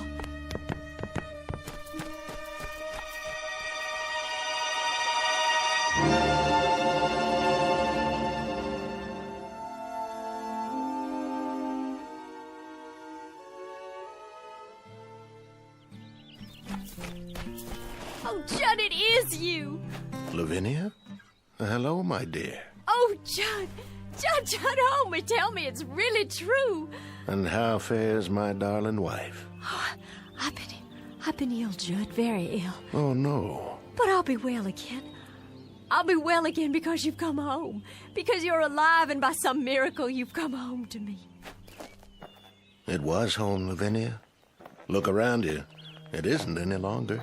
It's all the hope we've got, Judd. How do you do, Mr. Godwin? Sergeant? Stop for some water. The old well. It's still good? I'll be moving on now. The sergeant. He's been telling me there's a pot of gold at the end of that road. Has he? And I told him, Judd, and now I have to tell you, I understand. Understand what? There's nothing at the end of that road except more road. And more places like this. But we can rebuild it all. We can paint it and plow up the fields. We can buy seed and we can... Lavinia. Judd, what is it? Sergeant? Yes, sir? Do you know? I think I do, yes. It's easier that way. I'm not sure, but I think I do. Goodbye, Mrs. Godwin. Goodbye, Sergeant. I'll no doubt be seeing you farther on. What does he mean? It's time now, Lavinia. Time? We've got to go. Judd, there's no place to go. This is just a stop along the route, Lavinia. A stop? This is home. Home is somewhere else. And you're saying we have to leave? Yes, Lavinia. We have to leave. Oh, you brought your guitar. I'm glad. This isn't mine. It's that sergeant's. But... See? You remember this guitar, Lavinia. It was all broken, wasn't it? And now it's all in one piece again. Why, yes, it was. How did you know? It was broken, but now it's been put together. And it can be played again, and music can come from it. It's sort of like a human being, Lavinia. A bullet comes along, or a cannonball, or a fever, and it breaks our bodies and throws them aside, and they're no use to us anymore. But then something else comes. What are you saying? With that comes a second chance. Judd, are we? Yes, dearest. My death came at Yellow Tavern with a bullet. Yours came here with the fever. No. Then you mean all those men? All those men are heading to the end of the road, to whatever it is that each of them yearns for. Yearns? To a place or moment that is their heart's desire, theirs and theirs alone.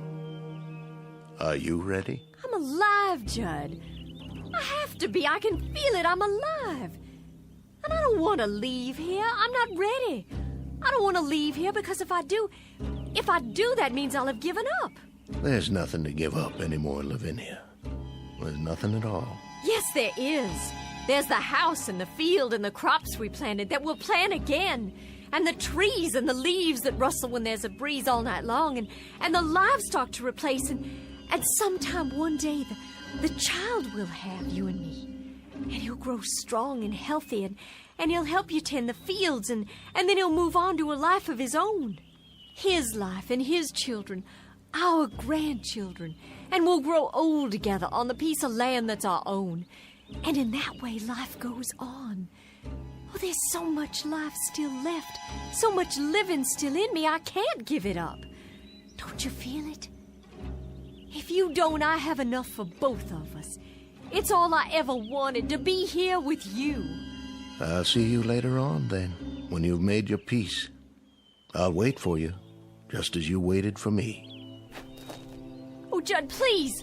Please don't leave me. I'm not leaving you, my darling. I told you, I'll meet you at the end of the road, unless... Then you'll come back? You will. You'll find out what I already know. There isn't anything at the end of the road. There isn't anything at all you can't see right here. You'll come back, Judd. I know you will. That's as it may be, but I'll be waiting for you. Judd! Judd, please come back. Please come back to me. Go after him, my dear. Who are you? Just a fellow traveler. You must be tired.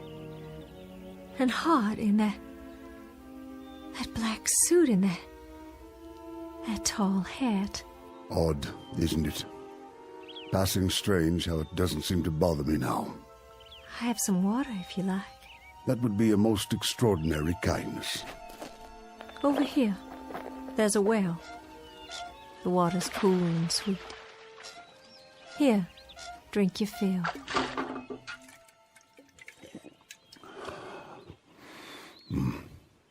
The sweetest I've ever tasted. I know you, don't I, sir? Do you? I'm sure I do. I've seen you, but not in these parts. In town? No, I don't think so. Don't worry yourself. Not on my account. But your face and that beard. May I tell you something, my dear? Please. Go after him. You must. Oh, but he'll be back. I know he will. My Judd will be back. Wait no longer. There's no reason. He's going someplace that you'll like, I promise you. Someplace where you'll find peace. But how do you know? How? It's something we learn about death. Something we all come to understand. You see, my dear lady, this road, it isn't the end. It's the beginning. There's peace up there, serenity and freedom for all, from anguish. It's whatever you want most, what you have always sought but could not name. You sound so sure. I am. Go to him, my dear. Go to your loving husband. Go there with him. I can see him on the road, can't you? Standing in the sun with his arms outstretched, waiting to receive you. Your face. I know that face. I've seen it in the newspapers. But you were shot, sir. I read it. You were shot by an assassin at Ford's Theater in Washington. But that's so far from here. How? So far that I can hardly remember. It all falls away, like seeds in the earth. And so now, Mr. President, you're one of the... Yes, my dear. I guess you might say that I am the final casualty of the Civil War. And now I'm the last man on this road, the very last. I think it only fitting that I be the last of the passers-by.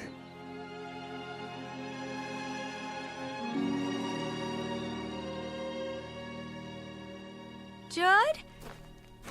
Is that you? Lavinia. It is. I see you. Wait, Judd, I'm coming. I'm coming now.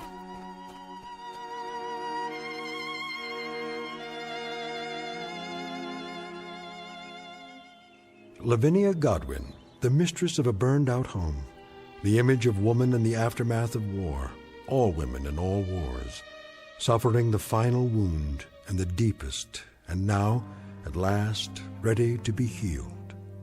Incident on a dirt road during the month of April 1865.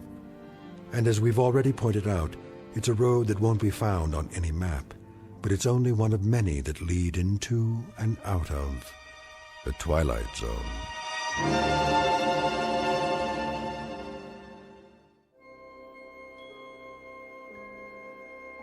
Hi, this is Carl Amari, producer of the Twilight Zone radio dramas. I'd like to take a moment to tell you about our official website at twilightzoneradio.com, where you'll get the latest news and information on these Twilight Zone radio dramas. Plus, at twilightzoneradio.com, you can digitally download 3 free episodes or any of our episodes for only $1.95 each. In this age of ever-changing technology, we've decided to make these episodes instantly available to you by making the Twilight Zone radio dramas a digital download-only series. This means that this series will no longer be offered on CD. The CD collections at our website are now being offered while supplies last at buy one, get one free. So be sure to get your favorites before they're sold out. Be sure to visit us often, and I'll see you in the zone.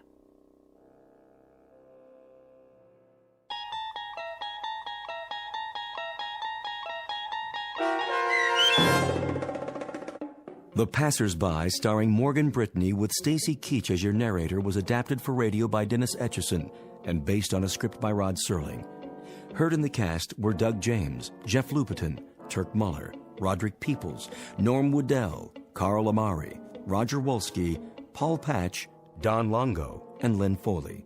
To learn more about the Twilight Zone radio dramas and to obtain audio cassettes and CDs of these programs, visit our website at twilightzoneradio.com. This copyrighted radio series is produced and directed by Carl Amari and Roger Wolski for Falcon Picture Group. Doug James speaking.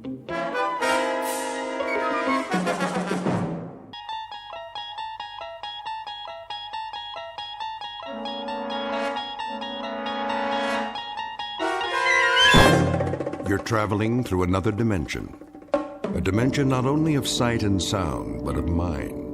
A journey into a wondrous land whose boundaries are those of imagination. Your next stop, the Twilight Zone.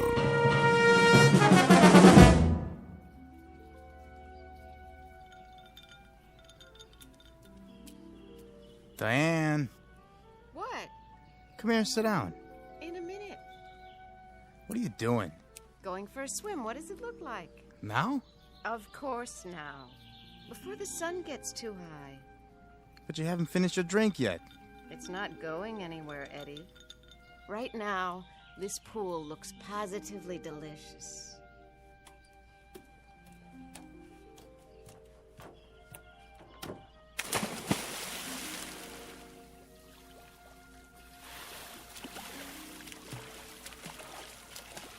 Nice form. I give you a 10. You'd better say that. Nice bathing suit, too. Come on in, the water's fine. I don't want to get wet. Why? I gave you some trunks. They're a little on the large side, don't you think? They might come off. Promises, promises.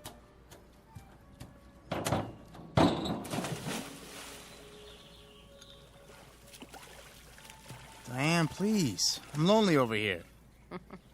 All right.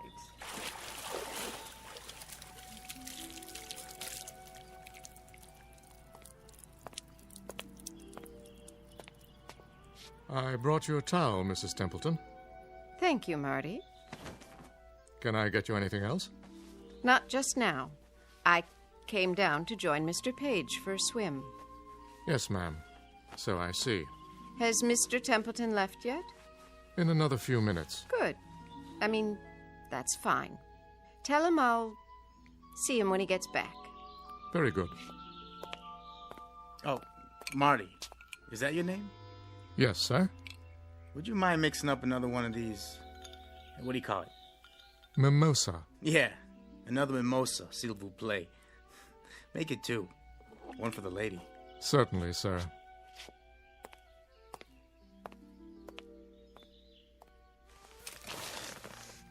Rub some lotion on my shoulders, would you, Eddie? I wouldn't want to peel. Sure thing. Oh, you have such strong hands. Did he say your husband's still here? He'll be gone soon. He has a rehearsal. Oh. He doesn't mind, huh? Me being here and all? That's what the guest house is for. Friends who come and visit. But I don't even know him. I hardly even know you. How long has it been? Since yesterday? I know a friend when I meet one. We are going to be friends, aren't we? Yeah, you better believe it. Lie down. What? So I can do your legs. Not yet, Eddie. There'll be plenty of time. They're really red. You don't want to burn, do you? Oh, you silly boy. Swim a few laps for now. Work it off. Not in your life. These trunks are a size large. Maybe that's why I loaned them to you. Stand up. Oh, no. Come on, stand up. I'm not going to push you in. Promise? Promise. There. Now, turn this way. That's it. Hazel. Hazel who? Your eyes. I wanted to see what color they are in the sun. And yours are green. So I've been told. You know, maybe we shouldn't be out here like this. Why not? I just saw somebody at the window. What do you care? We're not doing anything, are we? No, but if that's your husband, I feel kind of funny. Why? Because you're all wet? Hey, you promised. Didn't you know? Promises are made to be broken.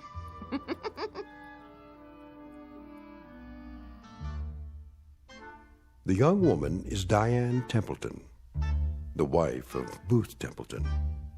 In a moment, you'll meet Mr. Templeton himself, the subject of our story, who, up to this point, has remained off stage.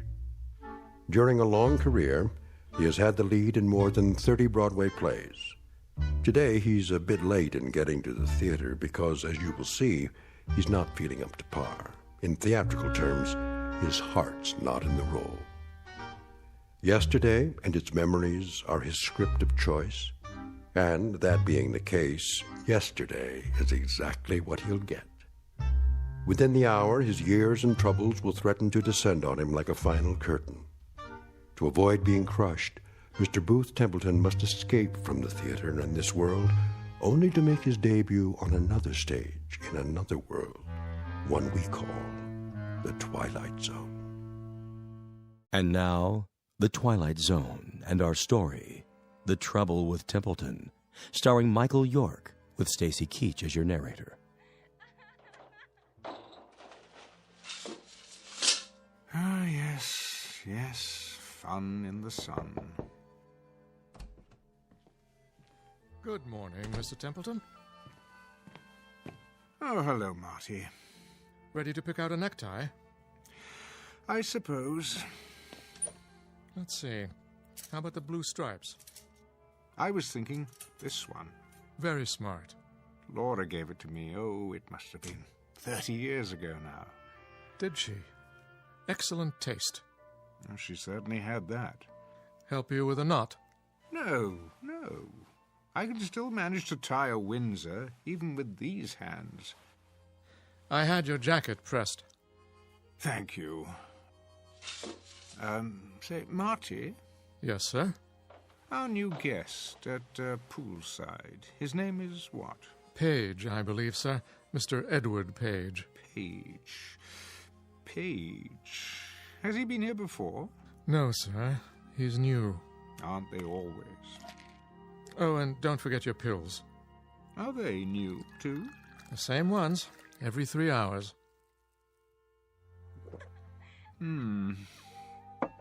Mrs. Templeton is not very discreet these days, is she? I'm sure I couldn't say. Well, her discretion was an early casualty. It didn't last long. And now, Perhaps she's waiting for the day when these pills won't do what they're designed to do. Perhaps I'm waiting for that day, too. Mr. Templeton, you shouldn't say that. Oh, don't distress yourself, my friend. When a man my age marries a woman her age, he gets exactly what he deserves. Come now. I'm ready for my jacket. Here you are. Glad you're here. I'm old, Marty. Mr. Templeton, you'll never be old. Old, and getting older every minute we stand here. They say, or at least the authors said it in most of my plays, that when a man achieves a certain number of years, he achieves reason and contentment, a reassuring sentiment, only I haven't quite accomplished that yet. Wonder if I ever will. Mr. Templeton, may I make a suggestion? Well, perhaps this isn't a good day for you to go down to the theater. They're only just beginning rehearsals. I could telephone and explain that you can't start today. Thank you, Marty, but I'll go there. I shall rehearse this play, and it will open on schedule. I shall cover the years with makeup, and I shall stand in the right place and hope to say the right lines. And when it is over, they'll say to me, "You were wonderful, Mr. Templeton, as usual." And the stage manager will see to it that I'm properly delivered to you, so that you can properly deliver me back here, and I can prepare to do it all over again the following night. I won't see or particularly care about what's going on out there, or in the guest house, or in this house. All I'll want will be to go to bed, Marty, alone. That's the best place for me. Sleep. Oblivion. Now, sir, you mustn't talk like that. Oh, it doesn't matter. I don't love her anymore. I don't remember when I did. You know, I can't recall one single contented moment with Diane. I haven't had many contented moments in my life, though I do recall a few long ago with Laura. Did you know that this was her music box? Please, Mr. Templeton. She was the freshest, most radiant creature God ever created. 18 when I married her, Marty. 24 when she died. We didn't have long together, my first wife and I. But I'm forever grateful for those years. Sir, don't do this to yourself. You know, there are some moments in life that have an indescribable loveliness to them. The world is transformed. The sky, the sun, a single blade of grass. The simple act of waking up, knowing that each day is full of treasures beyond compare, such as those moments with Laura. They're all I have now. You understand that, Marty? Yes, Mr. Templeton, I believe I do. But that was... Don't distress yourself, old friend. I'm all right. I'm quite all right. Now, where's my scarf? Here, sir. I'll go downstairs and bring the car around. You do that. Hi-ho, hi-ho, it's off to work I go.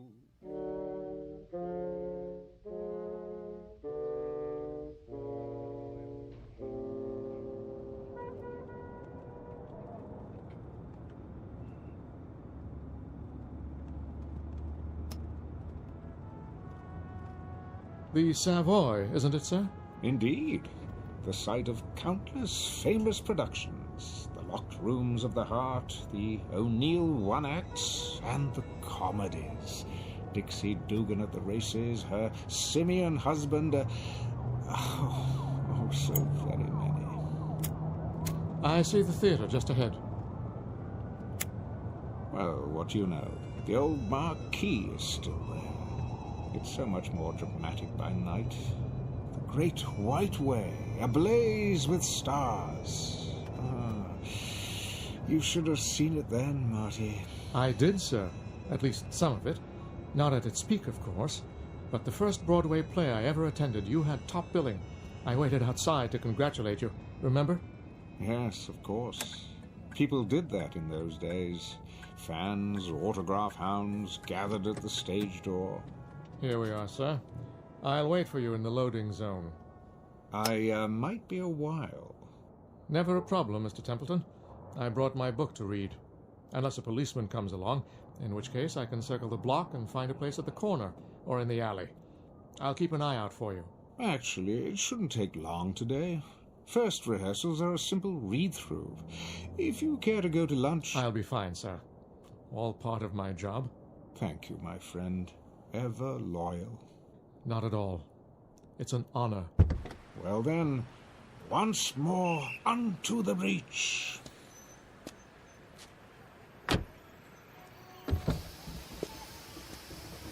Oh, and sir... Yes? Do break a leg, so to speak.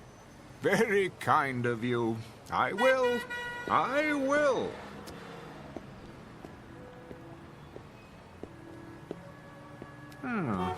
No billboard yet. I remember every time a new one went up... You're late, Booth. What's that? After 12, kiddo. Is it really? The boy wonder won't like it. And who is the boy wonder? Why, Arthur Willis. Willis. The director. No. You must be mistaken. Duff Mead is our director, a dear friend of mine. Was. Canned him last night. Surely not. We need someone with more pep. Zip. Not my racket, but I know what's good and what's bad as well as the next guy. I wanted to drop by this morning and let everybody know that I'm personally interested in this thing.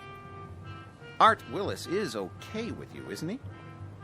Well, I've heard the name, of course, but I don't actually know him. Mr... I'm Sid Sperry. Remember that name? Why, I believe I'm your angel. Beg pardon? That's what they call them, isn't it? My money's backing this play. Oh, yes, Mr. Sperry. I'm rather forgetful about names. Always have been. Okay by me, just as long as you don't forget your lines. I'll do my best. Come on, I'll walk you in. Just stepped outside to have a smoke myself. Yes, of course. I can hardly wait. Always a pleasure to begin rehearsals.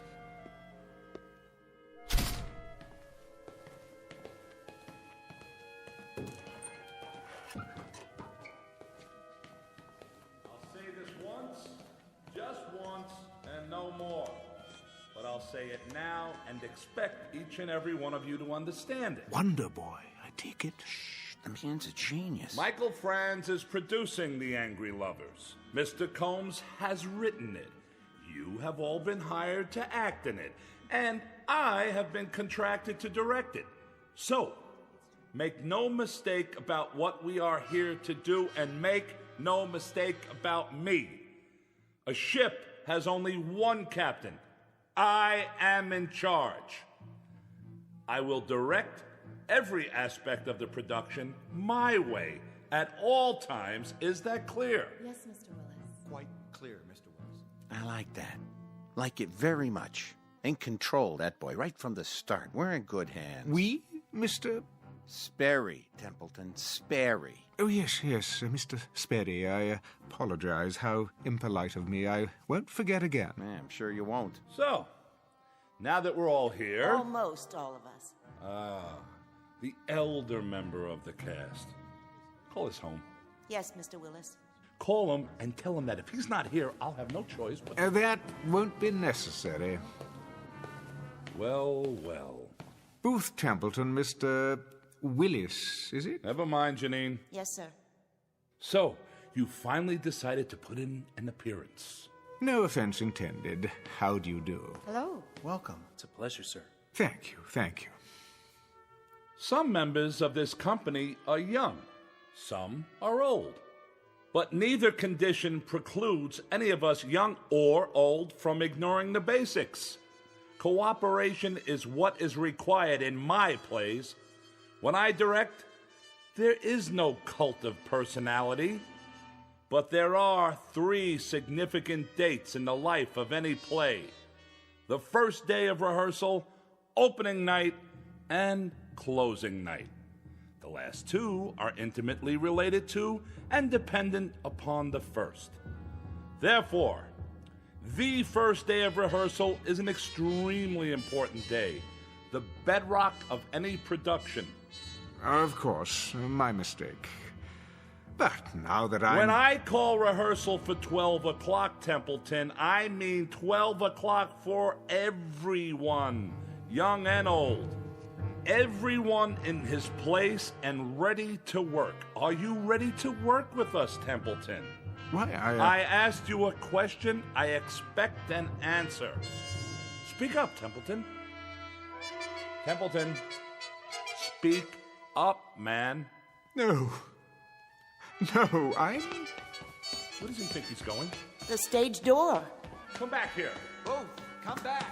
Templeton, you come back here right now. There he is. Is it really him? Ruth Templeton. Yeah, Mr. Templeton. You were really wonderful. May I have your autograph? Please, Mr. Templeton, sign my program. Oh, mine too. You don't understand. Yeah, could you sign my program? What's all this?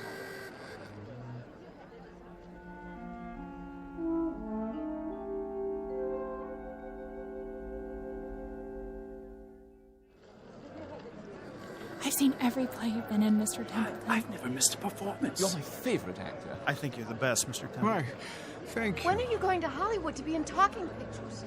Talking picture? Have you met Greta Garbo? You'd be great together. Just one autograph, please. Sign mine. That profile is so handsome. Please, I'm very tired. If you'd let me through. This way. What? Around the corner. Can't believe I just met Ruth Templeton. Bye, Mr. Templeton. See you tomorrow for the matinee.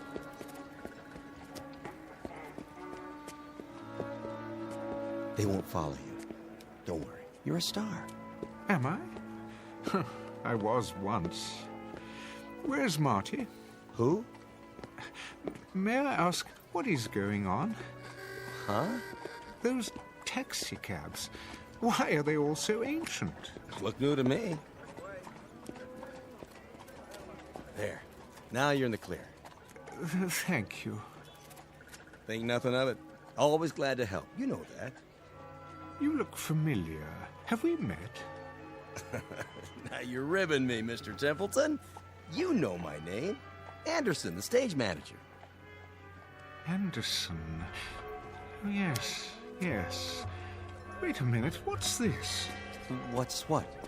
This billboard. How long has it been here? Oh, a few days, I guess. Since they started previews. What's the matter? Don't you like it? I do. But it's a collector's item. Will be, I guess, if you sign it. Hold on. Why is it on the side of the building? Savoy Theatre, Booth Templeton in The Great Seed, 1927's biggest hit. Yep. I never read reviews so good. You're going to get an award for this one. 1927? That's 35 years ago. Written and directed by Barney Pfluger. Barney? He sure is good, huh, Mr. Templeton? Another winner for both of you. What year is this? There you go again. All in my leg. Most assuredly not. I have to know. All right. It's 1927. What else could it be? But that's not possible. Oh, I almost forgot. I got a message to deliver. A message? Yeah, your wife called. My wife? Yeah, on the backstage phone. I guess she's seen the play lots of times, huh? What's her name? You mean to tell me you got more than one wife? Her name, man. Why, it's Laura. Same as always. Isn't it? That's not very funny. No? Sounded like her. But Laura's dead. Well, if she is, she's the best-looking ghost I ever saw. No offense. Where's Laura? Where is she? But she said for you to meet her at your regular place. Where is that? For the love of God, man. Relax. It ain't far. That club, the private one. What? You know, Freddie Iachina's down the street. When? She's there now.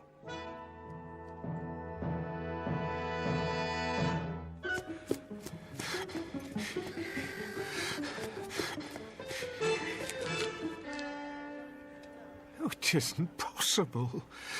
Freddie Iachina's the way it used to be. Unmarked because of the prohibition. I'd know this store anywhere. Yeah? Freddie. Oh, hi, Mr. Templeton. Come on in.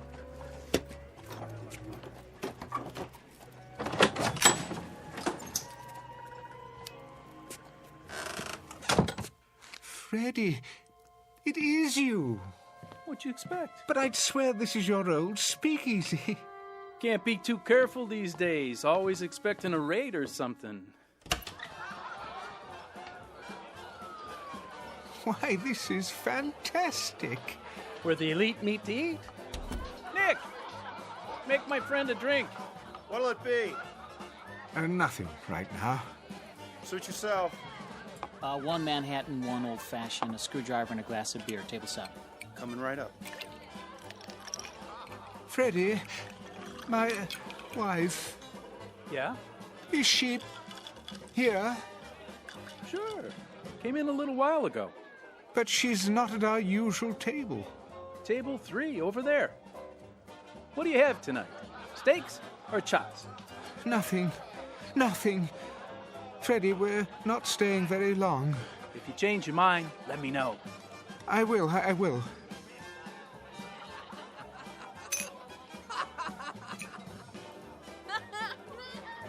Oh, Barney, you're a scream. Laura? Is it you? Hi! Hey, Booth! We didn't wait, as you can see. Barney? Barney Pfluger? The same, to know him as to love him. But I haven't seen you in years. It only seems that long. How soon they forget. Sit down, old man. I'll be right back. Laura, darling. Oh, my goodness. Relax. The Kansas City steak's great tonight. So juicy. Right? Laura? What's the matter, honey? You look worried. I hurried over as soon as I heard. Heard of what? Ugh, Booth. How many times have I told you to take off your makeup before you come in here? Makeup? This isn't the green room. It makes you look old. Laura, darling, let's go somewhere else. We already are somewhere else. I mean, where it's quieter, where there aren't so many people. Well, I happen to like people. The more the merrier. I want to talk to you. Why? Well, about several things. Very important things. Well, I want to have a good time. Oh, yoo-hoo! Yes? Could you get me another one of these, please? And make it the good stuff, not that watered-down hooch. Coming right up, Mrs. Templeton. But I have to talk to you. So go ahead. I'm all ears. Oh, Laura, darling, where do I begin? I don't know why I'm here or for how long. All I know is I'm here. Do tell. And I want to make good use of the time. I want to have you alone to myself. Oh, Booth, don't be dull. I'm back. Miss me? Not particularly. You gonna eat, old chap? What? If you are, better get your order in now. The new band's swell. Laura, Barney. So are the steaks. The chops are a bit chewy, though. He's right, honey. Now listen to me, you two. I have something important to say. So do I. Barney, do you have those pages with you? Pages? The script you were working on. Let me see it. I don't think that's a good idea. I need something to fan myself with. It's so hot tonight. Oh! Yeah, it certainly is. Be my guest. Your drink. Thanks, Toots. Laura, we need to talk now before anything else happens. What could happen, old boy? The police won't come in here. Hey, George! Bring me another. And one for the gentleman, too. Coming right up. I'd be glad to get into a cold tub. Laura, please, put that down. Give it here. Look at you, Booth. You're ridiculous. Will you tell me one thing? But that's what I'm trying to... Why on this glad green earth are you wearing an overcoat on a night like this? I mean, really, you look like Rudy Valley. I'm not so sure that it is a glad green earth. Oh, Laura, darling, Barney, I'm not so certain of this earth or anything else right now. Please, listen to me, won't you? Don't be such a wet blanket. Listen! Something's happened. Something very strange. Please, try to understand. This isn't makeup. I have grown older, darling. In another world for many, many lonely years. I've had only a memory of you to live on. You too, Barney. Why, you were my best friend. But both of you have been only memories for a long time. And now, tonight, or today, or whatever it is, wherever I am in space and time, I have you back again. You're alive. You didn't die. Life is going on here. It's as if you never died, either of you. You do understand, don't you? Oh, sure. Laura, do you understand? Come on, let's have a good time, huh? Laura, why are you so different? I don't remember you drinking like this. Well, that's the kind of hairpin I am, Booth. That's just the way it is. I mean, what did you expect? Yes, old chap, what did you expect? I don't know. But you were my love, Laura. Everywhere, at all times. Why, we couldn't walk down a street or sit in a restaurant without everyone knowing that we were in love. Are you finished? I don't like what you've become. Oh, really, Booth? He's having us on, that's it. Shut up. Shut up, both of you. You silly old fool of a man. Laura, come away from here. That's for me. Who wants to dance? Laura, come with me now. Hey, take your hands off. Stop it. Stop it. Leave me alone. Why don't you go back where you came from? We don't want you here.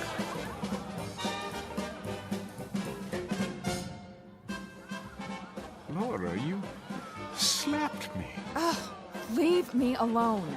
See here, Booth, let's not have a scene. Isn't anyone going to dance with me? How about you, Barney? Oh, no, I can't do the Charleston, you know that. Come on, you old stick in the mud. Let's cut a rug. Look at that girl dance. I say, Laura, you're a real flapper. Stop. Stop, I tell you. Something wrong here? Yes. It's all wrong. She won't listen. Take it easy, Mr. Templeton. Have a good time. That's the problem. Time.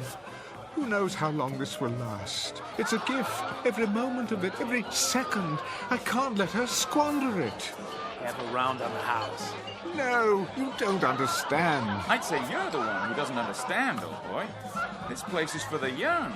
If you can't get with it, perhaps you should go somewhere else.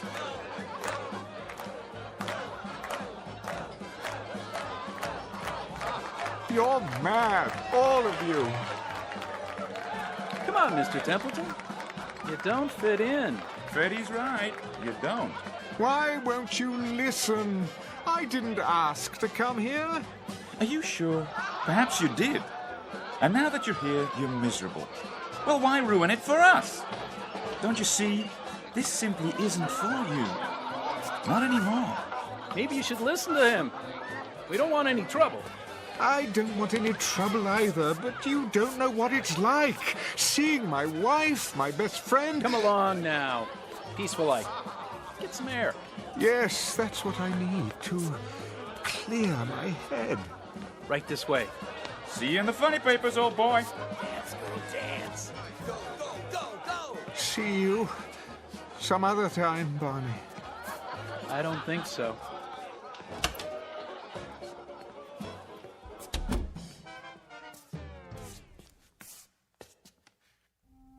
Oh, Barney, what have we done? What we had to do. I miss him. Me too. Do you think he knows?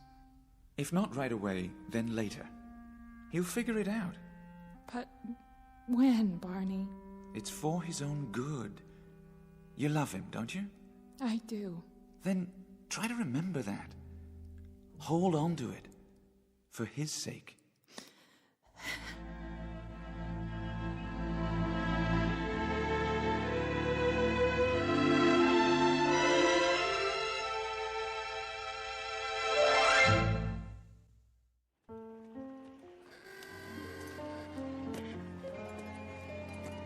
Say, will you look at that? Is that him? Sure is. Mr. Templeton? What do you want? My wife's your biggest fan. We just saw the great seed. You were brilliant. Great show. I'm sorry, May I have your autograph? Not now, please. What are you? Stuck up? All we want's an autograph. Very well, then. There. Now, I'm afraid I must be going. It's fantastic. The cars, the clothing, just as they were. The lights, the marquees. Find her all right, Mr. Templeton? What? Your wife. Oh, yes. Yes, Harvey. I suppose I should thank you. Where you headed now? I honestly don't know. Need a cab? Yes. No. I mean, my driver. Where has he gone? Your driver? His name is Marty. He said he'd wait for me in front. But that was hours ago. It was still daylight. I don't follow. Never mind. It's not possible for him to be there and here as well. I always hail you a cab. Most nights, at least. When you're not going over to Freddy's. Harvey, may I ask a favor of you? You bet. Just listen to me for a moment. Don't say anything. I want to confirm something. Shoot. Well, you see, I seem to be having a problem with my memory. It happens to the best of us. I'm serious. I honestly don't know what I'm doing here. The last thing I remember, I was in the theater, the Savoy. This is the Savoy, isn't it? Better be, or I'm working in the wrong place. I was here this afternoon to begin rehearsals. For what? This one just opened. Going to run for months, if you ask me. A director named Willis, the boy wonder of Broadway. Never heard of him. The play was called The Angry Lovers. Yeah? What were they angry about? It doesn't matter. Well, that's where I beg to differ. My wife and me, we never go to bed mad. Do that and you drive yourself crazy. Whatever happened, that's that. The past is the past. Future lies ahead. You know what I mean? I think I see your point. Take it from me. Let sleeping dogs lie. Keep moving. Don't let the grass grow. Am I right or am I right? Quite right, I should say. Well, if you don't need me, I better go back inside. You sure you're okay? No, but I suppose that's okay too. It'll have to be. And take off your overcoat. What? It's too hot tonight. You'll get heat prostration. Oh, thank you, Harvey. I'll do that. Don't mention it. See you tomorrow, Mr. Templeton.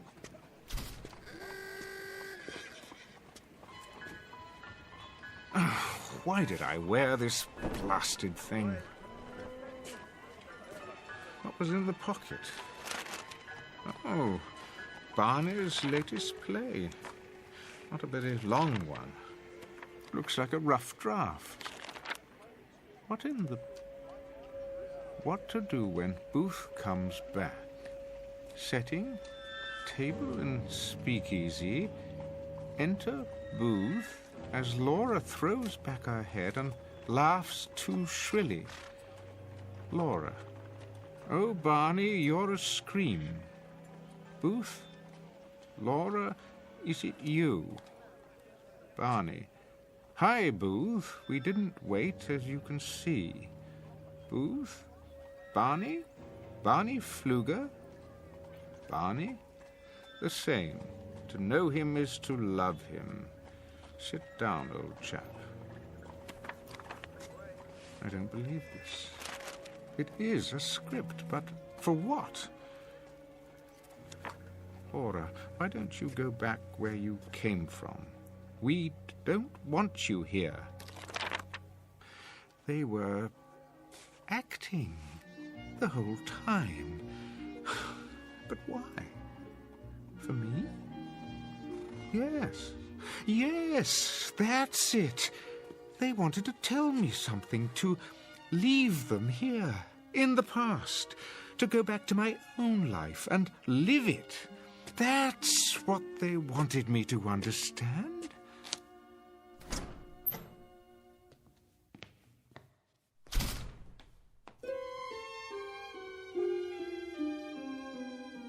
I say let him go. He can be replaced. I don't know, Sid. He's a major star. He was. He's still a draw. If we make the announcement now, it will sound like the production's in trouble. There he is now. Let me handle this. Templeton. Mr. Willis, I presume. One question. Are you in or are you out? I am definitely in. And it is definitely Mr. Templeton, especially to one so young as you. Now, wait a minute. Excuse me, Mr. Sperry. If you have something to say to me... I do, Mr. Sperry, and it is simply this. I never allow anyone not directly connected with the production to attend my rehearsals. That is a matter best left to the artist you hire to do their job, which, as I understand it, is to give you a hit play. Say... And your job is to remain out of sight and not interfere. In fact, I insist upon it. Just who do you think you are? I don't think, I know. The name is Booth Templeton. Yeah, well, I don't care. Sidney, run along. But I said I'll handle it. Yeah, right, all right. But see that you do. Now then, shall we start rehearsal? I'd like that, Mr. Templeton. I guess I came on too strong before. I don't blame you for taking a break. Think nothing of it, young man. What's past is past. I like your attitude. I've just had a remarkable experience. For a moment, I almost forgot who I am, and when. I couldn't possibly expect you to comprehend. Perhaps I'll tell you about it someday. I look forward to it. Booth Templeton. Is that you? I don't believe I... Harvey? Yes, sir. Good to see you, sir. Harvey Anderson, you're still stage manager at the Savoy after all these years? Wouldn't miss it for the world. Like I always say, the future lies ahead.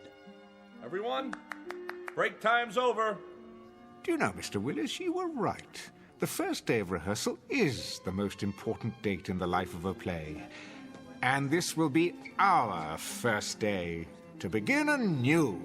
How do you do, Mr. Templeton? My pleasure. An honor to be working with you, sir. The honor is mine. I admire you so much. Me too, sir. No, not at all, not at all. Now, let's roll up our sleeves and get to work, shall we? We have a play to put on.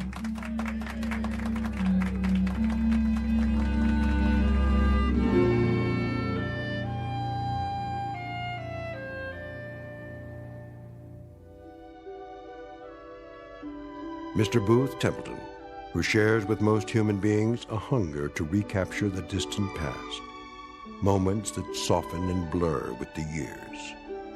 But in this case, the characters from his past blocked his return and sent him back to his own time. Because for the living, the future always lies ahead. Mr. Booth Templeton, who discovered in his pocket a round-trip ticket to the Twilight Zone.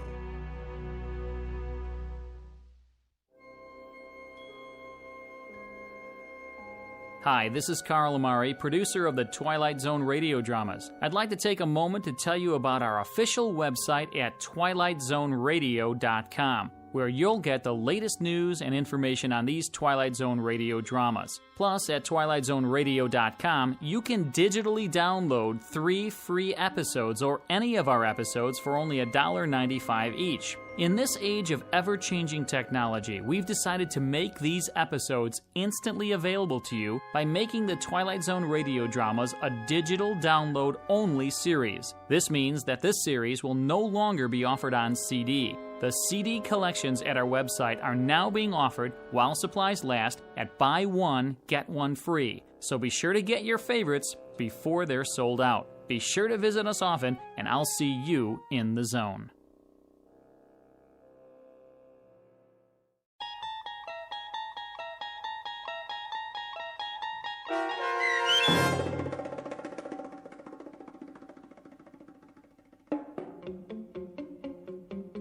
The Trouble with Templeton, starring Michael York, with Stacy Keach as your narrator, was adapted for radio by Dennis Etchison and written for The Twilight Zone by E. Jack Newman.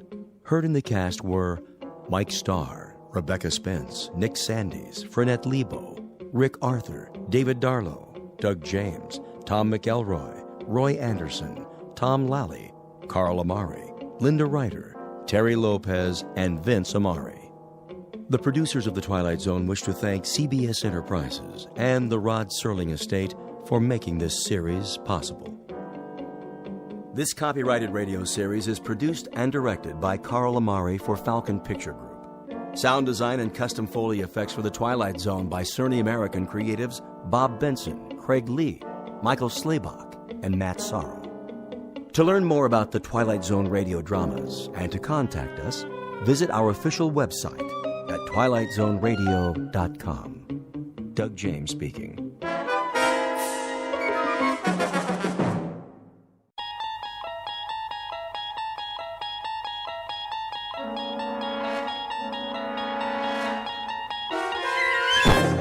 You're traveling through another dimension.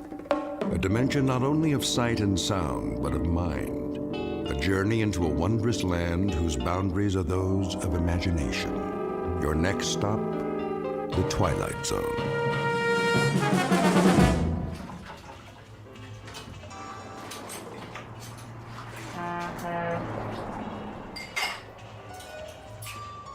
All right. Everybody ready? For what? The evening rush. That's a laugh. What do you mean? It's that time of day. Truckers, moms, and dads, everybody gets hungry. They have to eat before they get to Vegas, don't they? Fix your hair and get your uniform on straight. Nobody's been in here for 2 hours.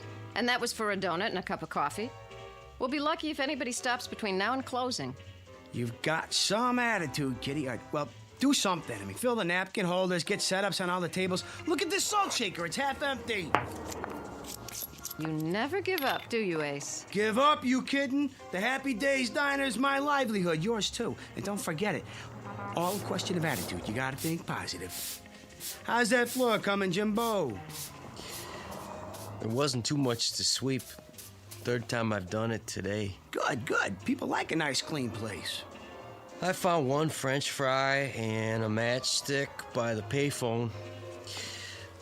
You know, Ace, maybe you ought to ease up, sit down, take a load off. Ease up. We gotta be ready for them when they start coming in. Well, I don't know if anybody is coming in. What are you talking about? He's right, Ace.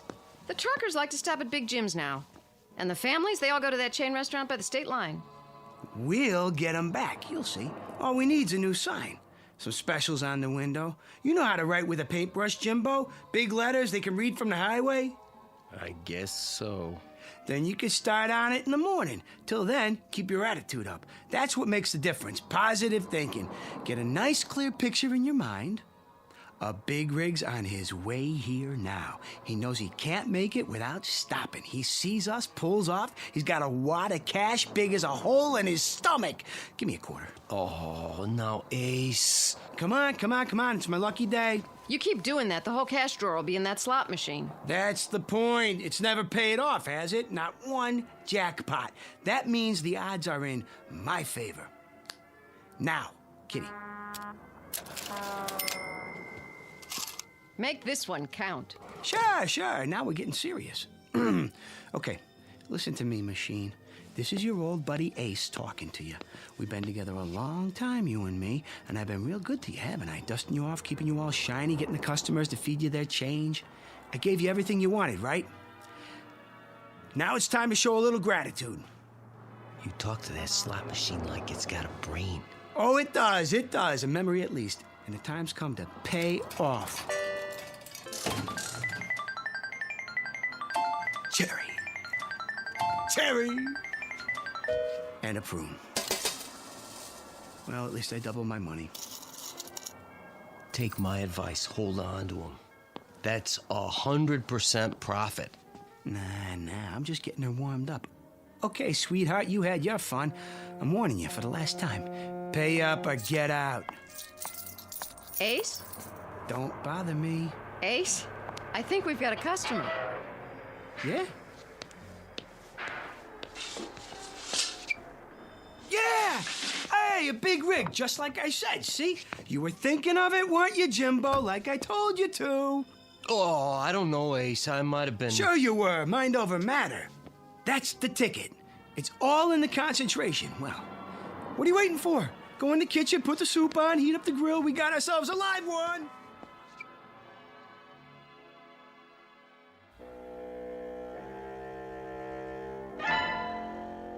A study in the art of concentration.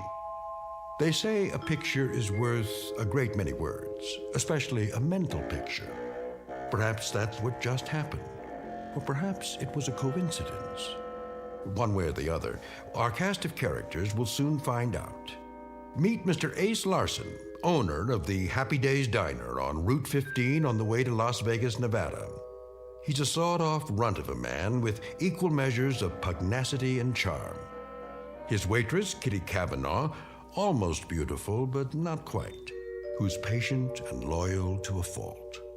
And Jimbo Cobb, fry cook and right-hand man in the quest for the American dream. Whether that quest will become a reality depends on a bit more than luck, because this particular highway leads directly through the Twilight Zone.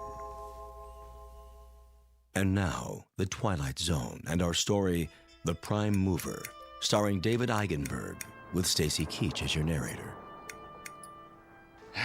That's better. Enjoy your meal? Yeah, it's great. Here's the check.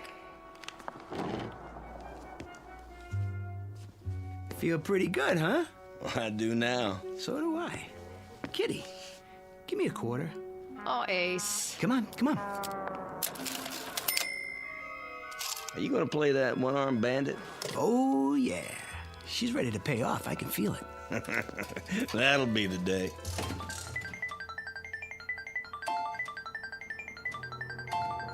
One lemon and 2 prunes. See, what I tell you?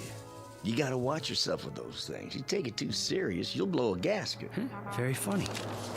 Here's for the food. You keep the change. Why, thank you. Wait a second. Yeah? Flip you double or nothing for the meal. You sure like getting kicked around, don't you? Never mind what I like. Double or nothing. What do you say? I don't know if that's such a good idea. Quiet, Kitty. Is it a deal? Okay. All right. Got a quarter? Yeah, I think so. Look, Ace, do you always have to... Listen to her, Ace. Don't you think we Come on. A guy can't keep losing forever. Here we go. Call it. Heads. Heads it is. Thanks, buddy. I don't believe it. No sale. You come back now. I sure will. Seeing as how that's my lucky quarter, I guess I better hold on to it. Go ahead. And while I'm at it, might as well give Lady Luck a whirl.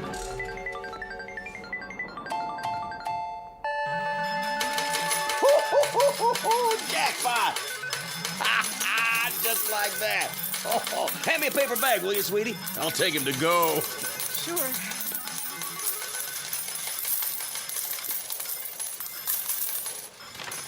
I don't believe it. What's the matter? Would you mind hurrying up? Sure. Oh, hey, I got a tip for you. Yeah? You gonna give me a cut? How much you figure? No, lay off the gambling. Nothing good ever came of it. You have a nice day now.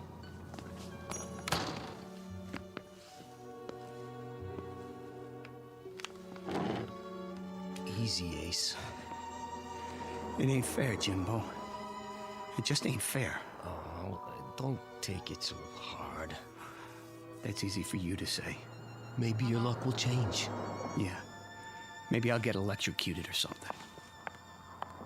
Night, boys. Where are you going? Home and to bed. Any objections? Nah, honey. I wouldn't blame you if you quit. I can't. You owe me 3 months' salary. So long, you big-time operators. Be careful going home now. Will do. Gee, what a nice girl, huh? Yeah. Too nice. Ace, how come you and Kitty don't get married? On what? With what?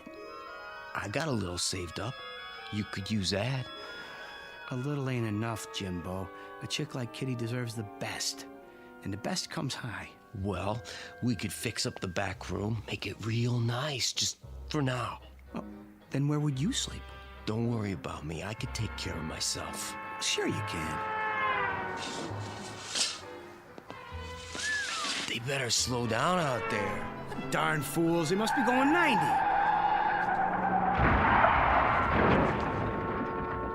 What in the... Jimbo, we gotta do something, quick!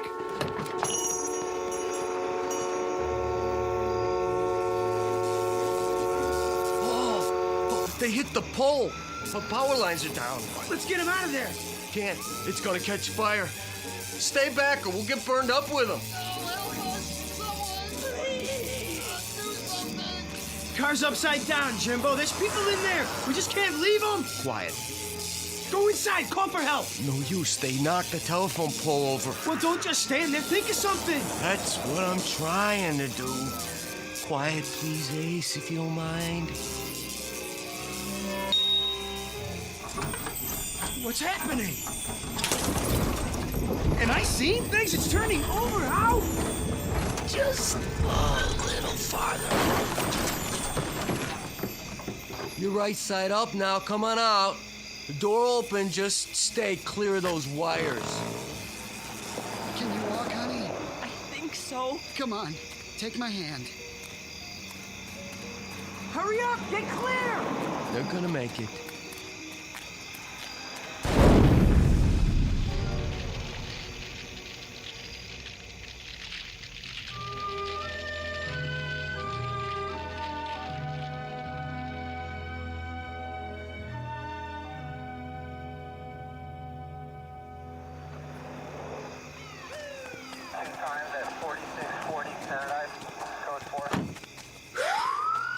They're taking him to the hospital. That's good.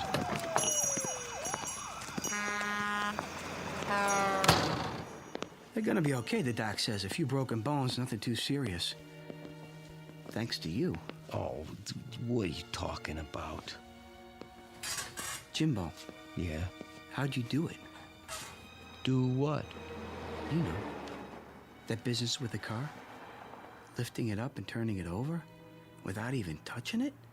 Even with the sparks and all? From 30 feet away? How, Jimbo?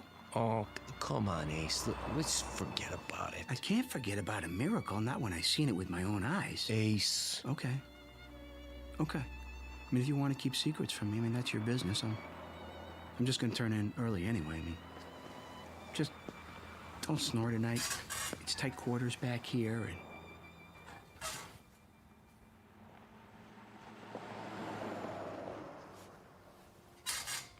Ace. What? All right, I'll tell you. Yeah, it's up to you. I can't exactly explain it, Ace, but you see, I guess you might say it's a power I got. What kind of power? Well, it seems like I can move things around just by thinking. What? Oh, I know it sounds stupid, but it's true. I don't know how come. I can, that's all. Since when? Since always. You never told me about it. I never thought it was anything special. What? Nothing special? I thought everybody could do it. You know, like breathing. I guess I was wrong. Yeah, I guess you were. How come I never seen you do it before? Oh, I had to give it up. Why? Well, you know. No, I don't. Why don't you tell me? It got me in a lot of trouble at school. Besides, I started getting these real bad headaches after. Like now. Jimbo? Could you do it again? Sure, I suppose. Like right now? Yeah, but... Show me. Oh, Ace, I got a headache. I'll give you an aspirin. Come on. Come on, prove it. Do something to my bed, for instance. If you say so. Well, go on. Just a second.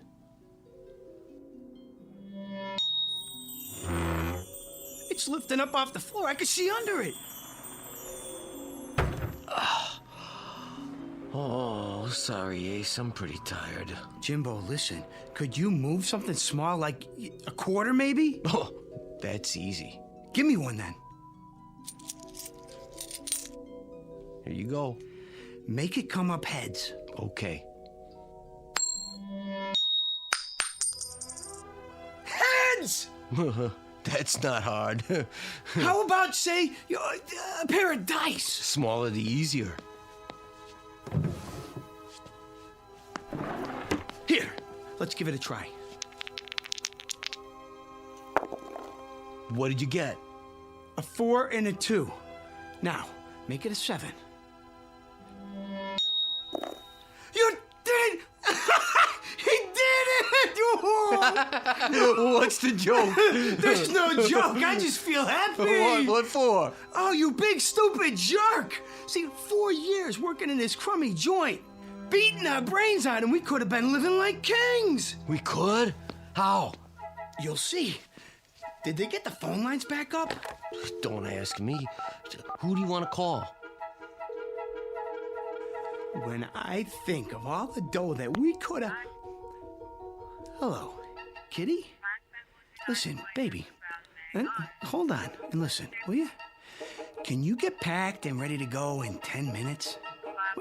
Never mind, I'll explain the whole thing later. Just pack your suitcase, you hear me? I'm bringing the car over. We're taking a little trip. You going somewhere, Ace? Come on, move. We ain't got all night. We? You bet we're going to Vegas!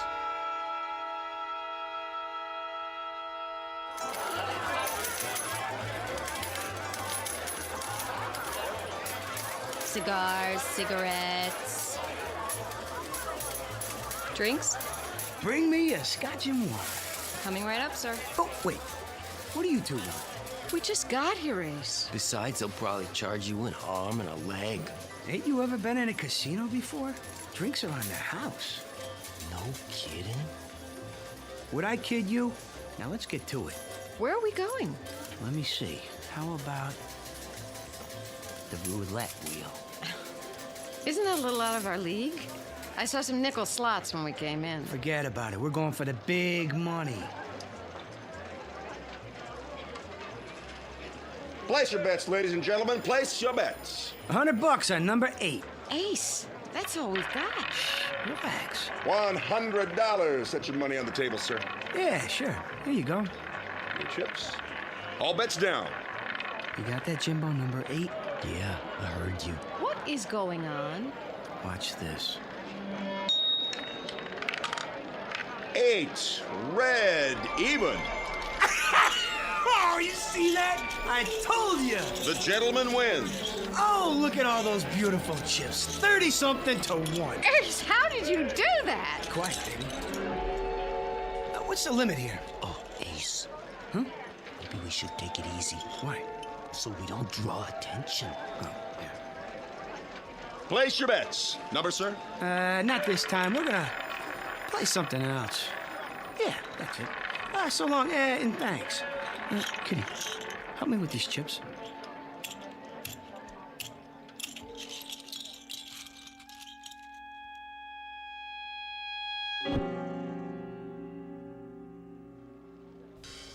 Seven, craps, line away. Excuse me. Mind if we get in here? Be my guess. This table's cold as ice. It is, huh? Well, let's see if we can change that. New shooter. Dice, sir? Sure, I'll give it a shot. But you don't even know how to play craps. Quiet, kitty. Well, do you? I know plenty. You ain't seen nothing yet. New shooter coming out. Here we go. Hey, Jimbo, where are you? Right here, Ace. Hey, good, that's good. Just a minute, sir. What's the matter? You need to have a bet down. Oh, yeah. Kitty, give me those chips. Put them on the table right in front of me. Not all of them. Just do what I say. Line bet? Yeah, why not? $200 limit. Then spread the rest of them around. Play some numbers? Sure, all of them. And give me 2 4s. Hard way 8. And the 6. Let me see. The 4, 10. All the hard ways. Got that, Jimbo? Yup, I got it. Then here we go. Everybody ready? Let's roll them. Scooby-Dooby-Doo! 8's the point. Here's for your hard ways, sir. Same bet? You got it! Let him ride! Scooby-Dooby-Doo! And hard 10. Another frontline winner. Oh, yeah. Shovel them my way, boy. Just shovel them over. I don't believe it. He won again. That's 17 passes. I never saw anything like it. It's every proposition there is. Move over. I gotta get in on this. Give me double 6s this time. Sweetheart, don't you think we should quit now?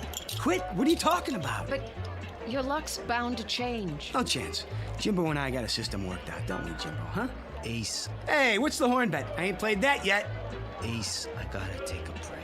Are you out of your mind? We're just getting started. I gotta. My head's killing me. It is? I'm not kidding. Okay, Jimbo. Okay. I wouldn't want you to burn out. Going to roll the dice, sir? Nah, not this time. My arm's getting tired. We'll just cash these in. Oh, did you hear that? They ought to shut down the table till he comes back. I'll change your chips up for color. You do that. Got any aspirin? Sir? For a headache? Try the gift shop. Hear that? Let's go. We'll cash in and then we'll get an aspirin and lie down till you feel better. Thanks, Ace. I appreciate it. Nice going, fella. Hey, don't leave yet. Hey, I made a bundle on you. Hey, when you coming back? In a little while. Wait up for me. Will do. Hey, anything you bet, I'll bet. Me too. All right, place your bets. New good shooter coming out.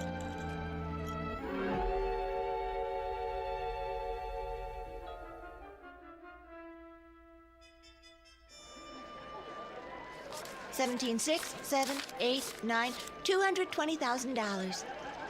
Thanks, babe. Jimbo, help me carry it. Are you staying at the hotel, sir? Maybe, maybe not. What's it to you? I was just going to suggest they have a safe in the office if you're a guest. Don't worry about it. I like to keep a little petty cash on me. You know what I mean? Of course, sir. Yeah, see you, Toots. Don't wave it around like that. Not bad, huh? For starters. You did pretty good, I guess. Pretty good. We've got more money here than I've ever seen in my life. Headache go away? Not yet.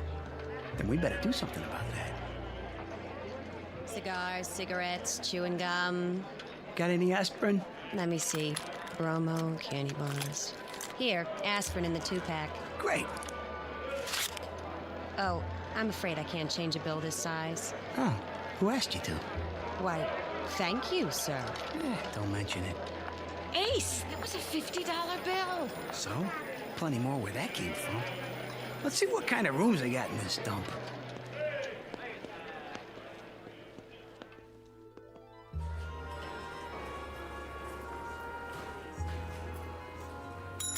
Hey, Jack, shake it up over here. We ain't got all night.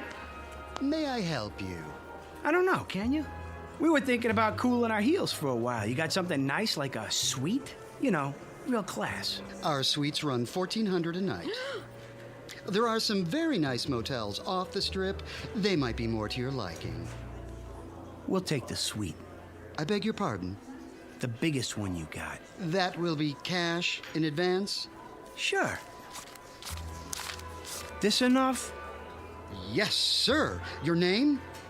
Benjamin Franklin. All three of us. Yes, Mr. Franklin. Right away. Bellboy.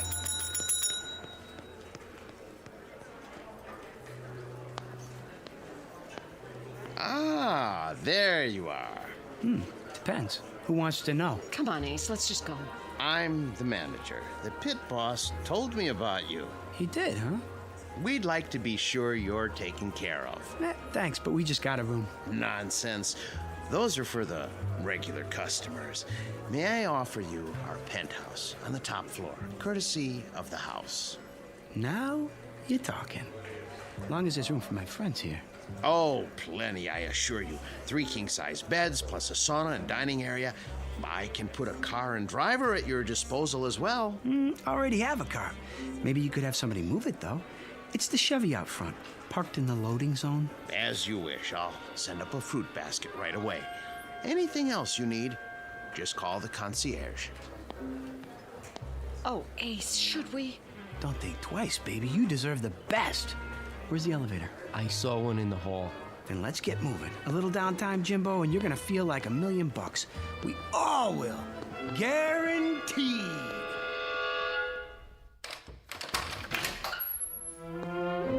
This is more like it, huh? It's beautiful. Is this all your luggage? Yeah. Here you go, Junior. Go buy yourself a pair of roller skates and pick me up some toothpaste, toothbrush, and all that jazz. This ought to cover it. Thanks.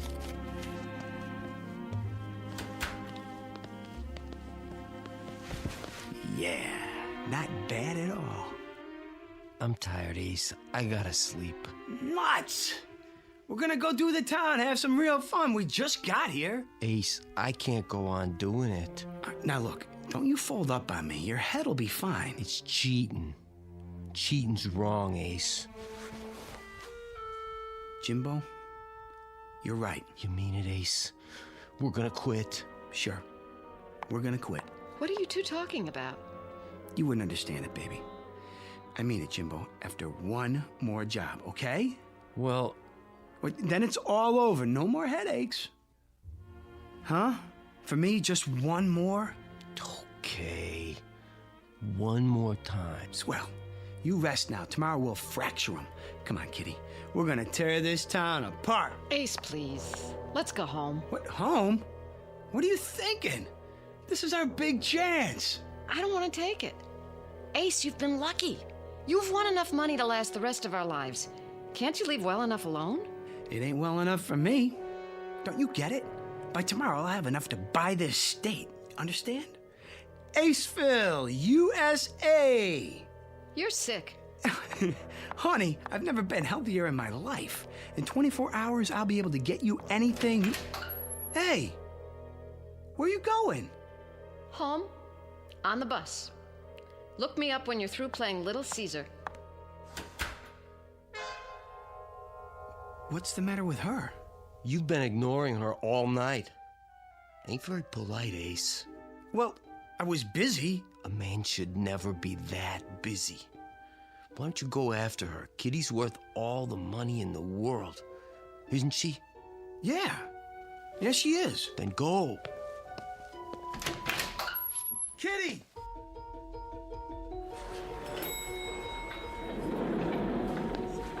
Kitty? Kitty! Cigars, cigarettes. Oh, hi. Something wrong? No, nothing at all. It's. What's your name? Sheila.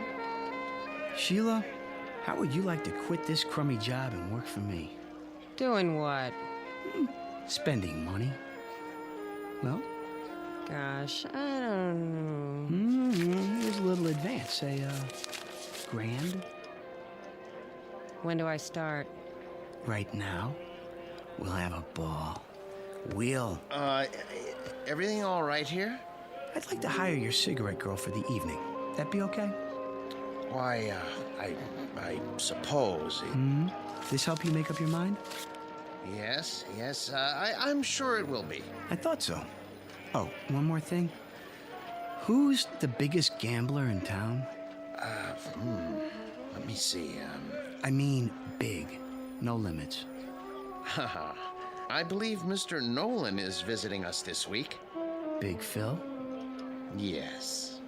Well, you tell him to get in touch with Ace Larson tomorrow morning and bring all the lettuce he can carry. You know, greenbacks. Got it? Certainly, sir. Now let's live a little. We're gonna do the town. What'd you say? Great. Can you wait till I get dressed? Sure. Just not too much. Nice and easy does it.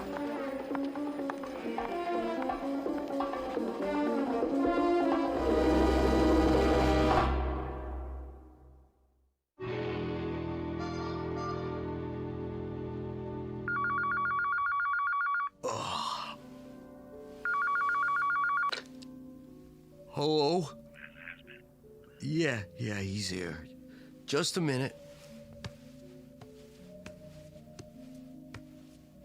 Ace, you're wanted by the... Who's calling? Mr. Nolan? I'll tell him. Ace?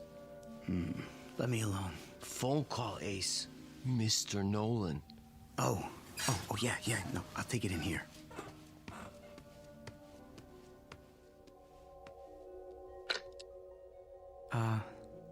Phil?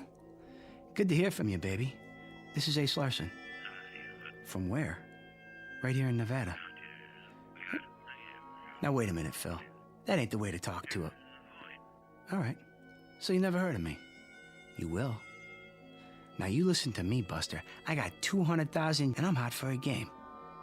Of course, if the stakes are too high for you, I can always call somebody else. That's more like it. The penthouse. Right away. Oh, and Phil, bring some friends. Ace?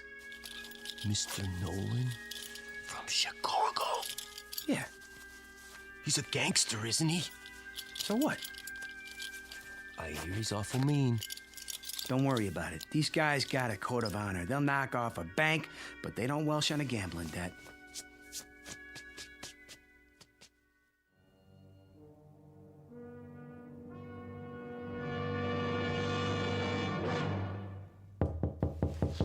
Get the door, Jimbo. Don't keep the gentleman waiting. You Larson? No, sir. My name's Cobb. Come on in, Phil. I'm Ace. Who are your friends? Let's see the stuff. Jimbo. Sure, Ace. I put it in the suitcase.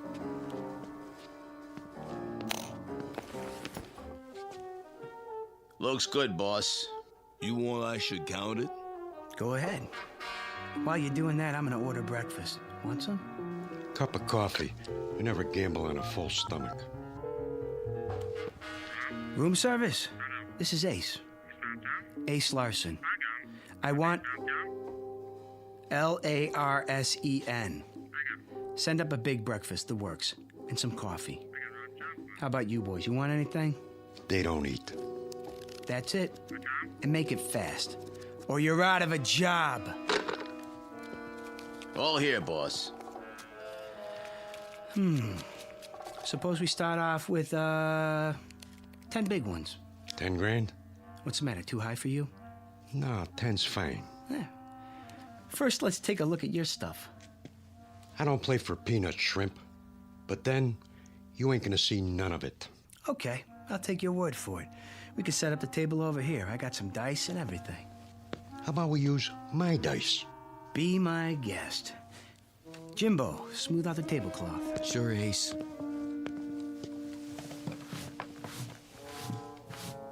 I'm shooting for a natural. How does 7 sound, Jimbo? Think I can make it? I'd say so. All right, then. Scooby-Dooby-Doo. And 7 it is. I guess that means I win. Huh, fellas? This time. One more. Shooting for an 11 this time. Yo. 11. 11. Let's see those dice.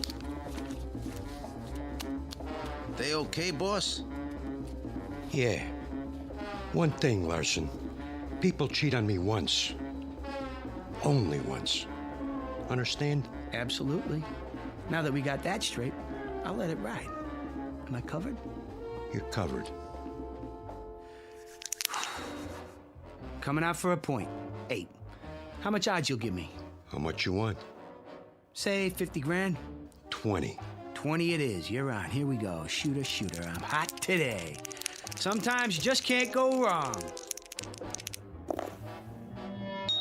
7! Win a 7 on the come out. Like I said, this is my day. How long you gonna hold those dice? I'm setting them down, but don't worry. They won't get cold. Hi. Sheila, hi. You ready to take me to Lake Mead? Who's the dame? My good luck charm. Any objections? Uh-oh. Ace, can I talk to you for a minute? Come on in, baby. Sheila, these are some buddies of mine. We're playing a little penny ante type game. Stick around. It won't take much longer. Ace, there's something I Come and watch. Roll 'em. You know, this is getting to be a drag. Let's separate the men from the boys, huh? What do you say we shoot the works? Jimbo? Ace, I dump it all out. Now, hold on. What's the matter, Nolan? I thought you were a big operator. You chicken? Hey! Hey, go ahead, Larson. Shoot the works. And where's the dough? My credit's good. Sure it is, Phil. Sure it is. This is the life, huh? Win $1 million, lose $1 million, just like that. Okay, I'm looking for an 11 or a 7. Ace! Don't bother me. Ace, listen. Scooby-Dooby-Doo, and there it is. Ha! Load up the suitcases, Jimbo. This game is over. Tough luck, trooper. Huh? Read 'em and weep. Snake eyes. But... Pick it all up, boys. I don't understand. You got nerve, pal. I like that. Anytime you want to play some more, just let me know. For now, I'm out of here.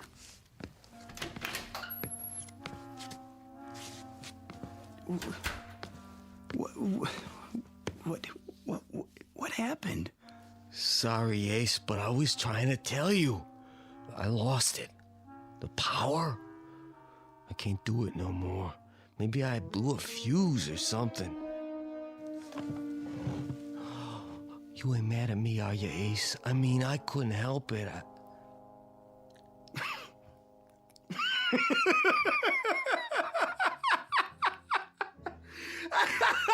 He blew a fuse! Oh, man! Something funny, Ace? Does this mean we're not going to Lake Mead?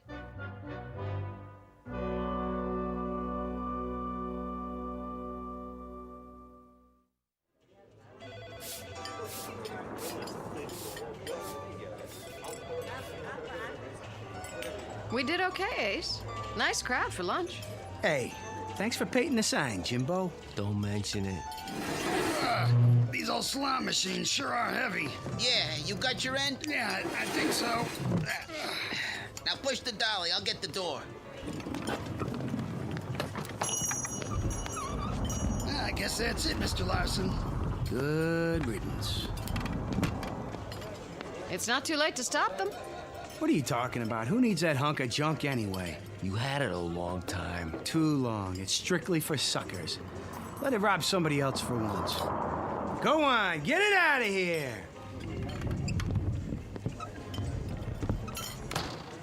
I can't say I'm sorry.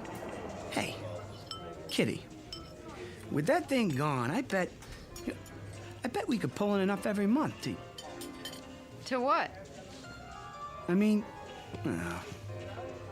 you know, I ain't any good at this, but you know, you want to get married?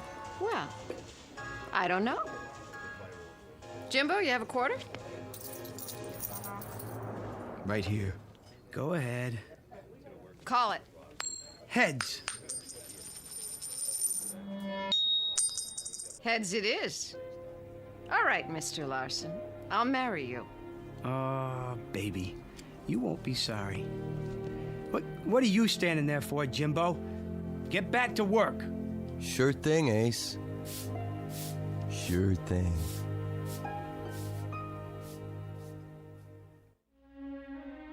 Some people possess talent, others are possessed by it. When that happens, the talent becomes a curse. Jimbo Cobb knew right from the beginning. But before his friend Ace learned that simple truth, he had to take a short trip through the Twilight Zone.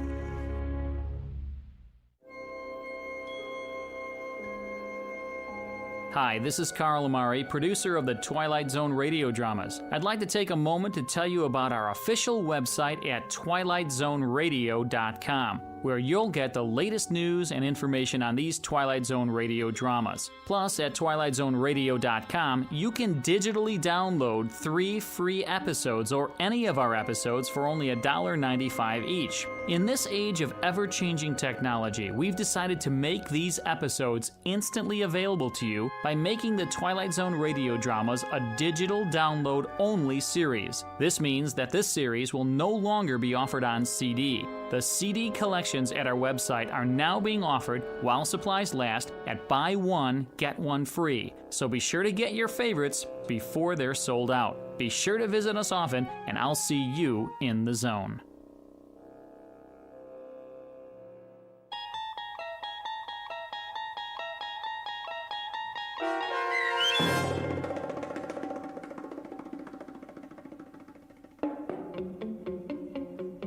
The Prime Mover, starring David Eigenberg with Stacy Keach as your narrator, was adapted for radio by Dennis Etchison and written for The Twilight Zone by Charles Beaumont, based on a story by George Clayton Johnson.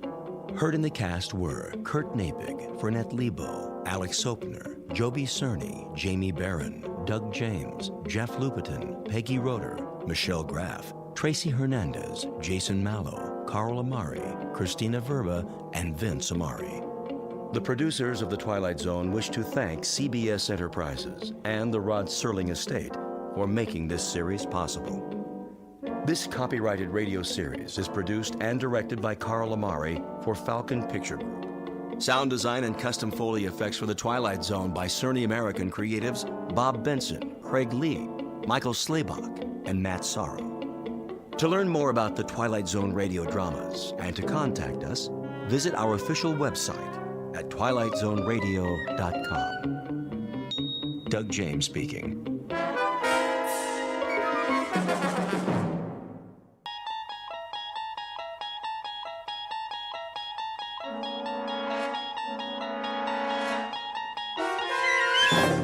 There is a fifth dimension beyond that which is known to man. It is a dimension as vast as space and as timeless as infinity. It is the middle ground between light and shadow, and it lies between the pit of man's fears and the summit of his knowledge. This is the dimension of imagination. It is an area which we call the Twilight Zone.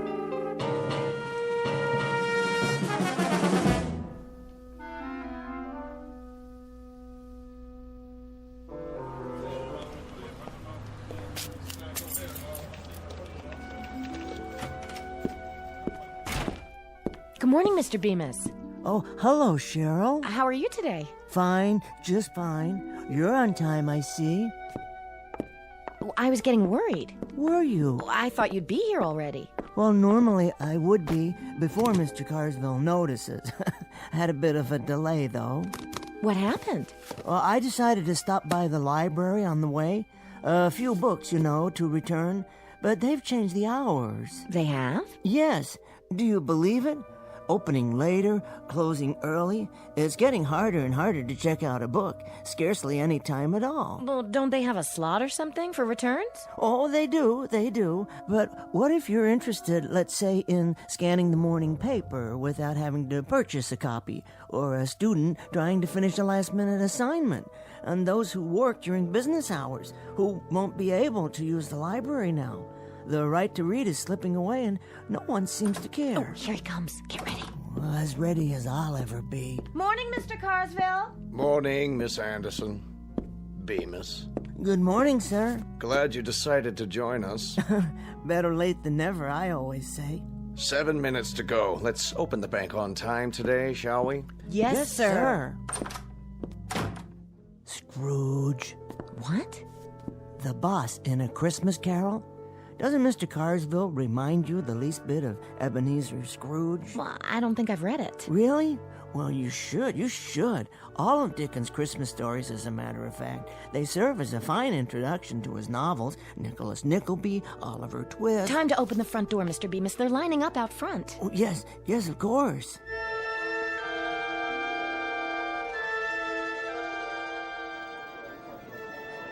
Thank you, Mr. Williams. Thanks, Cheryl. You've been very helpful. Have a nice day. Marvelous. Yes, indeed. Well? Oh, hello, Mrs. Chesters. Nice to see you. Is this window open or not? What? Oh, of course it is. Sorry. I'd like to make a withdrawal. Certainly. For how much? There's the slip right in front of you. Can't you see? Yes, I see it now. Mrs. Chesters, have you ever read David Copperfield? How's that? Wonderful book. Here's this poor little fellow whose father has passed on, and his mother has remarried a miserable man named Murdstone. Can you believe that name? And Murdstone has this sister, Jane, and... Mr. Bemis, you shortchanged me again. I did? Oh, my. You owe me $1 more. There's only 24 here. I should have 25. Quite right, quite right. I'm truly sorry, Mrs. Chesters. I thought there were 5 ones. Here you are. Now then, there's another character in the book named Micawber, Mr. Micawber. He's always being taken off to debtor's prison. You read too much. I do? Perhaps if you didn't, you wouldn't need such thick glasses. There's a wonderful woman in it, too, named Peggotty. She's David's nurse, and... This is a bank. If I wanted to know about books, I'd go to a library. Well, you see, the library's hardly open anymore, so I'm afraid you'd find that you... Mr. Bemis. Yes, Mr. Carsville. I wonder if I might see you in my office. Now, Bemis.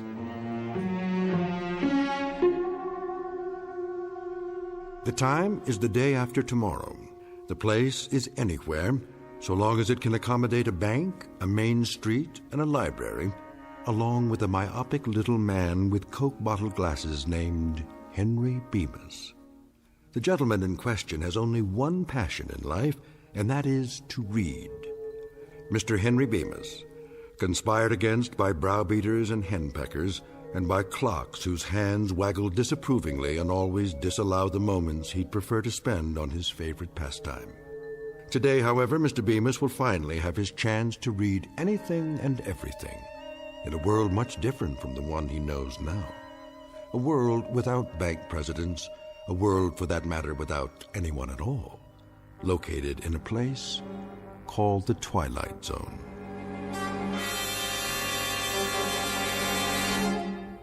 And now, The Twilight Zone and our story, Time Enough at Last, starring Tim Kazurinsky, with Stacy Keach as your narrator.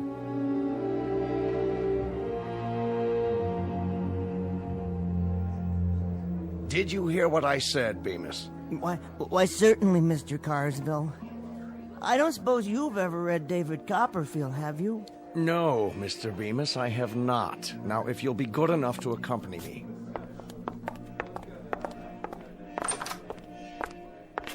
Now, Bemis. Yes, sir? I shall come to the point of this interview. I shall arrive in the following manner. What constitutes an efficient member of this organization? Viz., a bank teller who knows his job and performs it, i.e., an organization man who functions within an organization. An outstanding book. What? The Organization Man by William H. White. I read it, a number of years ago. Mr. Bemis, I'm attempting to point out that you do not function well within the organization. You are neither an efficient bank teller nor a proficient employee. Instead, Bemis, you are a reader. So I am... A reader of books, of magazines, periodicals, newspapers, pamphlets, brochures, catalogs, advertisements, tracts. And chapbooks and broadsides and instruction manuals. Oh, all sorts of things. Whatever I can lay my hands on. Ad infinitum. That's precisely my point. When you're waiting on customers, you have an open book in your lap. Don't deny it. When you're balancing the daily tally sheets, one eye is on a printed page. I see you going into the vault downstairs during your lunch hour, book in hand. Well, sir, with all due respect, it was my understanding that when I'm off the clock, my time is my own, in a manner of speaking. Indeed it is. A very important point. Do you know how I became the man I am, Bemis? Let me see, no. No, I don't. I was a teller once myself. Hard to believe, I know. A good teller, I'm proud to say, became what I am today because I spent my lunch hour in the following manner. 5 minutes for a sandwich, 2 minutes milk, 1 minute cookie, then 52 minutes spent studying. And do you know what I studied, Bemis? I can't say that I do. Finance and banking. Is that so? On your lunch hour? My. I practiced adding up figures, subtracting, dividing, compounding interest, and after 21 years passing through the ranks, do you know how I wound up? Well... I wound up as president of the bank. So you did. Ultimatum, Mr. Bemis. You will henceforth devote your time to your job. And that means forget about reading, or you'll find yourself outdoors on a park bench reading from morning to night for want of a job. Do I make myself perfectly clear? Oh, yes, quite. Good. It's just that... Just that what, Bemis? Make it quick and then get back to your teller's cage. It's, well, my wife. What about your wife? I think she's taken up yoga. Now see here. She must have, or some similar form of self-denial. And now she expects me to live by the same philosophy. What philosophy? No bookcases, no magazines on the table, nothing at all. You see, she doesn't allow me to read at home. Oh, of all the... Nope, not on the premises. When I come home at night and pick up the evening paper, she yanks it out of my hand before I have a chance to open it. And then after dinner, when I try to look at a magazine, to relax, you understand, she's already hidden them away somewhere. It's gotten so bad that I find myself reading the labels on condiment bottles at the dinner table. Now she won't even let me use catsup. Unasked, let me give you my reaction to all this. Oh, please, please. Your wife sounds like an amazingly bright woman. Helen? Well, she is intelligent, but... To see the problem and zero in on it like that. Problem, you say? Your compulsive reading. Your addiction to printed words in any form. Do you really think it's an addiction? What else would you call it? You've obviously been suffering from it for years, or you wouldn't need such powerful glasses. Well, now that you mention it, I did read a lot as a boy. You know, I used to keep a flashlight under the covers so I could stay up late and finish a book. I remember... And I remember last November. You spent the better part of your days reading campaign buttons on the lapels of customers. You'll recall, Mr. Bemis, one particular young woman who took considerable offense. She tried to hit you with an umbrella for staring at her chest. I remember that too, Mr. Carswell. She never gave me a chance to explain. I only wanted to see who she was voting for. Indeed. Good day, Mr. Bemis. Good day, Mr. Carswell. What are you doing now? Oh, I was just reading the plaque on your wall. I see you graduated from... Out! Let's see now. Stocks down, more weapons testing. Henry? New bomb under development. An even bigger one. Now that's something to think about. Henry? Yes, dear. I'm in the living room. Do you want more coffee or don't you? No, thank you, dear. Well, then tell me that, but don't sneak off so that you can bury yourself in newsprint. Sorry. I was only checking the headlines. I think we've gone over this quite enough, Henry. I won't countenance a husband of mine sacrificing the art of conversation to... Oh, right. What's so funny? Nothing, dear. Go on, out with it. Oh, it's just the way you worded that. A husband of yours. How many husbands have you had? I thought I was the only one. I would appreciate your not rubbing it in. Oh, Helen, that was a joke. Go into the other room and change your shirt. Now? Well, there's nothing wrong with this shirt. It's the same one I put on this morning. You ironed it yourself. We're playing cards tonight. I want you to look fresh. Cards? That's right, cards. We're going over to the Phillipses. Oh, we are? Well, Henry, any objections? No, dear. I must have forgotten. What time are we due there? In about 15 minutes. That's why I want you to change your shirt. Try to look at least remotely respectable. I'll be ready, dear. See that you are. And clean your glasses while you're at it. What? Your glasses. You won't be able to see the cards with dirty glasses. Oh, that's true. I wouldn't be able to see anything without these. Do you want me to wipe them off for you? No, I'm quite capable. Well, then do it. And don't use your shirt tail. Oh, I wouldn't think of it. 15 minutes, Henry. Aha, just enough time for a short read. Now, where did I hide it? Ah, in this drawer. That's right. Perhaps I can bring it along. One more thing. Yes, dear? Henry? I was just getting ready. What have you got there? Got? Under your coat. Why, nothing. Oh, then what's this? Ooh, that's odd. Wonder how that got in there. I could only hazard a guess. A handbook of modern poetry. Yours, Henry? Well, actually... Would you like to read me some? You mean aloud? From the book? Don't you want to? Why, Helen, I'd be delighted. This particular volume has some lovely things in it. Really, quite lovely. One or two from Edna St. Vincent Millay and Robert Frost. Let me see. Carl Sandburg, William Carlos Williams, Archibald MacLeish, Kenneth Patchen. Go ahead. I can't. Helen, look. Someone's made marks on every page with one of those thick black pens. Who could do such a thing? Who do you think did it, Henry? Well, you don't mean... You should thank me. A grown man who reads silly, ridiculous doggerel? It isn't doggerel. There were some beautiful poems in here. I say it's doggerel. I also say it's a waste of time. Helen, please. No, please don't tear the pages out. Oh. Careful, Henry. You dropped your glasses. Just think, without them, you wouldn't be able to read any of this. Watch out. You'll step on them. I might, accidentally. And then where would you be? You couldn't see a thing. Of course, then you wouldn't be able to play cards, or go to work either. And we can't have that, can we, Henry? Why, Helen? Why do you do such things? For 20 years. Because I married a fool. There'll come a time, Helen. There'll come a moment when... When what, Henry? When you'll be paid back for such indignities and cruelties and miseries. You'll see. Where are you going, Henry? To change your shirt? I'm going to bed, Helen. There's one thing you didn't count on. I've learned these poems by heart.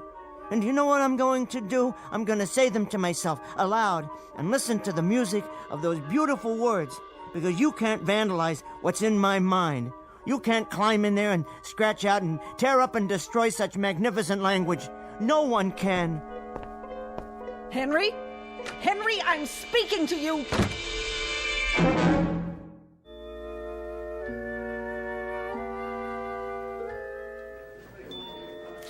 90, 95, 100.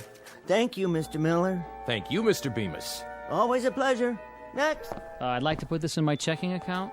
Of course, if you'll kindly fill out a deposit slip. Okay, I'll step aside.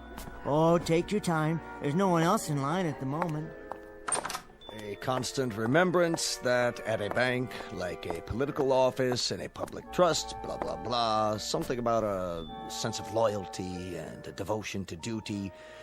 These are the things that make a bank great. They are of the essence, or some such.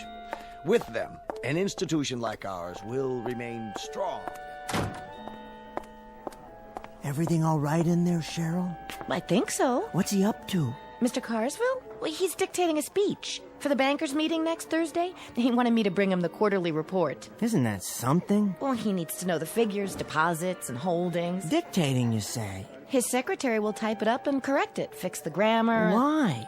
Well, she always does that for him. It's her job. But why can't he write it out himself? The speech, I mean. Is the English language that mysterious? Written English?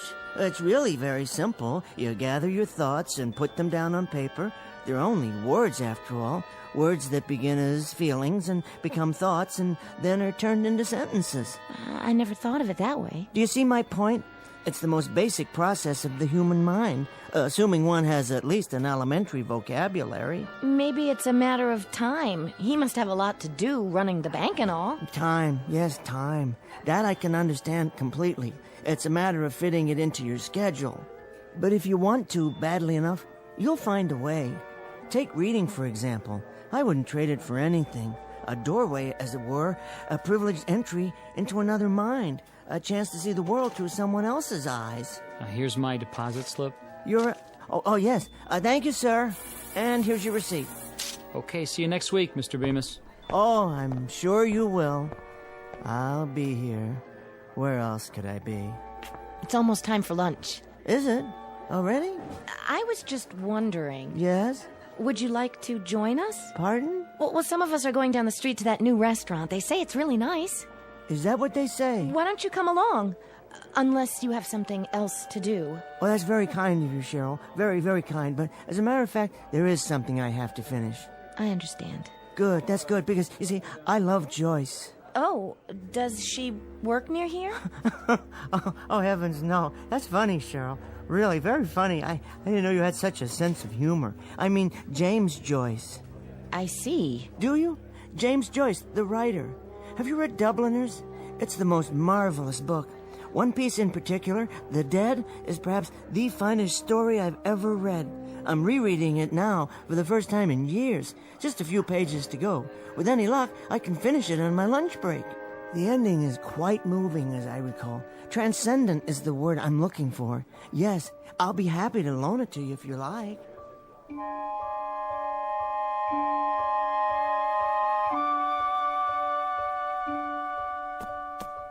Oh, here we are. Peace and quiet at last. There just isn't any place quieter than the vault of a bank. All I have to do is pull the door closed and voila, my own private lunchroom and reading room. Now, let me see. What's for lunch today? Sandwich? Apple? Something to drink? What more does a man need? A jug of wine? A book of verse? Well, a thermos of coffee at least. The morning paper and my book. Where was I? The scene at the Christmas party. A house in Dublin. It's snowing and... Oh, wait, better check the time. 12:17 by my watch. Exactly 43 minutes to finish The Dead. After a quick scan of the front page of the paper. New bomb would mean total destruction, says scientist. Oh my, here's hoping they never have to use it. What in the world? That sound, what is it? Something outside? My pocket watch. The crystal's broken. Not in my glasses, thank the Lord. Whoa, now the lights have gone off.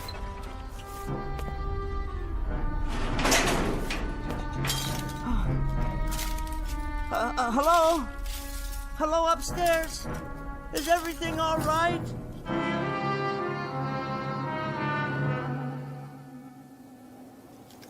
It's all smashed, ruined, and money everywhere. Will you look at that? Ladies and gentlemen. Mr. Carsville? A constant remembrance that at a bank, like a political office in a public trust, Are you in here, sir? what matters is a sense of loyalty and devotion to duty. Mr. Carsville? So in conclusion, etc., that's my speech for the Thursday night banquet, Miss Jackson, with revisions. Would you type that up in triplicate for me? Type that up in triplicate for me. Type that up in triplicate. Type that up in triplicate for me. That's only the dictation recorder. Mr. Carswell's phone. I don't suppose it still works. No dial tone. Nothing. Helen! Helen! The inside of the phone is burned to a crisp, as if it melted. What's happened here? Why, there's no longer any window or wall, just a huge hole. Cheryl?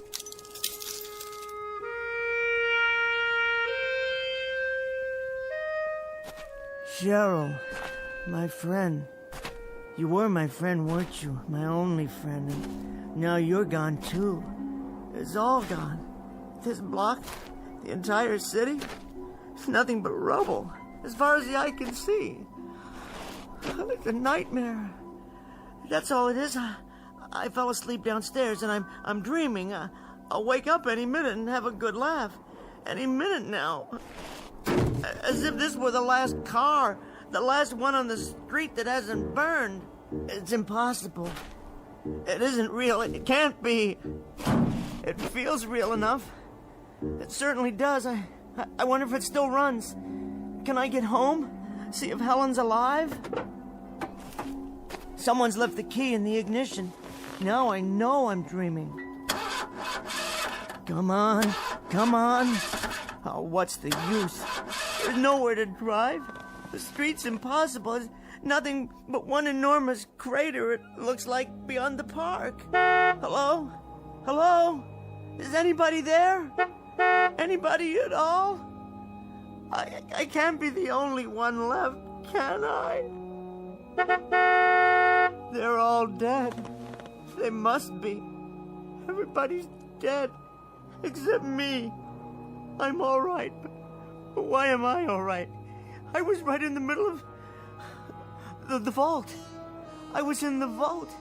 The walls are 18 inches thick down there. That's why I'm alive, because I was down inside the vault. The thing of it is, though, I'm not at all sure I want to be alive, to be totally alone. They did it. They actually did it. Some damn fool used the bomb after all. And now look at what they've done. Somebody, anybody, please, help me.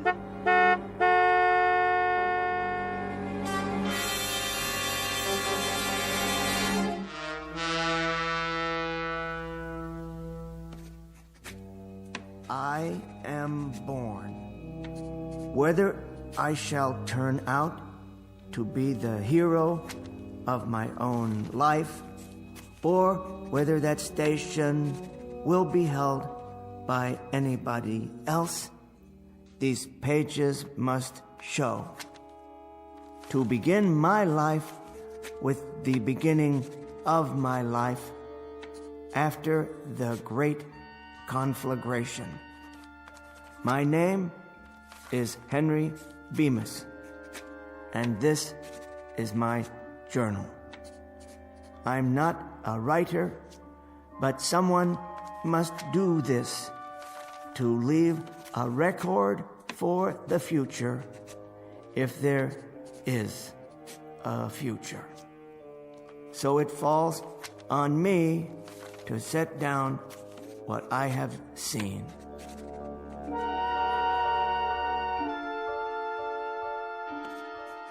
Day 2, as far as I can tell, the city is without life.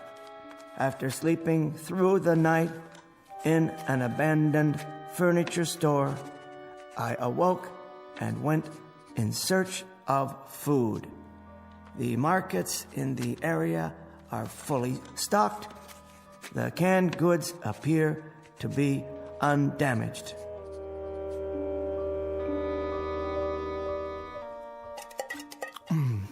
Peaches. Always did like peaches. Good meal. Very good. Soup, beef stew, vegetables, and dessert. A well-rounded menu, if I do say so. Something from each of the food groups. Well, almost. That leaves approximately 900 cans in this market alone.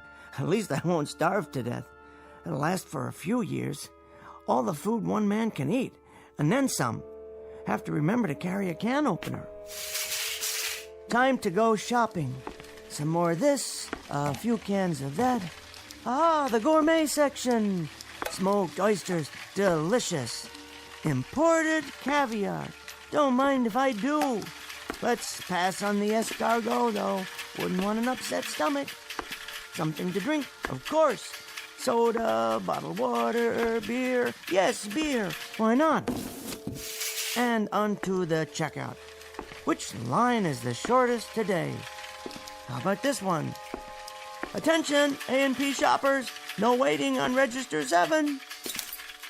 Put it on my tab, will you please? No, I don't need any help with the groceries. In fact, I'll just leave them here for a while. Don't worry, I'll be back. And now what? Go down the street to the Bijou Theater? See what's planned? Well, of course, they're dark today, no electricity. How about an after-dinner cigar? What a splendid idea. Is that a tobacco shop across the street?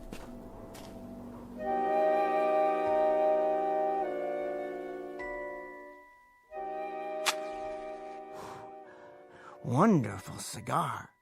Finest imported leaf. Rich, full-bodied.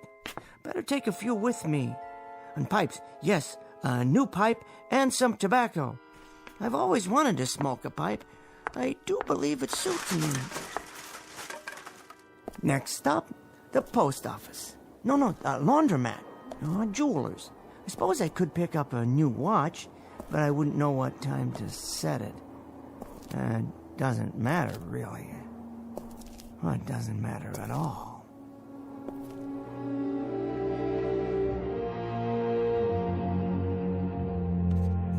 I was happy to find a newsstand on the corner. By some miracle, not all of it had burned or blown away. There was one copy of the New York Times. All the news that's fit to print. I realized then that there would never be another edition.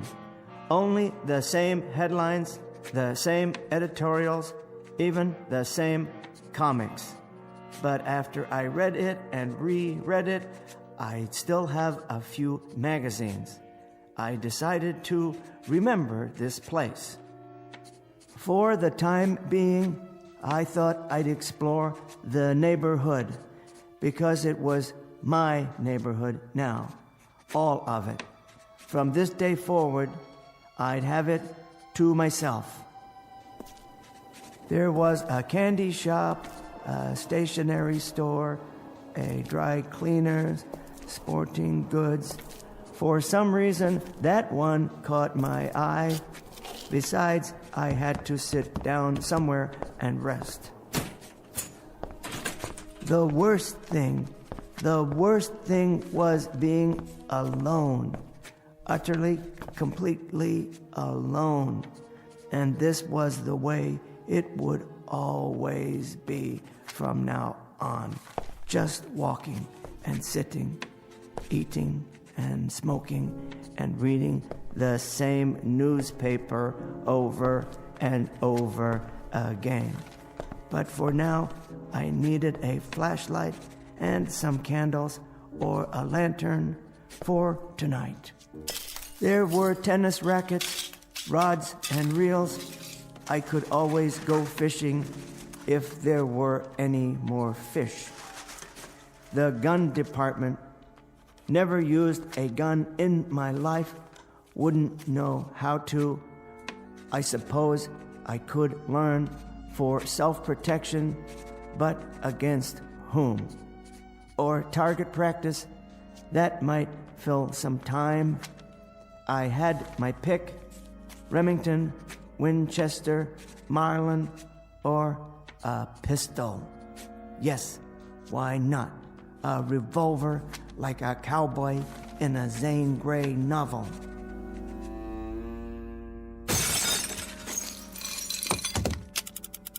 It felt strangely heavy but balanced, as if it belonged in my hand. Without thinking, I began to load it. And then something came over me, settling on my shoulders like a great weight. The sadness of it all, the pity, the loneliness, and the sheer, utter waste. I thought, what does it matter now? What does it matter? Who will know? Who will care? It doesn't matter one bit. So I raised the gun and looked at it. How well made it was, finely machined, polished to a bright silver shine, and so carefully balanced the way it rested in my hand. It doesn't make any difference. It doesn't make a bit of difference. This is perfectly all right. I mean, this is solitude. I should be grateful. I've never had much of that. I've got things to occupy my time. I've got enough food. I'm really extremely fortunate. If it weren't for the loneliness, the sameness, if there were just something else, someone, I'm sure I could be forgiven for this, the way things are now. I put it to my head and cocked the hammer. If there is a God, surely I'll be forgiven. And then I saw it. Wait, what's that? I could see the entire next block through the hole in the wall. And there it was. I adjusted my glasses and read the sign from here. Public Library!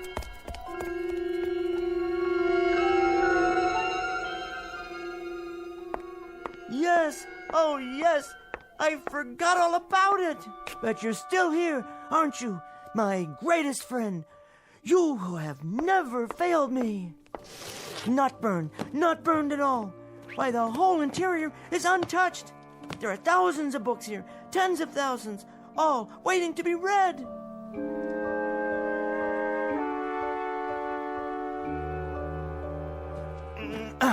Collected works of Shakespeare, complete works of Dickens, collected plays of George Bernard Shaw, poems of Browning, Shelley, Keats, great dramas of the world, books, all the books I need, all the books I want or have ever wanted. Poetry, fiction, history, it's all here. And now my journal ends because I have things to do.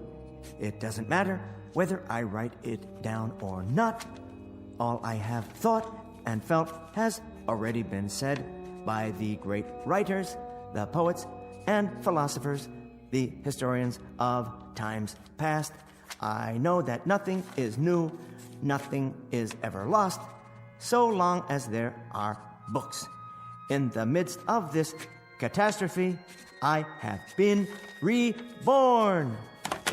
Now, this pile is January, and that one over there, February, March, April, May, this year, next year, the year after that, without end. I think I'll begin with biographies, then short story collections, and move into the great novels. I'll vary them by subject matter. Science fiction in the spring, Wells and Asimov, Bradbury and Clark, Sturgeon and Le Guin, and Philip K. Dick. And then some whodunits for the long nights. Agatha Christie and Patricia Highsmith and Sue Graft. And the best part, the very best part, is that there's time now. There's all the time I need, all the time I want. There's time enough at last. Where to start? What a foolish concern. I believe it was Charles Fort who said, when measuring a circle, begin anywhere. I feel like a kid in a candy store. So many wonders laid out before me, all of them indescribably delicious. My glasses! Where? They're broken. Completely shattered. I'll never be able to put them together again. Oh, it isn't fair. It isn't fair at all. There was time now. There was finally time. Plenty of time. All the time in the world. It isn't fair. It isn't fair. No, it isn't fair.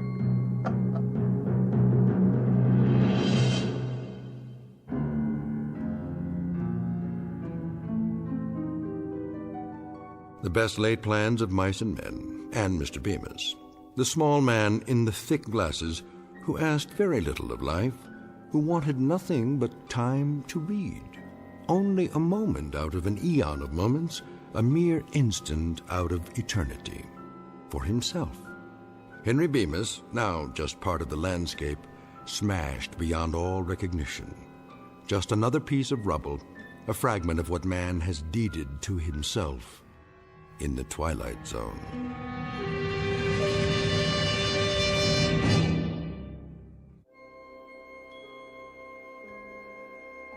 Hi, this is Carl Amari, producer of the Twilight Zone radio dramas. I'd like to take a moment to tell you about our official website at twilightzoneradio.com, where you'll get the latest news and information on these Twilight Zone radio dramas. Plus, at twilightzoneradio.com, you can digitally download 3 free episodes or any of our episodes for only $1.95 each. In this age of ever-changing technology, we've decided to make these episodes instantly available to you by making the Twilight Zone radio dramas a digital download-only series. This means that this series will no longer be offered on CD. The CD collections at our website are now being offered while supplies last at buy one, get one free. So be sure to get your favorites before they're sold out. Be sure to visit us often, and I'll see you in the zone.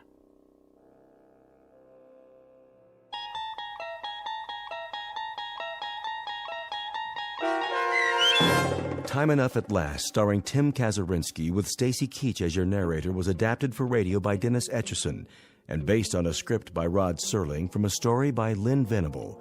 Heard in the cast were Meg Falcon, Christian Stolte, Deb Dotzer, Carl Amari, Vince Amari, and Vince Gerasoli. To learn more about the Twilight Zone radio dramas, visit our website at twilightzoneradio.com. This copyrighted radio series is produced and directed by Carl Amari and Roger Wolski for Falcon Picture Group. Doug James speaking.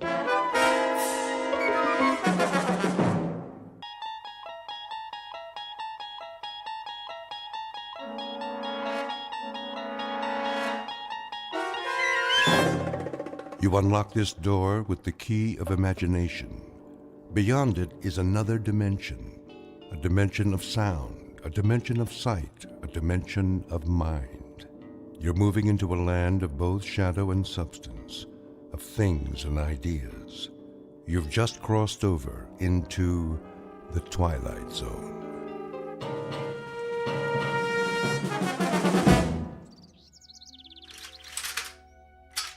There. Now.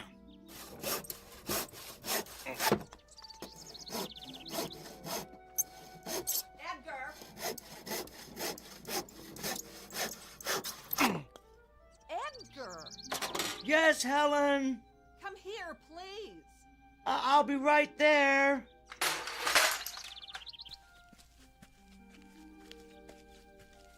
Well, come on, hurry up. Yes, dear. Come in the house.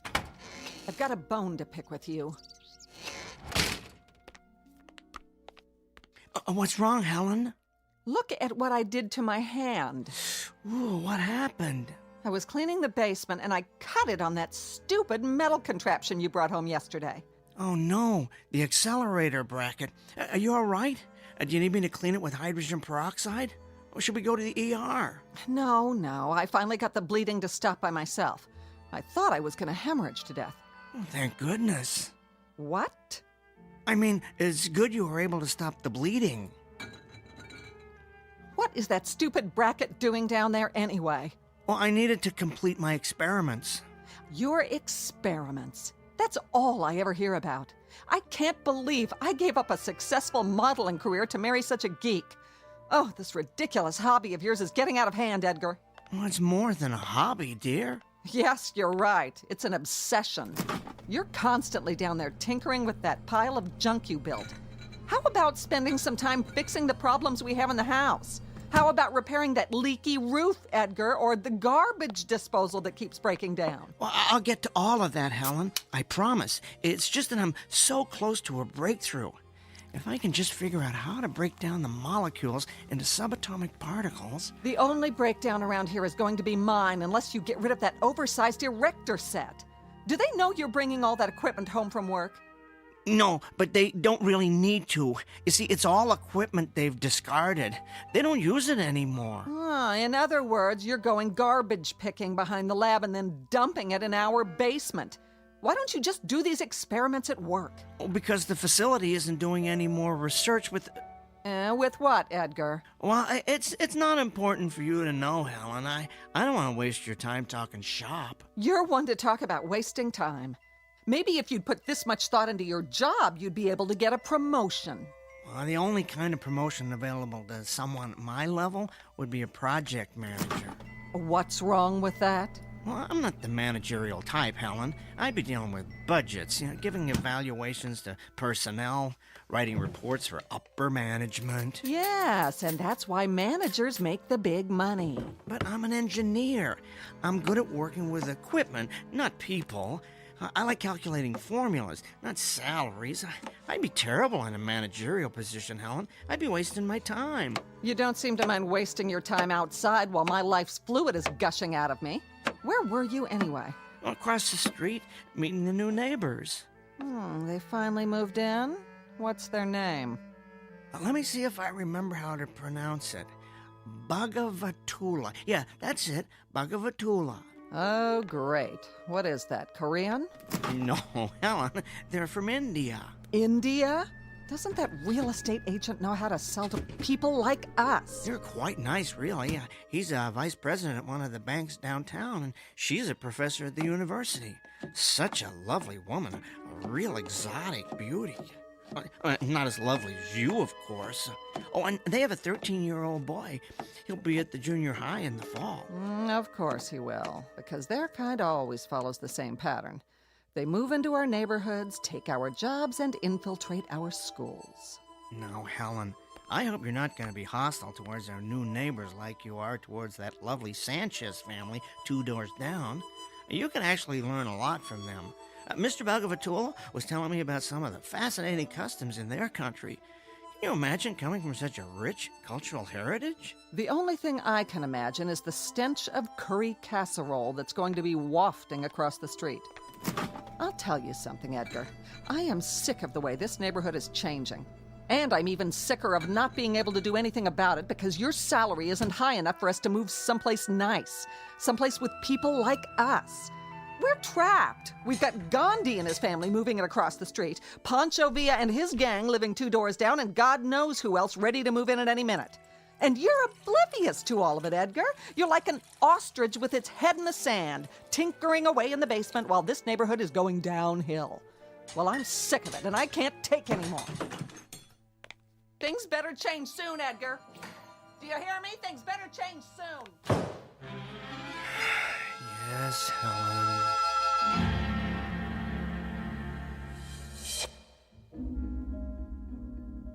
Portrait of a tragically mismatched couple, Edgar and Helen Peabody, a textbook example of opposites attracting. He was attracted to her breathtaking beauty, while she was attracted to the fortune that would result from marrying a brilliant up-and-coming young scientist. Alas, her beauty turned out to be only skin deep, while neither his fame nor fortune ever materialized. Now they languish in a loveless marriage, sustained by the fear that they've come too far to turn back. But a third party will soon come into the middle of this unlikely union, A guest who will cause the simmering undercurrent of discontent in this household to reach the boiling point. An unexpected visitor from a different neighborhood, one that's somewhere in the vicinity of the Twilight Zone. And now, The Twilight Zone and our story, There Goes the Neighborhood, starring Tim Kazurinsky with Stacy Keach as your narrator. All right, this bracket should keep the accelerator in place. I do believe this configuration is gonna work.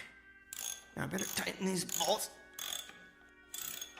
I'm dying to tell someone about this, but I can't believe I almost spilled the beans to Helen this afternoon. Ooh, I gotta be more careful. First thing she'd do is call her cousin Rick. That'd be a problem. He's a pretty sharp guy. I suppose that's a prerequisite for being an FBI agent. But if he found out about this, I'd have G-men swarming all over the front lawn. No, nobody should know. Not yet. First, I want to perfect the process, and after that, I'm going to make certain this technology isn't dangerous to humans. Then, and only then, can the whole world know Edgar J. Peabody has built the world's first teleportation device. Just think. Daily commuters could avoid highway traffic by teleporting straight to their offices. Accident victims could be teleported from the accident site directly to the ER. The possibilities are endless. There.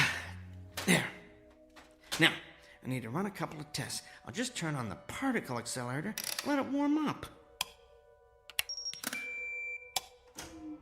There we go.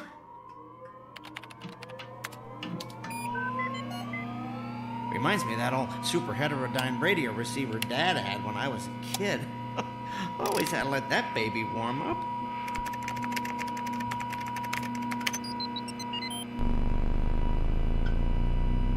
Now. Edgar! Yes, Helen? Come up here. The garbage disposal broke down again. I'm in the middle of something, dearest. I don't care. This is important. Get up here now. All right. Coming.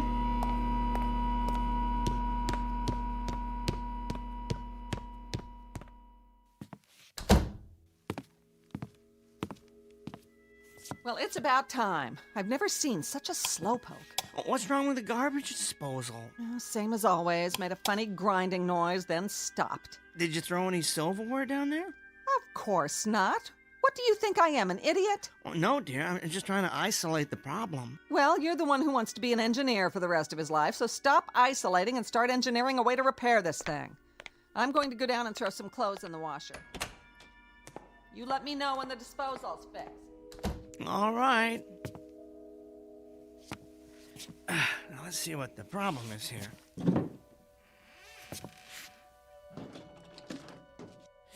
I don't see anything wrong under the sink. No leaking anyway. I better get a flashlight and look down the drain.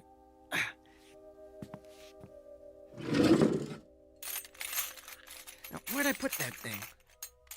Used to have a flashlight in here. What on earth? Oh, Edgar! Downstairs! Huge! Kill it! What is it? Another spider? No! Bigger! Harry! Kill it! Oh, if it's hairy, it probably is a spider. Oh, where did you see it? Stairs! By the stairs! I'll roll up this newspaper and use it to vanquish the beast for my beauty. Hurry!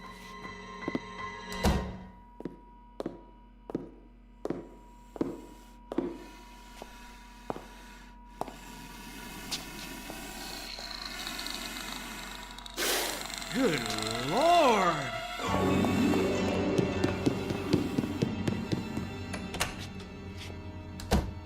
Oh, did you see it? I saw it! How big would you say it is?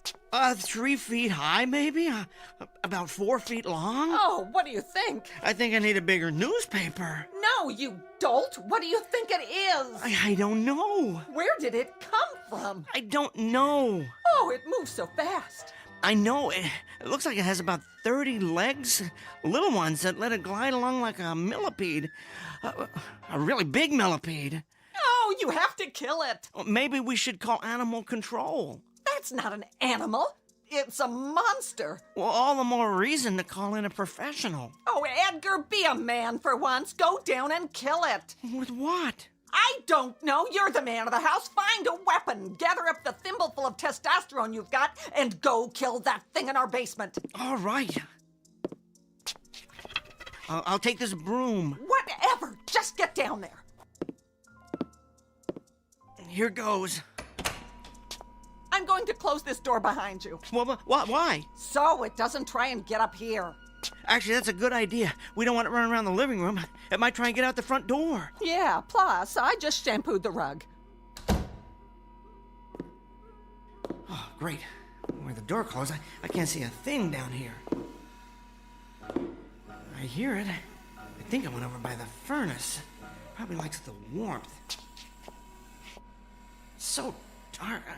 I'm gonna have to turn on the light. As soon as I find it. There. Now, where... Please, do not hurt me. What? Who's talking? I don't see you. I mean you no harm. I hear you, but your voice... It's inside my head. Whoa. You communicate telepathically, don't you? Yes, please. Do not hurt me with your weapon. Weapon? Oh, this is just a broom. A broom? What kind of weapon is that? It's not a weapon. It's for sweeping up. You know, cleaning. Oh, so you're going to clean me? Is this a way of conquering one's opponent here? No. I was going to hit you with it. Ow, please. Do not. I apologize if I frighten you or your companion. Companion? Oh, you mean Helen. I guess that's one word to describe her. Where are you, anyway? Behind this heating source. I was right. You like the warmth over there in that corner by the furnace, don't you? Yes, it is quite comforting. Traveling through the space-time continuum appears to have affected my body's metabolism. I am very cold. The space-time continuum? Where are you from? It is hard to explain. Suffice it to say, it is a different time and place. Are you saying you're from a different dimension? I would consider that an accurate assessment. Well, how did you get here? I arrived through your receiving portal. My receiving portal? Oh, the teleporter. I left it on when I went upstairs. It must have acted like an open door for anything passing through the space-time continuum. Whoa! It worked! Beyond my wildest dreams, it worked! I knew those adjustments I made would do the trick, although I didn't think it would teleport beings from other dimensions. Oh, criminy. I guess I should turn it off, huh? Before this place looks like some kind of interdimensional Grand Central Station.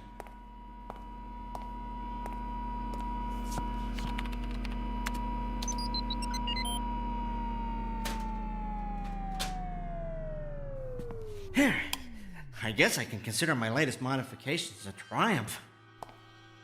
I have successfully teleported a being from another dimension to a basement in Hackensack, New Jersey. You have been experimenting with teleportation? Yes. I have as well. So, teleportation isn't a standard mode of transportation where you come from? No. I have been conducting trials in secret. Oh, I know the feeling. I was an engineer on a teleportation project at my company a few months ago. Out of the blue, the government ordered us to cease and desist, but they never explained why. I've heard it's because they're experimenting with the technology themselves for a secret military weapons project, but I think it could be used to improve our way of life. That's why I've been continuing my experiments by myself down here. Where I come from, it is feared that teleportation would make escape too easy. Escape from what? From a race that recently overthrew our government. They call themselves the Masters. They now hunt down and exterminate members of any race unlike their own. Well, that's awful. So I take it that where you come from, everyone doesn't look like you? No, the Masters do not look like my race at all. They are quite ugly. Well, it sounds like it's a good thing you escaped. I am not convinced that I am in a better situation here. What do you mean? My appearance seems to have alarmed you and your companion. You were coming down here to kill me. Well, you have to understand, you look different from anything we've ever seen before. Oh, I am considered ugly here? Well, that's hard to say. I haven't actually had a chance to get a good look at you. Why don't you come out from behind the furnace, the heating source? Okay. Oh, my. You definitely don't look like any species we have here, but ugly? Trust me, I've encountered far uglier beings on this planet. Edgar? Hey, whoa, where are you going? You don't have to hide back there again. I fear your companion does not share your indifference about my appearance. Oh, don't let that bother you. Helen doesn't share anybody's opinion about anything. Edgar, did you take care of it? Would you excuse me one moment?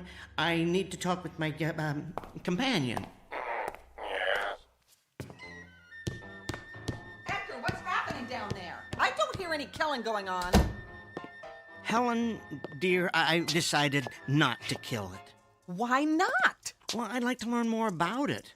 Well, fine. Kill it and slice it open. Then you can look around in its guts and learn all you want. Well, I'm not talking about its anatomy. I want to keep it alive, observe its behavior. I don't know, ask it some questions. Ask it questions? Helen, sit down for a moment. Edgar, what's going on? Just listen to me. I'm not sure how to tell you this, so I'm just going to come right out and say it. That creature in the basement, it's from another dimension. It arrived here through the space-time continuum from a place where it has suffered unbearable persecution. Well, I would like to learn more about it, find out where it came from, whether it's from some alternate universe on Earth, or perhaps some other planet in a distant galaxy, and maybe even find out if I can help it. Edgar, you have officially gone over the edge. I mean, I've always considered you eccentric, quirky even, but I never realized there is a hole in your marble bag. Helen, I'm telling the truth. Okay, let's assume for the sake of argument that you are. How did that thing get here? Well, you have to promise not to tell anybody this, but that contraption, as you like to call it, the one I've been building in the basement, it's a teleportation device. The creature was passing through the space-time continuum and employed it as a destination portal. Give it to me in English, Edgar, not your usual geek speak. Think of it like someone getting off a train at a specific station, except in this case, the train travels through different dimensions. Great. So we're harboring the commuter from another world. Where's the phone?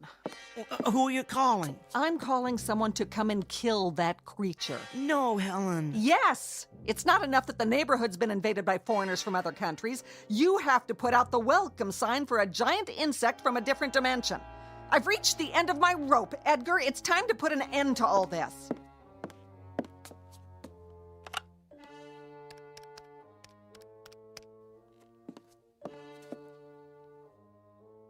Hello, FBI? I'd like to talk to Agent Rick Fielding.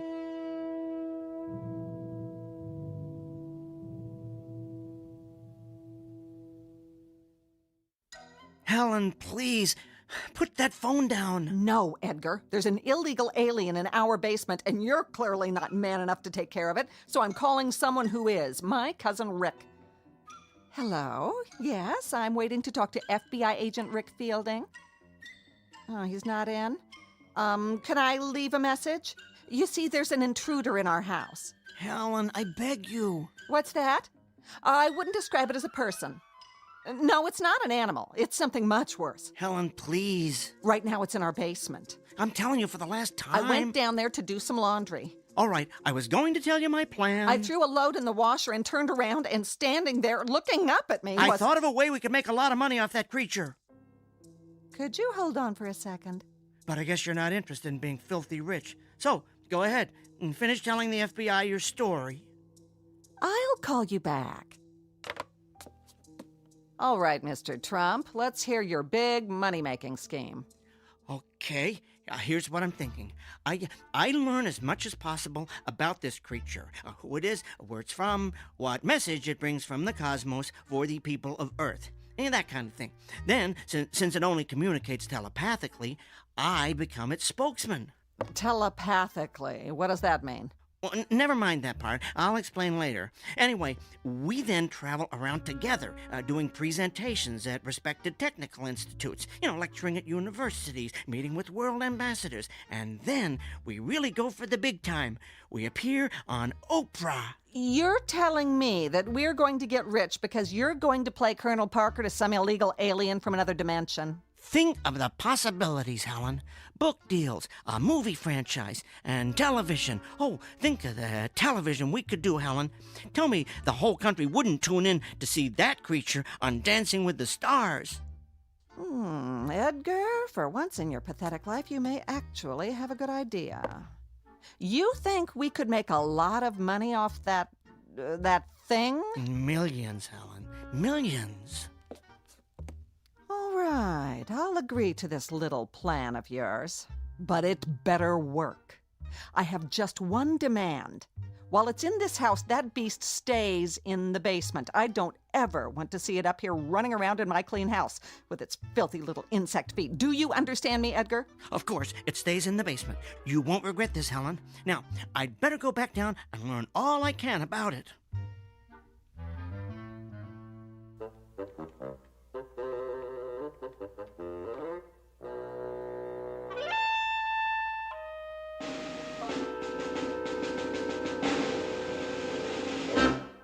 So then, I finished up by telling her we could make millions. And this convinced her to let me stay alive. Are you kidding? If money's involved, Helen's all over it. You are being protected by a great big dollar sign, my friend.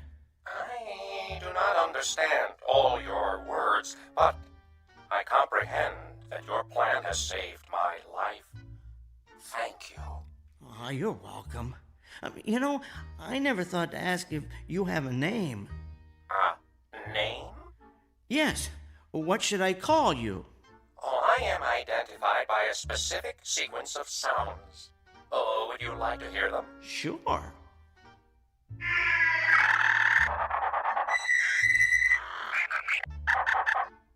Fascinating, but I don't think my tongue could handle that. How about if I call you Al? Oh, is there a meaning to this Al? Let's just say it's short for alien. Oh, I find this appropriate. And what should I call you? My name is Edgar. Edgar. To what species do you belong, Edgar? I am a human. I have heard you refer to your companion as Helen. Yes, that is her name. And what does Helen mean?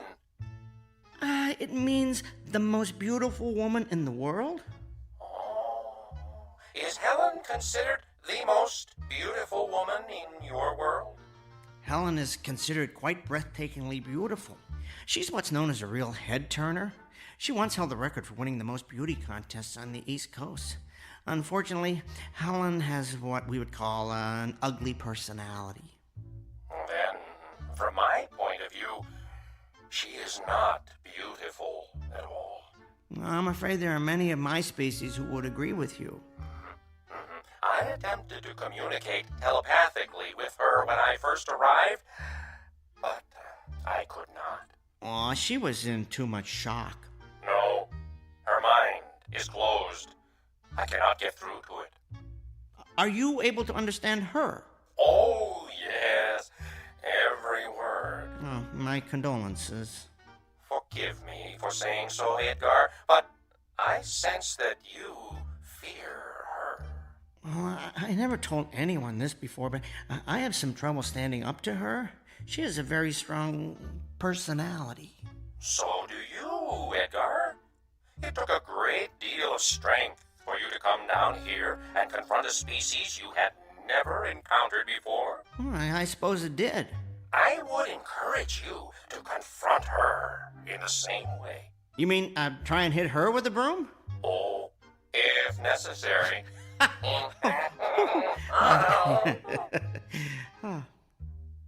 Listen, Al, I've been thinking, maybe we could share our knowledge of teleportation with each other. You know, sort of combine our brain power and see if we can perfect the process. That is an excellent idea, Edgar. Would you mind taking a look at my teleporter? Maybe you can suggest some improvements. Oh, I have already been examining it. You have come up with quite an impressive design. Oh, for a human. Well, thanks, Al.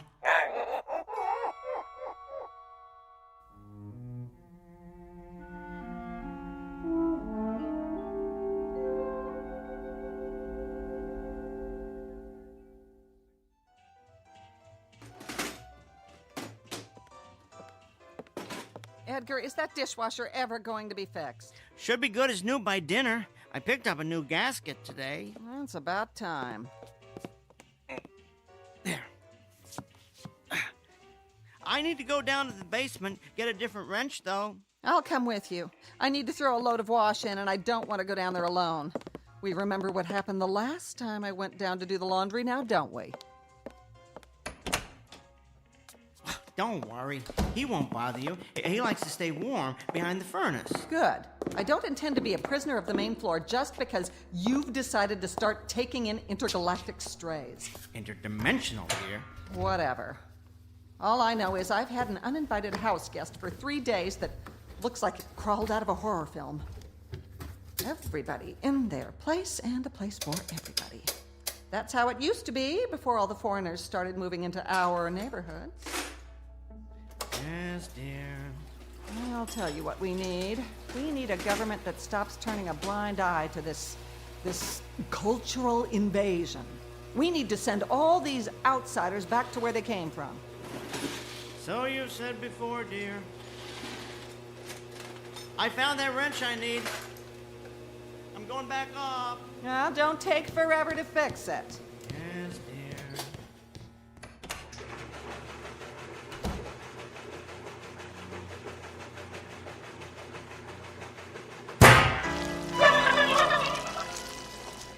Aw, what's wrong, Quasimodo? Did that scare you? Well, don't worry. I just accidentally let the washing machine door slam shut. You've got nothing to worry about. Yet. But I'll tell you this. If I don't start seeing some money coming in from this brilliant scheme cooked up by Edgar Rockefeller up there, I will call my cousin. And the FBI will come here to see what Edgar's doing with that telethingy, and you will be hauled away and dissected like a frog in a 7th grade biology class. You don't fit in here. You're contributing to the decline of what was once a perfect neighborhood. So you just stay down here in the dark where you belong.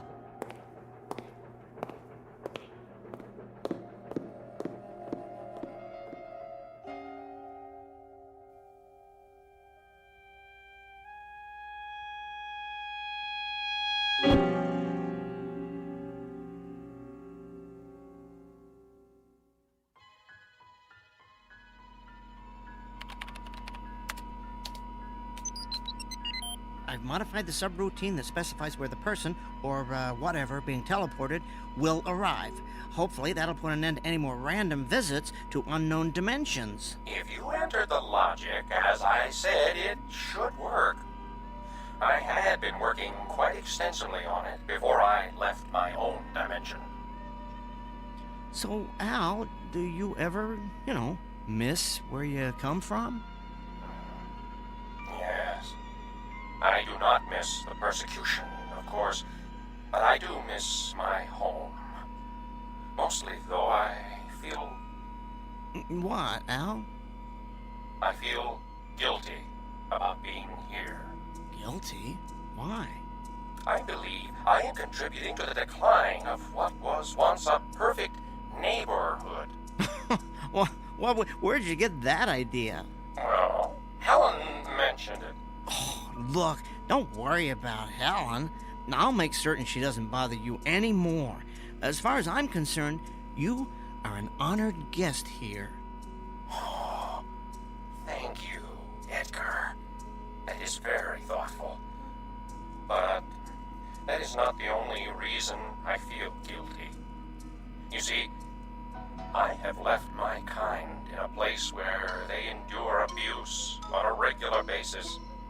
It is not right that they suffer, and I do not.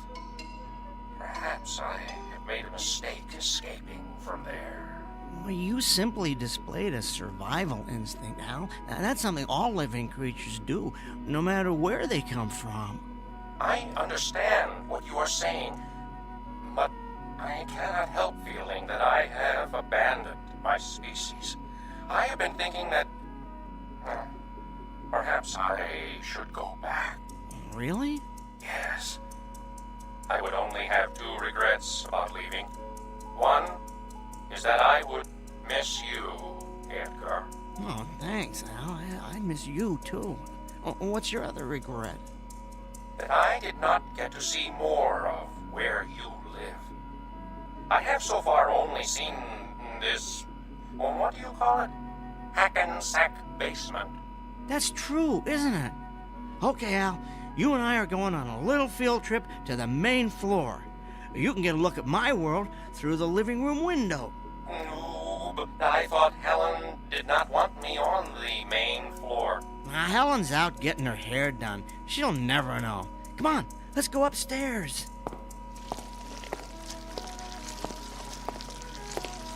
Wait a second. Maybe you should wipe your feet first. All of them.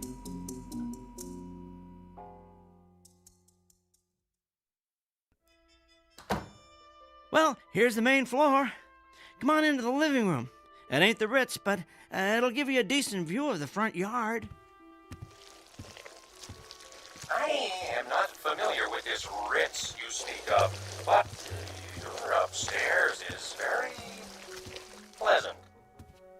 Okay, I'm gonna open the curtains. You ready? Yes. Here goes.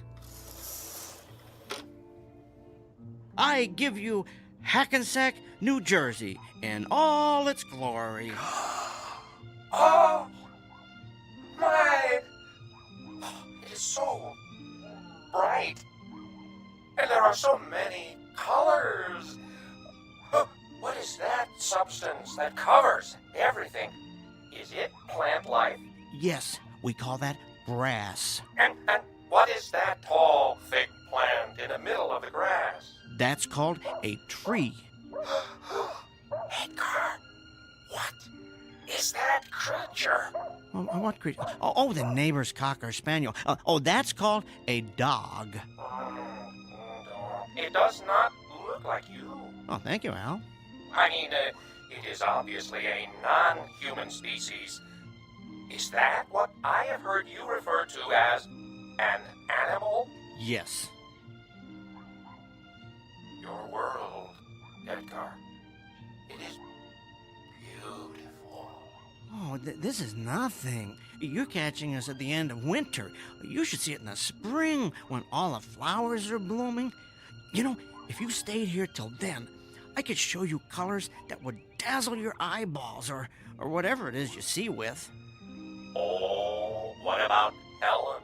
Well, Helen isn't always home. I might even be able to smuggle you out of the house in some kind of disguise so you could see beyond Hackensack. I could even show you Newark. Oh, sounds very exotic. Oh, besides, at some point, Helen's going to expect us to go on our big press tour. What if she finds out you lied to her about that? Well, I wouldn't say I lied to Helen, just that we had a change of plans. The press tour is sort of postponed permanently, and Helen need be none the wiser. None the wiser, hmm? Helen! What are you doing home? Lorraine had a cancellation, so she did my hair early, but never mind that. What's that monster doing up here? I told you I wanted it to stay in the basement. I wanted to familiarize him with the surroundings. He needs to be accustomed to them when we begin our lecture tour. Save it. I heard your little speech about postponing the lecture tour permanently. You have no intention of making any money off that overgrown bug, and you never did. That's it, Edgar. I'm calling Cousin Rick right now. No, you're not. Give me that phone. Oh! Nobody is going to find out about Al. You hear me? Nobody. Al? Isn't that adorable? You've named your little pet. Edgar, I have caused you enough trouble. Tell Helen. I have decided to go back. No, it's okay. What's okay? I have decided I need to go home. You don't have to do that. Do what? But I want to. It is where I belong. Are you sure? Who are you talking to? Al. I mean, the creature. He communicates telepathically, but only with me. I can hear him, but you can't. Oh, how precious. Since you seem to have such intimate contact with alien creatures, why don't you blow in a call to the mothership and tell them to pick up E.T. here? Edgar, I do not wish to cause any more strife between you and your companion. Trust me, it was there long before you arrived. But I have given this a great deal of thought. While I do not wish to endure further persecution, I believe it would be more honorable to suffer with my species than to run away. Are you sure about this, Al? Positive. Well, if you're convinced it's what you want. I am. I will go down and prepare to be teleported.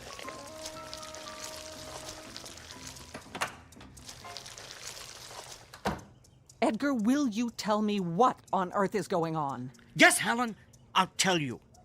Al has decided to return to his world. Yeah? What's the catch? No catch. He's decided that helping his species is far more important than his own survival. You know what that means? What? It means that in spite of the fact that he comes from a place you've never heard of, grew up in a culture you are completely unfamiliar with, and communicates in a way you could never hope to comprehend, he is a far nobler creature than you will ever be.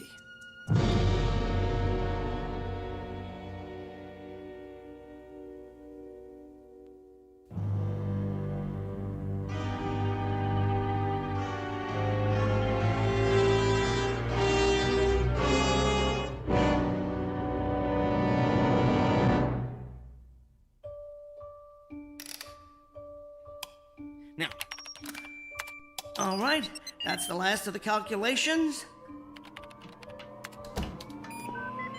I can't believe I let you fill our basement with all this junk.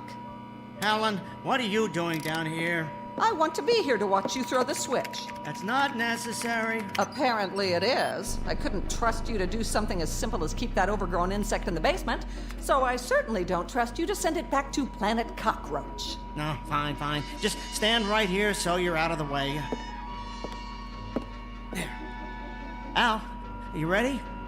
Yes. All right, you stand over here. Good. That's perfect. Edgar. Yes? You have been a good friend to me. Thank you. Al, it has been a genuine privilege to know you.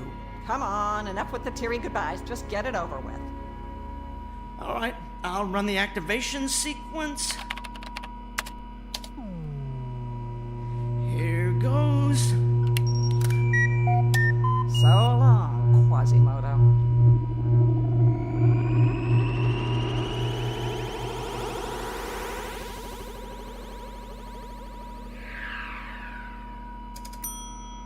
It worked.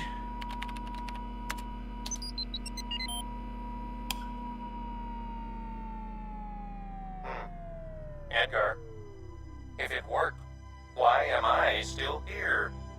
Al, My multi-legged friend, I had a change of heart. I do not understand. What is this change of heart? In this particular context, it means I decided not to send you back. I took your advice and stood up to Helen. I sent her there instead of you. Why? Well, I started thinking about where you're from. How there's a race there called the Masters, the fact that they've declared themselves superior to all other races, the way they exterminate anyone who's different from them. And I came to the conclusion that Helen would be right at home there. I cannot argue with your logic. Come on, let's recalibrate the teleporter. We need to figure out how to transport an entire species of many-legged creatures to a more compassionate neighborhood.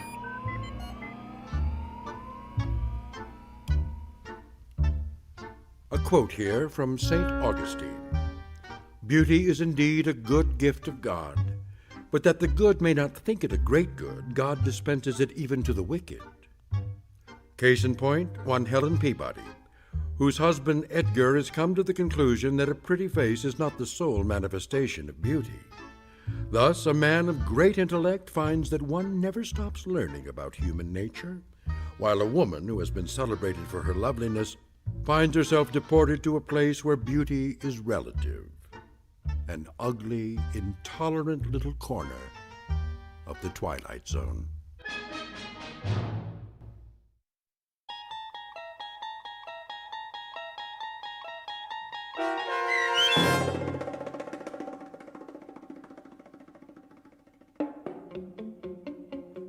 There Goes the Neighborhood, starring Tim Kazurinsky with Stacy Keach as your narrator, was written for The Twilight Zone by Barry Rickard. Heard in the cast were Meg Thalken and Roger Mueller. The producers of The Twilight Zone wish to thank CBS Enterprises and the Rod Serling Estate for making this series possible. This copyrighted radio series is produced and directed by Carl Amari for Falcon Picture Group and Westwood One. Custom Foley effects, sound design, and mixing are done in the Cerny American Sound to Picture Theater by Cerny American creatives Bob Benson, Craig Lee, Todd Beyer, and Tim Cerny. To learn more about the Twilight Zone radio dramas and to contact us, visit our official website at twilightzoneradio.com. Doug James speaking.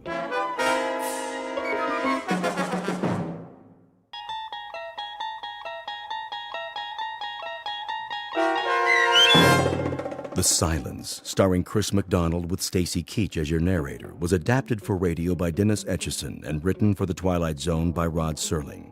Heard in the cast were Craig Brawley, Christian Stolte, Jeff Lupetin, James Schneider, Derek Purcell, Turk Muller, Kurt Nabig, Carl Amari, Roger Wolski, and Vince Amari. To learn more about the Twilight Zone radio dramas and to obtain audio cassettes and CDs of these programs, visit our website at twilightzoneradio.com. The producers of The Twilight Zone wish to thank CBS Enterprises, Carol Serling, Dennis Etchison, Dick Brescia Associates, Claire Simon Casting, Terry Jennings, XM Satellite Radio, Sirius Satellite Radio, our sponsors, and our radio affiliates for helping make this series possible. This copyrighted radio series is produced and directed by Carl Amari and Jason Mallow for Falcon Picture Group. Doug James speaking.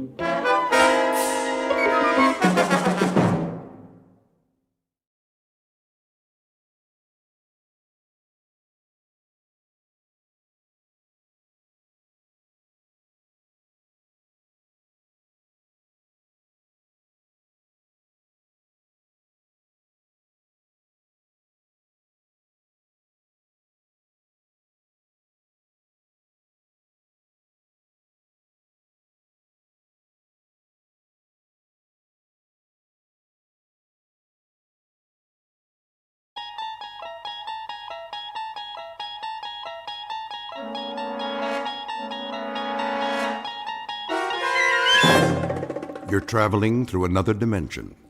A dimension not only of sight and sound, but of mind. A journey into a wondrous land whose boundaries are those of imagination. Your next stop, the Twilight Zone.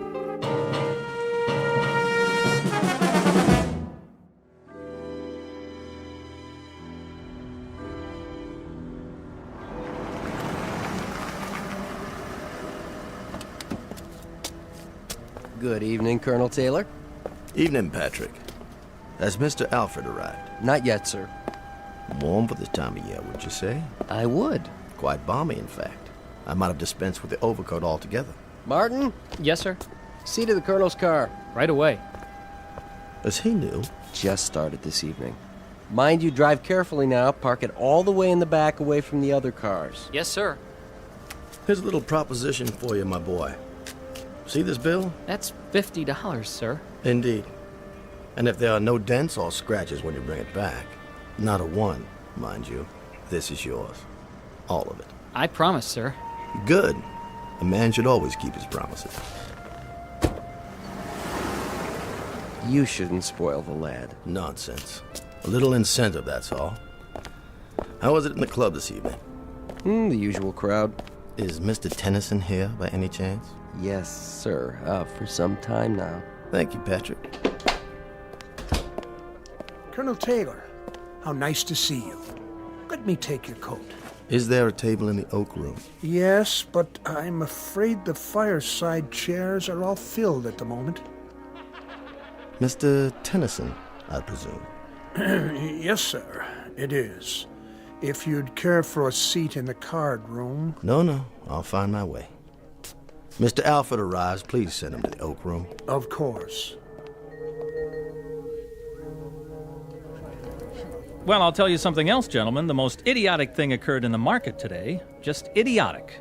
I've been doing a little dabbling in the syndicate. It still has some oil holdings in the western part of Texas. Well, anyway, Jack Brewer, he handles our New York operation for us. He comes in on the floor, and I happen to be there. This was, about 10:30 this morning, and he waves to me, and he's got a sheaf of papers in his hand, and I can assure you, if there's anyone I don't want to see before noon on any given day, it's Jack Brewer. Raucous sort, a little crude.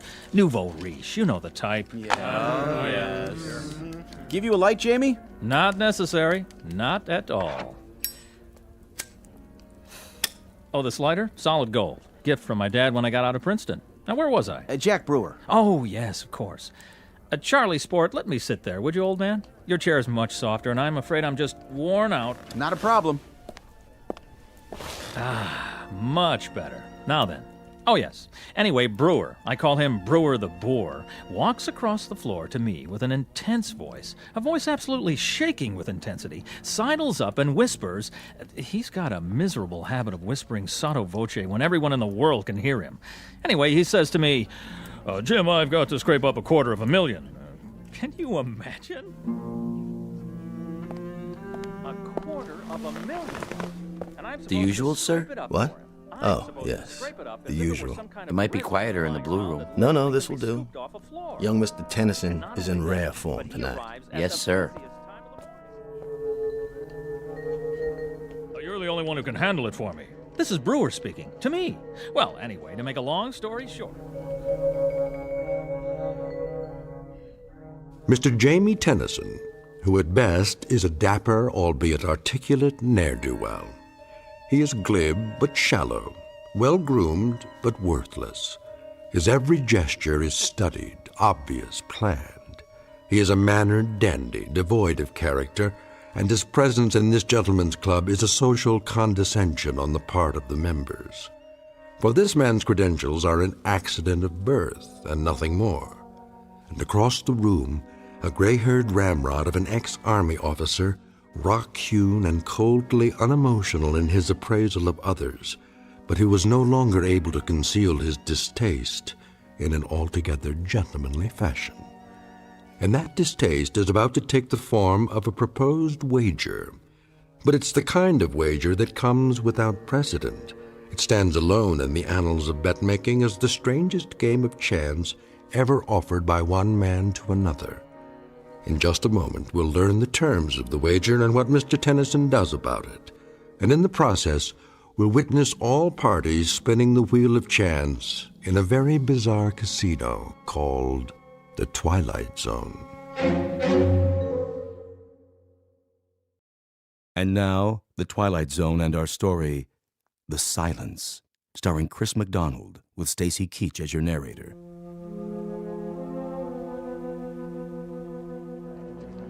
$250,000, mind you. and I'm supposed to scrape it up for him. I'm supposed to scrape it up as if it were some kind of residue lying around that literally can be scooped off a floor. There you are, Alfred. I just got your letter. Sit down, please. Look, Archie. Shh. Our young friend is discoursing again. The opening salvo and then the attack. That may well be. The only thing worse than his loquaciousness is his transparency. In about 30 seconds, Alfred, he'll very nonchalantly request a loan, a sizable loan, from anyone within earshot. Mark my words. The letter you sent me is the most incredible thing I've ever read. Is it? You must be out of your mind. Not at all, but that's a medical appraisal. What I'm looking for from you is legal advice. Archie, we're old friends, but I must tell you. My communication to you, Alfred, was not as an old friend. It was directed to you as my lawyer. Is the wager I have in mind legal? No wager is legal in this state. Is it against the law, then? Is there anything criminal about it? I don't see anything criminal in it, no, but the thing is so incredible. In substance, that's what I wanted to hear from you. Franklin? Yes, sir? Would you take this over to young Mr. Tennyson across the room there? Tell him it's from me and ask him to read it immediately. Why, all right, sir. Well, as I'm sure you know, gentlemen, I'm familiar with the plastics business inside and out. Inside and out. And Brewer has obviously stumbled upon a golden goose. But the man is just too incredibly stupid to know what to do with it. Can you imagine what I could do with $250,000 in this kind of deal? Well, I'll tell you this. I can treble it. I can quadruple it. With an initial investment of $250,000, I can take this plastics thing and I can... Excuse me, Mr. Tennyson. A note for you, sir. From Colonel Taylor. Just put it down there, Franklin. Now then. Excuse me, sir. The Colonel's instructions are that you read it immediately. I beg your pardon? The Colonel, you say? Across the room, sir? Yes, the Colonel. He's waiting, sir. Oh, all right. Let's see what he has to say. What's the matter, Tennyson? He looks like he's seen a ghost. Why, this is just absolute nonsense. What about it, Tennyson? See here. Yes? Is this some sort of joke? I mean, really, Colonel. If it's a joke, then I suggest you're employing a sense of humor that's quite beyond me. It's not a joke, Tennyson. You know me reasonably well. Humor is perhaps the least developed aspect of my character. You're in earnest, then? Oh, quite in earnest. What's it all about? Come on, Tennyson, let us in on it. Yes, please. The suspense is killing us. Would you mind terribly, Tennyson, if I acquainted the gentleman with my proposition? That's quite your business, Colonel. Quite your business. But I do believe you will make yourself highly suspect. I'll take the risk. I propose a wager with Mr. Tennyson here. A wager that takes the following form. I bet Mr. Tennyson $1 million that he will be unable to remain silent for 1 year. What? Surely you're not serious. He's joking. The wager carries with it the following conditions. He will be placed in a room to be observed by me or anyone else at their discretion. He will not be permitted to speak a word for a period of 12 months. Not a single syllable. He will be supplied with food, television, books, anything he wants by way of diversion. But he will make his wants known by pen and paper, not by voice. Incredible. Are you pulling our legs? $1 million? I don't believe it. What about it, Tennyson? First, let's establish that you're quite serious. Beyond any doubt. Then, may I ask the purpose of this wager? That should be obvious. That is, to anyone but you. I'm afraid it eludes me, Colonel. So perhaps you'd be good enough to explain to me why you're willing to risk $1 million? Risk? Hardly a risk, Tennyson. Well, hardly a risk at all. But if the wager is genuine... What I'm about to say would horrify the average man, but to someone as insensitive as you, it will probably mean nothing. Oh, is that right? I dislike you intensely, Tennyson. It goes well beyond the normal distaste I would feel for anyone without manners, without breeding, without principle. Beyond and much deeper. You've become a cause celeb with me. Your voice has become intolerable. See here. Each night I sit here, and the sound of it makes me wince. I cannot ask you to leave the club because I don't have the right. So, the thought occurred to me that I would be happy to risk, as you say, a large sum of money, just to have quiet. You see, Tennyson, You couldn't possibly remain silent for a year. It's not in your nature. You're a shallow, compulsively talkative, empty-headed ne'er-do-well, and to remain silent would destroy you. Your kind has to seek out an audience. So what I assume will happen, what I more than assume, I fully expect, is that you will very likely be able to withstand the pressures for 3 or 4 weeks, perhaps a couple of months, and then you'll have to succumb. Again, that's your nature. So you won't cost me anything, but what I'll derive from it is a month or 2 of delightful and very precious silence. What about it, Tennyson? Appeal to your sporting blood? Oddly enough, it does. It does appeal to my sporting blood. And that, of course, is patently ridiculous. There's nothing sporting about you, Tennyson. But I happen to know you're rendering your nightly financial folderol because you're in desperate straits. You've run out of your inheritance, and your debts are insurmountable. In short, you're a desperate man, and you do just about anything for money, except, of course, to remain silent for 1 year. Colonel, if this were Europe and the company were a bit more sophisticated, I should be forced to invite you outside for the things you've just said? Would you now? Yes, but the ground rules here are somewhat different. As it stands, I can either ignore you or call your bluff. I'm going to do the latter. I accept your wager. Careful, Tennyson. Surely not. Watch what you're agreeing to. Just a few more questions. Where am I to be incarcerated? In the solarium upstairs. It's no longer being used. With the permission of the Board of Governors, I'll have some work done on it. It will be a glass-enclosed living room with a private bedroom and bath that will remain unobserved.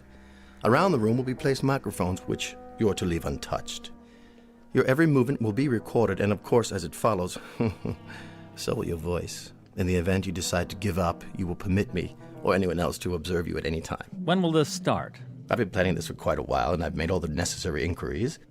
The room can be constructed by tomorrow night. Oh, Archie, for the love You of... will enter any time after 10 p.m., and at 10 o'clock on June the 3rd of next year, you can leave the room. I'll have a certified check in the amount of $1 million waiting for you, assuming the impossible happens and you have remained silent for the full 12 months. Well, Tennyson, your questions answered? They are. I'll be back tomorrow night. Oh, and I would like the check placed on deposit in my name with a photostat of it available to be witnessed by every man in the club. Excellent. That's thoughtful and businesslike, Tennyson. You surprise me. That would be the normal procedure in a pawn shop or a fish market, but not in this club and not with me. My credit happens to be as well known as my honor, Mr. Tennyson, as any member in this room can attest. There will be no check placed on deposit. You will have to be satisfied with my word. Very well, then. So this will be a contest between my courage and your credit. And a year from now, 1 year from tomorrow's date, both can be proved beyond the shadow of a doubt. Precisely. Get my coat, Franklin. By all means, sir. Immediately. Until tomorrow, then, Colonel. And may the better man win, most definitively.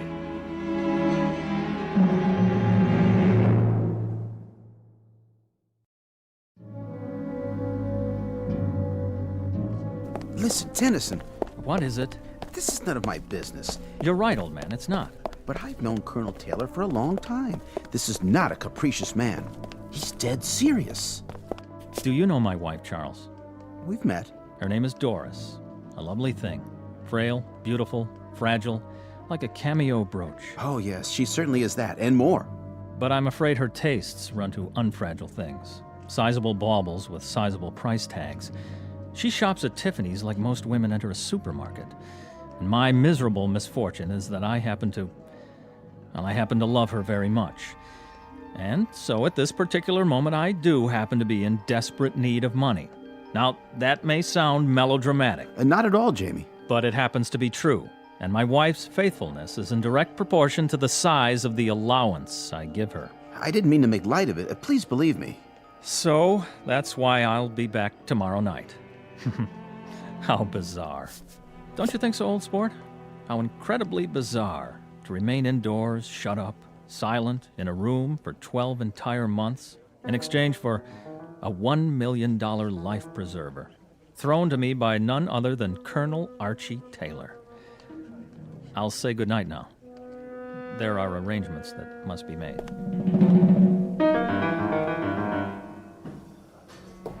How's it coming, gentlemen? Right on schedule, Mr. Taylor. Almost finished. On the plumbing, the electrical outlets. Everything works. We'll give it one more inspection, but I'd say everything's about ready. What about the microphones? They're in position? Yep, all around the room and plugged into this tape recorder. If he says one word, we'll know about it. You turn it on like this. Test 1, 2, test 1, 2. In that case, give the crew my thanks and my check for the agreed-upon amount. Thanks, Mr. Taylor. Will do. Anytime now, Mr. Tennyson. Anytime.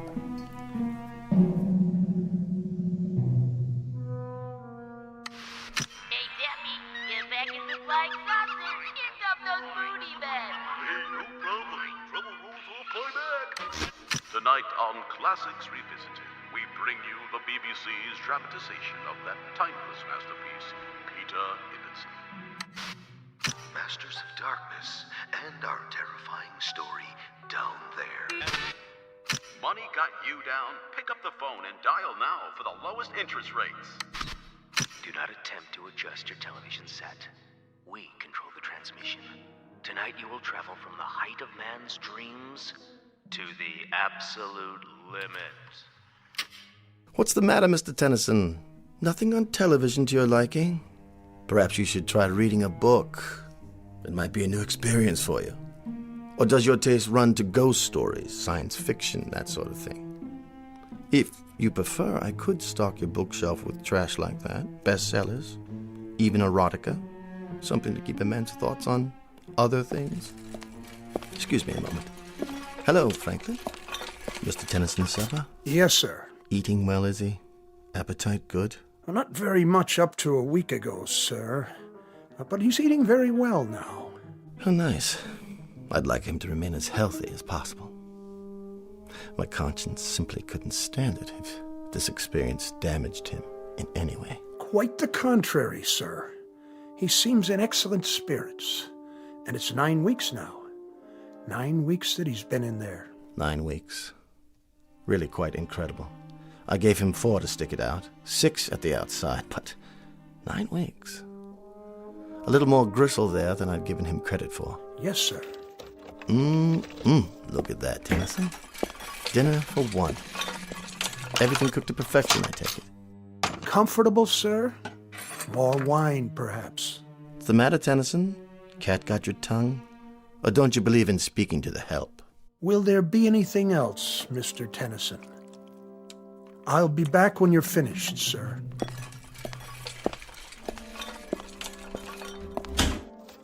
Enjoy your meal, Tennyson. Sorry I can't stay, but I have another engagement with friends.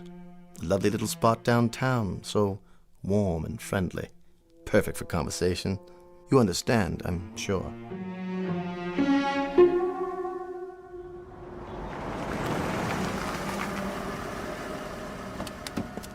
Good afternoon, Colonel. Patrick. I'll take care of your car, sir. I know you will, boy. Mr. Alfred inside, is he? Yes, sir. Have a nice lunch, sir.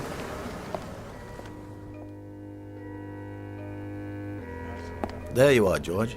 I reserved a table for us, a quiet one. Good. But then they're all quiet nowadays, aren't they? Franklin called to say you wanted to see me. Only to pose a question to you. What sort of question? Very succinct, Archie. Very brief. Yes?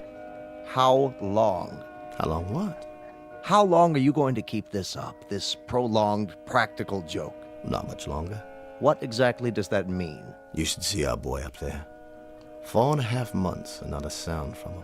That's what I wanted to talk to you about. Incredible. I've just been wondering how my fortune might accommodate the loss of a cool million.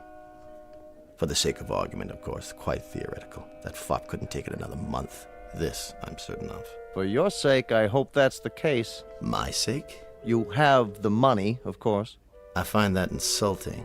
I'm sorry if it is, but I think he's going to beat you, Arch. Especially from you, George. I'd say you owe me an apology. How are your holdings? What are you talking about? It's no longer theoretical. You might want to double-check your holdings now in preparation. My holdings?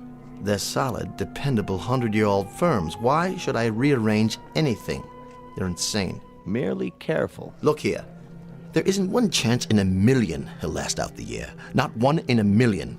I've watched him every day. He's beside himself. He's becoming bored to the point of irrationality. A week longer, 2 weeks, 3 at the most, he'll be crawling up the walls, screaming for us to let him out. I hope so. I sincerely hope so, but I think that boy up there will remain silent for the entire year. And I think you're going to owe him that cool $1 million. Nonsense. I just hope you've got it. That's all. I'm not going to sit here and listen to this abuse. It's not in the least personal, only something I feel you need to hear from someone you'll listen to. The voice of reason, a word to the wise, that sort of thing. Then from now on, I'll thank you to disperse your wisdom elsewhere. Oh, for the love of... Consider yourself discharged. What?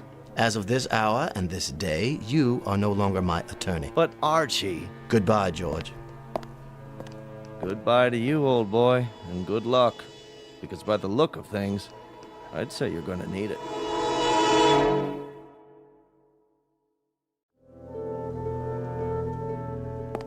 How are we doing today, Tennyson? Read any good books lately? Or are you meditating on the calendar? Thoughtful of me to get you a calendar, wasn't it? What is it you're pointing to? Oh, yes, March already. So it is. In like a lion, as they say. Speak up. I can't hear you. What's that? A note? Well, bring it over to the glass so I can read it.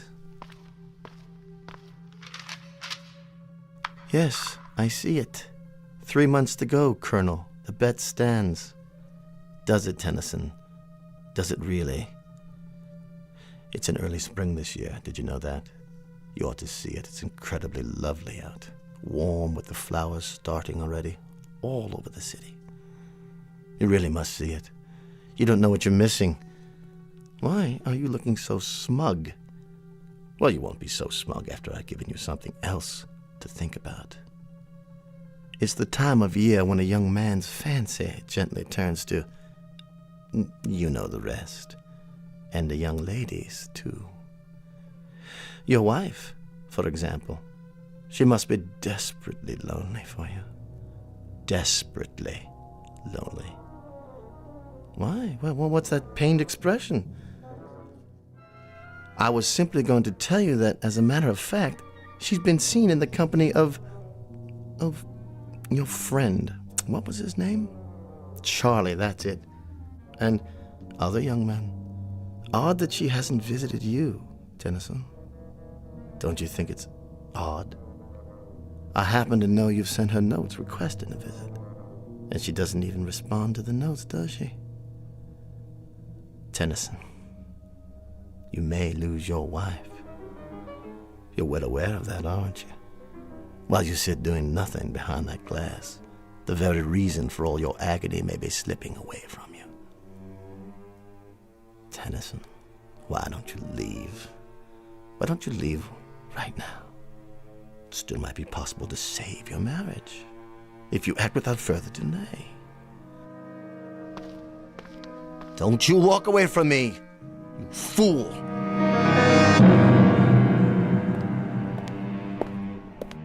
Tennyson, I know you can hear me. I saw your wife again. She's with that polo player fellow now. You know the one. The tall, attractive, blonde youngster. It's incredibly beautiful out today, Tennyson. Oh, it's incredibly beautiful. Birds and flowers and color. Absolutely lovely. Oh, and by the way, I saw your wife. She was getting into a little European sports car. Some young man was driving it. And here's Franklin with yet another meal. You must be quite bored with the club's menu by now, aren't you, Tennyson? Oh, Franklin? Yes, sir? Chilly up here, isn't it? I hadn't noticed, sir. Perhaps. The thermostat, does it control the temperature in Mr. Tennyson's room as well? I believe it does, sir. Then I'll just turn it up for a while. I don't want you getting chilly, Mr. Tennyson. Certainly not. I want to warm it up for you. Nice and warm.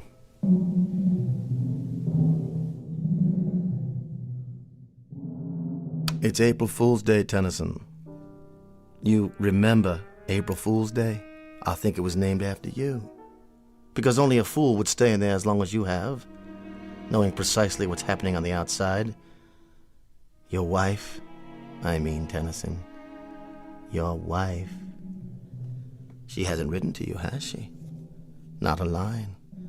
Not so much as a single response to any of your letters. What are you doing now?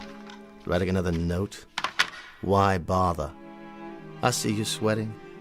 Why don't you tell me how uncomfortable it is? Why don't you ask me to get you out of there? I suppose I could read one more if you prefer. Let me see it through the glass. You monster. Is that the complete contents of your missive? That I'm a monster? Hardly. You do me an injustice, young man. All I did was turn up the heat. That's no violation of the terms of the wager. At no point did I indicate what the temperature would be during your confinement. As to other matters, I'm merely a chronicler of your events on the outside. I'm kind of your personal gossip columnist. Let's put it that way. Tennyson, this nonsense has to cease. You've got to get out of there. I could tell you some stories about your wife. Please don't strike the glass. You might have hurt your hand. Anyway, it's non-breakable. A kind of plastic, actually. But of course, you know all about plastics, don't you? Now, how about it, Tennyson? I might see my way clear to giving you $10,000. That would pay off a few of your debts and a little bracelet for the wife. Something to compensate you for months of loneliness. How about it, Tennyson? $10,000, man. $12,000. Say one word and I'll let you out. You're an idiot. You know that? You're losing your mind in there. I know you are. You're ready to crawl up the walls. Tennyson, listen to me. Make it $75,000 in cash. If you'll give up this ridiculous game and speak. Make it 100. No, 200. 250,000, Tennyson. Time is running short, boy. You can't stay in there another hour. Not another half hour. I swear to you, $250,000 in cash if you'll speak now. You accept? Hold it up. Let me read your decision. Go to... How dare you? You go there, boy. You! You will, I swear, if you don't act at once. I'm about to withdraw my offer. I'm counting down. Rather a monumental occasion, isn't it? I wouldn't have believed it. 1 year in that room and not a word out of him. 3 minutes is all the poor devil's got left now. 3 more minutes. Look at the colonel over there. Not the face of a happy man, would you say? At least he had the decency to show up. You're sure, George? I'm sure. This is straight off the wire, but it hardly matters now. 12 months ago, almost to the minute, you destroyed yourself. Much as I told you you would. Your little reminders are gratuitous at this point. And it's not even 10 o'clock yet. Whether it is or whether it isn't, the destruction I'm talking about has already taken place.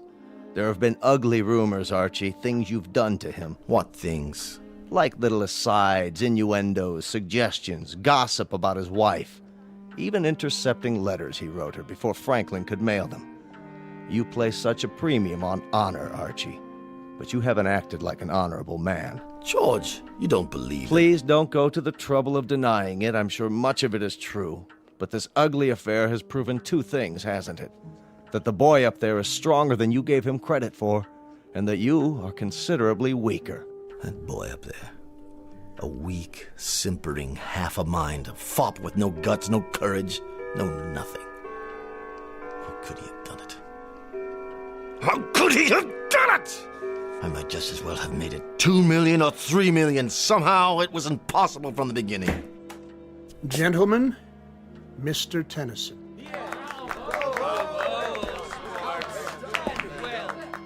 He's so pale, thin as a rail. But he's done it.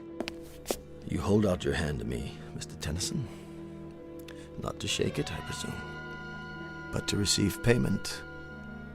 Well, sir, you have me at a disadvantage. A rather compromising situation. You forced me into a position of rather unpleasant candor, because it happens to be a fact that I'm a fraud. I don't have any money. I offered you $10,000 and then 12. The truth is, I would have had to go out on the streets to beg even that amount, let alone $1 million. I received a cable from London. Both the Birmingham Tool Company and Edinburgh Motors have filed suit for bankruptcy. Blue-chip companies. Every nickel I had was invested with them, and they no longer exist. In short, I'm busted. Broke. Yes, it happens also to be a fact that I have pride, bearing, taste, and exceptional breeding. But I've lost. Proving, Mr. Tennyson, proving that you are by far the more substantial of the two of us. I will naturally resign. You have both my resignation and my apologies. I will not ask you to suffer my presence any longer. Look at Tennyson. They won't let him walk out like this. He'll demand satisfaction. Talk to him, Tennyson. Tell him whatever you like. Your time's up. You can talk, gurgle, sing, chortle, anything you want. You've won the bet, son. What's he doing? Writing another note? But why? What is it, Colonel? What did he write? Why doesn't he speak? Let me see. It says, 1 year ago, I had the nerves that my vocal cords severed. Good Lord. He's opening his collar to show you, Archie. There are the scars on his throat. I underwent this surgery because I knew I'd never be able to keep my part of the bargain. For the love of God, man. For the love of God.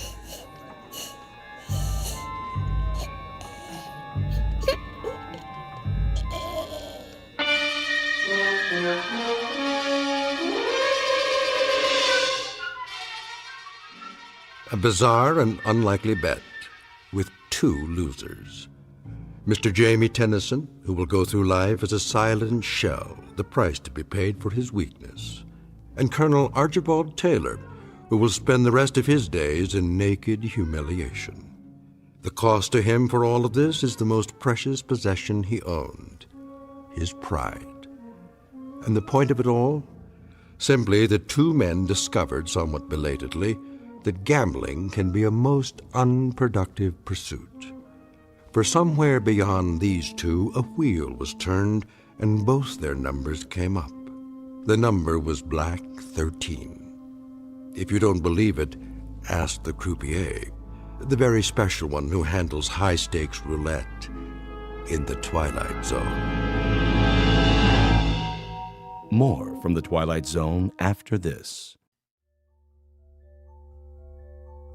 Hello, I'm Stacy Keach. I hope you're enjoying this edition of the Twilight Zone radio dramas. To learn more about this series, be sure to log on to our official website at twilightzoneradio.com. You'll find special discounts on our Twilight Zone audio collections, listings of our radio stations, links to other websites, and a photo gallery of our recording studio and some of our stars in action. Plus ways to contact us with questions or comments about the show. And for a limited time, when you log on to twilightzoneradio.com, you can send in for a free CD of the show. So be sure to visit us at twilightzoneradio.com.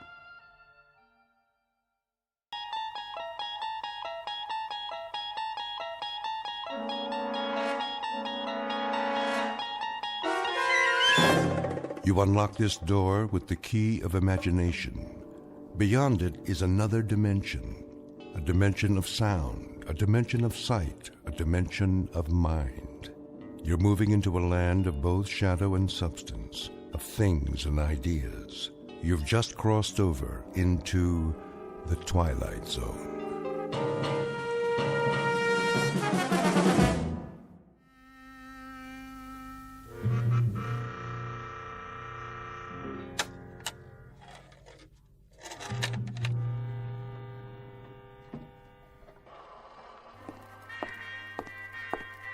Jason. Yes. Oh, hello, Evelyn. Can I talk to you? In a minute. Do you know what that is? What It is? That's Glenn Miller, Evie. Who? You don't remember him, do you? No, of course not. You weren't born yet. Jason. Truth be told, I wasn't either. But I had a collection of old-time records. Quite a collection. One of the best in the country. Glenn Miller, Harry James, Tommy Dorsey. Of course, that was before. They all got broken to pieces, along with everything else. Except for this one. Jason, they want to know. Know what? About the food. You have to tell them something. Wait till Mr. Goldsmith comes back from the cave. Did you know there was a place called the Meadowbrook on the old Pompton Turnpike? What's that? The Glenn Miller Orchestra used to broadcast from there. I read it in a book. Frank Daly's Meadowbrook on the Pompton Turnpike. Oh, what I'd give to have heard that on the radio. What's a radio? Well, it was a way for people to communicate. They sent out speeches, music, anything they felt like, for others to hear. Any time of the day or night, around the clock. Did they send food? What? Food, Jason. That's what we need. Look out the window. Everybody's in the street and they're hungry. They have to know about the food we found. It's not food unless we can eat it. Till then, it's just cans. Tell them to wait for Mr. Goldsmith. Tell them he's gone to ask the old man. I'm telling you, they're not going to wait any longer. Looks like there's a crack in this one, too. I'm sorry. It doesn't make any difference. All that was 1,000,000 years ago. That's where this music came from. 1,000,000 years ago. Just a ghost, like me. What about the canned goods? They're not ghosts. Hey, Jason! Is he back yet? Yeah, where is he? Sure been gone a long time. Maybe he's not coming. Are we supposed to starve or what? All right, I'm coming. Hold your horses, everybody.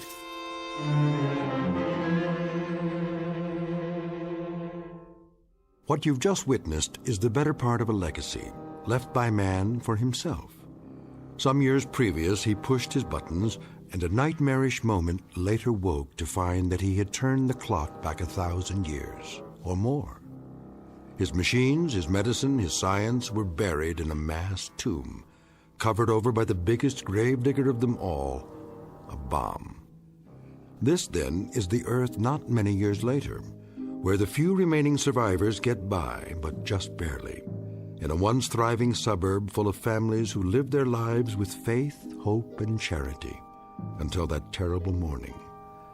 Now they scramble simply to stay alive, with nothing to guide them except someone they've never seen, an old man in a cave who dispatches wisdom in a most peculiar fashion. And a moment from now, the old man's authority will be put to the test, as faith goes the way of hope and charity in a future no one imagined they'd ever have to face. For this is a fragment of a whole, a remnant of what was once a proud race. Now, all that's left of humanity in the Twilight Zone. And now, The Twilight Zone and our story, The Old Man in the Cave, starring Adam Baldwin with Stacy Keach as your narrator.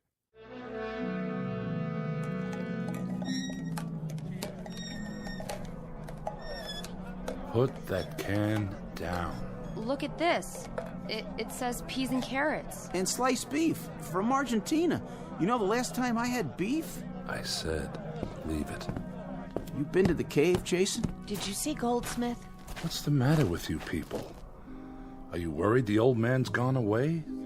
He's always been there. Well, hasn't he? But did he talk to Goldsmith yet? Goldsmith's waiting for the message. As soon as he gets it, he'll bring it down and share it with us. Is he asking about this food? I tell you, it's pre-bomb. Everything in the pile is pre-bomb. We don't know that. Look at it. It's safe as anything. I'm surprised at you. I'm surprised at all of you.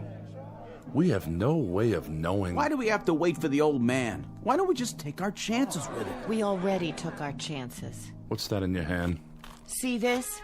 The old man told us not to plant on the north acreage, and this is what came up. I know what those are. Those are carrots. just like on the can. Did these grow, Evie? Or did someone leave them to us in a will? They were the best of the crop. The best? Then I'd hate to see the worst. But if we grew them ourselves, they must be okay. No, Evie's right. I don't think we ought to eat these. Too much of a risk. Maybe we just better bury them with honors. But that's what Goldsmith went to the cave for. That and the canned goods, to find out what land we could try next. If the old man says it's okay... The old man, indeed. God knows where he gets his knowledge, but he knows about land. You remember the tomatoes that came up? After he sent a message telling us not to plant them... They were deformed, too. Monstrous is the word.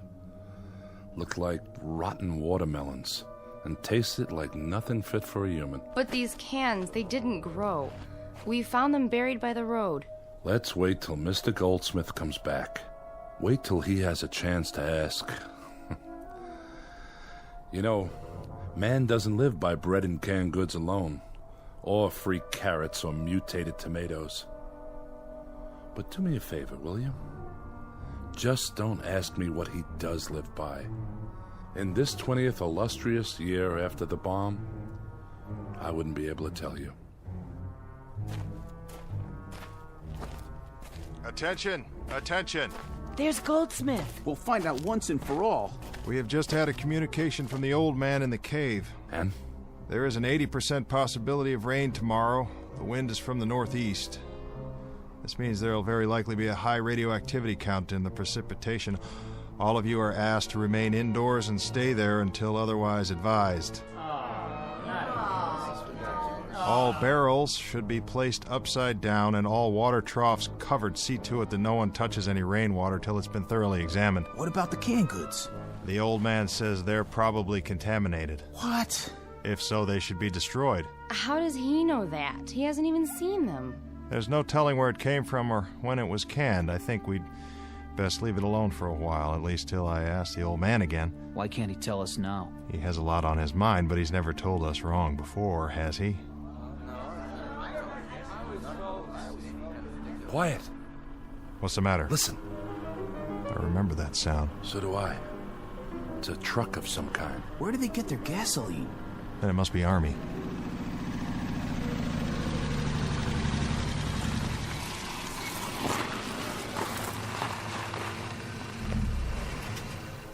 Private, stay with me. Yes, sir. The rest of you wait by the Jeep. You won't need those guns. We're not armed. Who's in charge here? I guess I am. Good. You got a name? Goldsmith. What about this place? Does it have a name?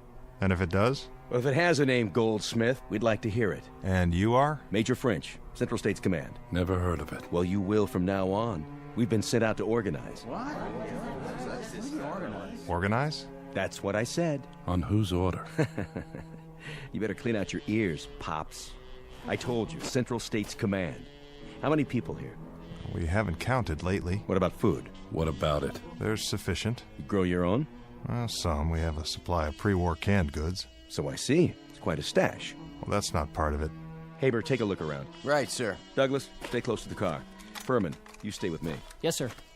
Major, what do you want? Oh, painless things. Nothing, really. Quarters for the four of us. Agreed. Let's see. Rations for as long as we're here. And no trouble. The last one goes on the top of the list. No trouble. I don't think you understand, Major. No? You can speak freely? Well, we don't recognize your authority here. We've had other transients pass through the town on occasion. Did you say transients? They didn't stay. Like you, Major, they represented themselves as authorities, and we discovered they had no headquarters. They carried it with them.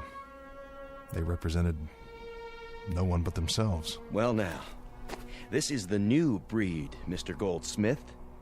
From now on, this whole area will be organized. It will be set up in military sectors, each controlled by local constabulary. In this case, that means yours truly.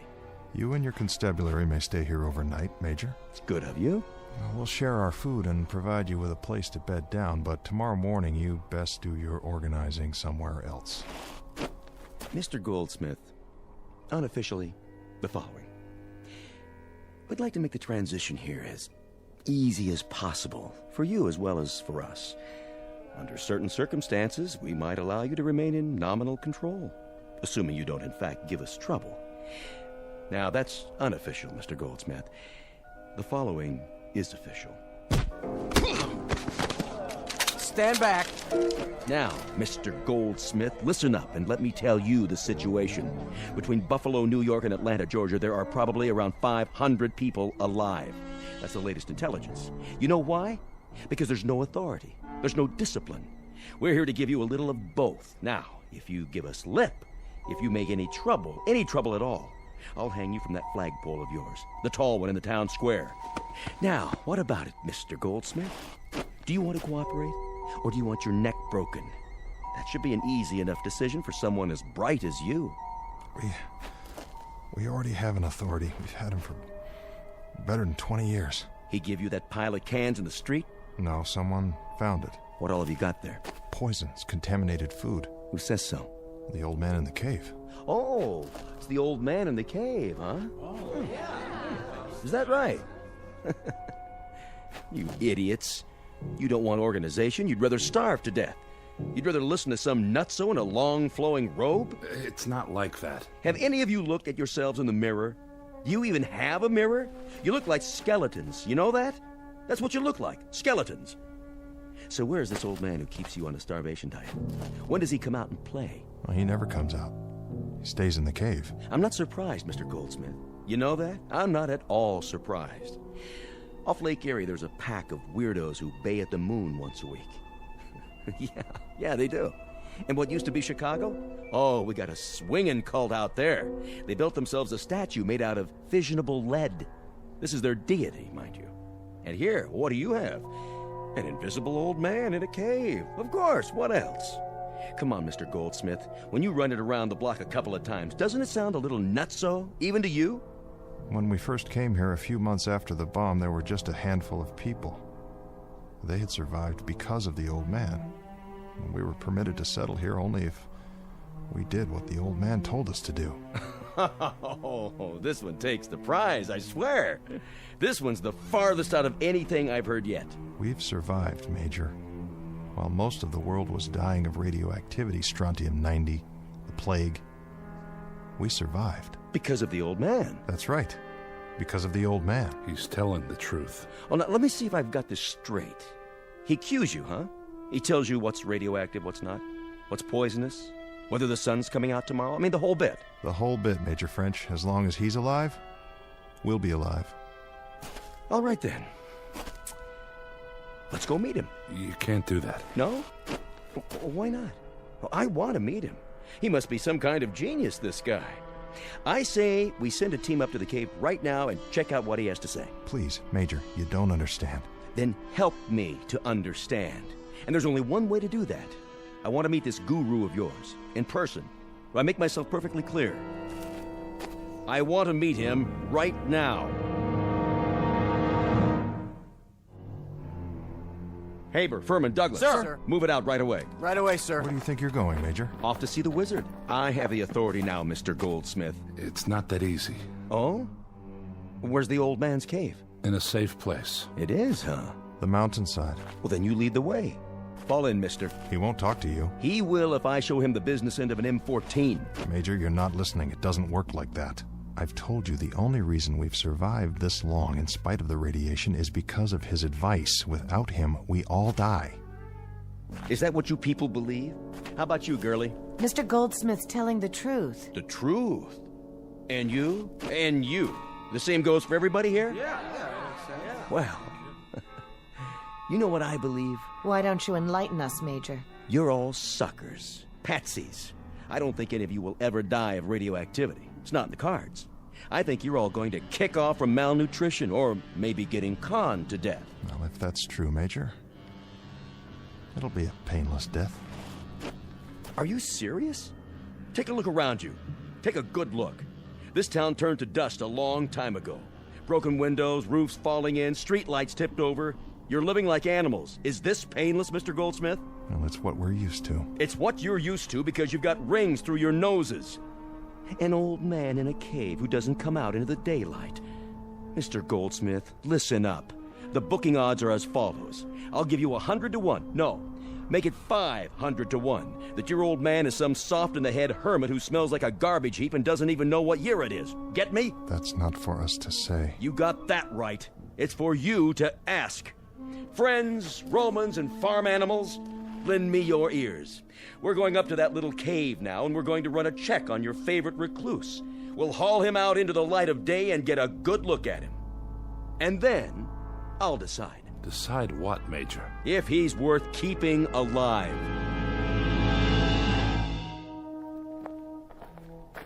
How much farther? Don't worry, Major. We'll be there soon. If you're trying to pull something, Goldsmith. Just beyond the burned-out trees, there's a rise, and then the mountains. I'll show you. Furman. Yes, sir? You and Douglas pull ahead. Haber, keep everybody on the path. No problem, sir. Goldsmith, do you realize what you're doing? I believe I do. But when we get there, what if they... What, Jason? What if they execute him? Then where will we be? Well, they won't. How do you know that? They can't. Have you seen the Major's eyes? That man doesn't care about anyone but himself. He's the kind who started this war. And if he has his way, the old man is finished. We'll see about that. Hold up, Major. I think we found it. Good. Everybody, stand back.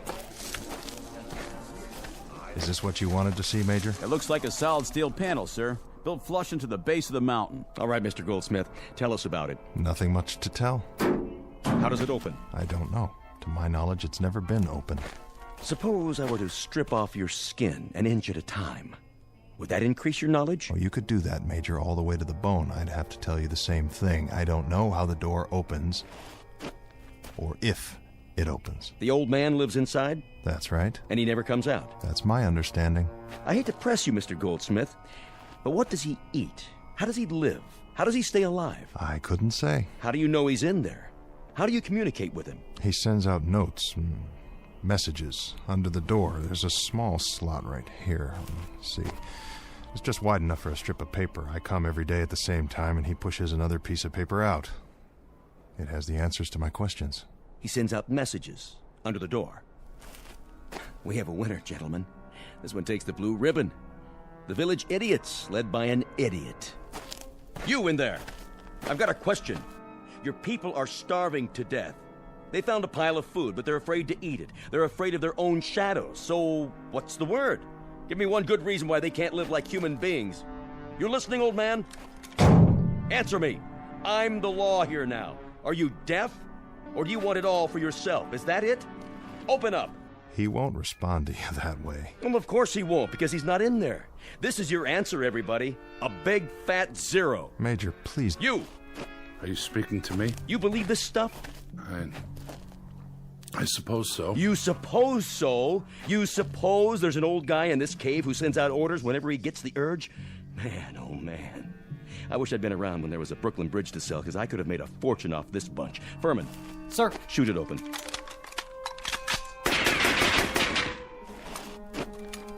No dice, Major. It must be an inch thick. Maybe 2. Douglas, give me a grenade. Here, sir. What's he doing? Better make tracks, friends. This one's going to do some damage.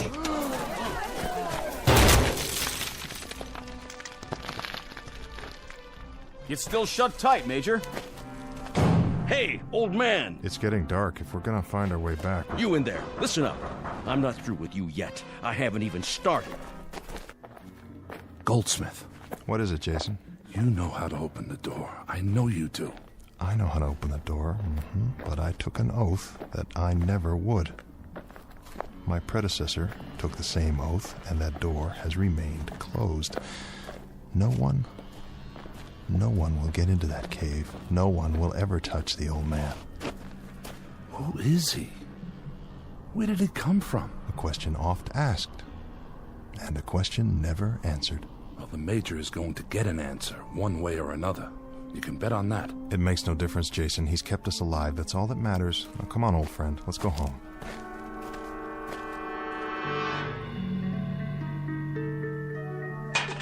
Now time, people. Dig in. It looks all right. But the old man didn't say. But I'm so hungry. What should we do? Come on. What's the matter with you? Everybody choose 5 cans. Take your pick. Tonight, we're going to celebrate the new order. That food is contaminated, Major. It is, huh? Who said so? The man who wasn't there? There's every possibility that those cans contain enough strontium-90 to kill all the people in this village. Yeah? Funny. I listened real close, and I didn't hear a single word from that guru of yours. Haber, give me a bayonet. Sir. What are you doing? I'm opening a can of, what's it say? Tropical fruit salad. I remember fruit salad. Do you? The kind with the little red cherries. Let's see what else is in here. Pineapple, peaches, pears. I warned you. My stomach. You see, this is what happens when you... See what? Just a little performance for the yokels to keep them, on their toes. But you knew that, didn't you, Mr. Goldsmith? There's nothing wrong with this food. It's positively scrumptious. Well, say something. Tell me how disappointed you are. You're a nutcase, There's enough grub in that pile to keep you alive for years. There's enough poison in that pile to kill us all in days or hours. Much of it was canned after the bomb. We have no idea where it came from or who processed it. Some of the cans are only cheap plastic. It's porous. We have no idea what seeped into them from the air. Let's lay it on the line, shall we? Any of you who want a good meal for a change, dig in. For the rest of you who still want to play kindergarten, go home and gnaw on a bone. I'll try one. I guess it wouldn't hurt to sample it if we're careful. Don't be fools. Don't commit suicide because a couple of pack rats invade our homes and decide to turn things upside down. Let them be, Goldsmith. If they want to eat that stuff, let them eat it. The old man warned us about this. He told us it might be contaminated. We've got to bury it. Get out of my way. I say it's all right. He tested it. There's nothing you can do. If they're willing to risk it, that's up to them now. I'm afraid you're right, Evelyn. I've said my piece. The only thing left to say is, may God help us. Hey, looky! We just repealed Prohibition. All over again. Goldsmith, over here. Let him go. But I wanted to have a drink with them. Have one with me. I got plenty. What's that one? Single malt Scotch whiskey. Here, give it a try. Like Christmas. Just like Christmas, huh? Thanksgiving. Thanksgiving, too. You got a name? Jason. Jason. Where's your golden fleece? I'm a very literate man. I went to college. Did you know that, Jason? I went to college. What did you learn? Why, it's the famous Mr. Goldsmith, keeper of the legend, protector of the fables, Lord High Chamberlain of the cave.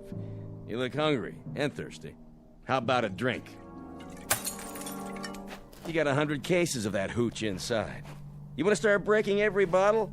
You got yourself a man's job. Do you have any idea? Do you have any remote idea what you've brought to this village? Mr. Goldsmith, what I've brought to this village is the first square meal any of them have had in 20 years, and the first hours of pleasure they've had since you started leading them around by the nose.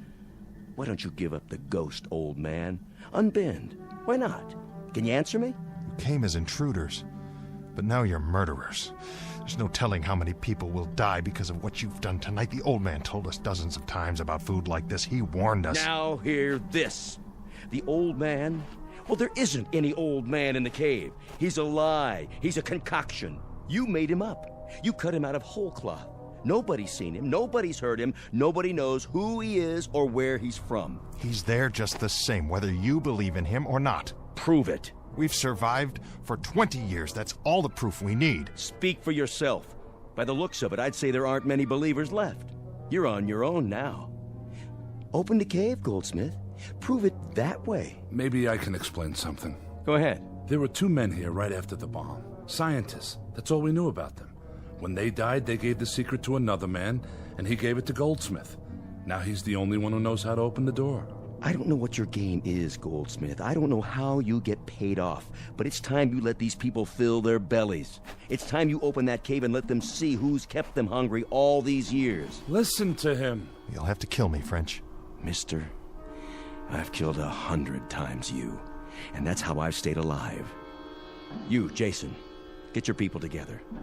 You know what we have to do. Everybody follow us. Light some torches. We're going to the cave. We're going to open it. We're going to get the old man. Jason, for the love of God. You get it, Mr. Goldsmith? This is the Renaissance. This is the New Age, and you're going to usher it in. From now on, the people are going to eat and drink and walk in the rain. You're going to grow whatever you want, whenever you want, and your old man, whoever he is, he's going to abdicate the throne. Douglas, Furman. Any trouble, sir? Put Mr. Goldsmith in the back seat and see that he doesn't try to run. We're going to take a drive up to the cave.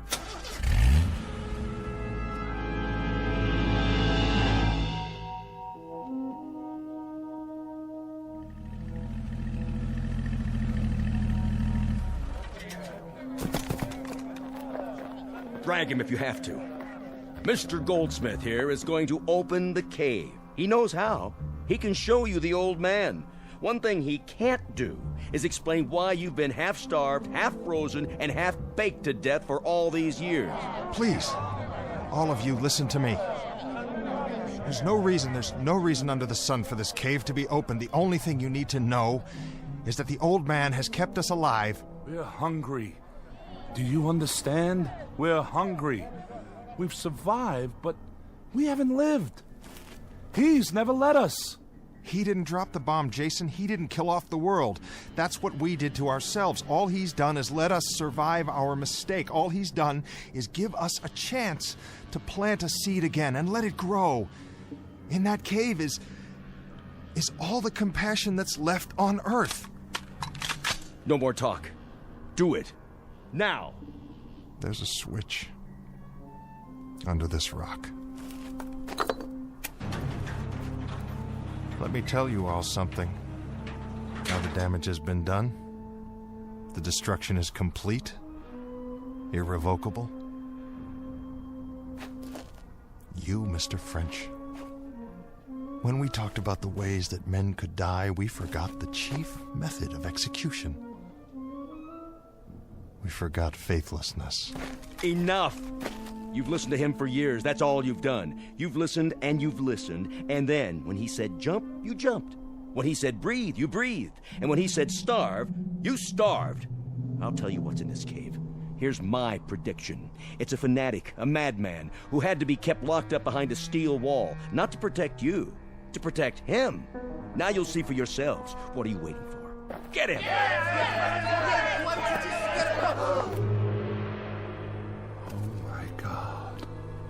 Oh, my dear God. It's a machine. It's called a computer. This is your old man. This is your tyrant, your dictator. Kill it. You've been hungry long enough. Kill it, now!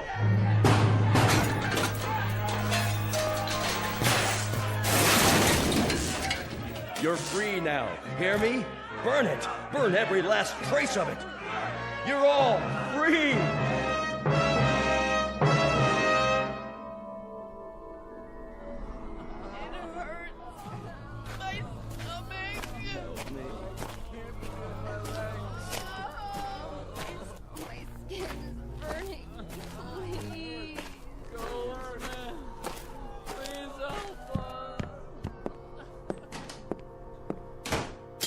Mr. Goldsmith? Evelyn? I didn't think anyone else was alive. At least not for much longer. I took your advice. I didn't eat the food or drink anything last night. Why? I don't know. Faith, I guess, if that's what you call it. If it was good enough all these years, well, that must mean something. Does it? It didn't mean anything to Major French and his men. What are all those people outside? Not to any of them. Is there anything we can do? No. I know there might be a treatment of some sort to prolong their lives, but I don't have that information. It died last night back in the cave, along with all the rest of our knowledge. I know some things. I'm sure you do, Evie. For instance, it's going to rain today. Why, you can't know that. Yes, I can. I can feel it. Can't you? I'm not sure. Well, that's my prediction. We'll have to move the bodies, bury them. Yes, there are so many. You can hardly walk. I moved one already. You moved? Inside. He's laying down over here. Goldsmith. That you? Jason? Jason, I'm so terribly sorry. So am I. I'm the one who's so sorry. You're not to blame. Maybe this has to be the destiny of man. I wonder if that's true. I wonder. Jake, I just... What?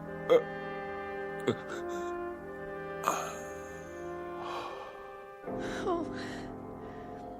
He was a good man, wasn't he? A good man. He was always good to me.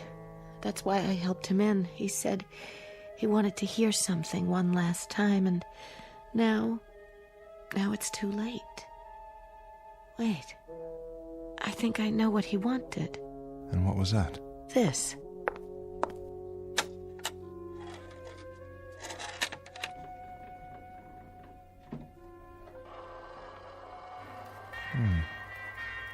Sounds familiar. Can't quite place it. I can. A man named Glenn Miller. It's called Moonlight Serenade. Well, I'll be. There's your rain, Evie. Do you mind? Do you mind if we just sit here for a while longer before we move the bodies? No, I don't mind. At all. I like the sound. So do I, Evie. So do I.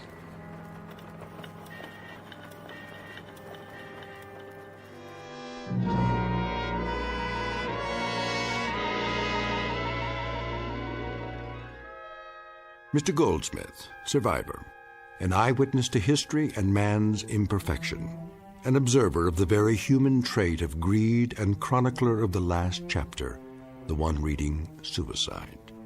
Not a prediction of what is to be, just a projection of what could be in the Twilight Zone.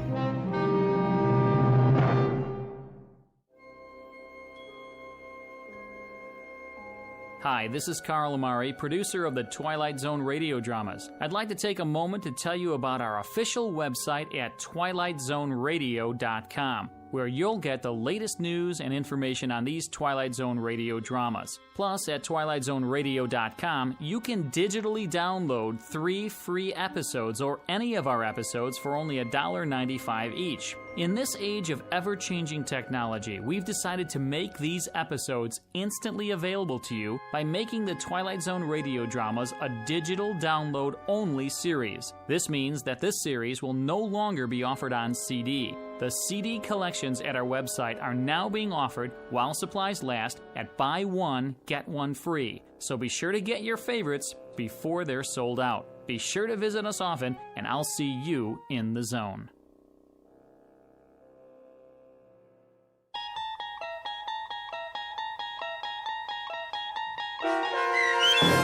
The Old Man in the Cave, starring Adam Baldwin, with Stacy Keach as your narrator, was adapted for radio by Dennis Etchison and based on a script by Rod Serling from a story by Henry Slesser. Heard in the cast were Mike Starr, Doug James, Kurt Nabig, Deb Dotzer, Jeff Lupetin, Sarah Marks, Carl Amari, Roger Wolski, and Vince Amari. To learn more about the Twilight Zone radio dramas and to obtain audio cassettes and CDs of these programs, visit our website at twilightzoneradio.com. This copyrighted radio series is produced and directed by Carl Amari and Roger Wolski for Falcon Picture Group. Doug James speaking.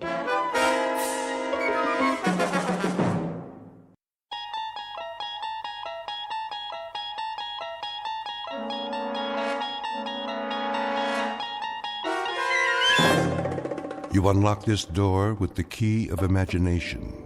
Beyond it is another dimension, a dimension of sound, a dimension of sight, a dimension of mind. You're moving into a land of both shadow and substance, of things and ideas. You've just crossed over into the Twilight Zone.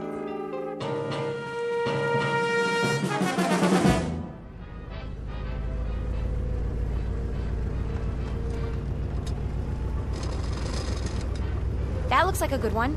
Does it? Well, it's hard to tell from here. And good as any, I guess. Ralph Wiggins Auto Wigwam. Doesn't sound like an Indian name. No, wait. What's the matter? There's another dealer down the block. Honey, I don't know if we can make it. Or the one across the street. Look. Hennicut's Cut Rate Car Sales. I think I've heard of him. I haven't. We don't have much choice. This clutch is about to go. Turn in here, at the driveway. See it? Where? Past the billboard with the lights. Just in time. At least they're all on the same block. If we don't see what we want, we can walk to the next dealer. Sure, honey. Looks like this one's got a lot of cars, though.